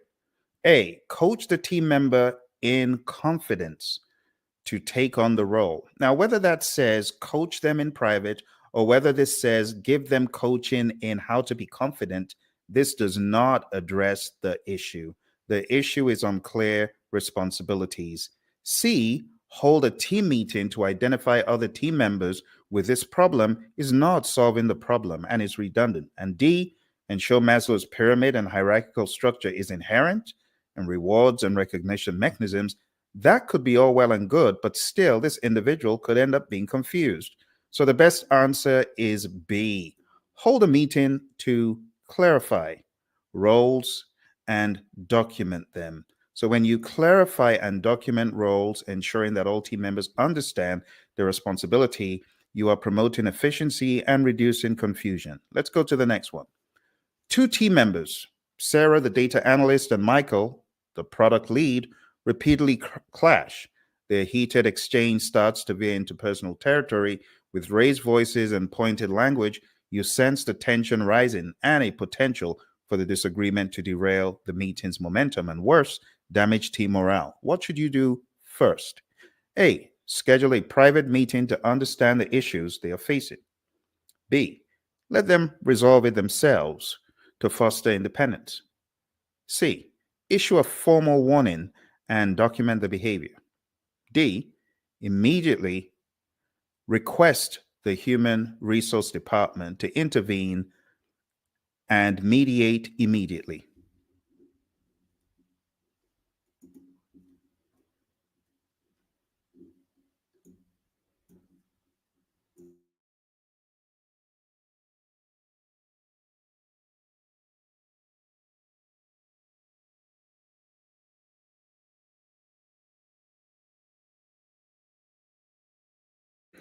All right, my friends, let's take a look at the options. Again, on the exam, you are expected to use the tools that you have when they make sense. And one of the tools that I advocate is the strikeout tool, just as I'm demonstrating now. So the first thing you would do is take a look at the options. A, schedule a private meeting to understand the issues they are facing. That doesn't sound like a bad option, but let's check the others. B, let them resolve it themselves to foster independence. So it says the heated exchange starts to veer into personal territory. So this is becoming problematic. This is likely to end up damaging team morale. as you can see in the last sentence. So you need to get in front of the conflict. Doing nothing is not the best course of action. Taking a look at C, issue a formal warning and document the behavior. That still does not help the matter. And D, requesting HR to intervene and mediate immediately. That's why they hired you, right? Because if you are the project manager on this project, which you should assume that you are based on the ambiguity of the question, then your job is to get in front of this conflict and to understand, hey, what's going on?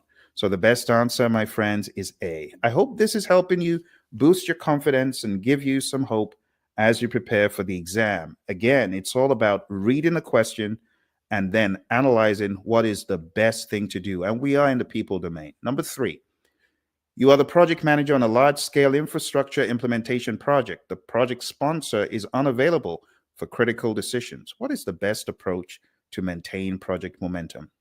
A, pause the project until the sponsor is available. B, make decisions within the delegated authority limits. C, escalate the issue to senior management. D, consult the project team for a democratic decision.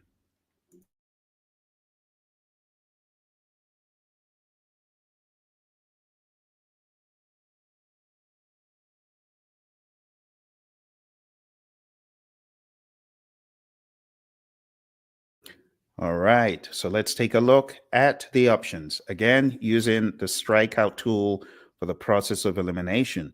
What is the main problem here? It says the project sponsor is not available for critical decisions. Using the process of elimination. A, pause the project. We're talking about the entire project, putting on pause? No, that's not a good idea. Let's see if there's something more sensible. B, make decisions within the delegated authority limits. So critical decisions need to be made. What do you have the authority to do within the governance specifications? Go to the point where you are allowed. Beyond that, you got to do something else. So B is not a bad thing to do, right? Because it's within your delegated authority. But let's take a look at C. C, escalate the issue to senior management. Now, it says project sponsor is unavailable, but you are the project manager. You can make some decisions within your delegated authority. To blanketly say escalate the issue is like a mother may I. It's like I don't have the authority. It's like being a crybaby in some way. And this is not how you are expected to think as a PMP. You can make some decisions within your delegated authority limits, even critical decisions. So don't let the fact that it says critical decisions throw you off. This is where you put on your leader hat. And in the absence of the project sponsor, if it is within your delegated authority, you make decisions. But the best thing to do is not to immediately escalate the issue. And D, consult the project team for a democratic decision. Again, you are the project manager. This is what you are meant to do. Make decisions within your delegated authority limits. So the best answer here is B.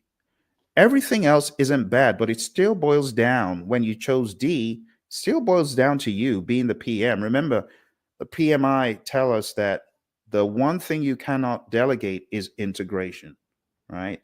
And integration has to do with leadership, has to do with directing, it has to do with monitoring and controlling. So on the PMP exam, the options that say escalate or ask for permission, they are usually red herrings. So let this be a wake up for those of you who have not encountered such. Okay? So the answer is B, making decisions within delegated authority. It ensures continuity and demonstrates effective leadership and responsibility. Number 4, a key stakeholder expresses dissatisfaction with the project's progress at a review meeting. How should you handle this situation? A, justify the project team's efforts and challenge the stakeholder's view. B, acknowledge their concerns and revise the project plan to accommodate. C. Arrange a one-on-one meeting to discuss and address their concerns in detail. D. Suggest they communicate only through formal channels.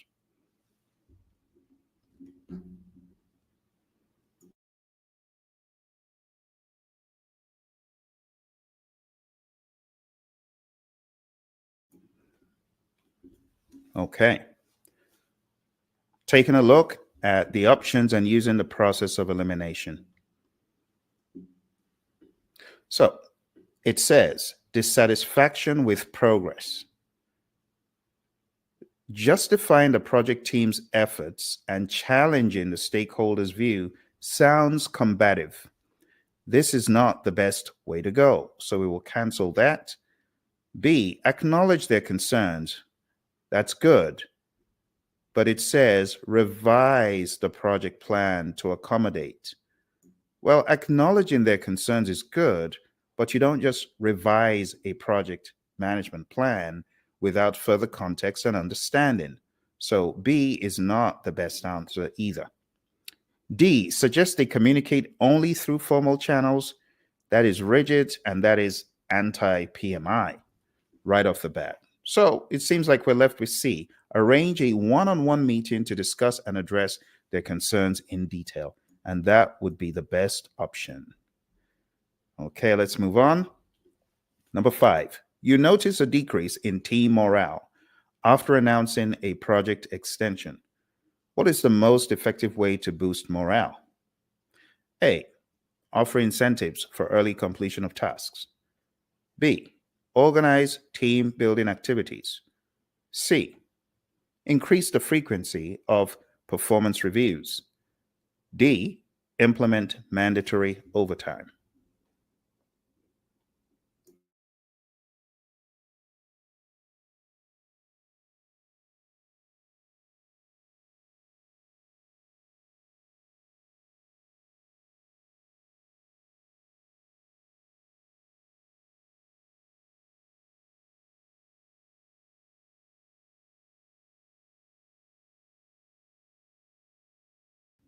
So when you think about Herzberg's hygiene factor, what comes to mind here? What is the motivator that will boost morale, and what is the hygiene factor?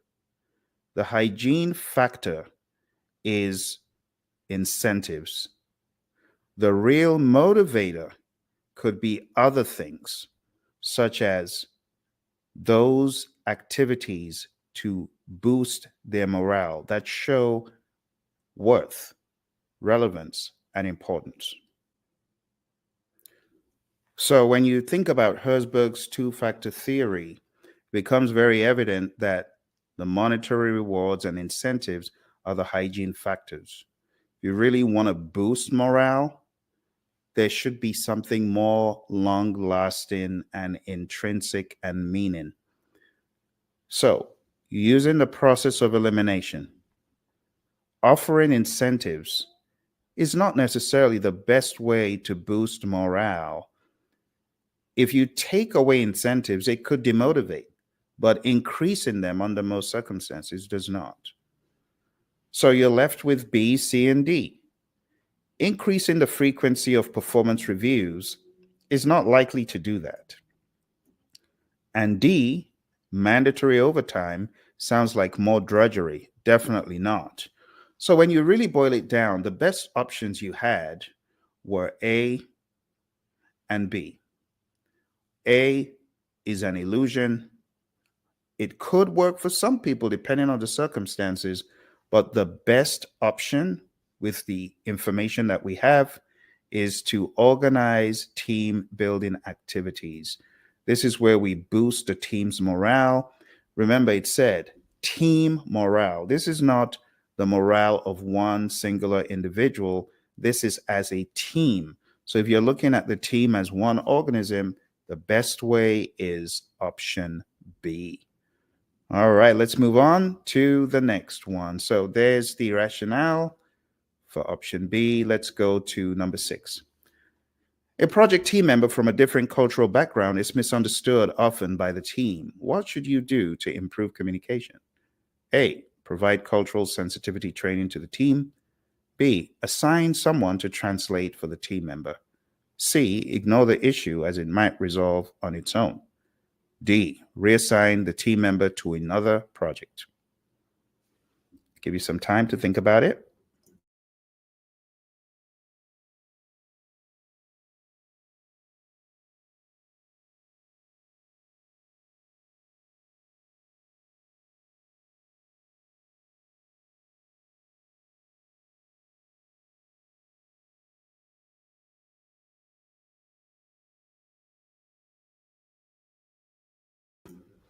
All right. Let's take a look at the options. So, the best answer here, my friends, is A, provide cultural sensitivity training to the team. It's one of the more obvious ones. The other options, assigning someone to translate, does not mean that the team will understand this individual's cultural background. And it doesn't seem to be a language issue. And that's why the question stresses cultural background, right? So, cultural sensitivity training could definitely help. B, assigning someone to translate, not necessarily. C, ignoring the issue. And again, you have to ask the question, how does this solve the problem? C clearly does not. Assigning them to a different project clearly does not. It just takes away one team member. So when you look at assigning someone to translate, how feasible does that sound? How many times have you seen that happen in the real world? Is that a sensible solution? And in instances where the solution sounds bogus and not realistic, I mean, to translate everything that people say in between themselves in a team, it just doesn't make sense. And that's why the best option here is A, provide cultural sensitivity training to the team. All right, let's go to number 7. During a critical phase, you observe that the communication among team members has significantly reduced. What should you implement first? A, a stricter policy on communication. B, scheduled daily stand-up meetings. C, an open door policy for team concerns. D, performance appraisals focusing on communication skills.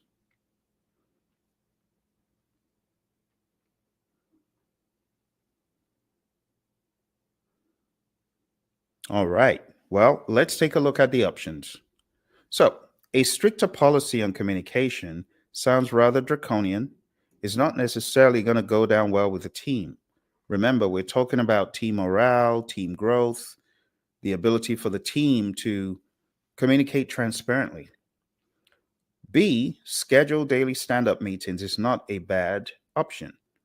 That will definitely help the team to share information in a more streamlined and regular manner.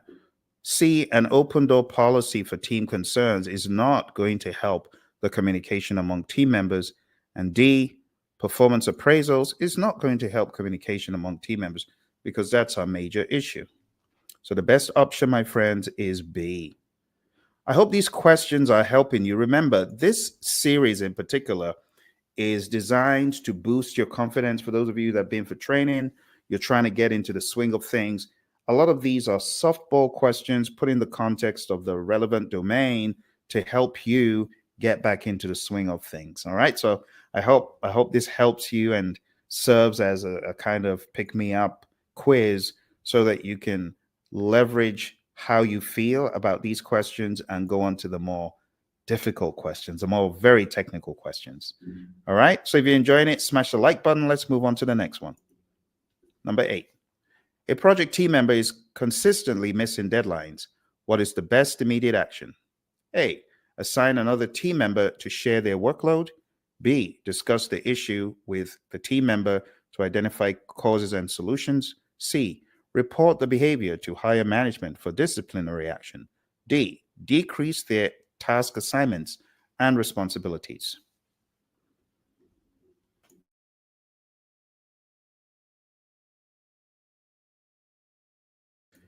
All right, my friends, I hope you're getting quicker at this. The best answer here is B. Assigning another team member, which was A, does not help. Reporting the behavior to higher management for disciplinary action could get a more rebellious team member and someone whose heart isn't in the project anymore. And D, decreasing their task assignments and responsibilities is not necessarily going to help. They are consistently missing deadlines, so you need to identify cause and solutions, and that's why B is the best answer. Discussing the issue directly can help identify whether they are personal issues or resource constraints and allow for constructive feedback. Number 9, you receive feedback that meetings are too frequent and not productive. What is the most appropriate action? A, increase the length of each meeting to cover more topics. B, decrease the frequency and improve the agenda setting. C, discontinue meetings and switch to email updates. And D, ignore the feedback as meetings are mandatory.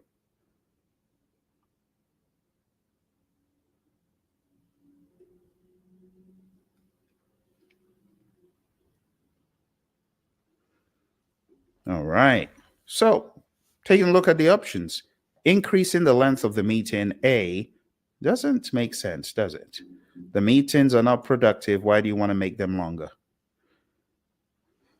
B, decrease the frequency and improve the agenda setting. Doesn't sound like a bad idea. If there's an agenda, at least people know what to expect and they're likely to be more productive. C, discontinue meetings and switch to email updates. That does not solve the issue. The issue is meetings are too frequent, so make them less frequent and make them more productive. How do you do that? Option B, decrease the frequency and improve the agenda setting. D, ignore feedback is not helpful. This is burying your head in the sand and ignoring concerns. All right. Okay, so the answer to that is B. Let's go to number 10. The project is running smoothly and you have a high-performing project assistant. How best to motivate and retain this assistant? A, recommend them for a higher position in the organization. B, offer a salary increase and bonus incentives. C, provide opportunities for professional development and training. D, increase their workload to match their skills.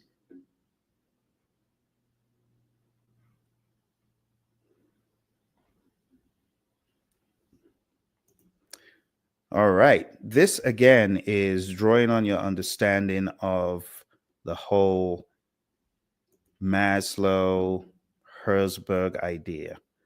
So you have A, higher positions, but do higher positions mean happiness, right? Not necessarily.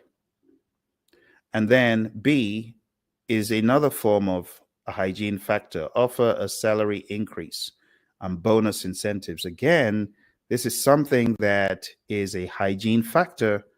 Taking it away could be bad, but making it more is not necessarily going to motivate. So this is really testing you on the concept of motivation. The best answer to this is C. It's to provide opportunities. Increasing their workload to match their skills is not necessarily going to improve their motivation. Might depend on the individual, but the best answer is C. Offering professional development opportunities helps in retaining skilled employees by investing in their growth and satisfaction.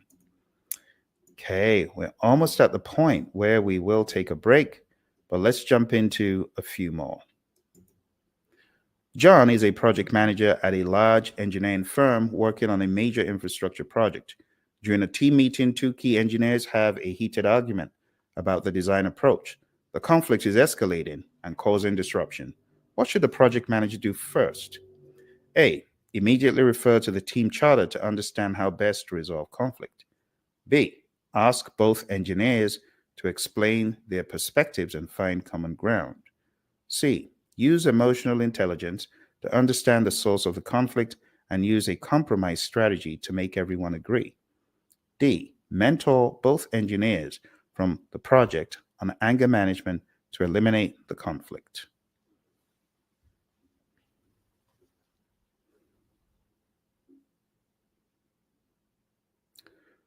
All right. So when you get long questions like this on the exam, of course, you have to read them first, but then you use the process of elimination to take out the useless options. So mentoring them on anger management is not your place. You're not an anger management expert. All right. C, use emotional intelligence to understand the source of the conflict is good, but it strictly says compromise strategy. Recommending a compromise strategy, which is compromise or reconcile, which is where someone concedes to the will of the other, is not the best option in this case. So we're left with A and B. Now, realistically speaking, the project manager should understand how conflict is meant to be resolved.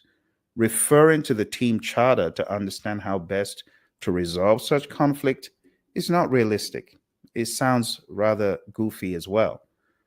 Asking the engineers to explain their perspective should actually come first before looking at how to resolve conflict of whatever nature it is. So the best option is B. Ask both engineers to explain their perspectives and find common ground. Understanding the root cause of the conflict and finding a resolution that satisfies both parties is key here. Next question. Jen is a project leader on a small hybrid project to develop a new drug. One of the team members constantly interrupts and undermines others during meetings, leading to frustration and reduced productivity among team members. What is the best course of action for the project manager now? Is it A, coach the team member to respect other people's points of view without directly mentioning the incident? B, reprimand the team member during the next meeting in the spirit of transparency on the team? C, address the behavior privately with the team member and set clear expectations? D, replace the team member with someone more cooperative? I'll give you some time to think about that.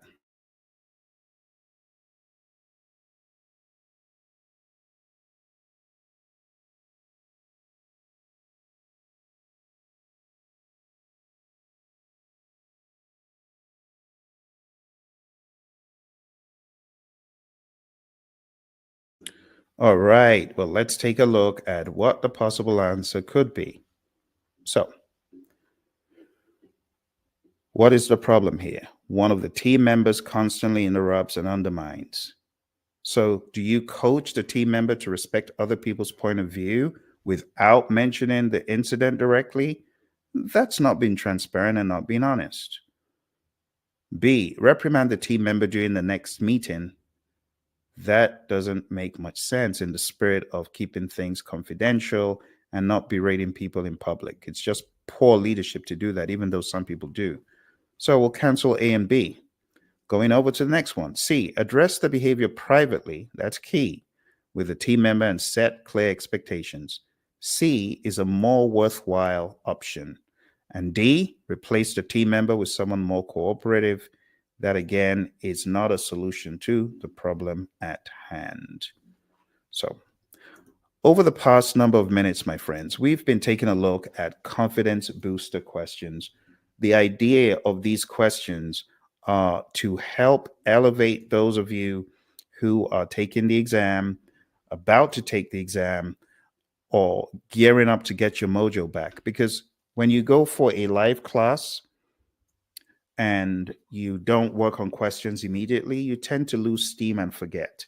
So I put these together to be somewhat softball questions with a little bit of thinking, but not so much technical heavy thinking. Again, these are from the people domain. Remember that? So the main goal for our study today is to get you into the groove, more into the groove. And then in my other videos, my 200 question video, my 250 question video, those will give you a lot more difficult, tough, technical kind of questions. Okay? So I hope this is helping you. If it is helping you, do smash the like button. Our goal is to get to 15 questions for today, and then we'll be done and dusted. So let's go to the next one. Okay. So this is question 13. And let's read it together. Jimmy is a project manager on a small agile project using Scrum to develop a software application. The team is diverse, with varying levels of experience and cultural backgrounds. He notices that some team members feel left out of decision-making processes. What should the project manager do first to support diversity and inclusion? Is it A, assign tasks based solely on seniority to ensure older team members feel respected? B, increase the involvement of junior team members in decision making? C, continue with the current process to avoid disrupting the workflow? Or D, hold a workshop on cultural sensitivity and inclusive decision making? I'll give you some time to think about it.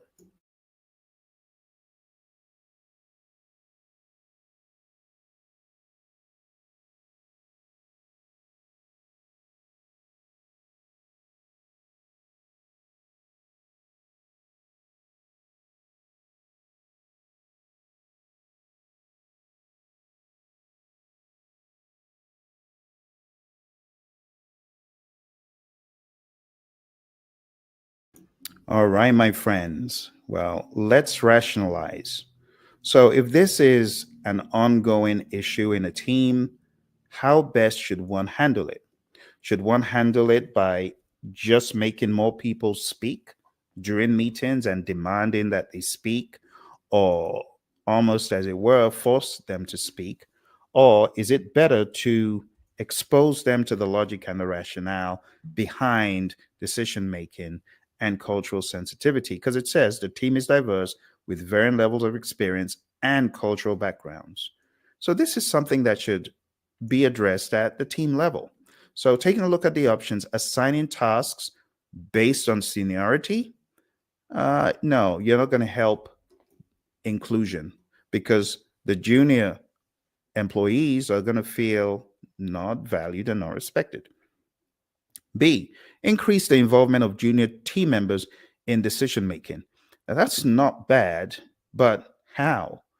By making them speak, by ensuring that they give more. Well, while that sounds good and well meaning, you got to get down to the root. And this doesn't tackle the root. Continuing with the current process does not address the issue. So you're left with D, holding a workshop on cultural sensitivity and inclusive decision making. And this is going to get the team talking, is going to get the synergies going, and it is going to end up being of value to the entire team. So the best answer here, my friends, is D. Holding a workshop on cultural sensitivity and inclusive decision making helps foster an environment where all team members feel valued and included, improving overall team collaboration and morale. Let's go to the next one. Number 14. Maria is leading a cross-functional project team at a tech startup. She wants to inspire, motivate, and influence her team to achieve their project goals despite tight deadlines and high pressure. What is the best action for the project manager to take? Is it A, implement a strict rule for extended work hours? Is it B, focus solely on meeting deadlines and occasionally on team morale? C, set clear achievable goals and recognize team achievements regularly? D, set challenging stretch goals for the team to grow and expand to greater heights? Give you some time to think about it.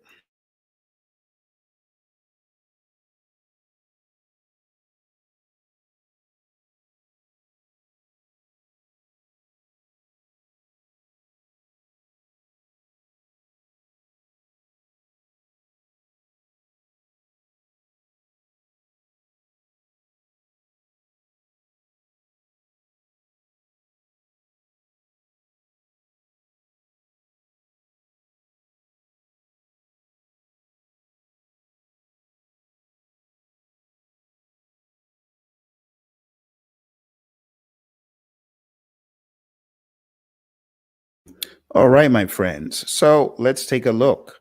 Maria wants to inspire, motivate, and influence a team. So, again, implementing strict rules for work hours, It's not the best way to inspire, motivate, and influence the team. Focusing solely on meeting deadlines and occasionally on team morale, it does not help. It might help a little bit, but not to the degree that we would like. C, set clear, achievable goals and recognize team achievements regularly.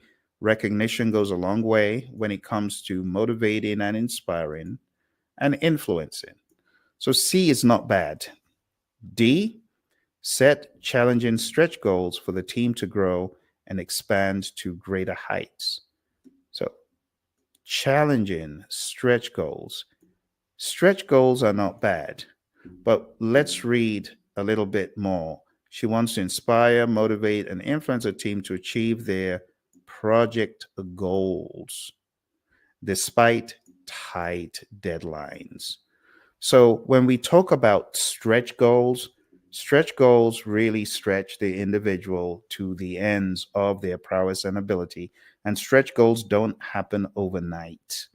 So while D sounds like a good idea, they may not be achievable within the tight deadline that we're looking at.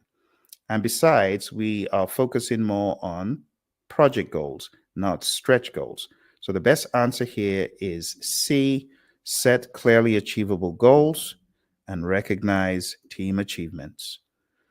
When you do this, it helps inspire and motivate the team, maintaining high morale and productivity. Let's take a look at number 15 and then we'll take a break at that point. Tom is managing a marketing campaign project and notices that one of his team members consistently underperforms and misses key performance indicators, KPIs. What is the first step the project manager should take to address this issue? A, discuss the performance issues privately with a team member to understand the root cause. B, conduct a survey to understand challenges everyone is facing causing the underperformance. C, ignore the issue and be confident that the team member improves on their own or through peer pressure. D, immediately replace the team member with a higher performer. I'll give you some time to think about this.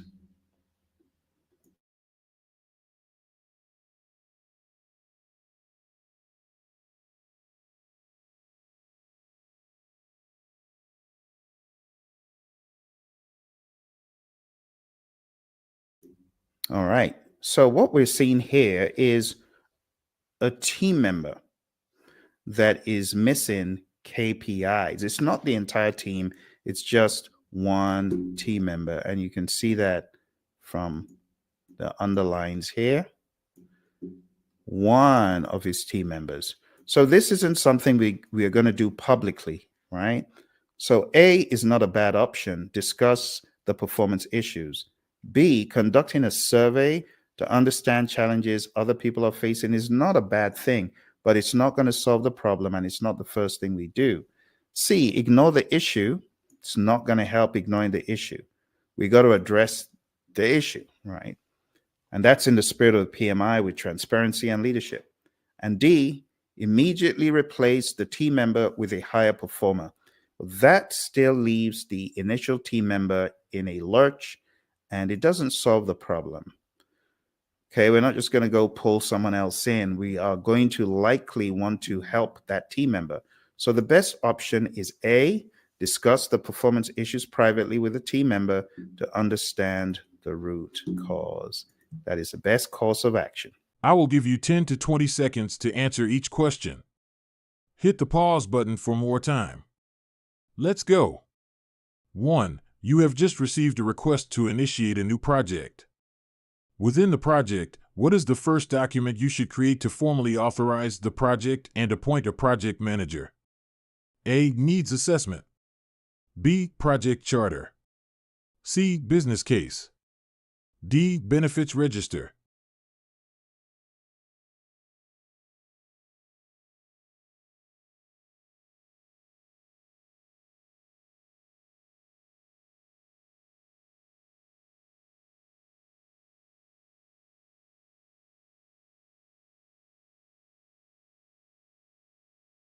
Answer B. Project charter. Rationale: the project charter is the key document to officially authorize the project and appoint a project manager. Keywords are within the project. None of the other options is created within the project. 2. As part of initiating a project, you are identifying key stakeholders.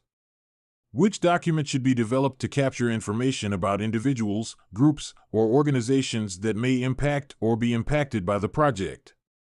A. Stakeholder log. B. Project scope statement.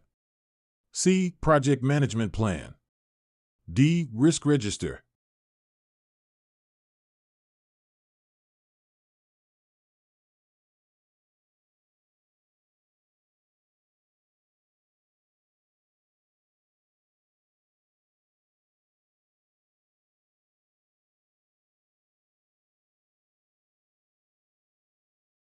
Answer: A. Stakeholder log. Rationale: the stakeholder register is used to identify, assess, and document project stakeholders. The name stakeholder log is intentional here to ensure understanding and not rote memorization. 3. You are about to kick off a new project. What document outlines the high-level project goals, benefits, and assumptions and is created to justify the project before it starts? A. Project charter. B. Risk register. C. Business case. D. Benefits register.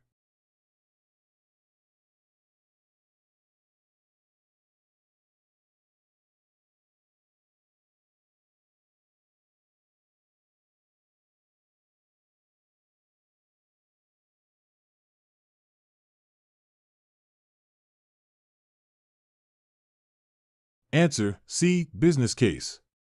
Rationale: the business case justifies the project by detailing its goals, benefits, and assumptions. 4. Upper management has approved your project initiation. What document should you create next to plan how the entire project will be executed, monitored, and controlled? A. Project charter. B. Project management plan. C. Stakeholder engagement plan. D. Project schedule.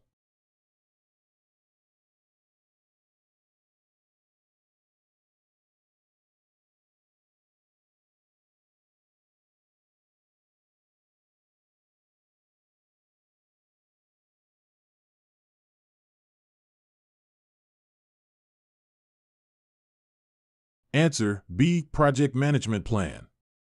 Rationale: the project management plan is crucial in planning the overall execution, monitoring, and control of the project. As part of planning for scope management, you are collecting requirements from stakeholders. Which document should be created next to define and describe the project's excluded and included scope in detail? A. Scope management plan. B. Requirements matrix. C. Project scope statement. D. Work breakdown structure.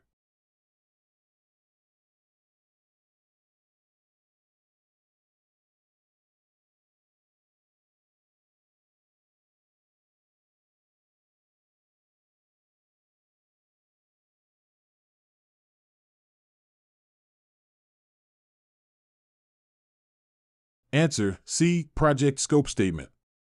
Rationale: the project scope statement details the project scope, including deliverables, acceptance criteria, and constraints.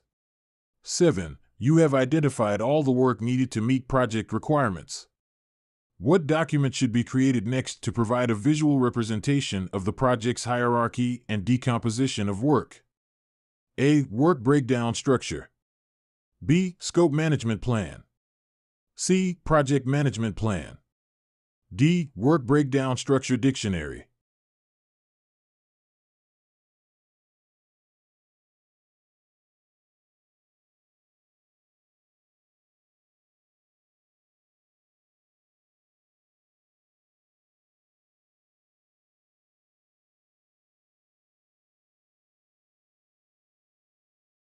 Answer: A. Work breakdown structure.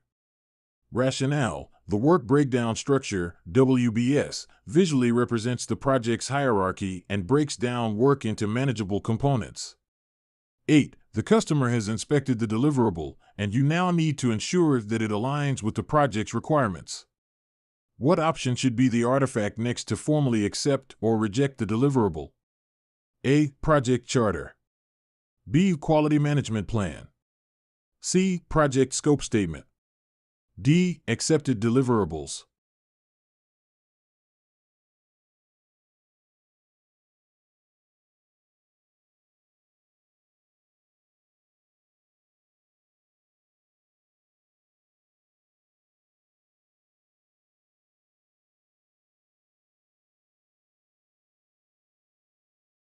Answer D. Accepted deliverables.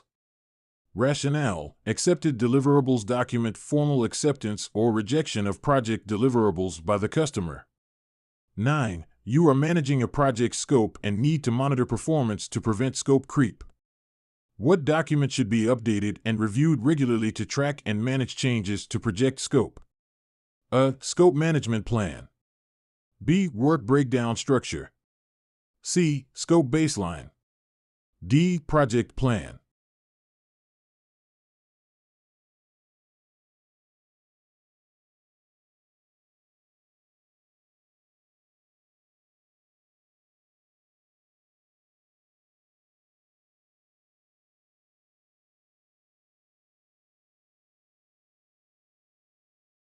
Answer C. Scope Baseline.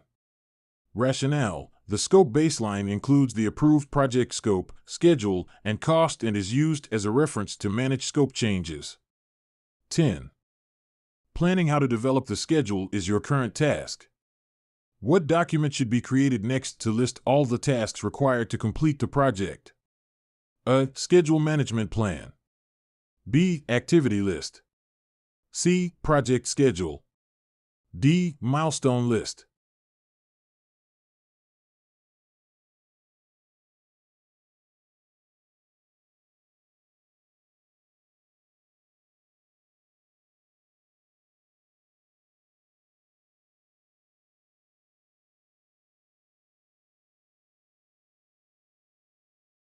Answer B. Activity List.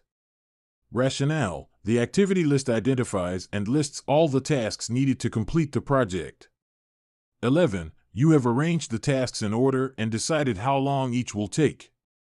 What document should be developed next to present the planned start and finish dates for each activity? A. Activity Attributes.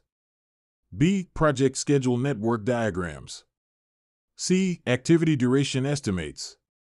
D. Project Schedule.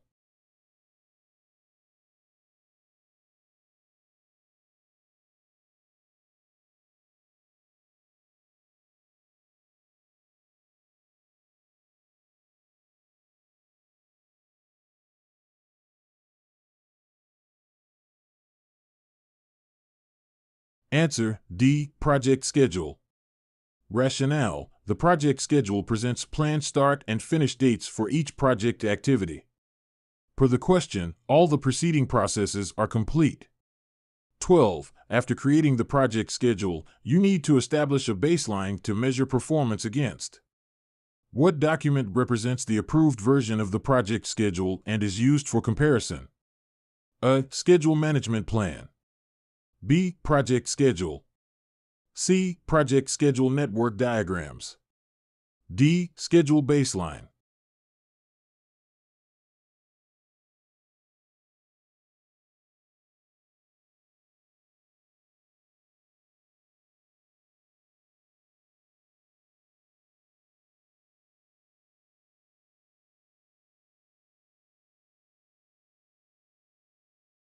Answer D. Schedule Baseline.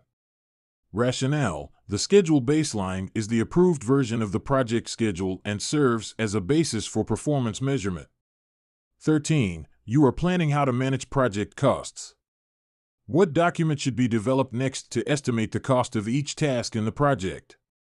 A. Estimate Management Plan. B. Cost Estimates. C. Basis of Estimates. D. Budget at Completion.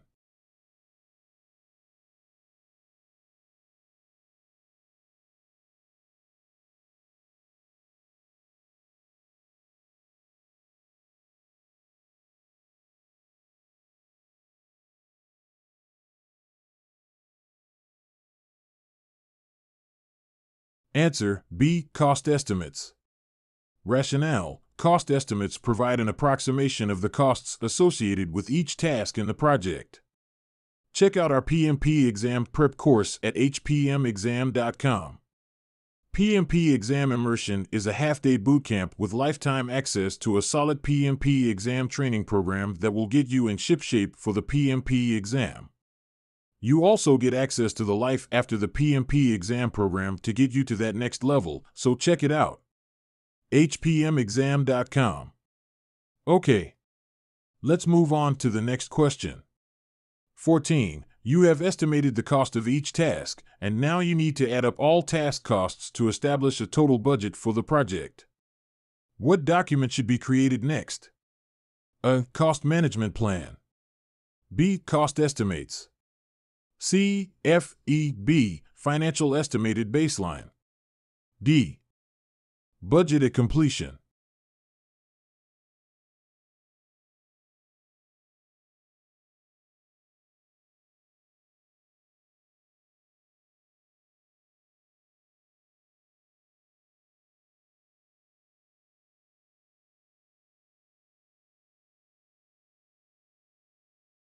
Answer D. Budget at completion. Rationale: budget at completion represents the total budget for the entire project. FEB, financial estimated baseline, is not a real term. Beware of bogus terminology or out-of-place terms on the exam. 15. Planning how to manage quality on the project is your current focus. What document should be developed now to outline how audits will be conducted and how quality will be measured and verified throughout the project? A. Quality report. B. Quality metrics. C. Quality audits.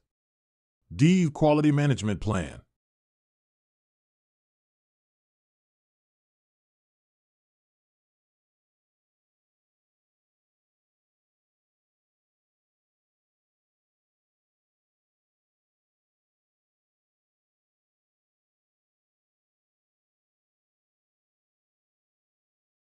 Answer D. Quality management plan. Rationale: the quality management plan outlines how quality will be planned, executed, and controlled throughout the project. 16. You are checking the process as work progresses to ensure that it aligns with the project's quality standards. What document should be developed next to document the results of these quality checks? A. Quality metrics. B. Quality audits. C. Quality reports. D. Accepted deliverables.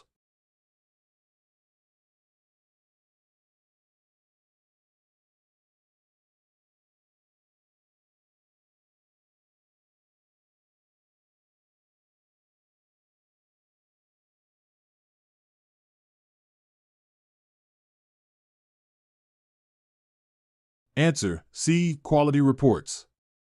Rationale: quality reports document the results of quality control activities and provide insights into the project's adherence to quality standards.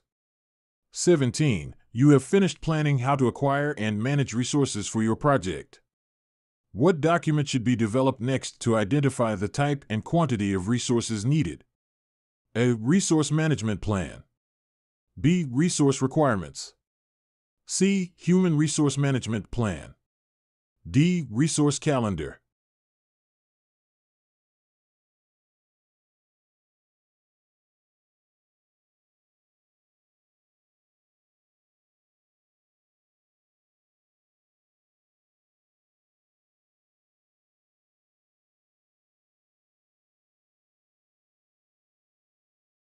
Answer B. Resource requirements.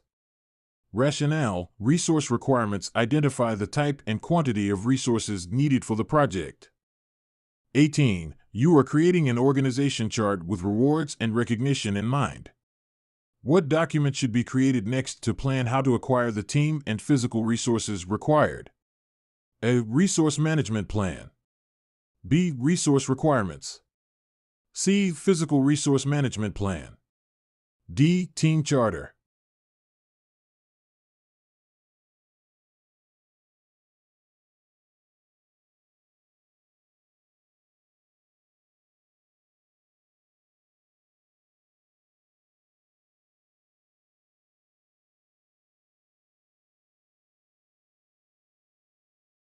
Answer: a resource management plan. Rationale: the resource management plan details how the physical resources and the project team will be acquired, developed, and managed. 19. Your project team is now established, and you need to provide leadership and build a cohesive team. What document should be developed next to outline how team members should behave, as well as acceptable and non-acceptable behaviors? A. Team charter. B. Resource management plan. C. Human resource plan. D. Team performance assessment.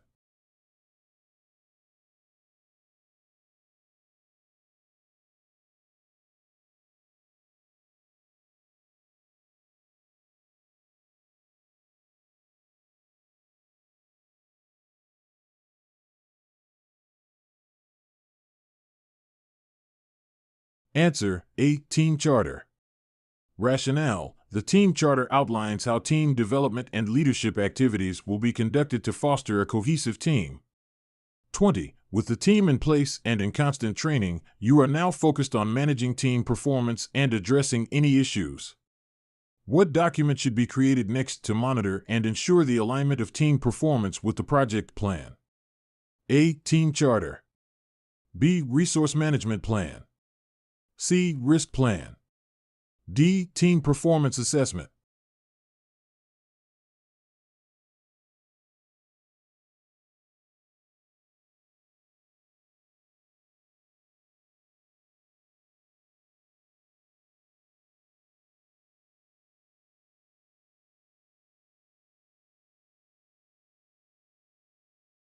Answer: D. Team performance assessment. Rationale: team performance assessment monitors and ensures the alignment of team performance with the project plan. 21. You are planning what, when, and why to communicate with project stakeholders. What document should be developed to provide a detailed roadmap for project communications? A. Communications management plan.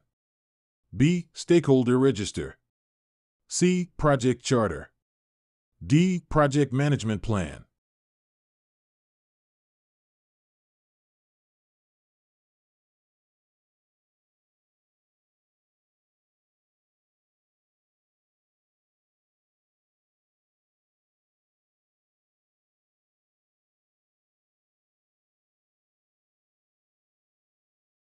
Answer: A. Communications management plan. Rationale: the communications management plan provides a detailed roadmap for project communications. 22. You have distributed necessary information through hard copy and in meetings, but stakeholders are displeased. What document should be created to document project misunderstandings, misalignments, and problems to ensure alignment with the plan?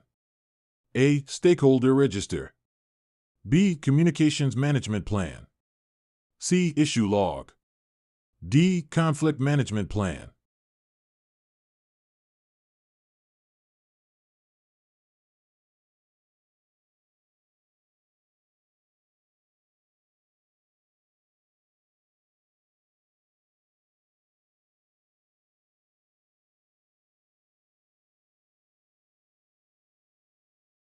Answer: C. Issue log. Rationale: the issue log documents and tracks issues related to project communications, helping ensure alignment with the communication plan. There is no such thing as a conflict management plan. 23. You are planning how to manage risks on your project. What document should be developed to guide how to identify, analyze, and plan responses for potential risks? A. Risk management plan. B. Risk register. C. Issue log. D. Lessons learned.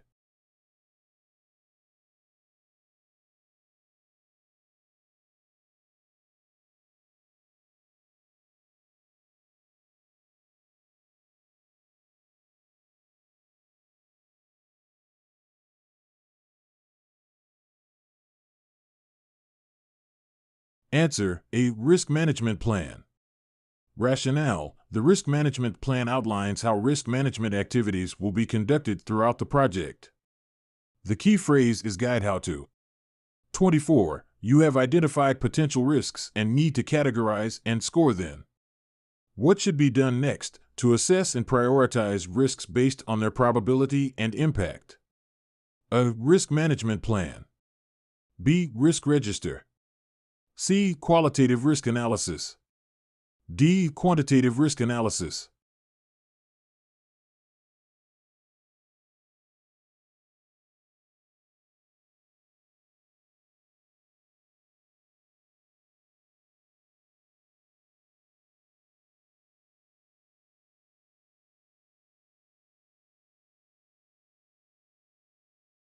Answer: C. Qualitative risk analysis.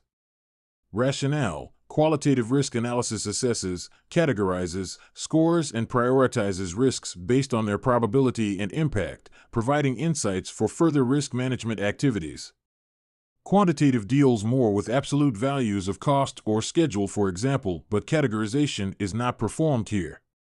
25. You are planning to analyze risks from a monetary perspective. What process should be worked upon next to numerically evaluate and prioritize risks based on their potential impact on project objectives? A. Risk management plan. B. Risk register. C. Qualitative risk analysis. D. Quantitative risk analysis.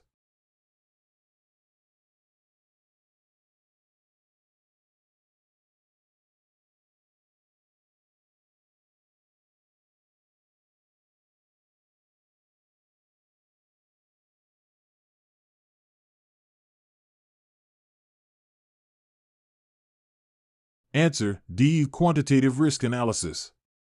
Rationale: quantitative risk analysis evaluates and prioritizes risks numerically from a monetary perspective based on their potential impact. 26. After analyzing risks quantitatively, you are planning how to respond to identified risks. What document should be developed next to outline specific actions to address and mitigate potential risks? A. Risk management plan. B. Risk register. C. Risk response plan. D. Issue log.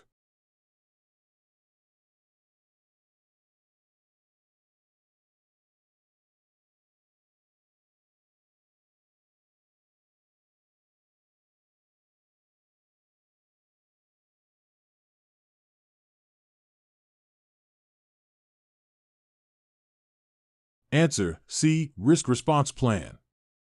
Rationale: the risk response plan outlines specific actions to address and mitigate potential risks identified in the project. In most instances, this is just a specific part of the risk register, but you need to know the specific term because it calls out the aspect of focus. Check out our PMP exam prep course at hpmexam.com. PMP Exam Immersion is a half-day bootcamp with lifetime access to a solid PMP exam training program that will get you in shipshape for the PMP exam. You also get access to the Life After the PMP exam program to get you to that next level, so check it out. hpmexam.com. Okay. Let's move on to the next question. 28. You are identifying project influencers and end users. What document should be developed next to plan how to keep stakeholders interested and engaged throughout the project? A. Stakeholder register. B. Stakeholder engagement plan. C. Power, interest grid. D. Lessons learned.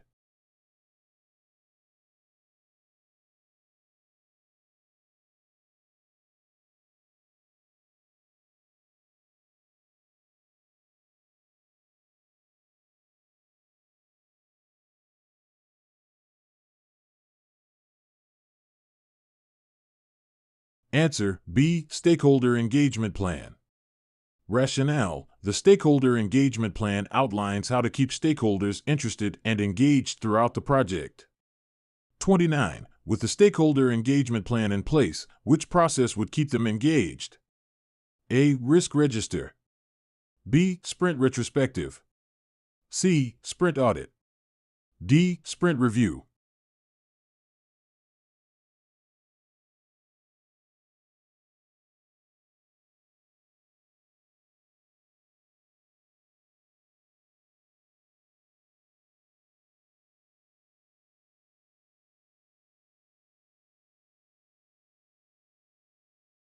Answer: D. Sprint review. Rationale, sensible option because all the others do not involve the stakeholder directly. 30. You are deciding whether to make or buy whatever is needed for the project. What document should be developed next to specify the product or service requirements and the criteria for selecting a seller? A. Procurement management plan. B. Procurement statement of work. C. Request for change. D. Source selection evaluation.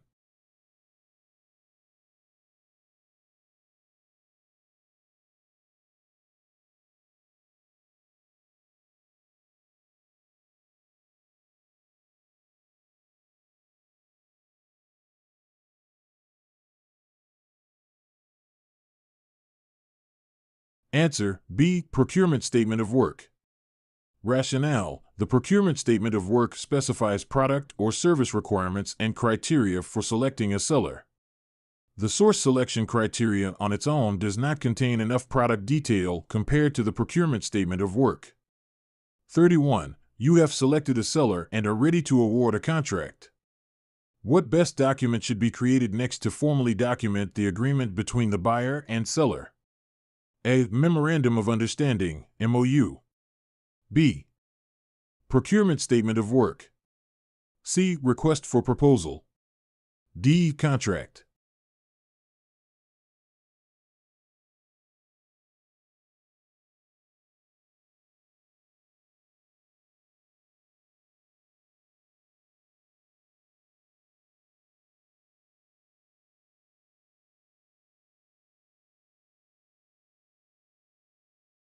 Answer D. Contract. Rationale: the contract formalizes the agreement between the buyer and seller, outlining terms, conditions, and expectations. This is the best option. 32. You have awarded a contract, and now you need to monitor and manage it. What document should be developed and submitted next to ensure that benefits and deliverables are realized as agreed upon in the contract?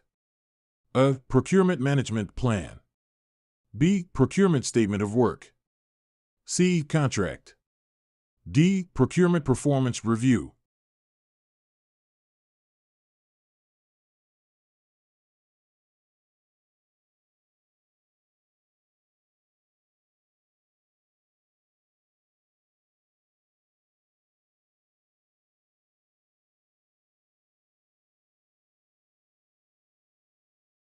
Answer D. Procurement performance review. Rationale: procurement performance review ensures that benefits and deliverables are realized as agreed upon in the contract. The other options have already been developed. 33. You are identifying project deliverables. What document should be created next to provide a detailed description of the products, services, or results that will be produced by the project? A. Deliverables register. B. Work breakdown structure. C. Lessons learned. D. Project scope statement.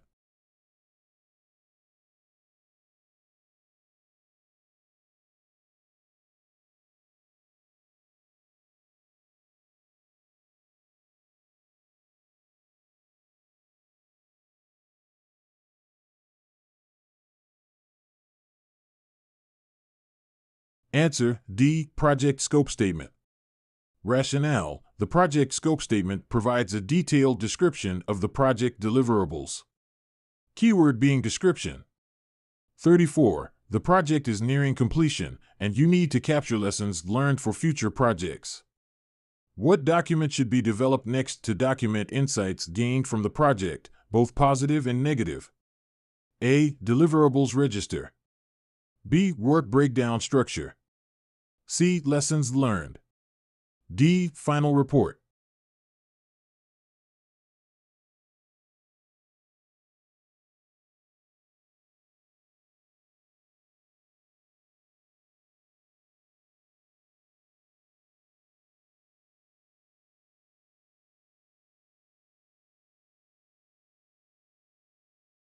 Answer C. Lessons learned. Rationale: lessons learned document insights gained from the project, providing valuable knowledge for future projects. 35. Your project involves quality audits to ensure compliance with quality standards. What document should be created next to formally document the results of the quality audits? A. Quality management plan. B. Quality metrics. C. Quality audits. D. Quality reports.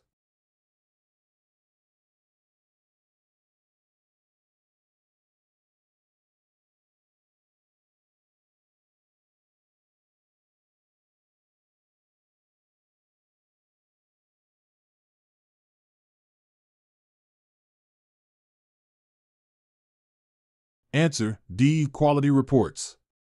Rationale: quality reports formally document the results of quality audits conducted to ensure compliance with quality standards. 36. You are reviewing the results of quality audits and need to verify that the deliverables meet the specified requirements. What should be an outcome next to formally confirm that the deliverables satisfy the project requirements? A. Quality metrics. B. Quality audits. C. Verified deliverables. D. Accepted deliverables.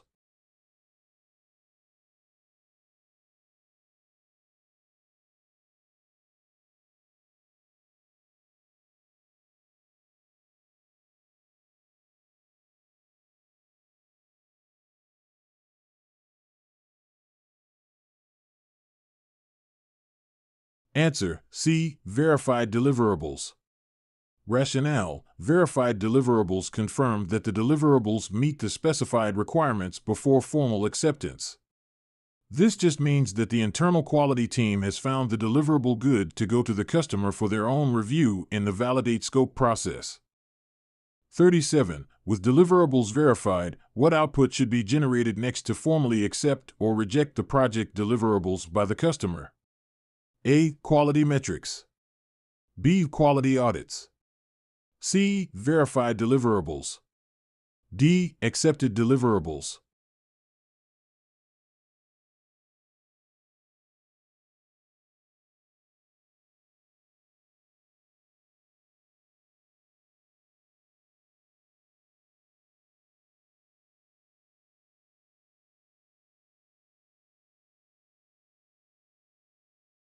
Answer: D. Accepted deliverables. Rationale: accepted deliverables formalize the customer's acceptance or rejection of the project deliverables. This is just paperwork justifying acceptance of the deliverable. 38. The project is complete, and you need to transition the final product, service, or result to the customer. Which of the following would you expect to document the transition process and ensure a smooth handover? A. Final product report. B. Final product transition plan. C. Lessons learned repository. D. Project closure report.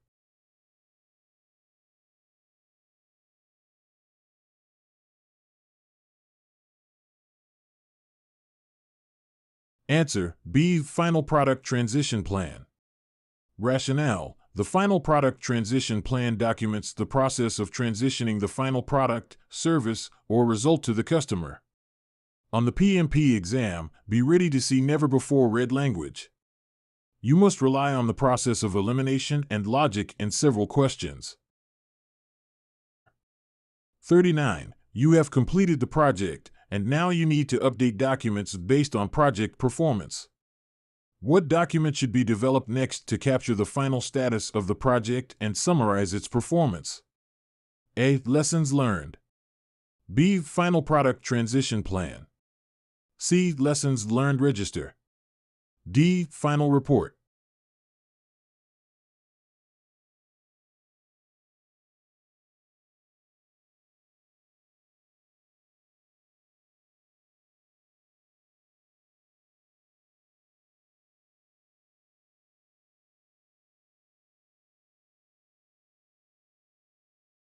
Answer: D. Final report. Rationale: the final report captures the final status of the project and summarizes its performance for future reference. 40. The project is closed, and you need to capture insights for future projects. What document should be developed over time to document experiences, best practices, and challenges encountered during the project? A. Final report. B. Final product transition plan. C. Lessons learned. D. Project closure report.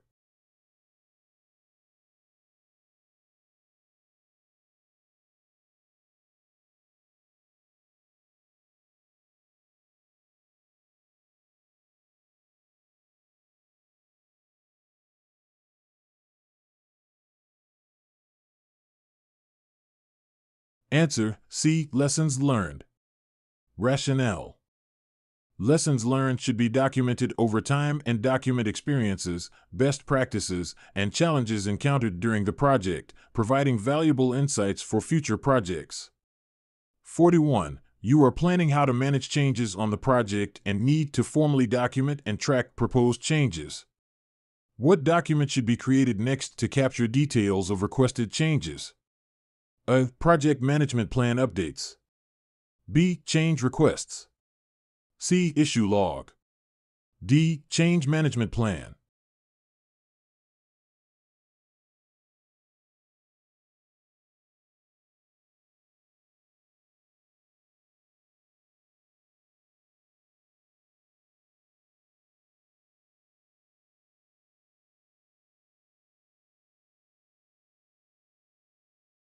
Answer: B. Change requests. Rationale: change requests formally document details of requested changes for evaluation and decision-making. Check out our PMP exam prep course at hpmexam.com. PMP Exam Immersion is a half-day bootcamp with lifetime access to a solid PMP exam training program that will get you in shipshape for the PMP exam. You also get access to the Life After the PMP exam program to get you to that next level, so check it out. hpmexam.com. Okay, let's move on to the next question. 42. You are monitoring project performance and need to ensure that all work aligns with the approved project plan. What document should be referenced to compare actual project performance against the planned performance? A. Cost baseline. B. Project management plan. C. Schedule baseline. D. Scope baseline.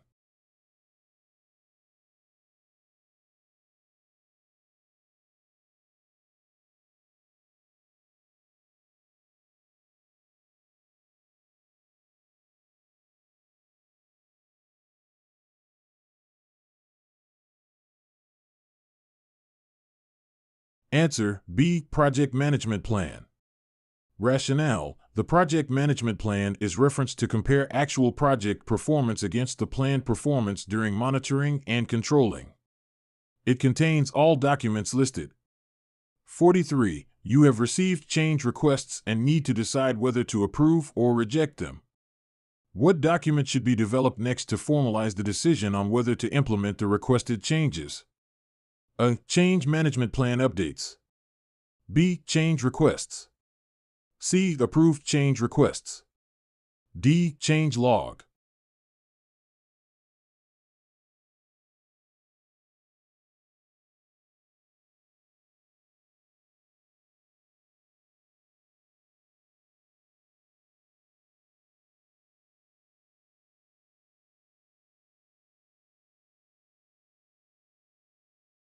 Answer: C. Approved change requests.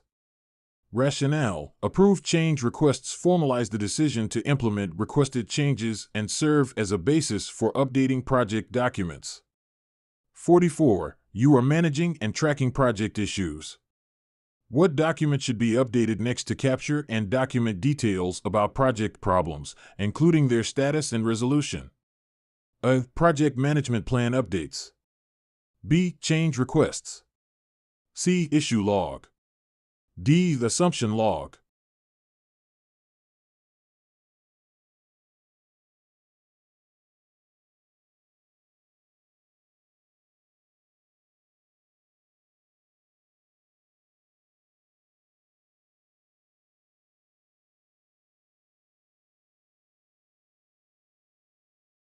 Answer: C. Issue log.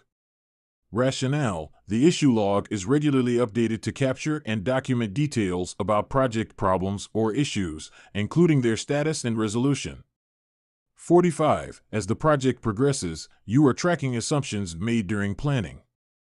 What document should be updated next to capture and document assumptions, providing a reference for ongoing decision-making? A. Action item log. B. Change requests. C. Issue log. D. Assumptions log.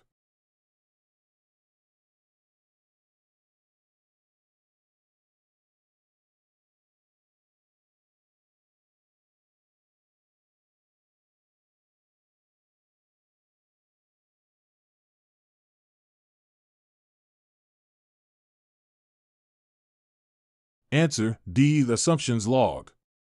Rationale: the assumptions log is updated to capture and document assumptions made during planning, providing a reference for ongoing decision-making. 46. Changes have been identified, and you are assessing their potential impact on the project. What document should be consulted to understand the project's baseline and evaluate the effect of changes on scope, schedule, and cost? A. Change requests. B. Risk register and work performance reports. C. Project management plan. D. Scope baseline.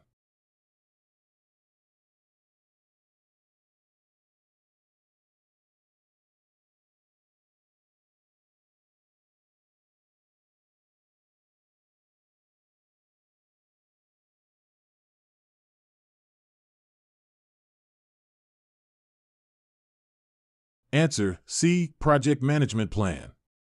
Rationale: the project management plan outlines the project baseline and is consulted to evaluate the impact of changes on scope, schedule, and cost.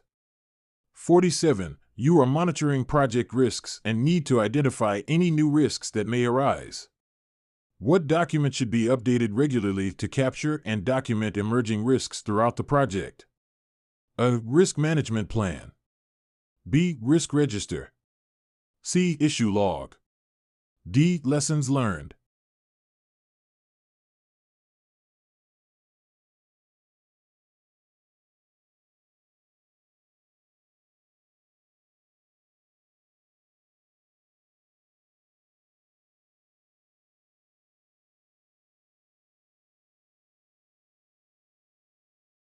Answer B. Risk register. Rationale: the risk register is updated regularly to capture and document emerging risks throughout the project. 48. Your project involves managing and controlling changes. What document should be updated regularly to capture high-level tracking information of all proposed changes, their evaluation, and the decision on whether to implement them? A. Change requests. B. Approved change requests. C. Issue log. D. Change log.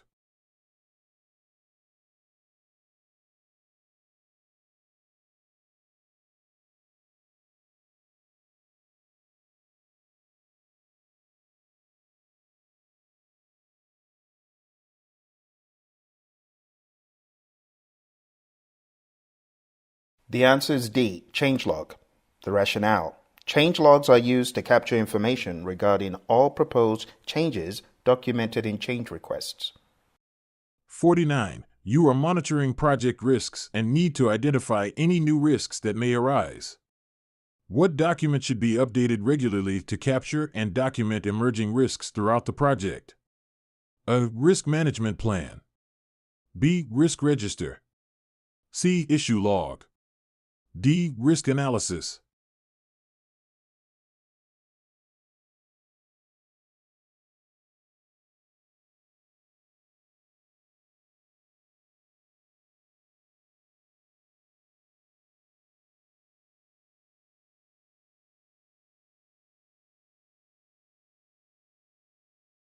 Answer B. Risk register. Rationale: the risk register is updated regularly to capture and document emerging risks throughout the project. 50. Your project involves procurement activities, and you need to ensure that the procurement processes are being executed as planned. What document should be referenced to verify that procurement activities align with the procurement management plan? A. Procurement statement of work. B. Procurement management plan. C. Contract. D. Source selection criteria.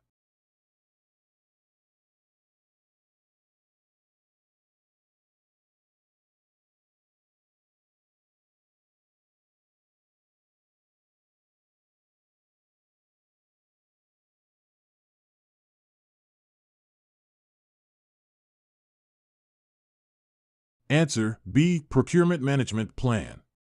Rationale: the procurement management plan is referenced to verify that procurement activities align with the planned approach for procurement. Thanks for joining us today. Remember to hit like and subscribe. Check out our PMP exam prep course at hpmexam.com. PMP Exam Immersion is a half-day bootcamp with lifetime access to a solid PMP exam training program that will get you in shipshape for the PMP exam. You also get access to the Life After the PMP exam program to get you to that next level, so check it out. hpmexam.com. All right, we've come to the end of today's video, my friend. I hope you found it helpful. Memory joggers, remember this is just beginner to intermediate. On the exam, you'll have more advanced questions that may be verbose, a lot more information in them, and you'll have to sift through just to stay focused on what exactly they're asking for. Remember, it's all going to be what should the project manager do next? If you're looking for training and coaching, as I've said, go on down to hpmexam.com because you can join a study group that studies on the regular every weekend, going through the 35 tasks for the PMP exam. This will keep you focused. You will have help, coaching, mentoring, and great support to get certified. Go on down to hpmexam.com, and when you get certified, you'll be able to take my course at no additional cost, which is called Life After the PMP exam. Over 10 hours of content to beef up your understanding and knowledge beyond the PMP so that when you're certified, you'll know what to do in the real world. I look forward to talking to you. Take care. Bye for now.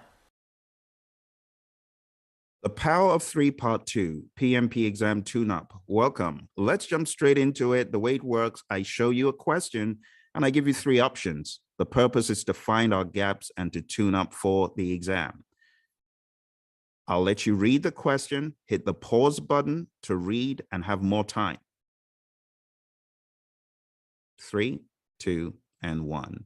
The answer to this, my friends, is assess the problem. The question says,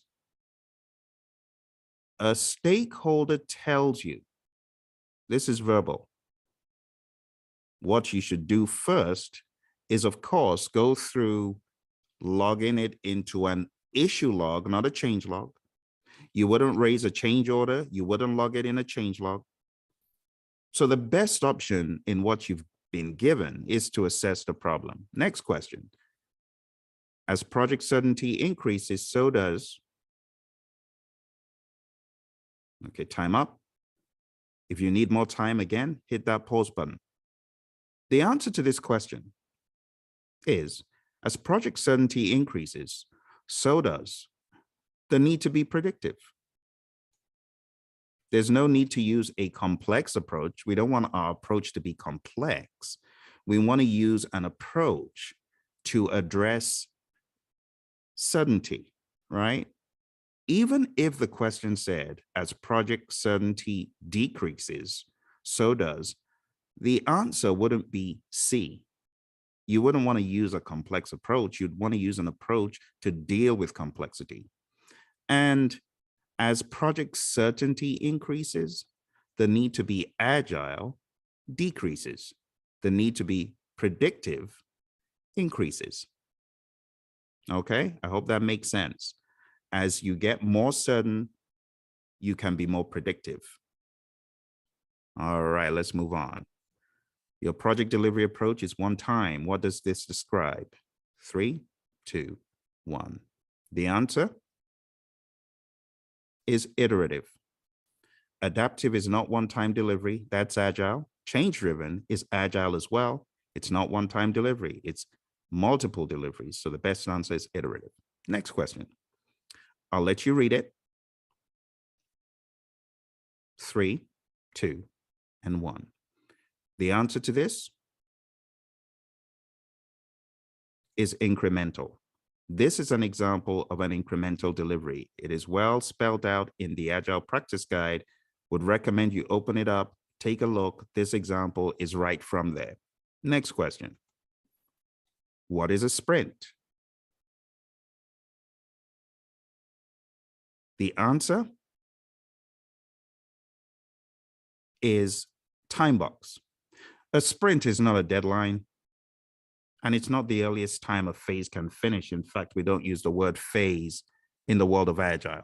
So the best answer, my friends, is time box. Next question. Teams complete features in the form of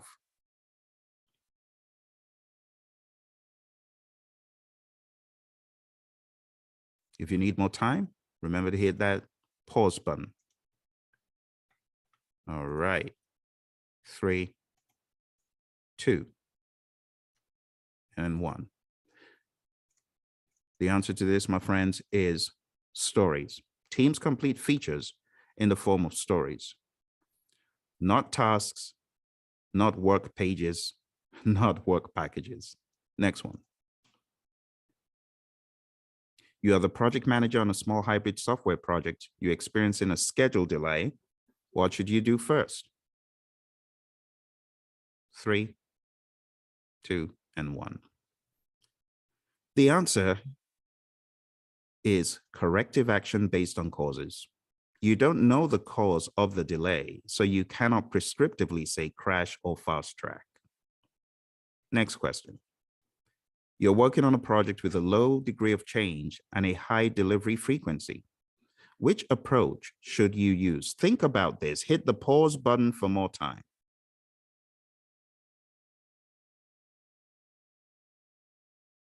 The answer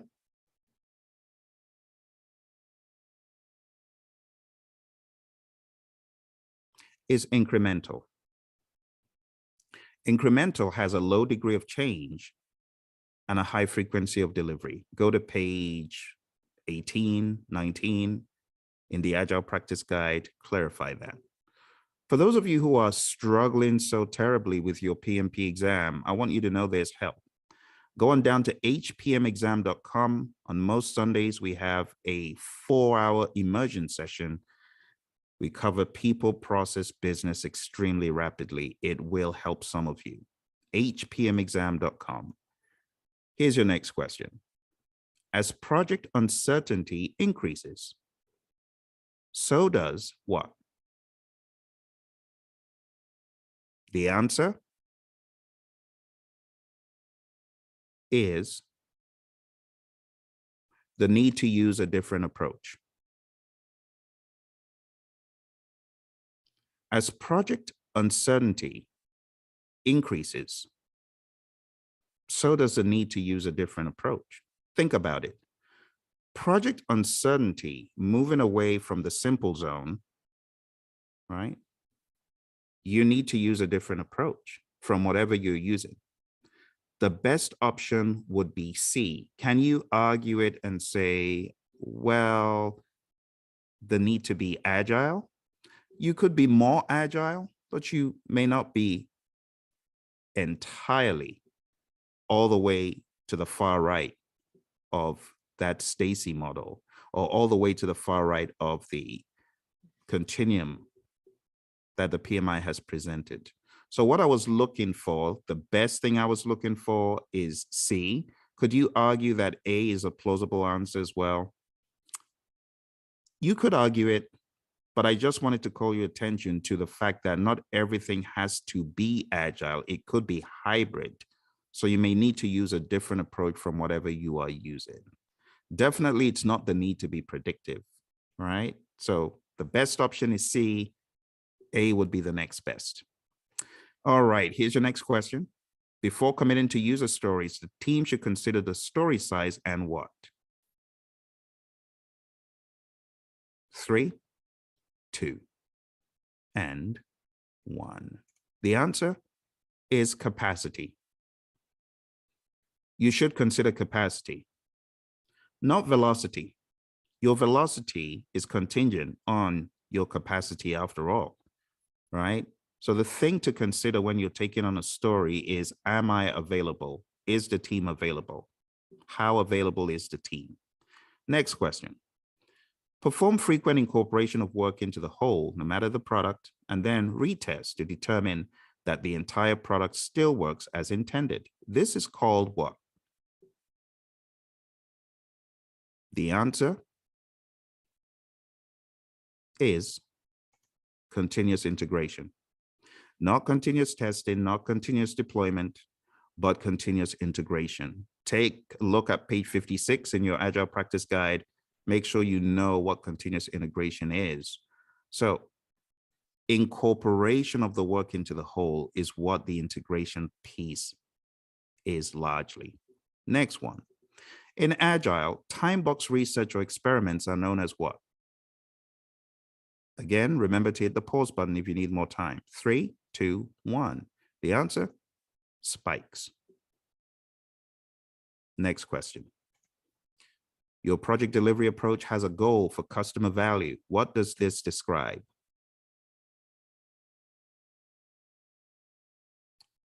Hit the pause button. The answer is adaptive. Remember, adaptive is also known as agile, also known as change-driven. This focus on value is one of the hallmarks of agile. Next question. Per the Agile Manifesto, business people and developers are expected to work together. What? Okay. The answer is daily. Business people and developers should work together daily throughout the project. Next question. You are the project manager on a predictive manufacturing project. You're experiencing a cost overrun. What should you do first? Hit the pause button. The answer? Investigate the overage. You wouldn't apply management reserve without knowing what the problem is. You wouldn't apply a contingency plan without knowing what a problem is. So your first line of action should be always to look into it, investigate. Next question. As project uncertainty increases, so does what?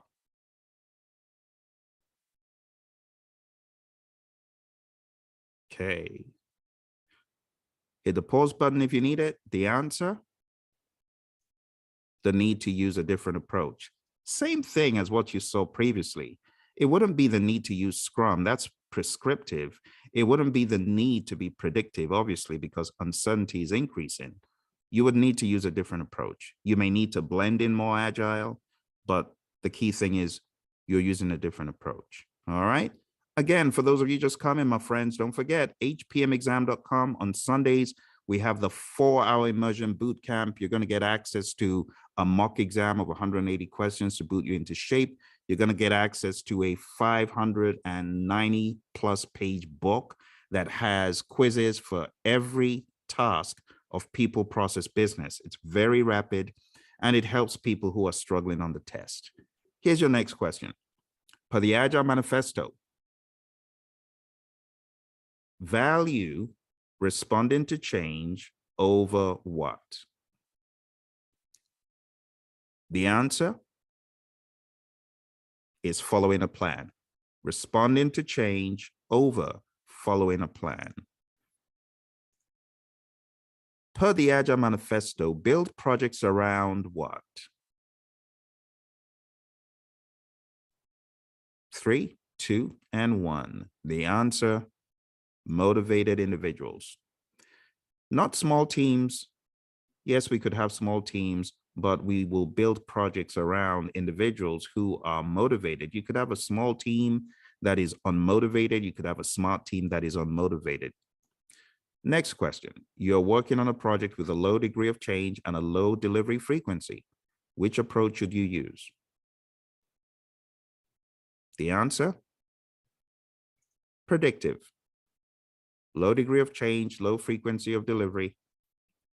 You got to remember page 19, page 18 in the Agile Practice Guide is very important for your PMP exam. Next question. In this life cycle, you provide finished deliverables that the customer may be able to use immediately. This is known as what? The answer? Incremental. You got to know this stuff in your Agile Practice Guide, my friends. Chapter 3, APG. Next question. On an Agile project, who should be responsible for managing the work? The answer? The team. not the project manager, not the product owner, it's a team. Next question. As project certainty increases, so does what? 3, 2, and 1. The answer to this, my friends, is probability of completion. It wouldn't be risk of rework. That would decrease. And it wouldn't be cost of completion because you're more certain. So instead, the best answer would be the probability of you getting the project completed. Next question. In flow-based agile, the team pulls features from the backlog.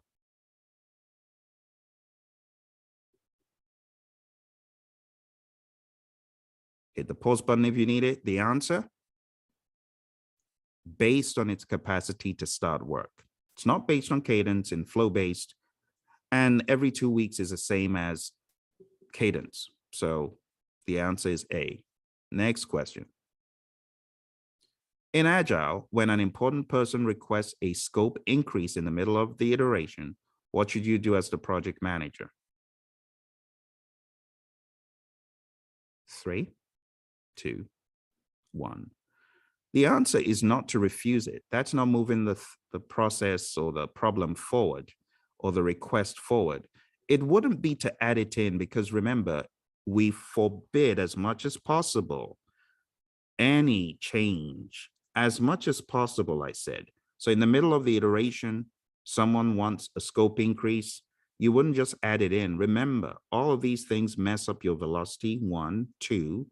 All of these things need to be weighed by that accountable person who is really the product owner. So as a project manager, because by the way, on your exam, the PMI a lot of times would use project manager as a catch-all for anything. Facilitator, servant leader, scrum master, you see them say project manager instead. So what you would do here is, of course, defer to the product owner. So the best answer that alludes to that in some way is C. You defer to the Scrum team because the product owner is on the Scrum team. Okay, that one is a bit of a tricky one. So the answer is defer to the Scrum team. All right, let's go to our next question. We're getting down to the wire here. As a general guideline, demonstrate whatever the team has as a working product at least once every what? The answer? 2 weeks. Next question. Kanban and Agile are similar in that they are both subsets of what? 3, 2, and 1. The answer is Lean. This is explained in the Agile Practice Guide. Next question. Which of the following are characteristics of Agile approaches? Choose all that apply.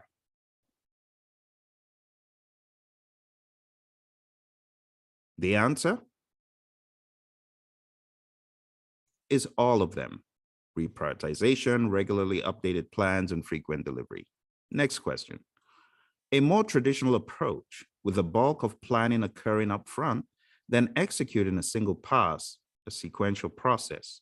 Which development approach does this describe? Hit the pause button if you need it. The answer? Predictive. Next question. Your project delivery approach has a goal for speed. What does this describe? The answer is incremental. Incremental delivery is all about the speed. Remember page 18 and 19 in the Agile Practice Guide, that table. Make sure you read that table on page 18, I believe it is. Next, in this life cycle, the project manager takes advantage of things that are known and proven. This is known as what? The answer? Plan-driven, also known as predictive.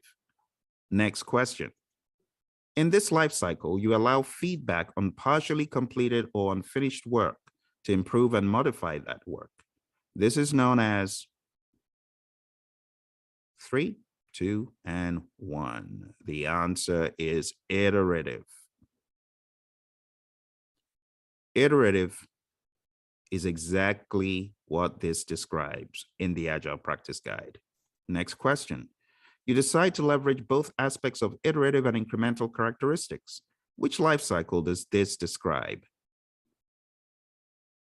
3, 2, and 1. The answer, my friends, is Agile.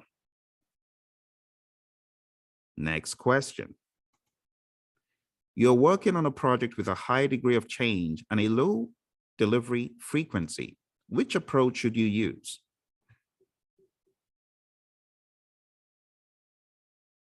The best answer, iterative. High degree of change, low delivery frequency. I hope you found these to be helpful, my friends. Again, go on down to hpmexam.com, sign up for the half-day boot camp. This is a tune-up for 4 hours that gets you into the right mindset for people, process, business. Very rapid. It covers all aspects of the exam, processes, process groups, knowledge areas, agile, hybrid, predictive. And I show you the interchangeable language that you should be familiar with, because PMI uses a lot of interchangeable language on the exam.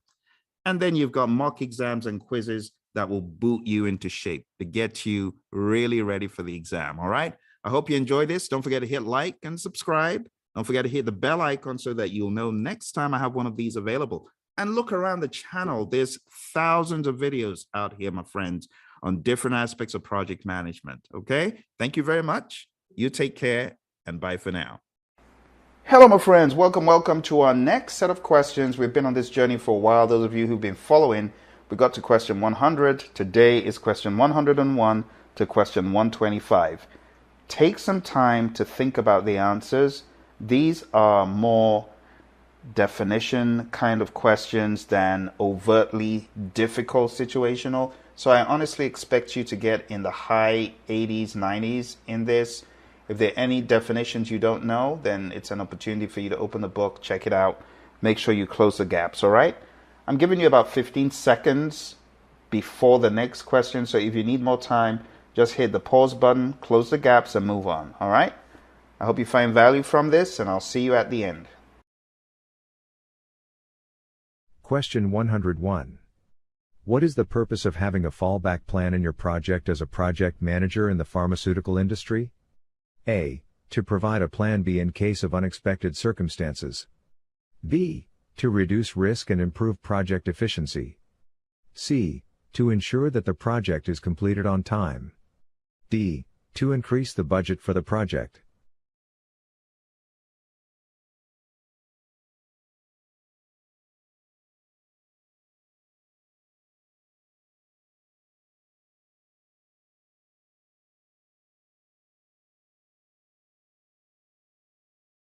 Answer: A. Rationale: a fallback plan is an alternative set of actions and tasks available in the event that the primary plan needs to be abandoned because of issues, risks, or other causes. The purpose of having a fallback plan is to reduce risk and improve project efficiency. Question 102. What is the significance of an estimate at completion, EAC, in your construction project? A. It is the expected cost of completing all work. B. It is the actual cost of the work to date. C. It is the expected summed up cost on the project for a time period. D. It is the estimated cost to finish all the remaining project work.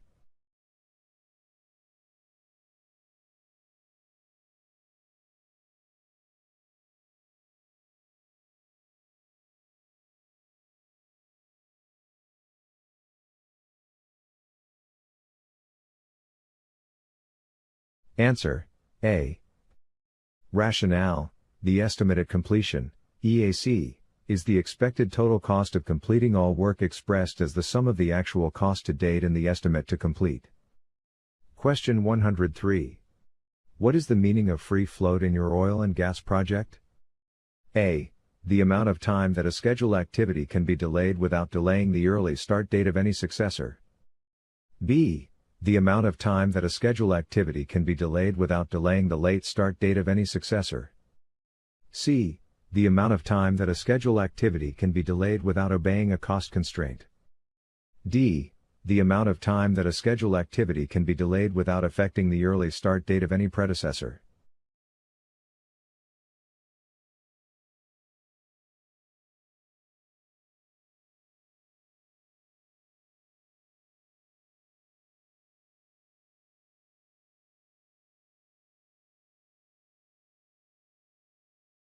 Answer: A.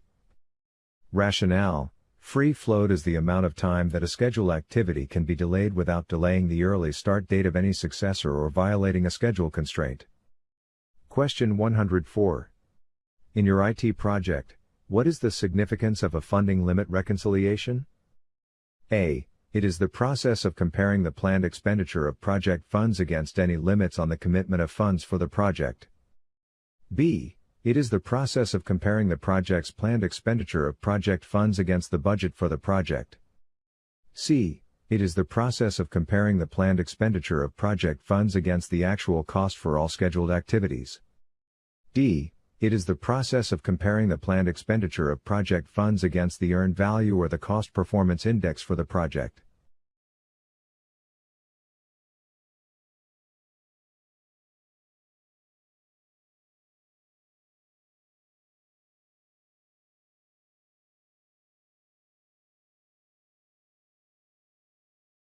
Answer: A.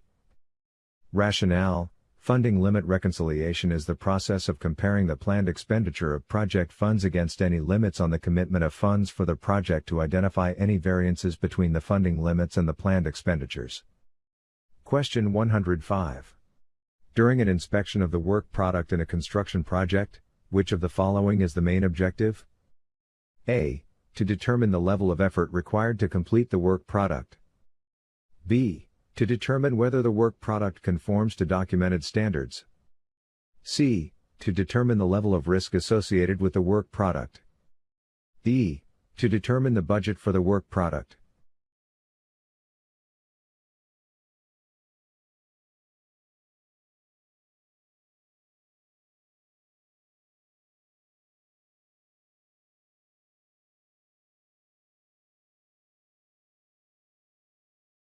Answer: B. Rationale: the main objective of an inspection is to determine whether the work product conforms to documented standards. Question 106. In an oil and gas project, what is the purpose of conducting interviews with stakeholders? A. To determine the level of effort required to complete the project. B. To determine the level of risk associated with the project along with the earned value metrics. C. To elicit information from stakeholders about their expectations and attitudes about the project. D. To determine the budget for the project and the earned value for the current period.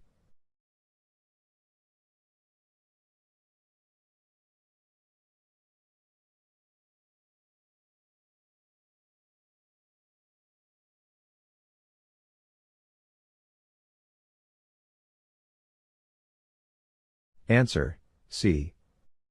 Rationale: the purpose of conducting interviews in an oil and gas project is to elicit information from stakeholders about their expectations and attitudes about the project. The other options are incorrect. Question 107. In a healthcare project, what is an issue? A. A current situation that may have an impact on the project objectives. B. A current condition that may have an impact on the budget for the project.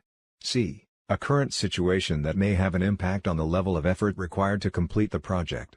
D. A current condition that may have an impact on the level of risk associated with the project.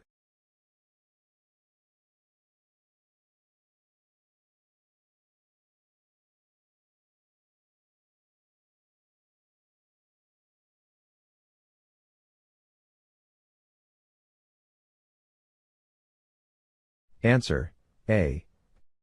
Rationale: an issue in a healthcare project is a current condition or situation that may have an impact on the project objectives. This is the best and most inclusive answer that covers many different facets. Question 108. In a gaming project, what is the purpose of maintaining an issue log? A. To track the level of effort required to complete the project. B. To track the budget for the project. C. To record and monitor information about issues that may impact the project objectives. D. To track the level of risk associated with the project.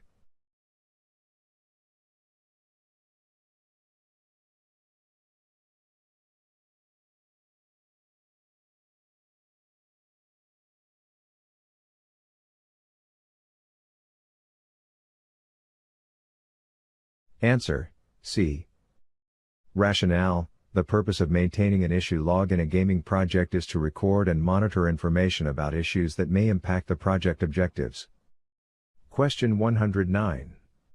What is inspection? A. A technique used to test a project component. B. Examination of a work product to determine whether it conforms to documented standards. C. A method used to plan and measure work performance. D. A tool used to manage project scope and objectives.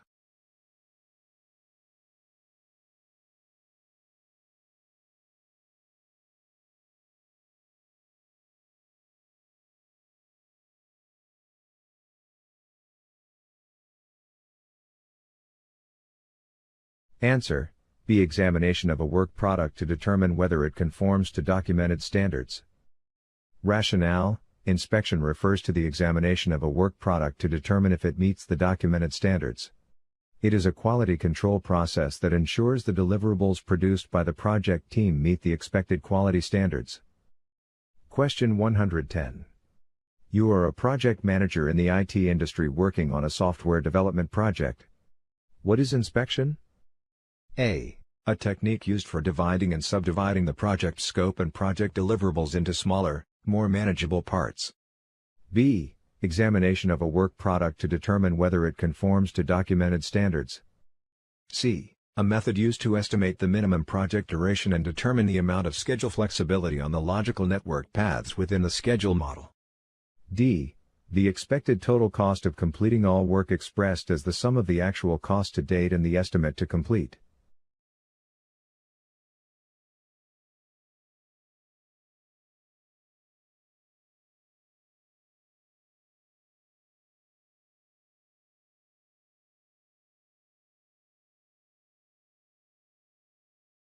Answer: B. Rationale: inspection is a process where the work product is examined to determine if it conforms to the documented standards. It is a quality assurance technique used to ensure that the deliverables meet the specified requirements. Question 111. Your software development project team is conducting inspections on the code they have written. What is the main objective of inspection? A. To identify and fix all defects in the work product before it is delivered to the customer. B. To determine the amount of time required to complete the project. C. To assess the project's progress and performance. D. To evaluate the budget for the project.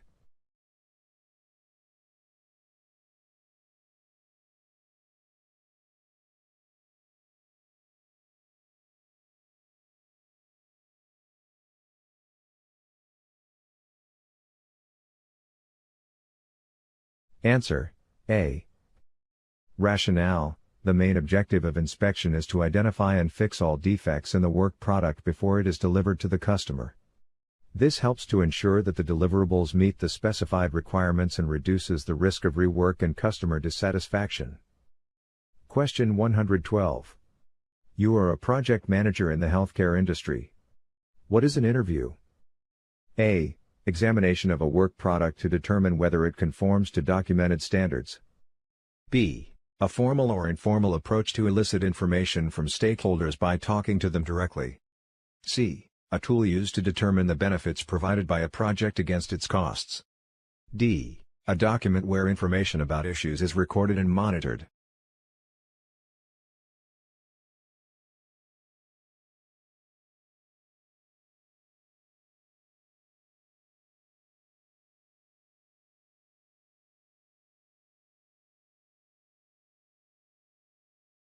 Answer: B. Rationale: an interview is a formal or informal approach to elicit information from stakeholders by talking to them directly. It is a useful tool for gathering information, clarifying expectations, and building relationships with stakeholders. Question 113. Your team is conducting interviews with stakeholders to gather information about their needs and expectations for the project. What is the main purpose of conducting interviews in a project? A. To examine the work product to determine if it meets the standards. B. To gather information about the stakeholders' needs and expectations for the project. C. To determine the amount of time required to complete the project. D. To identify and fix all defects in the work product.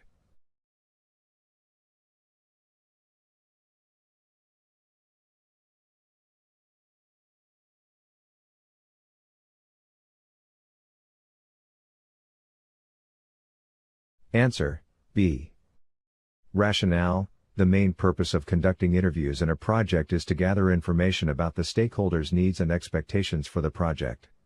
This helps to ensure that the deliverables meet the stakeholders' requirements and reduces the risk of misunderstandings and customer dissatisfaction.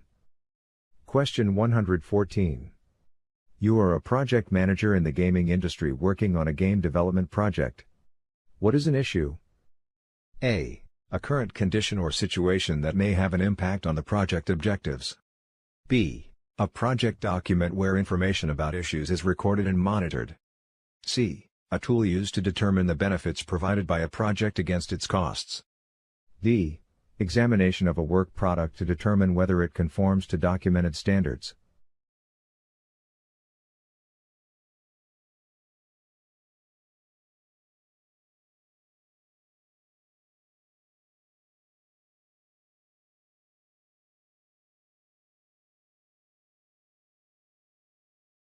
Answer: A.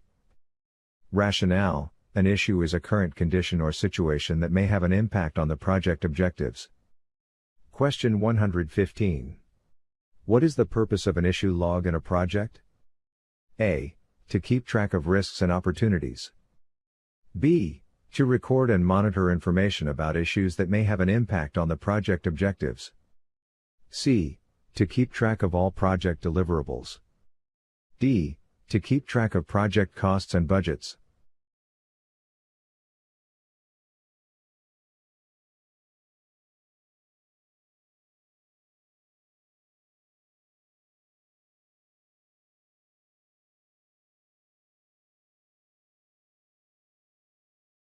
Answer: B.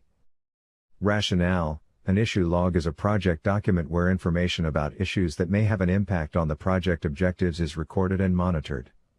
The purpose of an issue log is to keep track of the current conditions or situations that may affect the project and help the project manager to make informed decisions. Question 116. What should a project manager do if they encounter a new issue on the project? A. Ignore the issue and hope it goes away. B. Assign the issue to a team member to handle. C. Add the issue to the issue log and develop a plan for resolving it. D. Wait for the next project review to address the issue.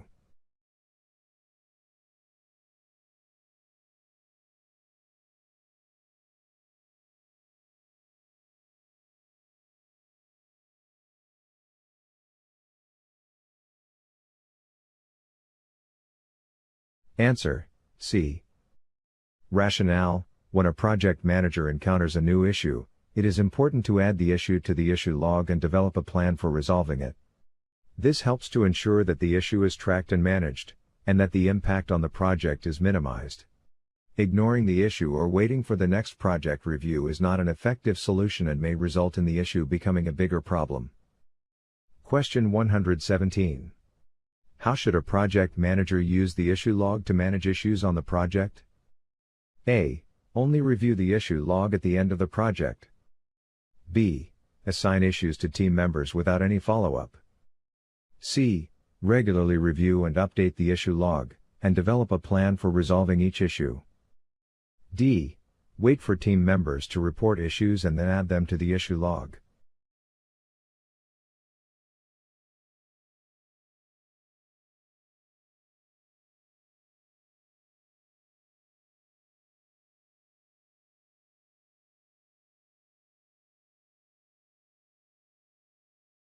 Answer: C.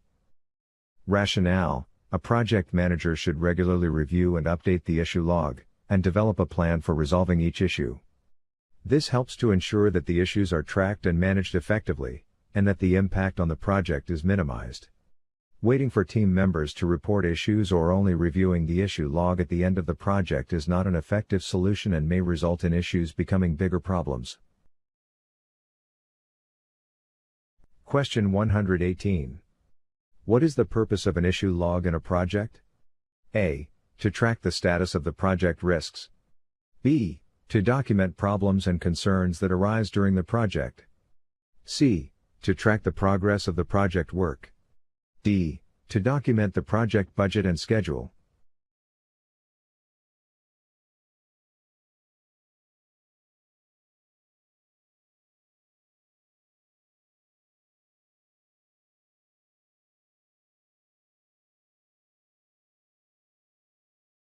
Answer: B. Rationale: an issue log is used to document problems and concerns that arise during the project and to track their resolution. This helps the project manager to ensure that important issues are not overlooked and that the project remains on track. Question 119. What should a project manager do when a new issue arises during the project? A. Ignore the issue. B. Add the issue to the issue log. C. Assign the issue to the team members. D. Create a risk management plan for the issue.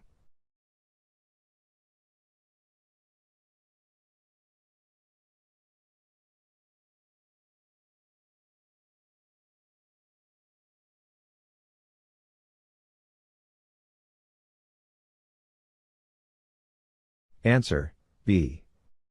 Rationale: when a new issue arises during the project manager should add the issue to the issue log. This allows the project manager to track the issue and ensure that it is properly addressed. Question 120. What information should be included in an issue log? A.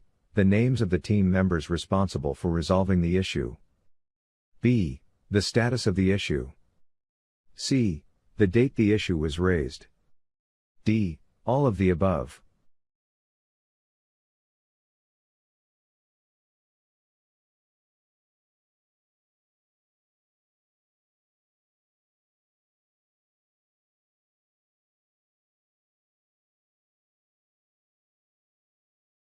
Answer: D. Rationale: an issue log should include all relevant information about the issue, including the names of the team members responsible for resolving the issue, the status of the issue, and the date the issue was raised. This information helps the project manager to keep track of the issue and ensure that it is resolved in a timely manner. Question 121. What is the benefit of using an issue log in a project? A. It helps the project manager to identify potential problems and risks early on. B. It allows the project manager to track the progress of the project work. C. It ensures that important issues are not overlooked. D. All of the above.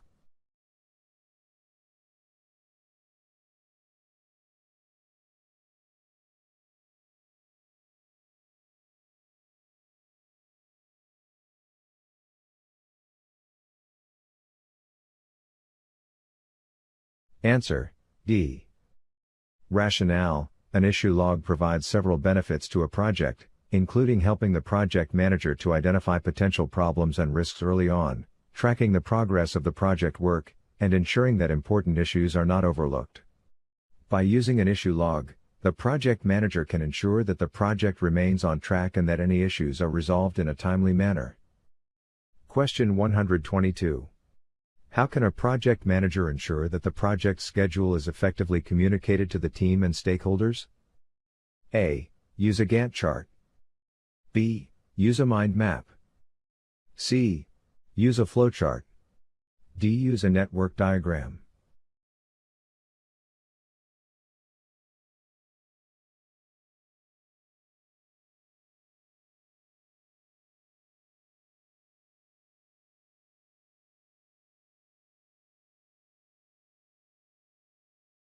Answer: A. Use a Gantt chart. Rationale: A Gantt chart is a visual representation of the project schedule that can be easily understood by the project team and stakeholders. It displays the start and finish dates of each project activity and the duration of each activity as a horizontal bar. This makes it easier to see the overall project timeline and understand how each activity fits into the schedule. Question 123. What is the purpose of using grades in a project? A. To determine the budget for the project. B. To determine the rank of team members.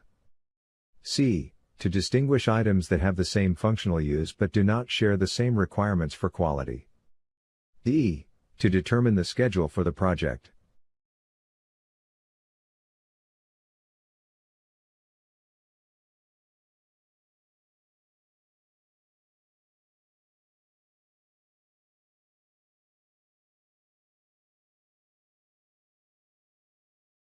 Answer, C. To distinguish items that have the same functional use but do not share the same requirements for quality. Rationale, grades are used to distinguish items that have the same functional use but do not share the same requirements for quality. For example, in a construction project, different grades of materials may be used for different parts of the building depending on the quality and durability requirements of each area. By using grades, the project team can ensure that the right materials are used in the right place to meet the project requirements. Question 124. What is the purpose of an issue log in a project? A. To track project risks. B. To track project opportunities. C. To record information about issues and monitor them. D. To record information about project scope.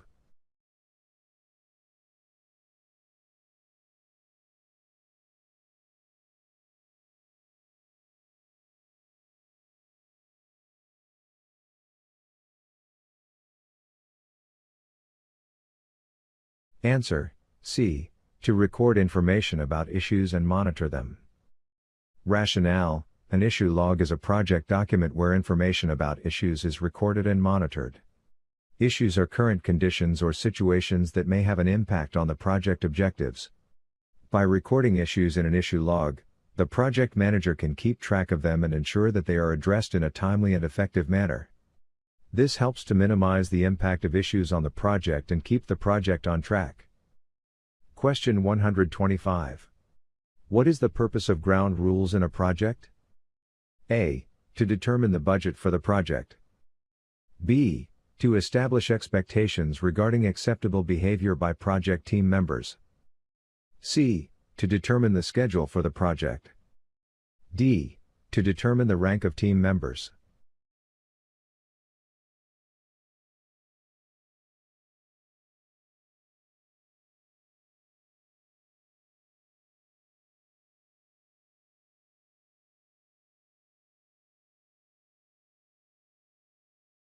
Answer, B. To establish expectations regarding acceptable behavior by project team members. Rationale, ground rules are expectations regarding acceptable behavior by project team members. They help to create a positive and productive work environment by setting clear expectations for how team members should interact and communicate with each other. By establishing ground rules, the project manager can help to ensure that everyone is working towards a common goal and that conflicts are minimized. Well, you made it. Thanks for joining me on this run. I hope you found value from it. Don't forget to hit the like button and subscribe. And make sure that you're in the know when we have videos coming out next. Go on down to the website praizion.com and take a look at our training schedule. It will be a pleasure to have you in one of our classes. So do take a look, and I look forward to talking to you soon or hearing the great news of your passing the exam. Bye for now. I will give you 10 to 20 seconds to answer each question. Hit the pause button for more time. Let's go. 1. You have just received a request to initiate a new project.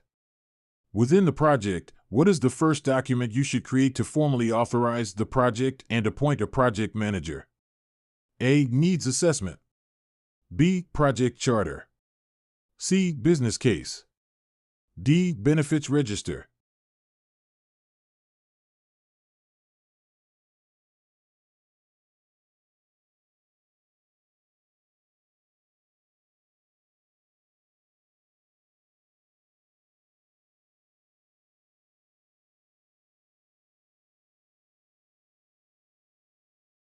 Answer B. Project Charter.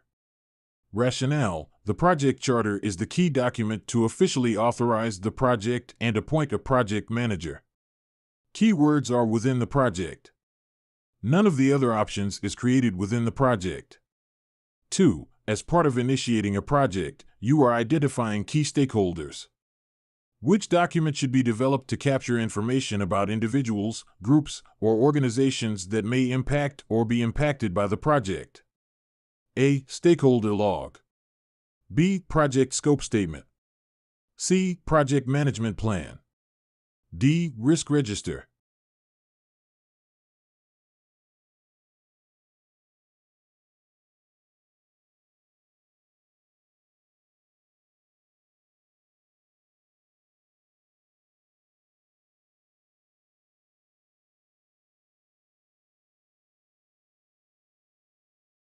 Answer A. Stakeholder log. Rationale: the stakeholder register is used to identify, assess, and document project stakeholders. The name stakeholder log is intentional here to ensure understanding and not rote memorization. 3. You are about to kick off a new project.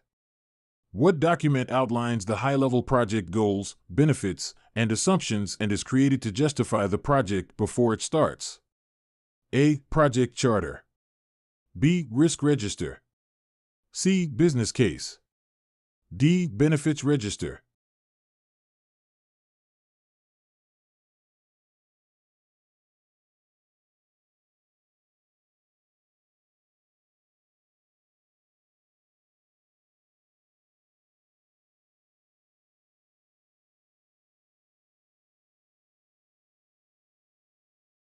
Answer C. Business case. Rationale: the business case justifies the project by detailing its goals, benefits, and assumptions. 4. Upper management has approved your project initiation. What document should you create next to plan how the entire project will be executed, monitored, and controlled? A. Project charter. B. Project management plan. C. Stakeholder engagement plan. D. Project schedule.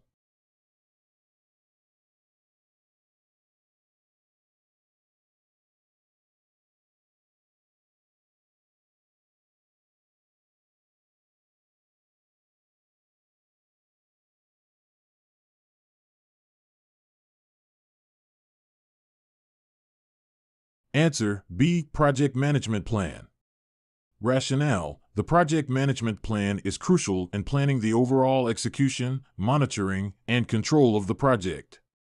As part of planning for scope management, you are collecting requirements from stakeholders. Which document should be created next to define and describe the project's excluded and included scope in detail? A. Scope management plan. B. Requirements matrix. C. Project scope statement. D. Work breakdown structure.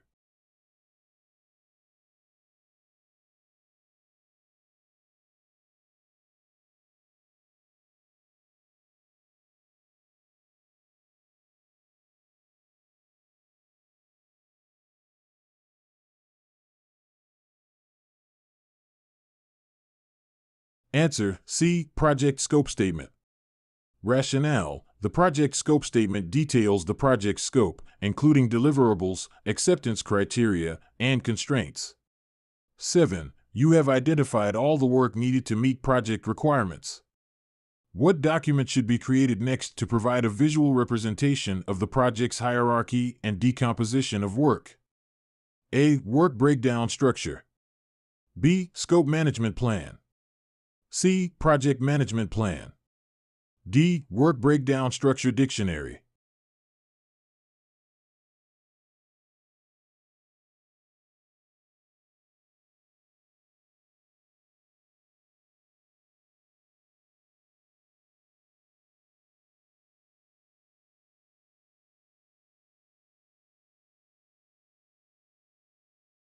Answer A. Work breakdown structure.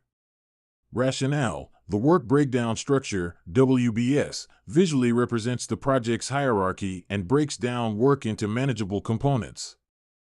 8. The customer has inspected the deliverable, and you now need to ensure that it aligns with the project's requirements. What option should be the artifact next to formally accept or reject the deliverable? A. Project Charter.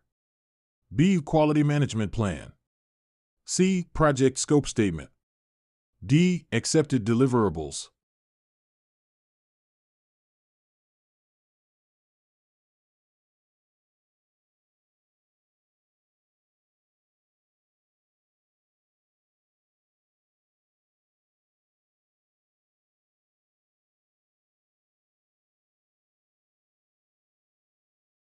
Answer D. Accepted deliverables.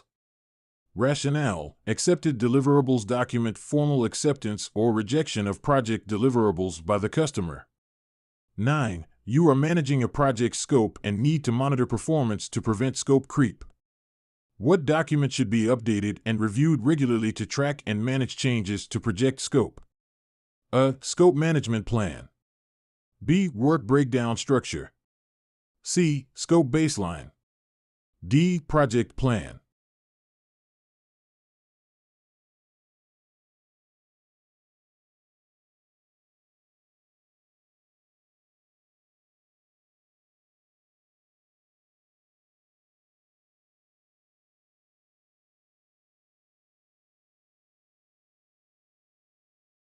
Answer C. Scope Baseline.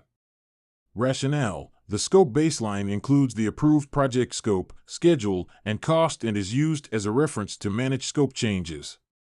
10. Planning how to develop the schedule is your current task. What document should be created next to list all the tasks required to complete the project? A. Schedule Management Plan. B. Activity List. C. Project Schedule. D. Milestone List.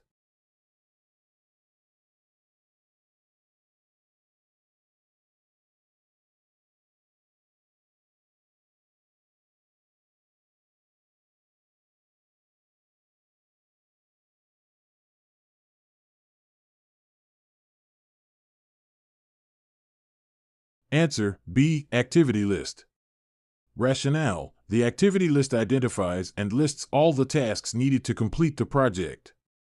11. You have arranged the tasks in order and decided how long each will take. What document should be developed next to present the planned start and finish dates for each activity? A. Activity Attributes. B. Project Schedule Network Diagrams. C. Activity Duration Estimates. D. Project Schedule.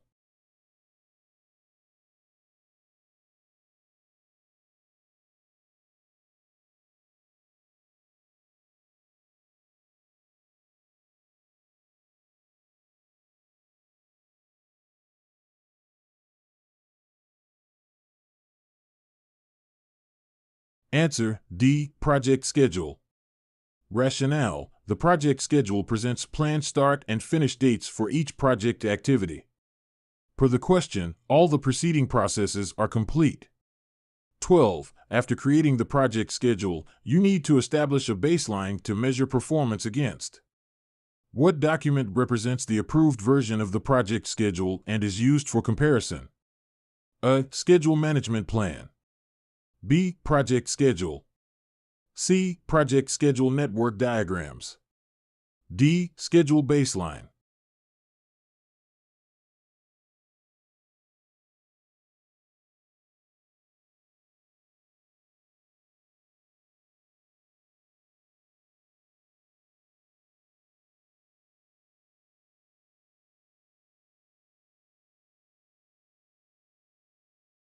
Answer D. Schedule Baseline. Rationale: the schedule baseline is the approved version of the project schedule and serves as a basis for performance measurement. 13. You are planning how to manage project costs. What document should be developed next to estimate the cost of each task in the project? A. Estimate Management Plan. B. Cost Estimates. C. Basis of Estimates.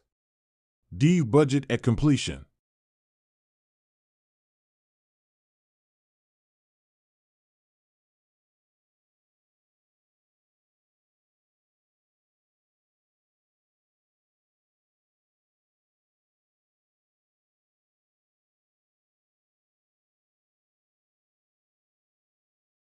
Answer B. Cost estimates.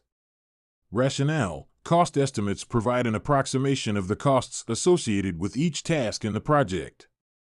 Check out our PMP exam prep course at hpmexam.com. PMP Exam Immersion is a half-day bootcamp with lifetime access to a solid PMP exam training program that will get you in shipshape for the PMP exam. You also get access to the Life After the PMP exam program to get you to that next level, so check it out. hpmexam.com. Okay, let's move on to the next question.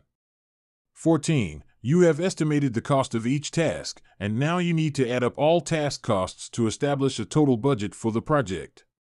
What document should be created next? A. Cost management plan. B. Cost estimates. C. FEB, financial estimated baseline. D. Budget at completion.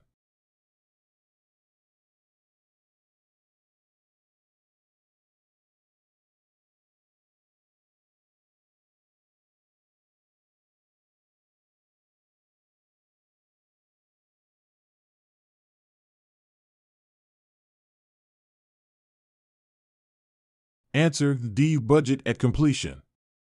Rationale: budget at completion represents the total budget for the entire project. FEB, financial estimated baseline, is not a real term. Beware of bogus terminology or out-of-place terms on the exam. 15. Planning how to manage quality on the project is your current focus. What document should be developed now to outline how audits will be conducted and how quality will be measured and verified throughout the project? A. Quality report. B. Quality metrics. C. Quality audits. D. Quality management plan.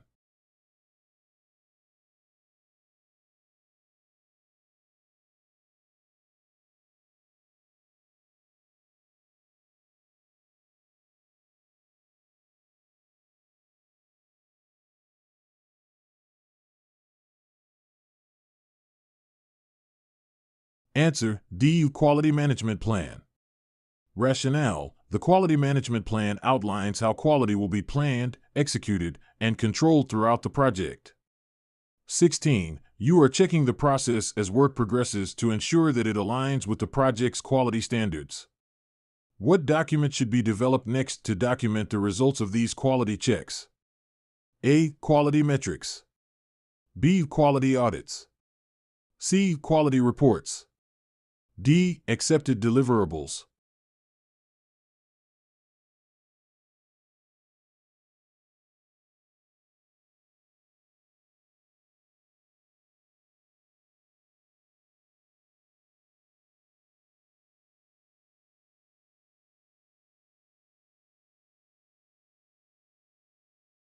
Answer C. Quality reports.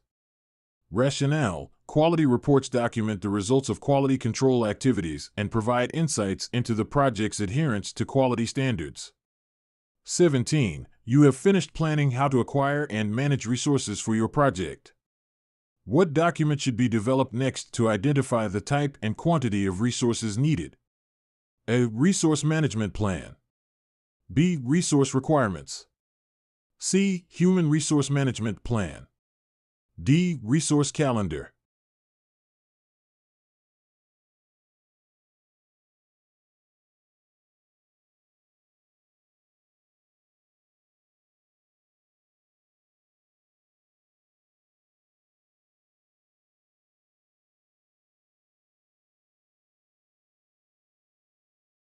Answer B. Resource requirements.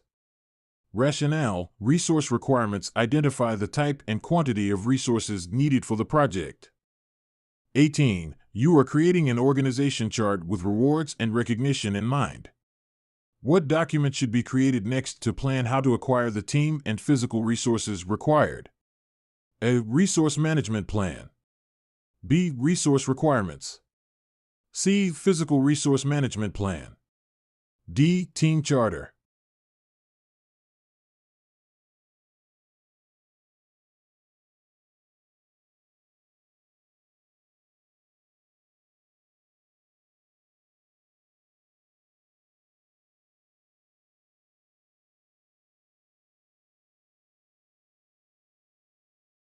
Answer: a resource management plan. Rationale: the resource management plan details how the physical resources and the project team will be acquired, developed, and managed. 19. Your project team is now established, and you need to provide leadership and build a cohesive team. What document should be developed next to outline how team members should behave, as well as acceptable and non-acceptable behaviors? A. Team charter. B. Resource management plan. C. Human resource plan. D. Team performance assessment.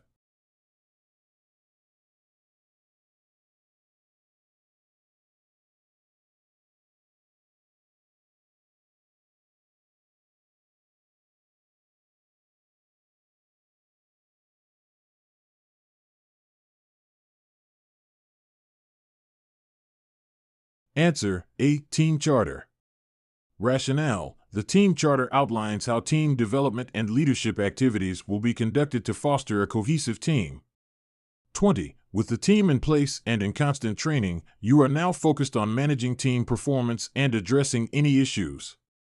What document should be created next to monitor and ensure the alignment of team performance with the project plan? A. Team charter. B. Resource management plan. C. Risk plan. D. Team performance assessment.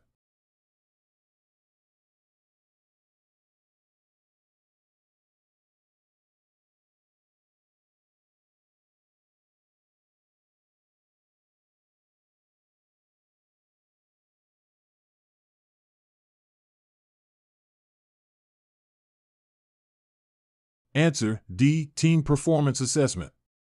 Rationale: team performance assessment monitors and ensures the alignment of team performance with the project plan. 21. You are planning what, when, and why to communicate with project stakeholders. What document should be developed to provide a detailed roadmap for project communications? A. Communications management plan. B. Stakeholder register. C. Project charter. D. Project management plan.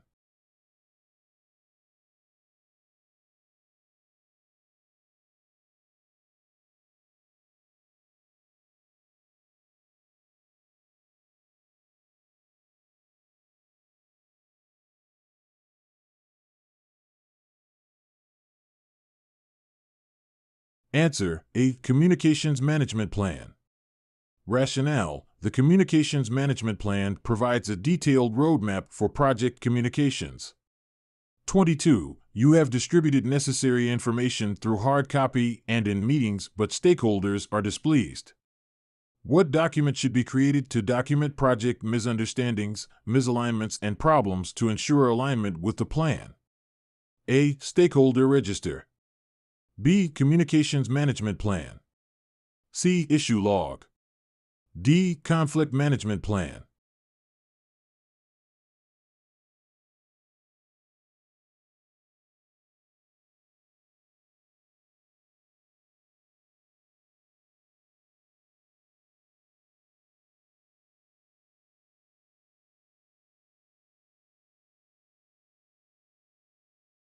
Answer: C. Issue log. Rationale: the issue log documents and tracks issues related to project communications, helping ensure alignment with the communication plan.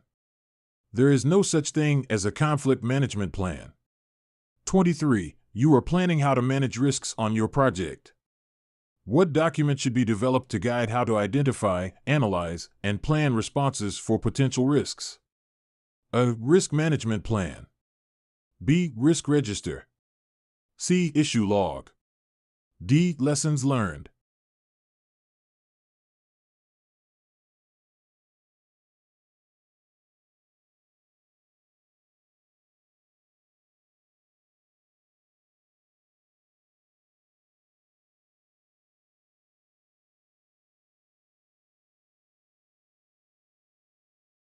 Answer: A. Risk management plan. Rationale: the risk management plan outlines how risk management activities will be conducted throughout the project. The key phrase is guide how to. 24. You have identified potential risks and need to categorize and score them. What should be done next to assess and prioritize risks based on their probability and impact. A. Risk management plan.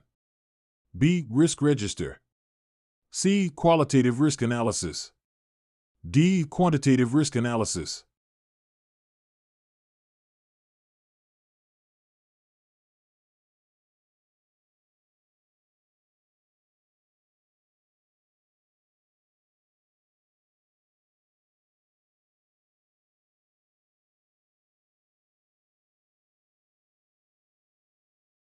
Answer: C. Qualitative risk analysis. Rationale: qualitative risk analysis assesses, categorizes, scores, and prioritizes risks based on their probability and impact, providing insights for further risk management activities. Quantitative deals more with absolute values of cost or schedule, for example, but categorization is not performed here. 25. You are planning to analyze risks from a monetary perspective. What process should be worked upon next to numerically evaluate and prioritize risks based on their potential impact on project objectives? A. Risk management plan. B. Risk register. C. Qualitative risk analysis. D. Quantitative risk analysis.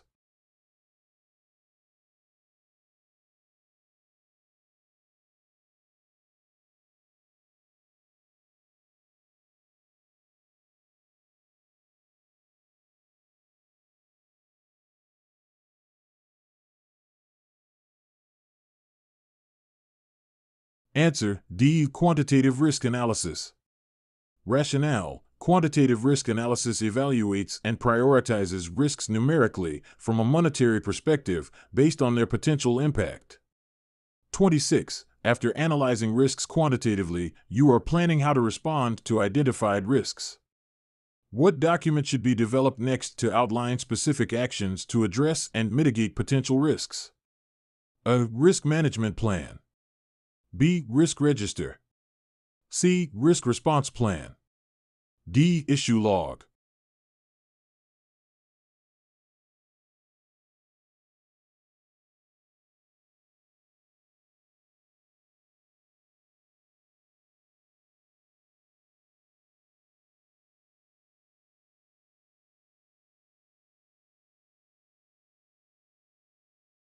Answer: C. Risk response plan. Rationale: the risk response plan outlines specific actions to address and mitigate potential risks identified in the project. In most instances, this is just a specific part of the risk register, but you need to know the specific term because it calls out the aspect of focus. Check out our PMP exam prep course at hpmexam.com. PMP Exam Immersion is a half-day bootcamp with lifetime access to a solid PMP exam training program that will get you in shipshape for the PMP exam. You also get access to the Life After the PMP exam program to get you to that next level, so check it out. hpmexam.com. Okay, let's move on to the next question. 28. You are identifying project influencers and end users. What document should be developed next to plan how to keep stakeholders interested and engaged throughout the project? A. Stakeholder register. B. Stakeholder engagement plan. C. Power, interest grid. D. Lessons learned.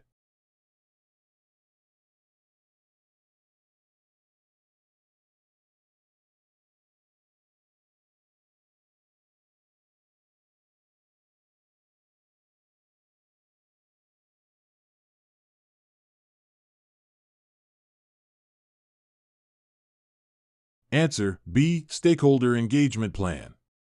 Rationale: the stakeholder engagement plan outlines how to keep stakeholders interested and engaged throughout the project.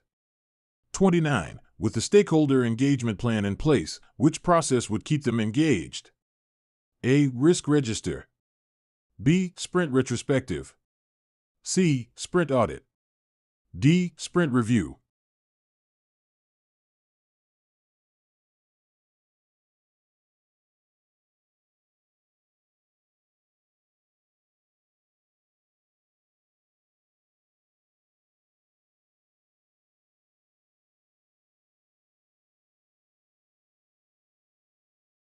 Answer: D. Sprint review. Rationale, sensible option because all the others do not involve the stakeholder directly. 30. You are deciding whether to make or buy whatever is needed for the project. What document should be developed next to specify the product or service requirements and the criteria for selecting a seller? A. Procurement management plan. B. Procurement statement of work. C. Request for change. D. Source selection evaluation.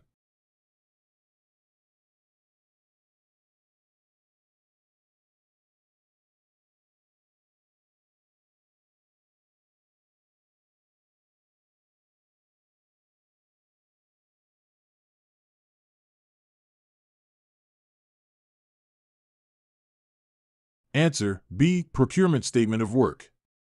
Rationale: the procurement statement of work specifies product or service requirements and criteria for selecting a seller. The source selection criteria on its own does not contain enough product detail compared to the procurement statement of work. 31. You have selected a seller and are ready to award a contract. What best document should be created next to formally document the agreement between the buyer and seller? A. Memorandum of Understanding, MOU. B. Procurement Statement of Work. C. Request for Proposal. D. Contract.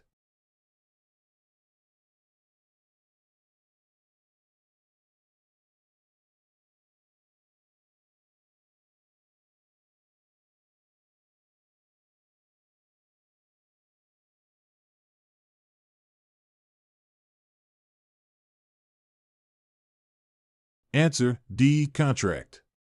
Rationale: the contract formalizes the agreement between the buyer and seller, outlining terms, conditions, and expectations. This is the best option. 32. You have awarded a contract, and now you need to monitor and manage it. What document should be developed and submitted next to ensure that benefits and deliverables are realized as agreed upon in the contract? A. Procurement management plan. B. Procurement statement of work. C. Contract. D. Procurement performance review.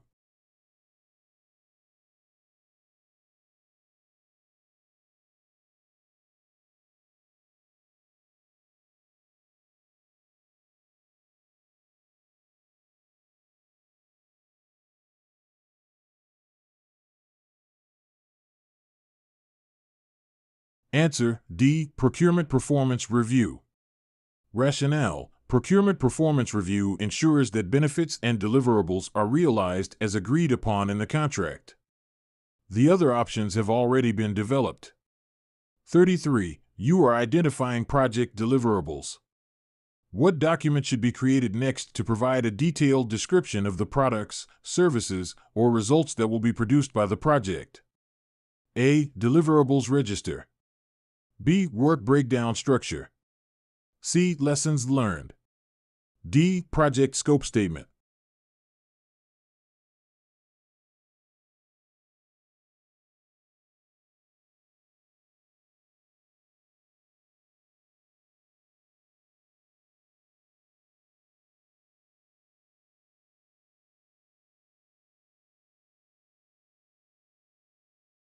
Answer D. Project scope statement. Rationale: the project scope statement provides a detailed description of the project deliverables. Keyword being description. 34. The project is nearing completion, and you need to capture lessons learned for future projects. What document should be developed next to document insights gained from the project, both positive and negative? A. Deliverables register. B. Work breakdown structure.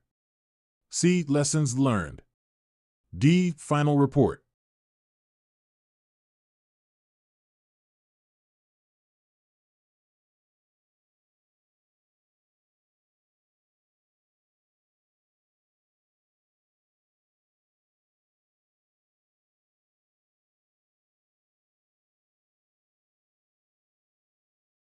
Answer C. Lessons learned. Rationale: lessons learned document insights gained from the project, providing valuable knowledge for future projects. 35. Your project involves quality audits to ensure compliance with quality standards.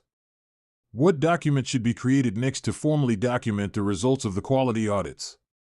A. Quality management plan. B. Quality metrics. C. Quality audits. D. Quality reports.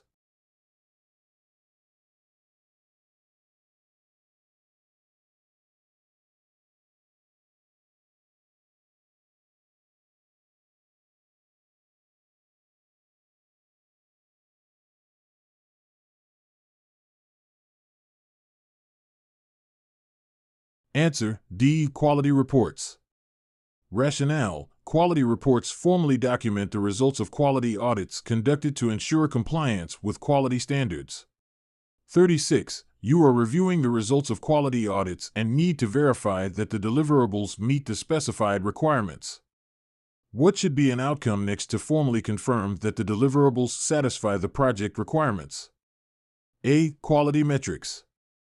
B. Quality audits. C. Verified deliverables. D. Accepted deliverables.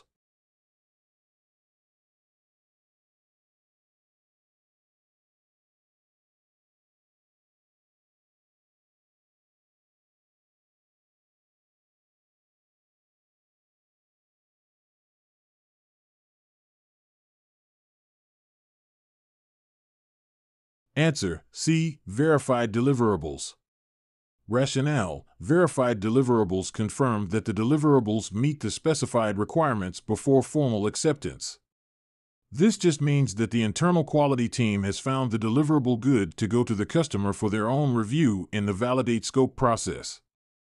37. With deliverables verified, what output should be generated next to formally accept or reject the project deliverables by the customer? A. Quality metrics. B. Quality audits. C. Verified deliverables. D. Accepted deliverables.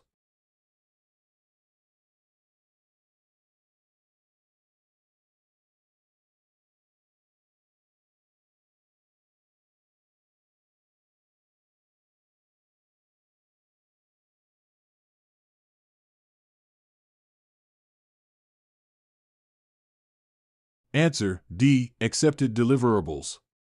Rationale: accepted deliverables formalize the customer's acceptance or rejection of the project deliverables. This is just paperwork justifying acceptance of the deliverable. 38. The project is complete, and you need to transition the final product, service, or result to the customer. Which of the following would you expect to document the transition process and ensure a smooth handover? A. Final product report. B. Final product transition plan. C. Lessons learned repository. D. Project closure report.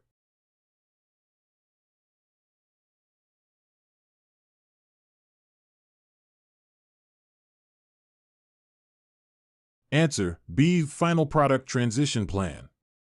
Rationale: the final product transition plan documents the process of transitioning the final product, service, or result to the customer. On the PMP exam, be ready to see never-before-read language. You must rely on the process of elimination and logic in several questions. 39. You have completed the project, and now you need to update documents based on project performance. What document should be developed next to capture the final status of the project and summarize its performance? A. Lessons learned. B. Final product transition plan. C. Lessons learned register. D. Final report.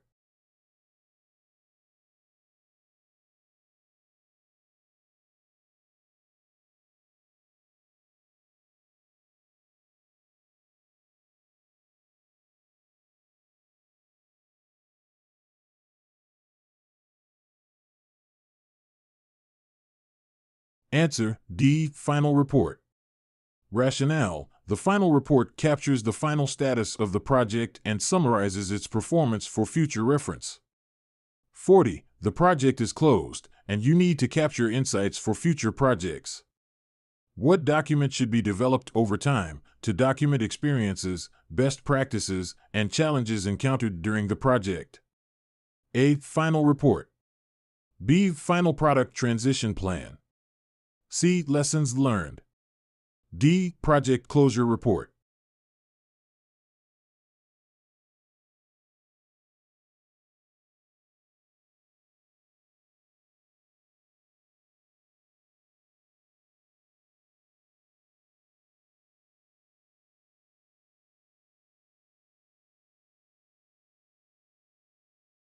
Answer: C. Lessons learned. Rationale. Lessons learned should be documented over time and document experiences, best practices, and challenges encountered during the project, providing valuable insights for future projects.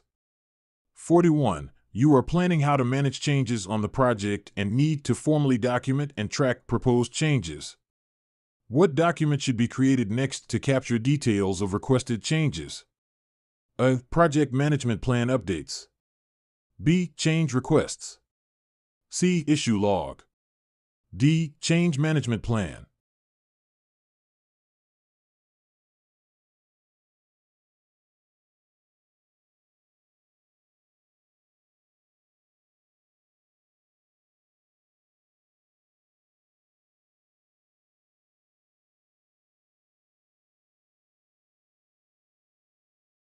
Answer: B. Change requests. Rationale: change requests formally document details of requested changes for evaluation and decision-making. Check out our PMP exam prep course at hpmexam.com. PMP Exam Immersion is a half-day bootcamp with lifetime access to a solid PMP exam training program that will get you in shipshape for the PMP exam. You also get access to the Life After the PMP exam program to get you to that next level, so check it out. hpmexam.com. Okay, let's move on to the next question. 42. You are monitoring project performance and need to ensure that all work aligns with the approved project plan. What document should be referenced to compare actual project performance against the planned performance? A. Cost baseline. B. Project management plan. C. Schedule baseline.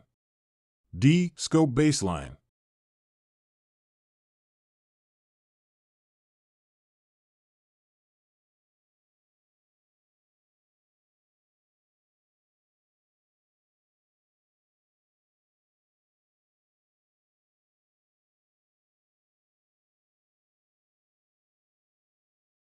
Answer: B. Project management plan. Rationale: the project management plan is referenced to compare actual project performance against the planned performance during monitoring and controlling. It contains all documents listed. 43. You have received change requests and need to decide whether to approve or reject them. What document should be developed next to formalize the decision on whether to implement the requested changes? A. Change management plan updates. B. Change requests. C. Approved change requests. D. Change log.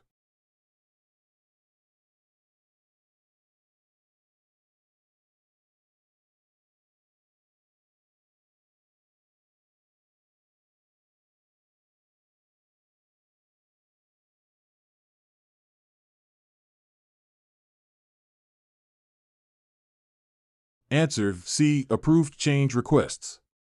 Rationale: approved change requests formalize the decision to implement requested changes and serve as a basis for updating project documents. 44. You are managing and tracking project issues.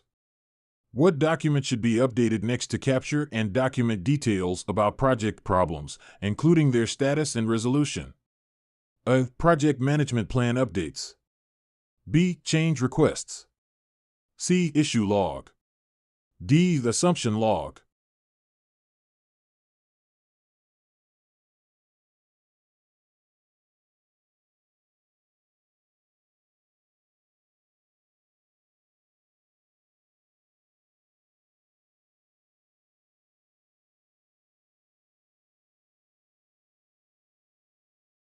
Answer: C. Issue log. Rationale: the issue log is regularly updated to capture and document details about project problems or issues, including their status and resolution.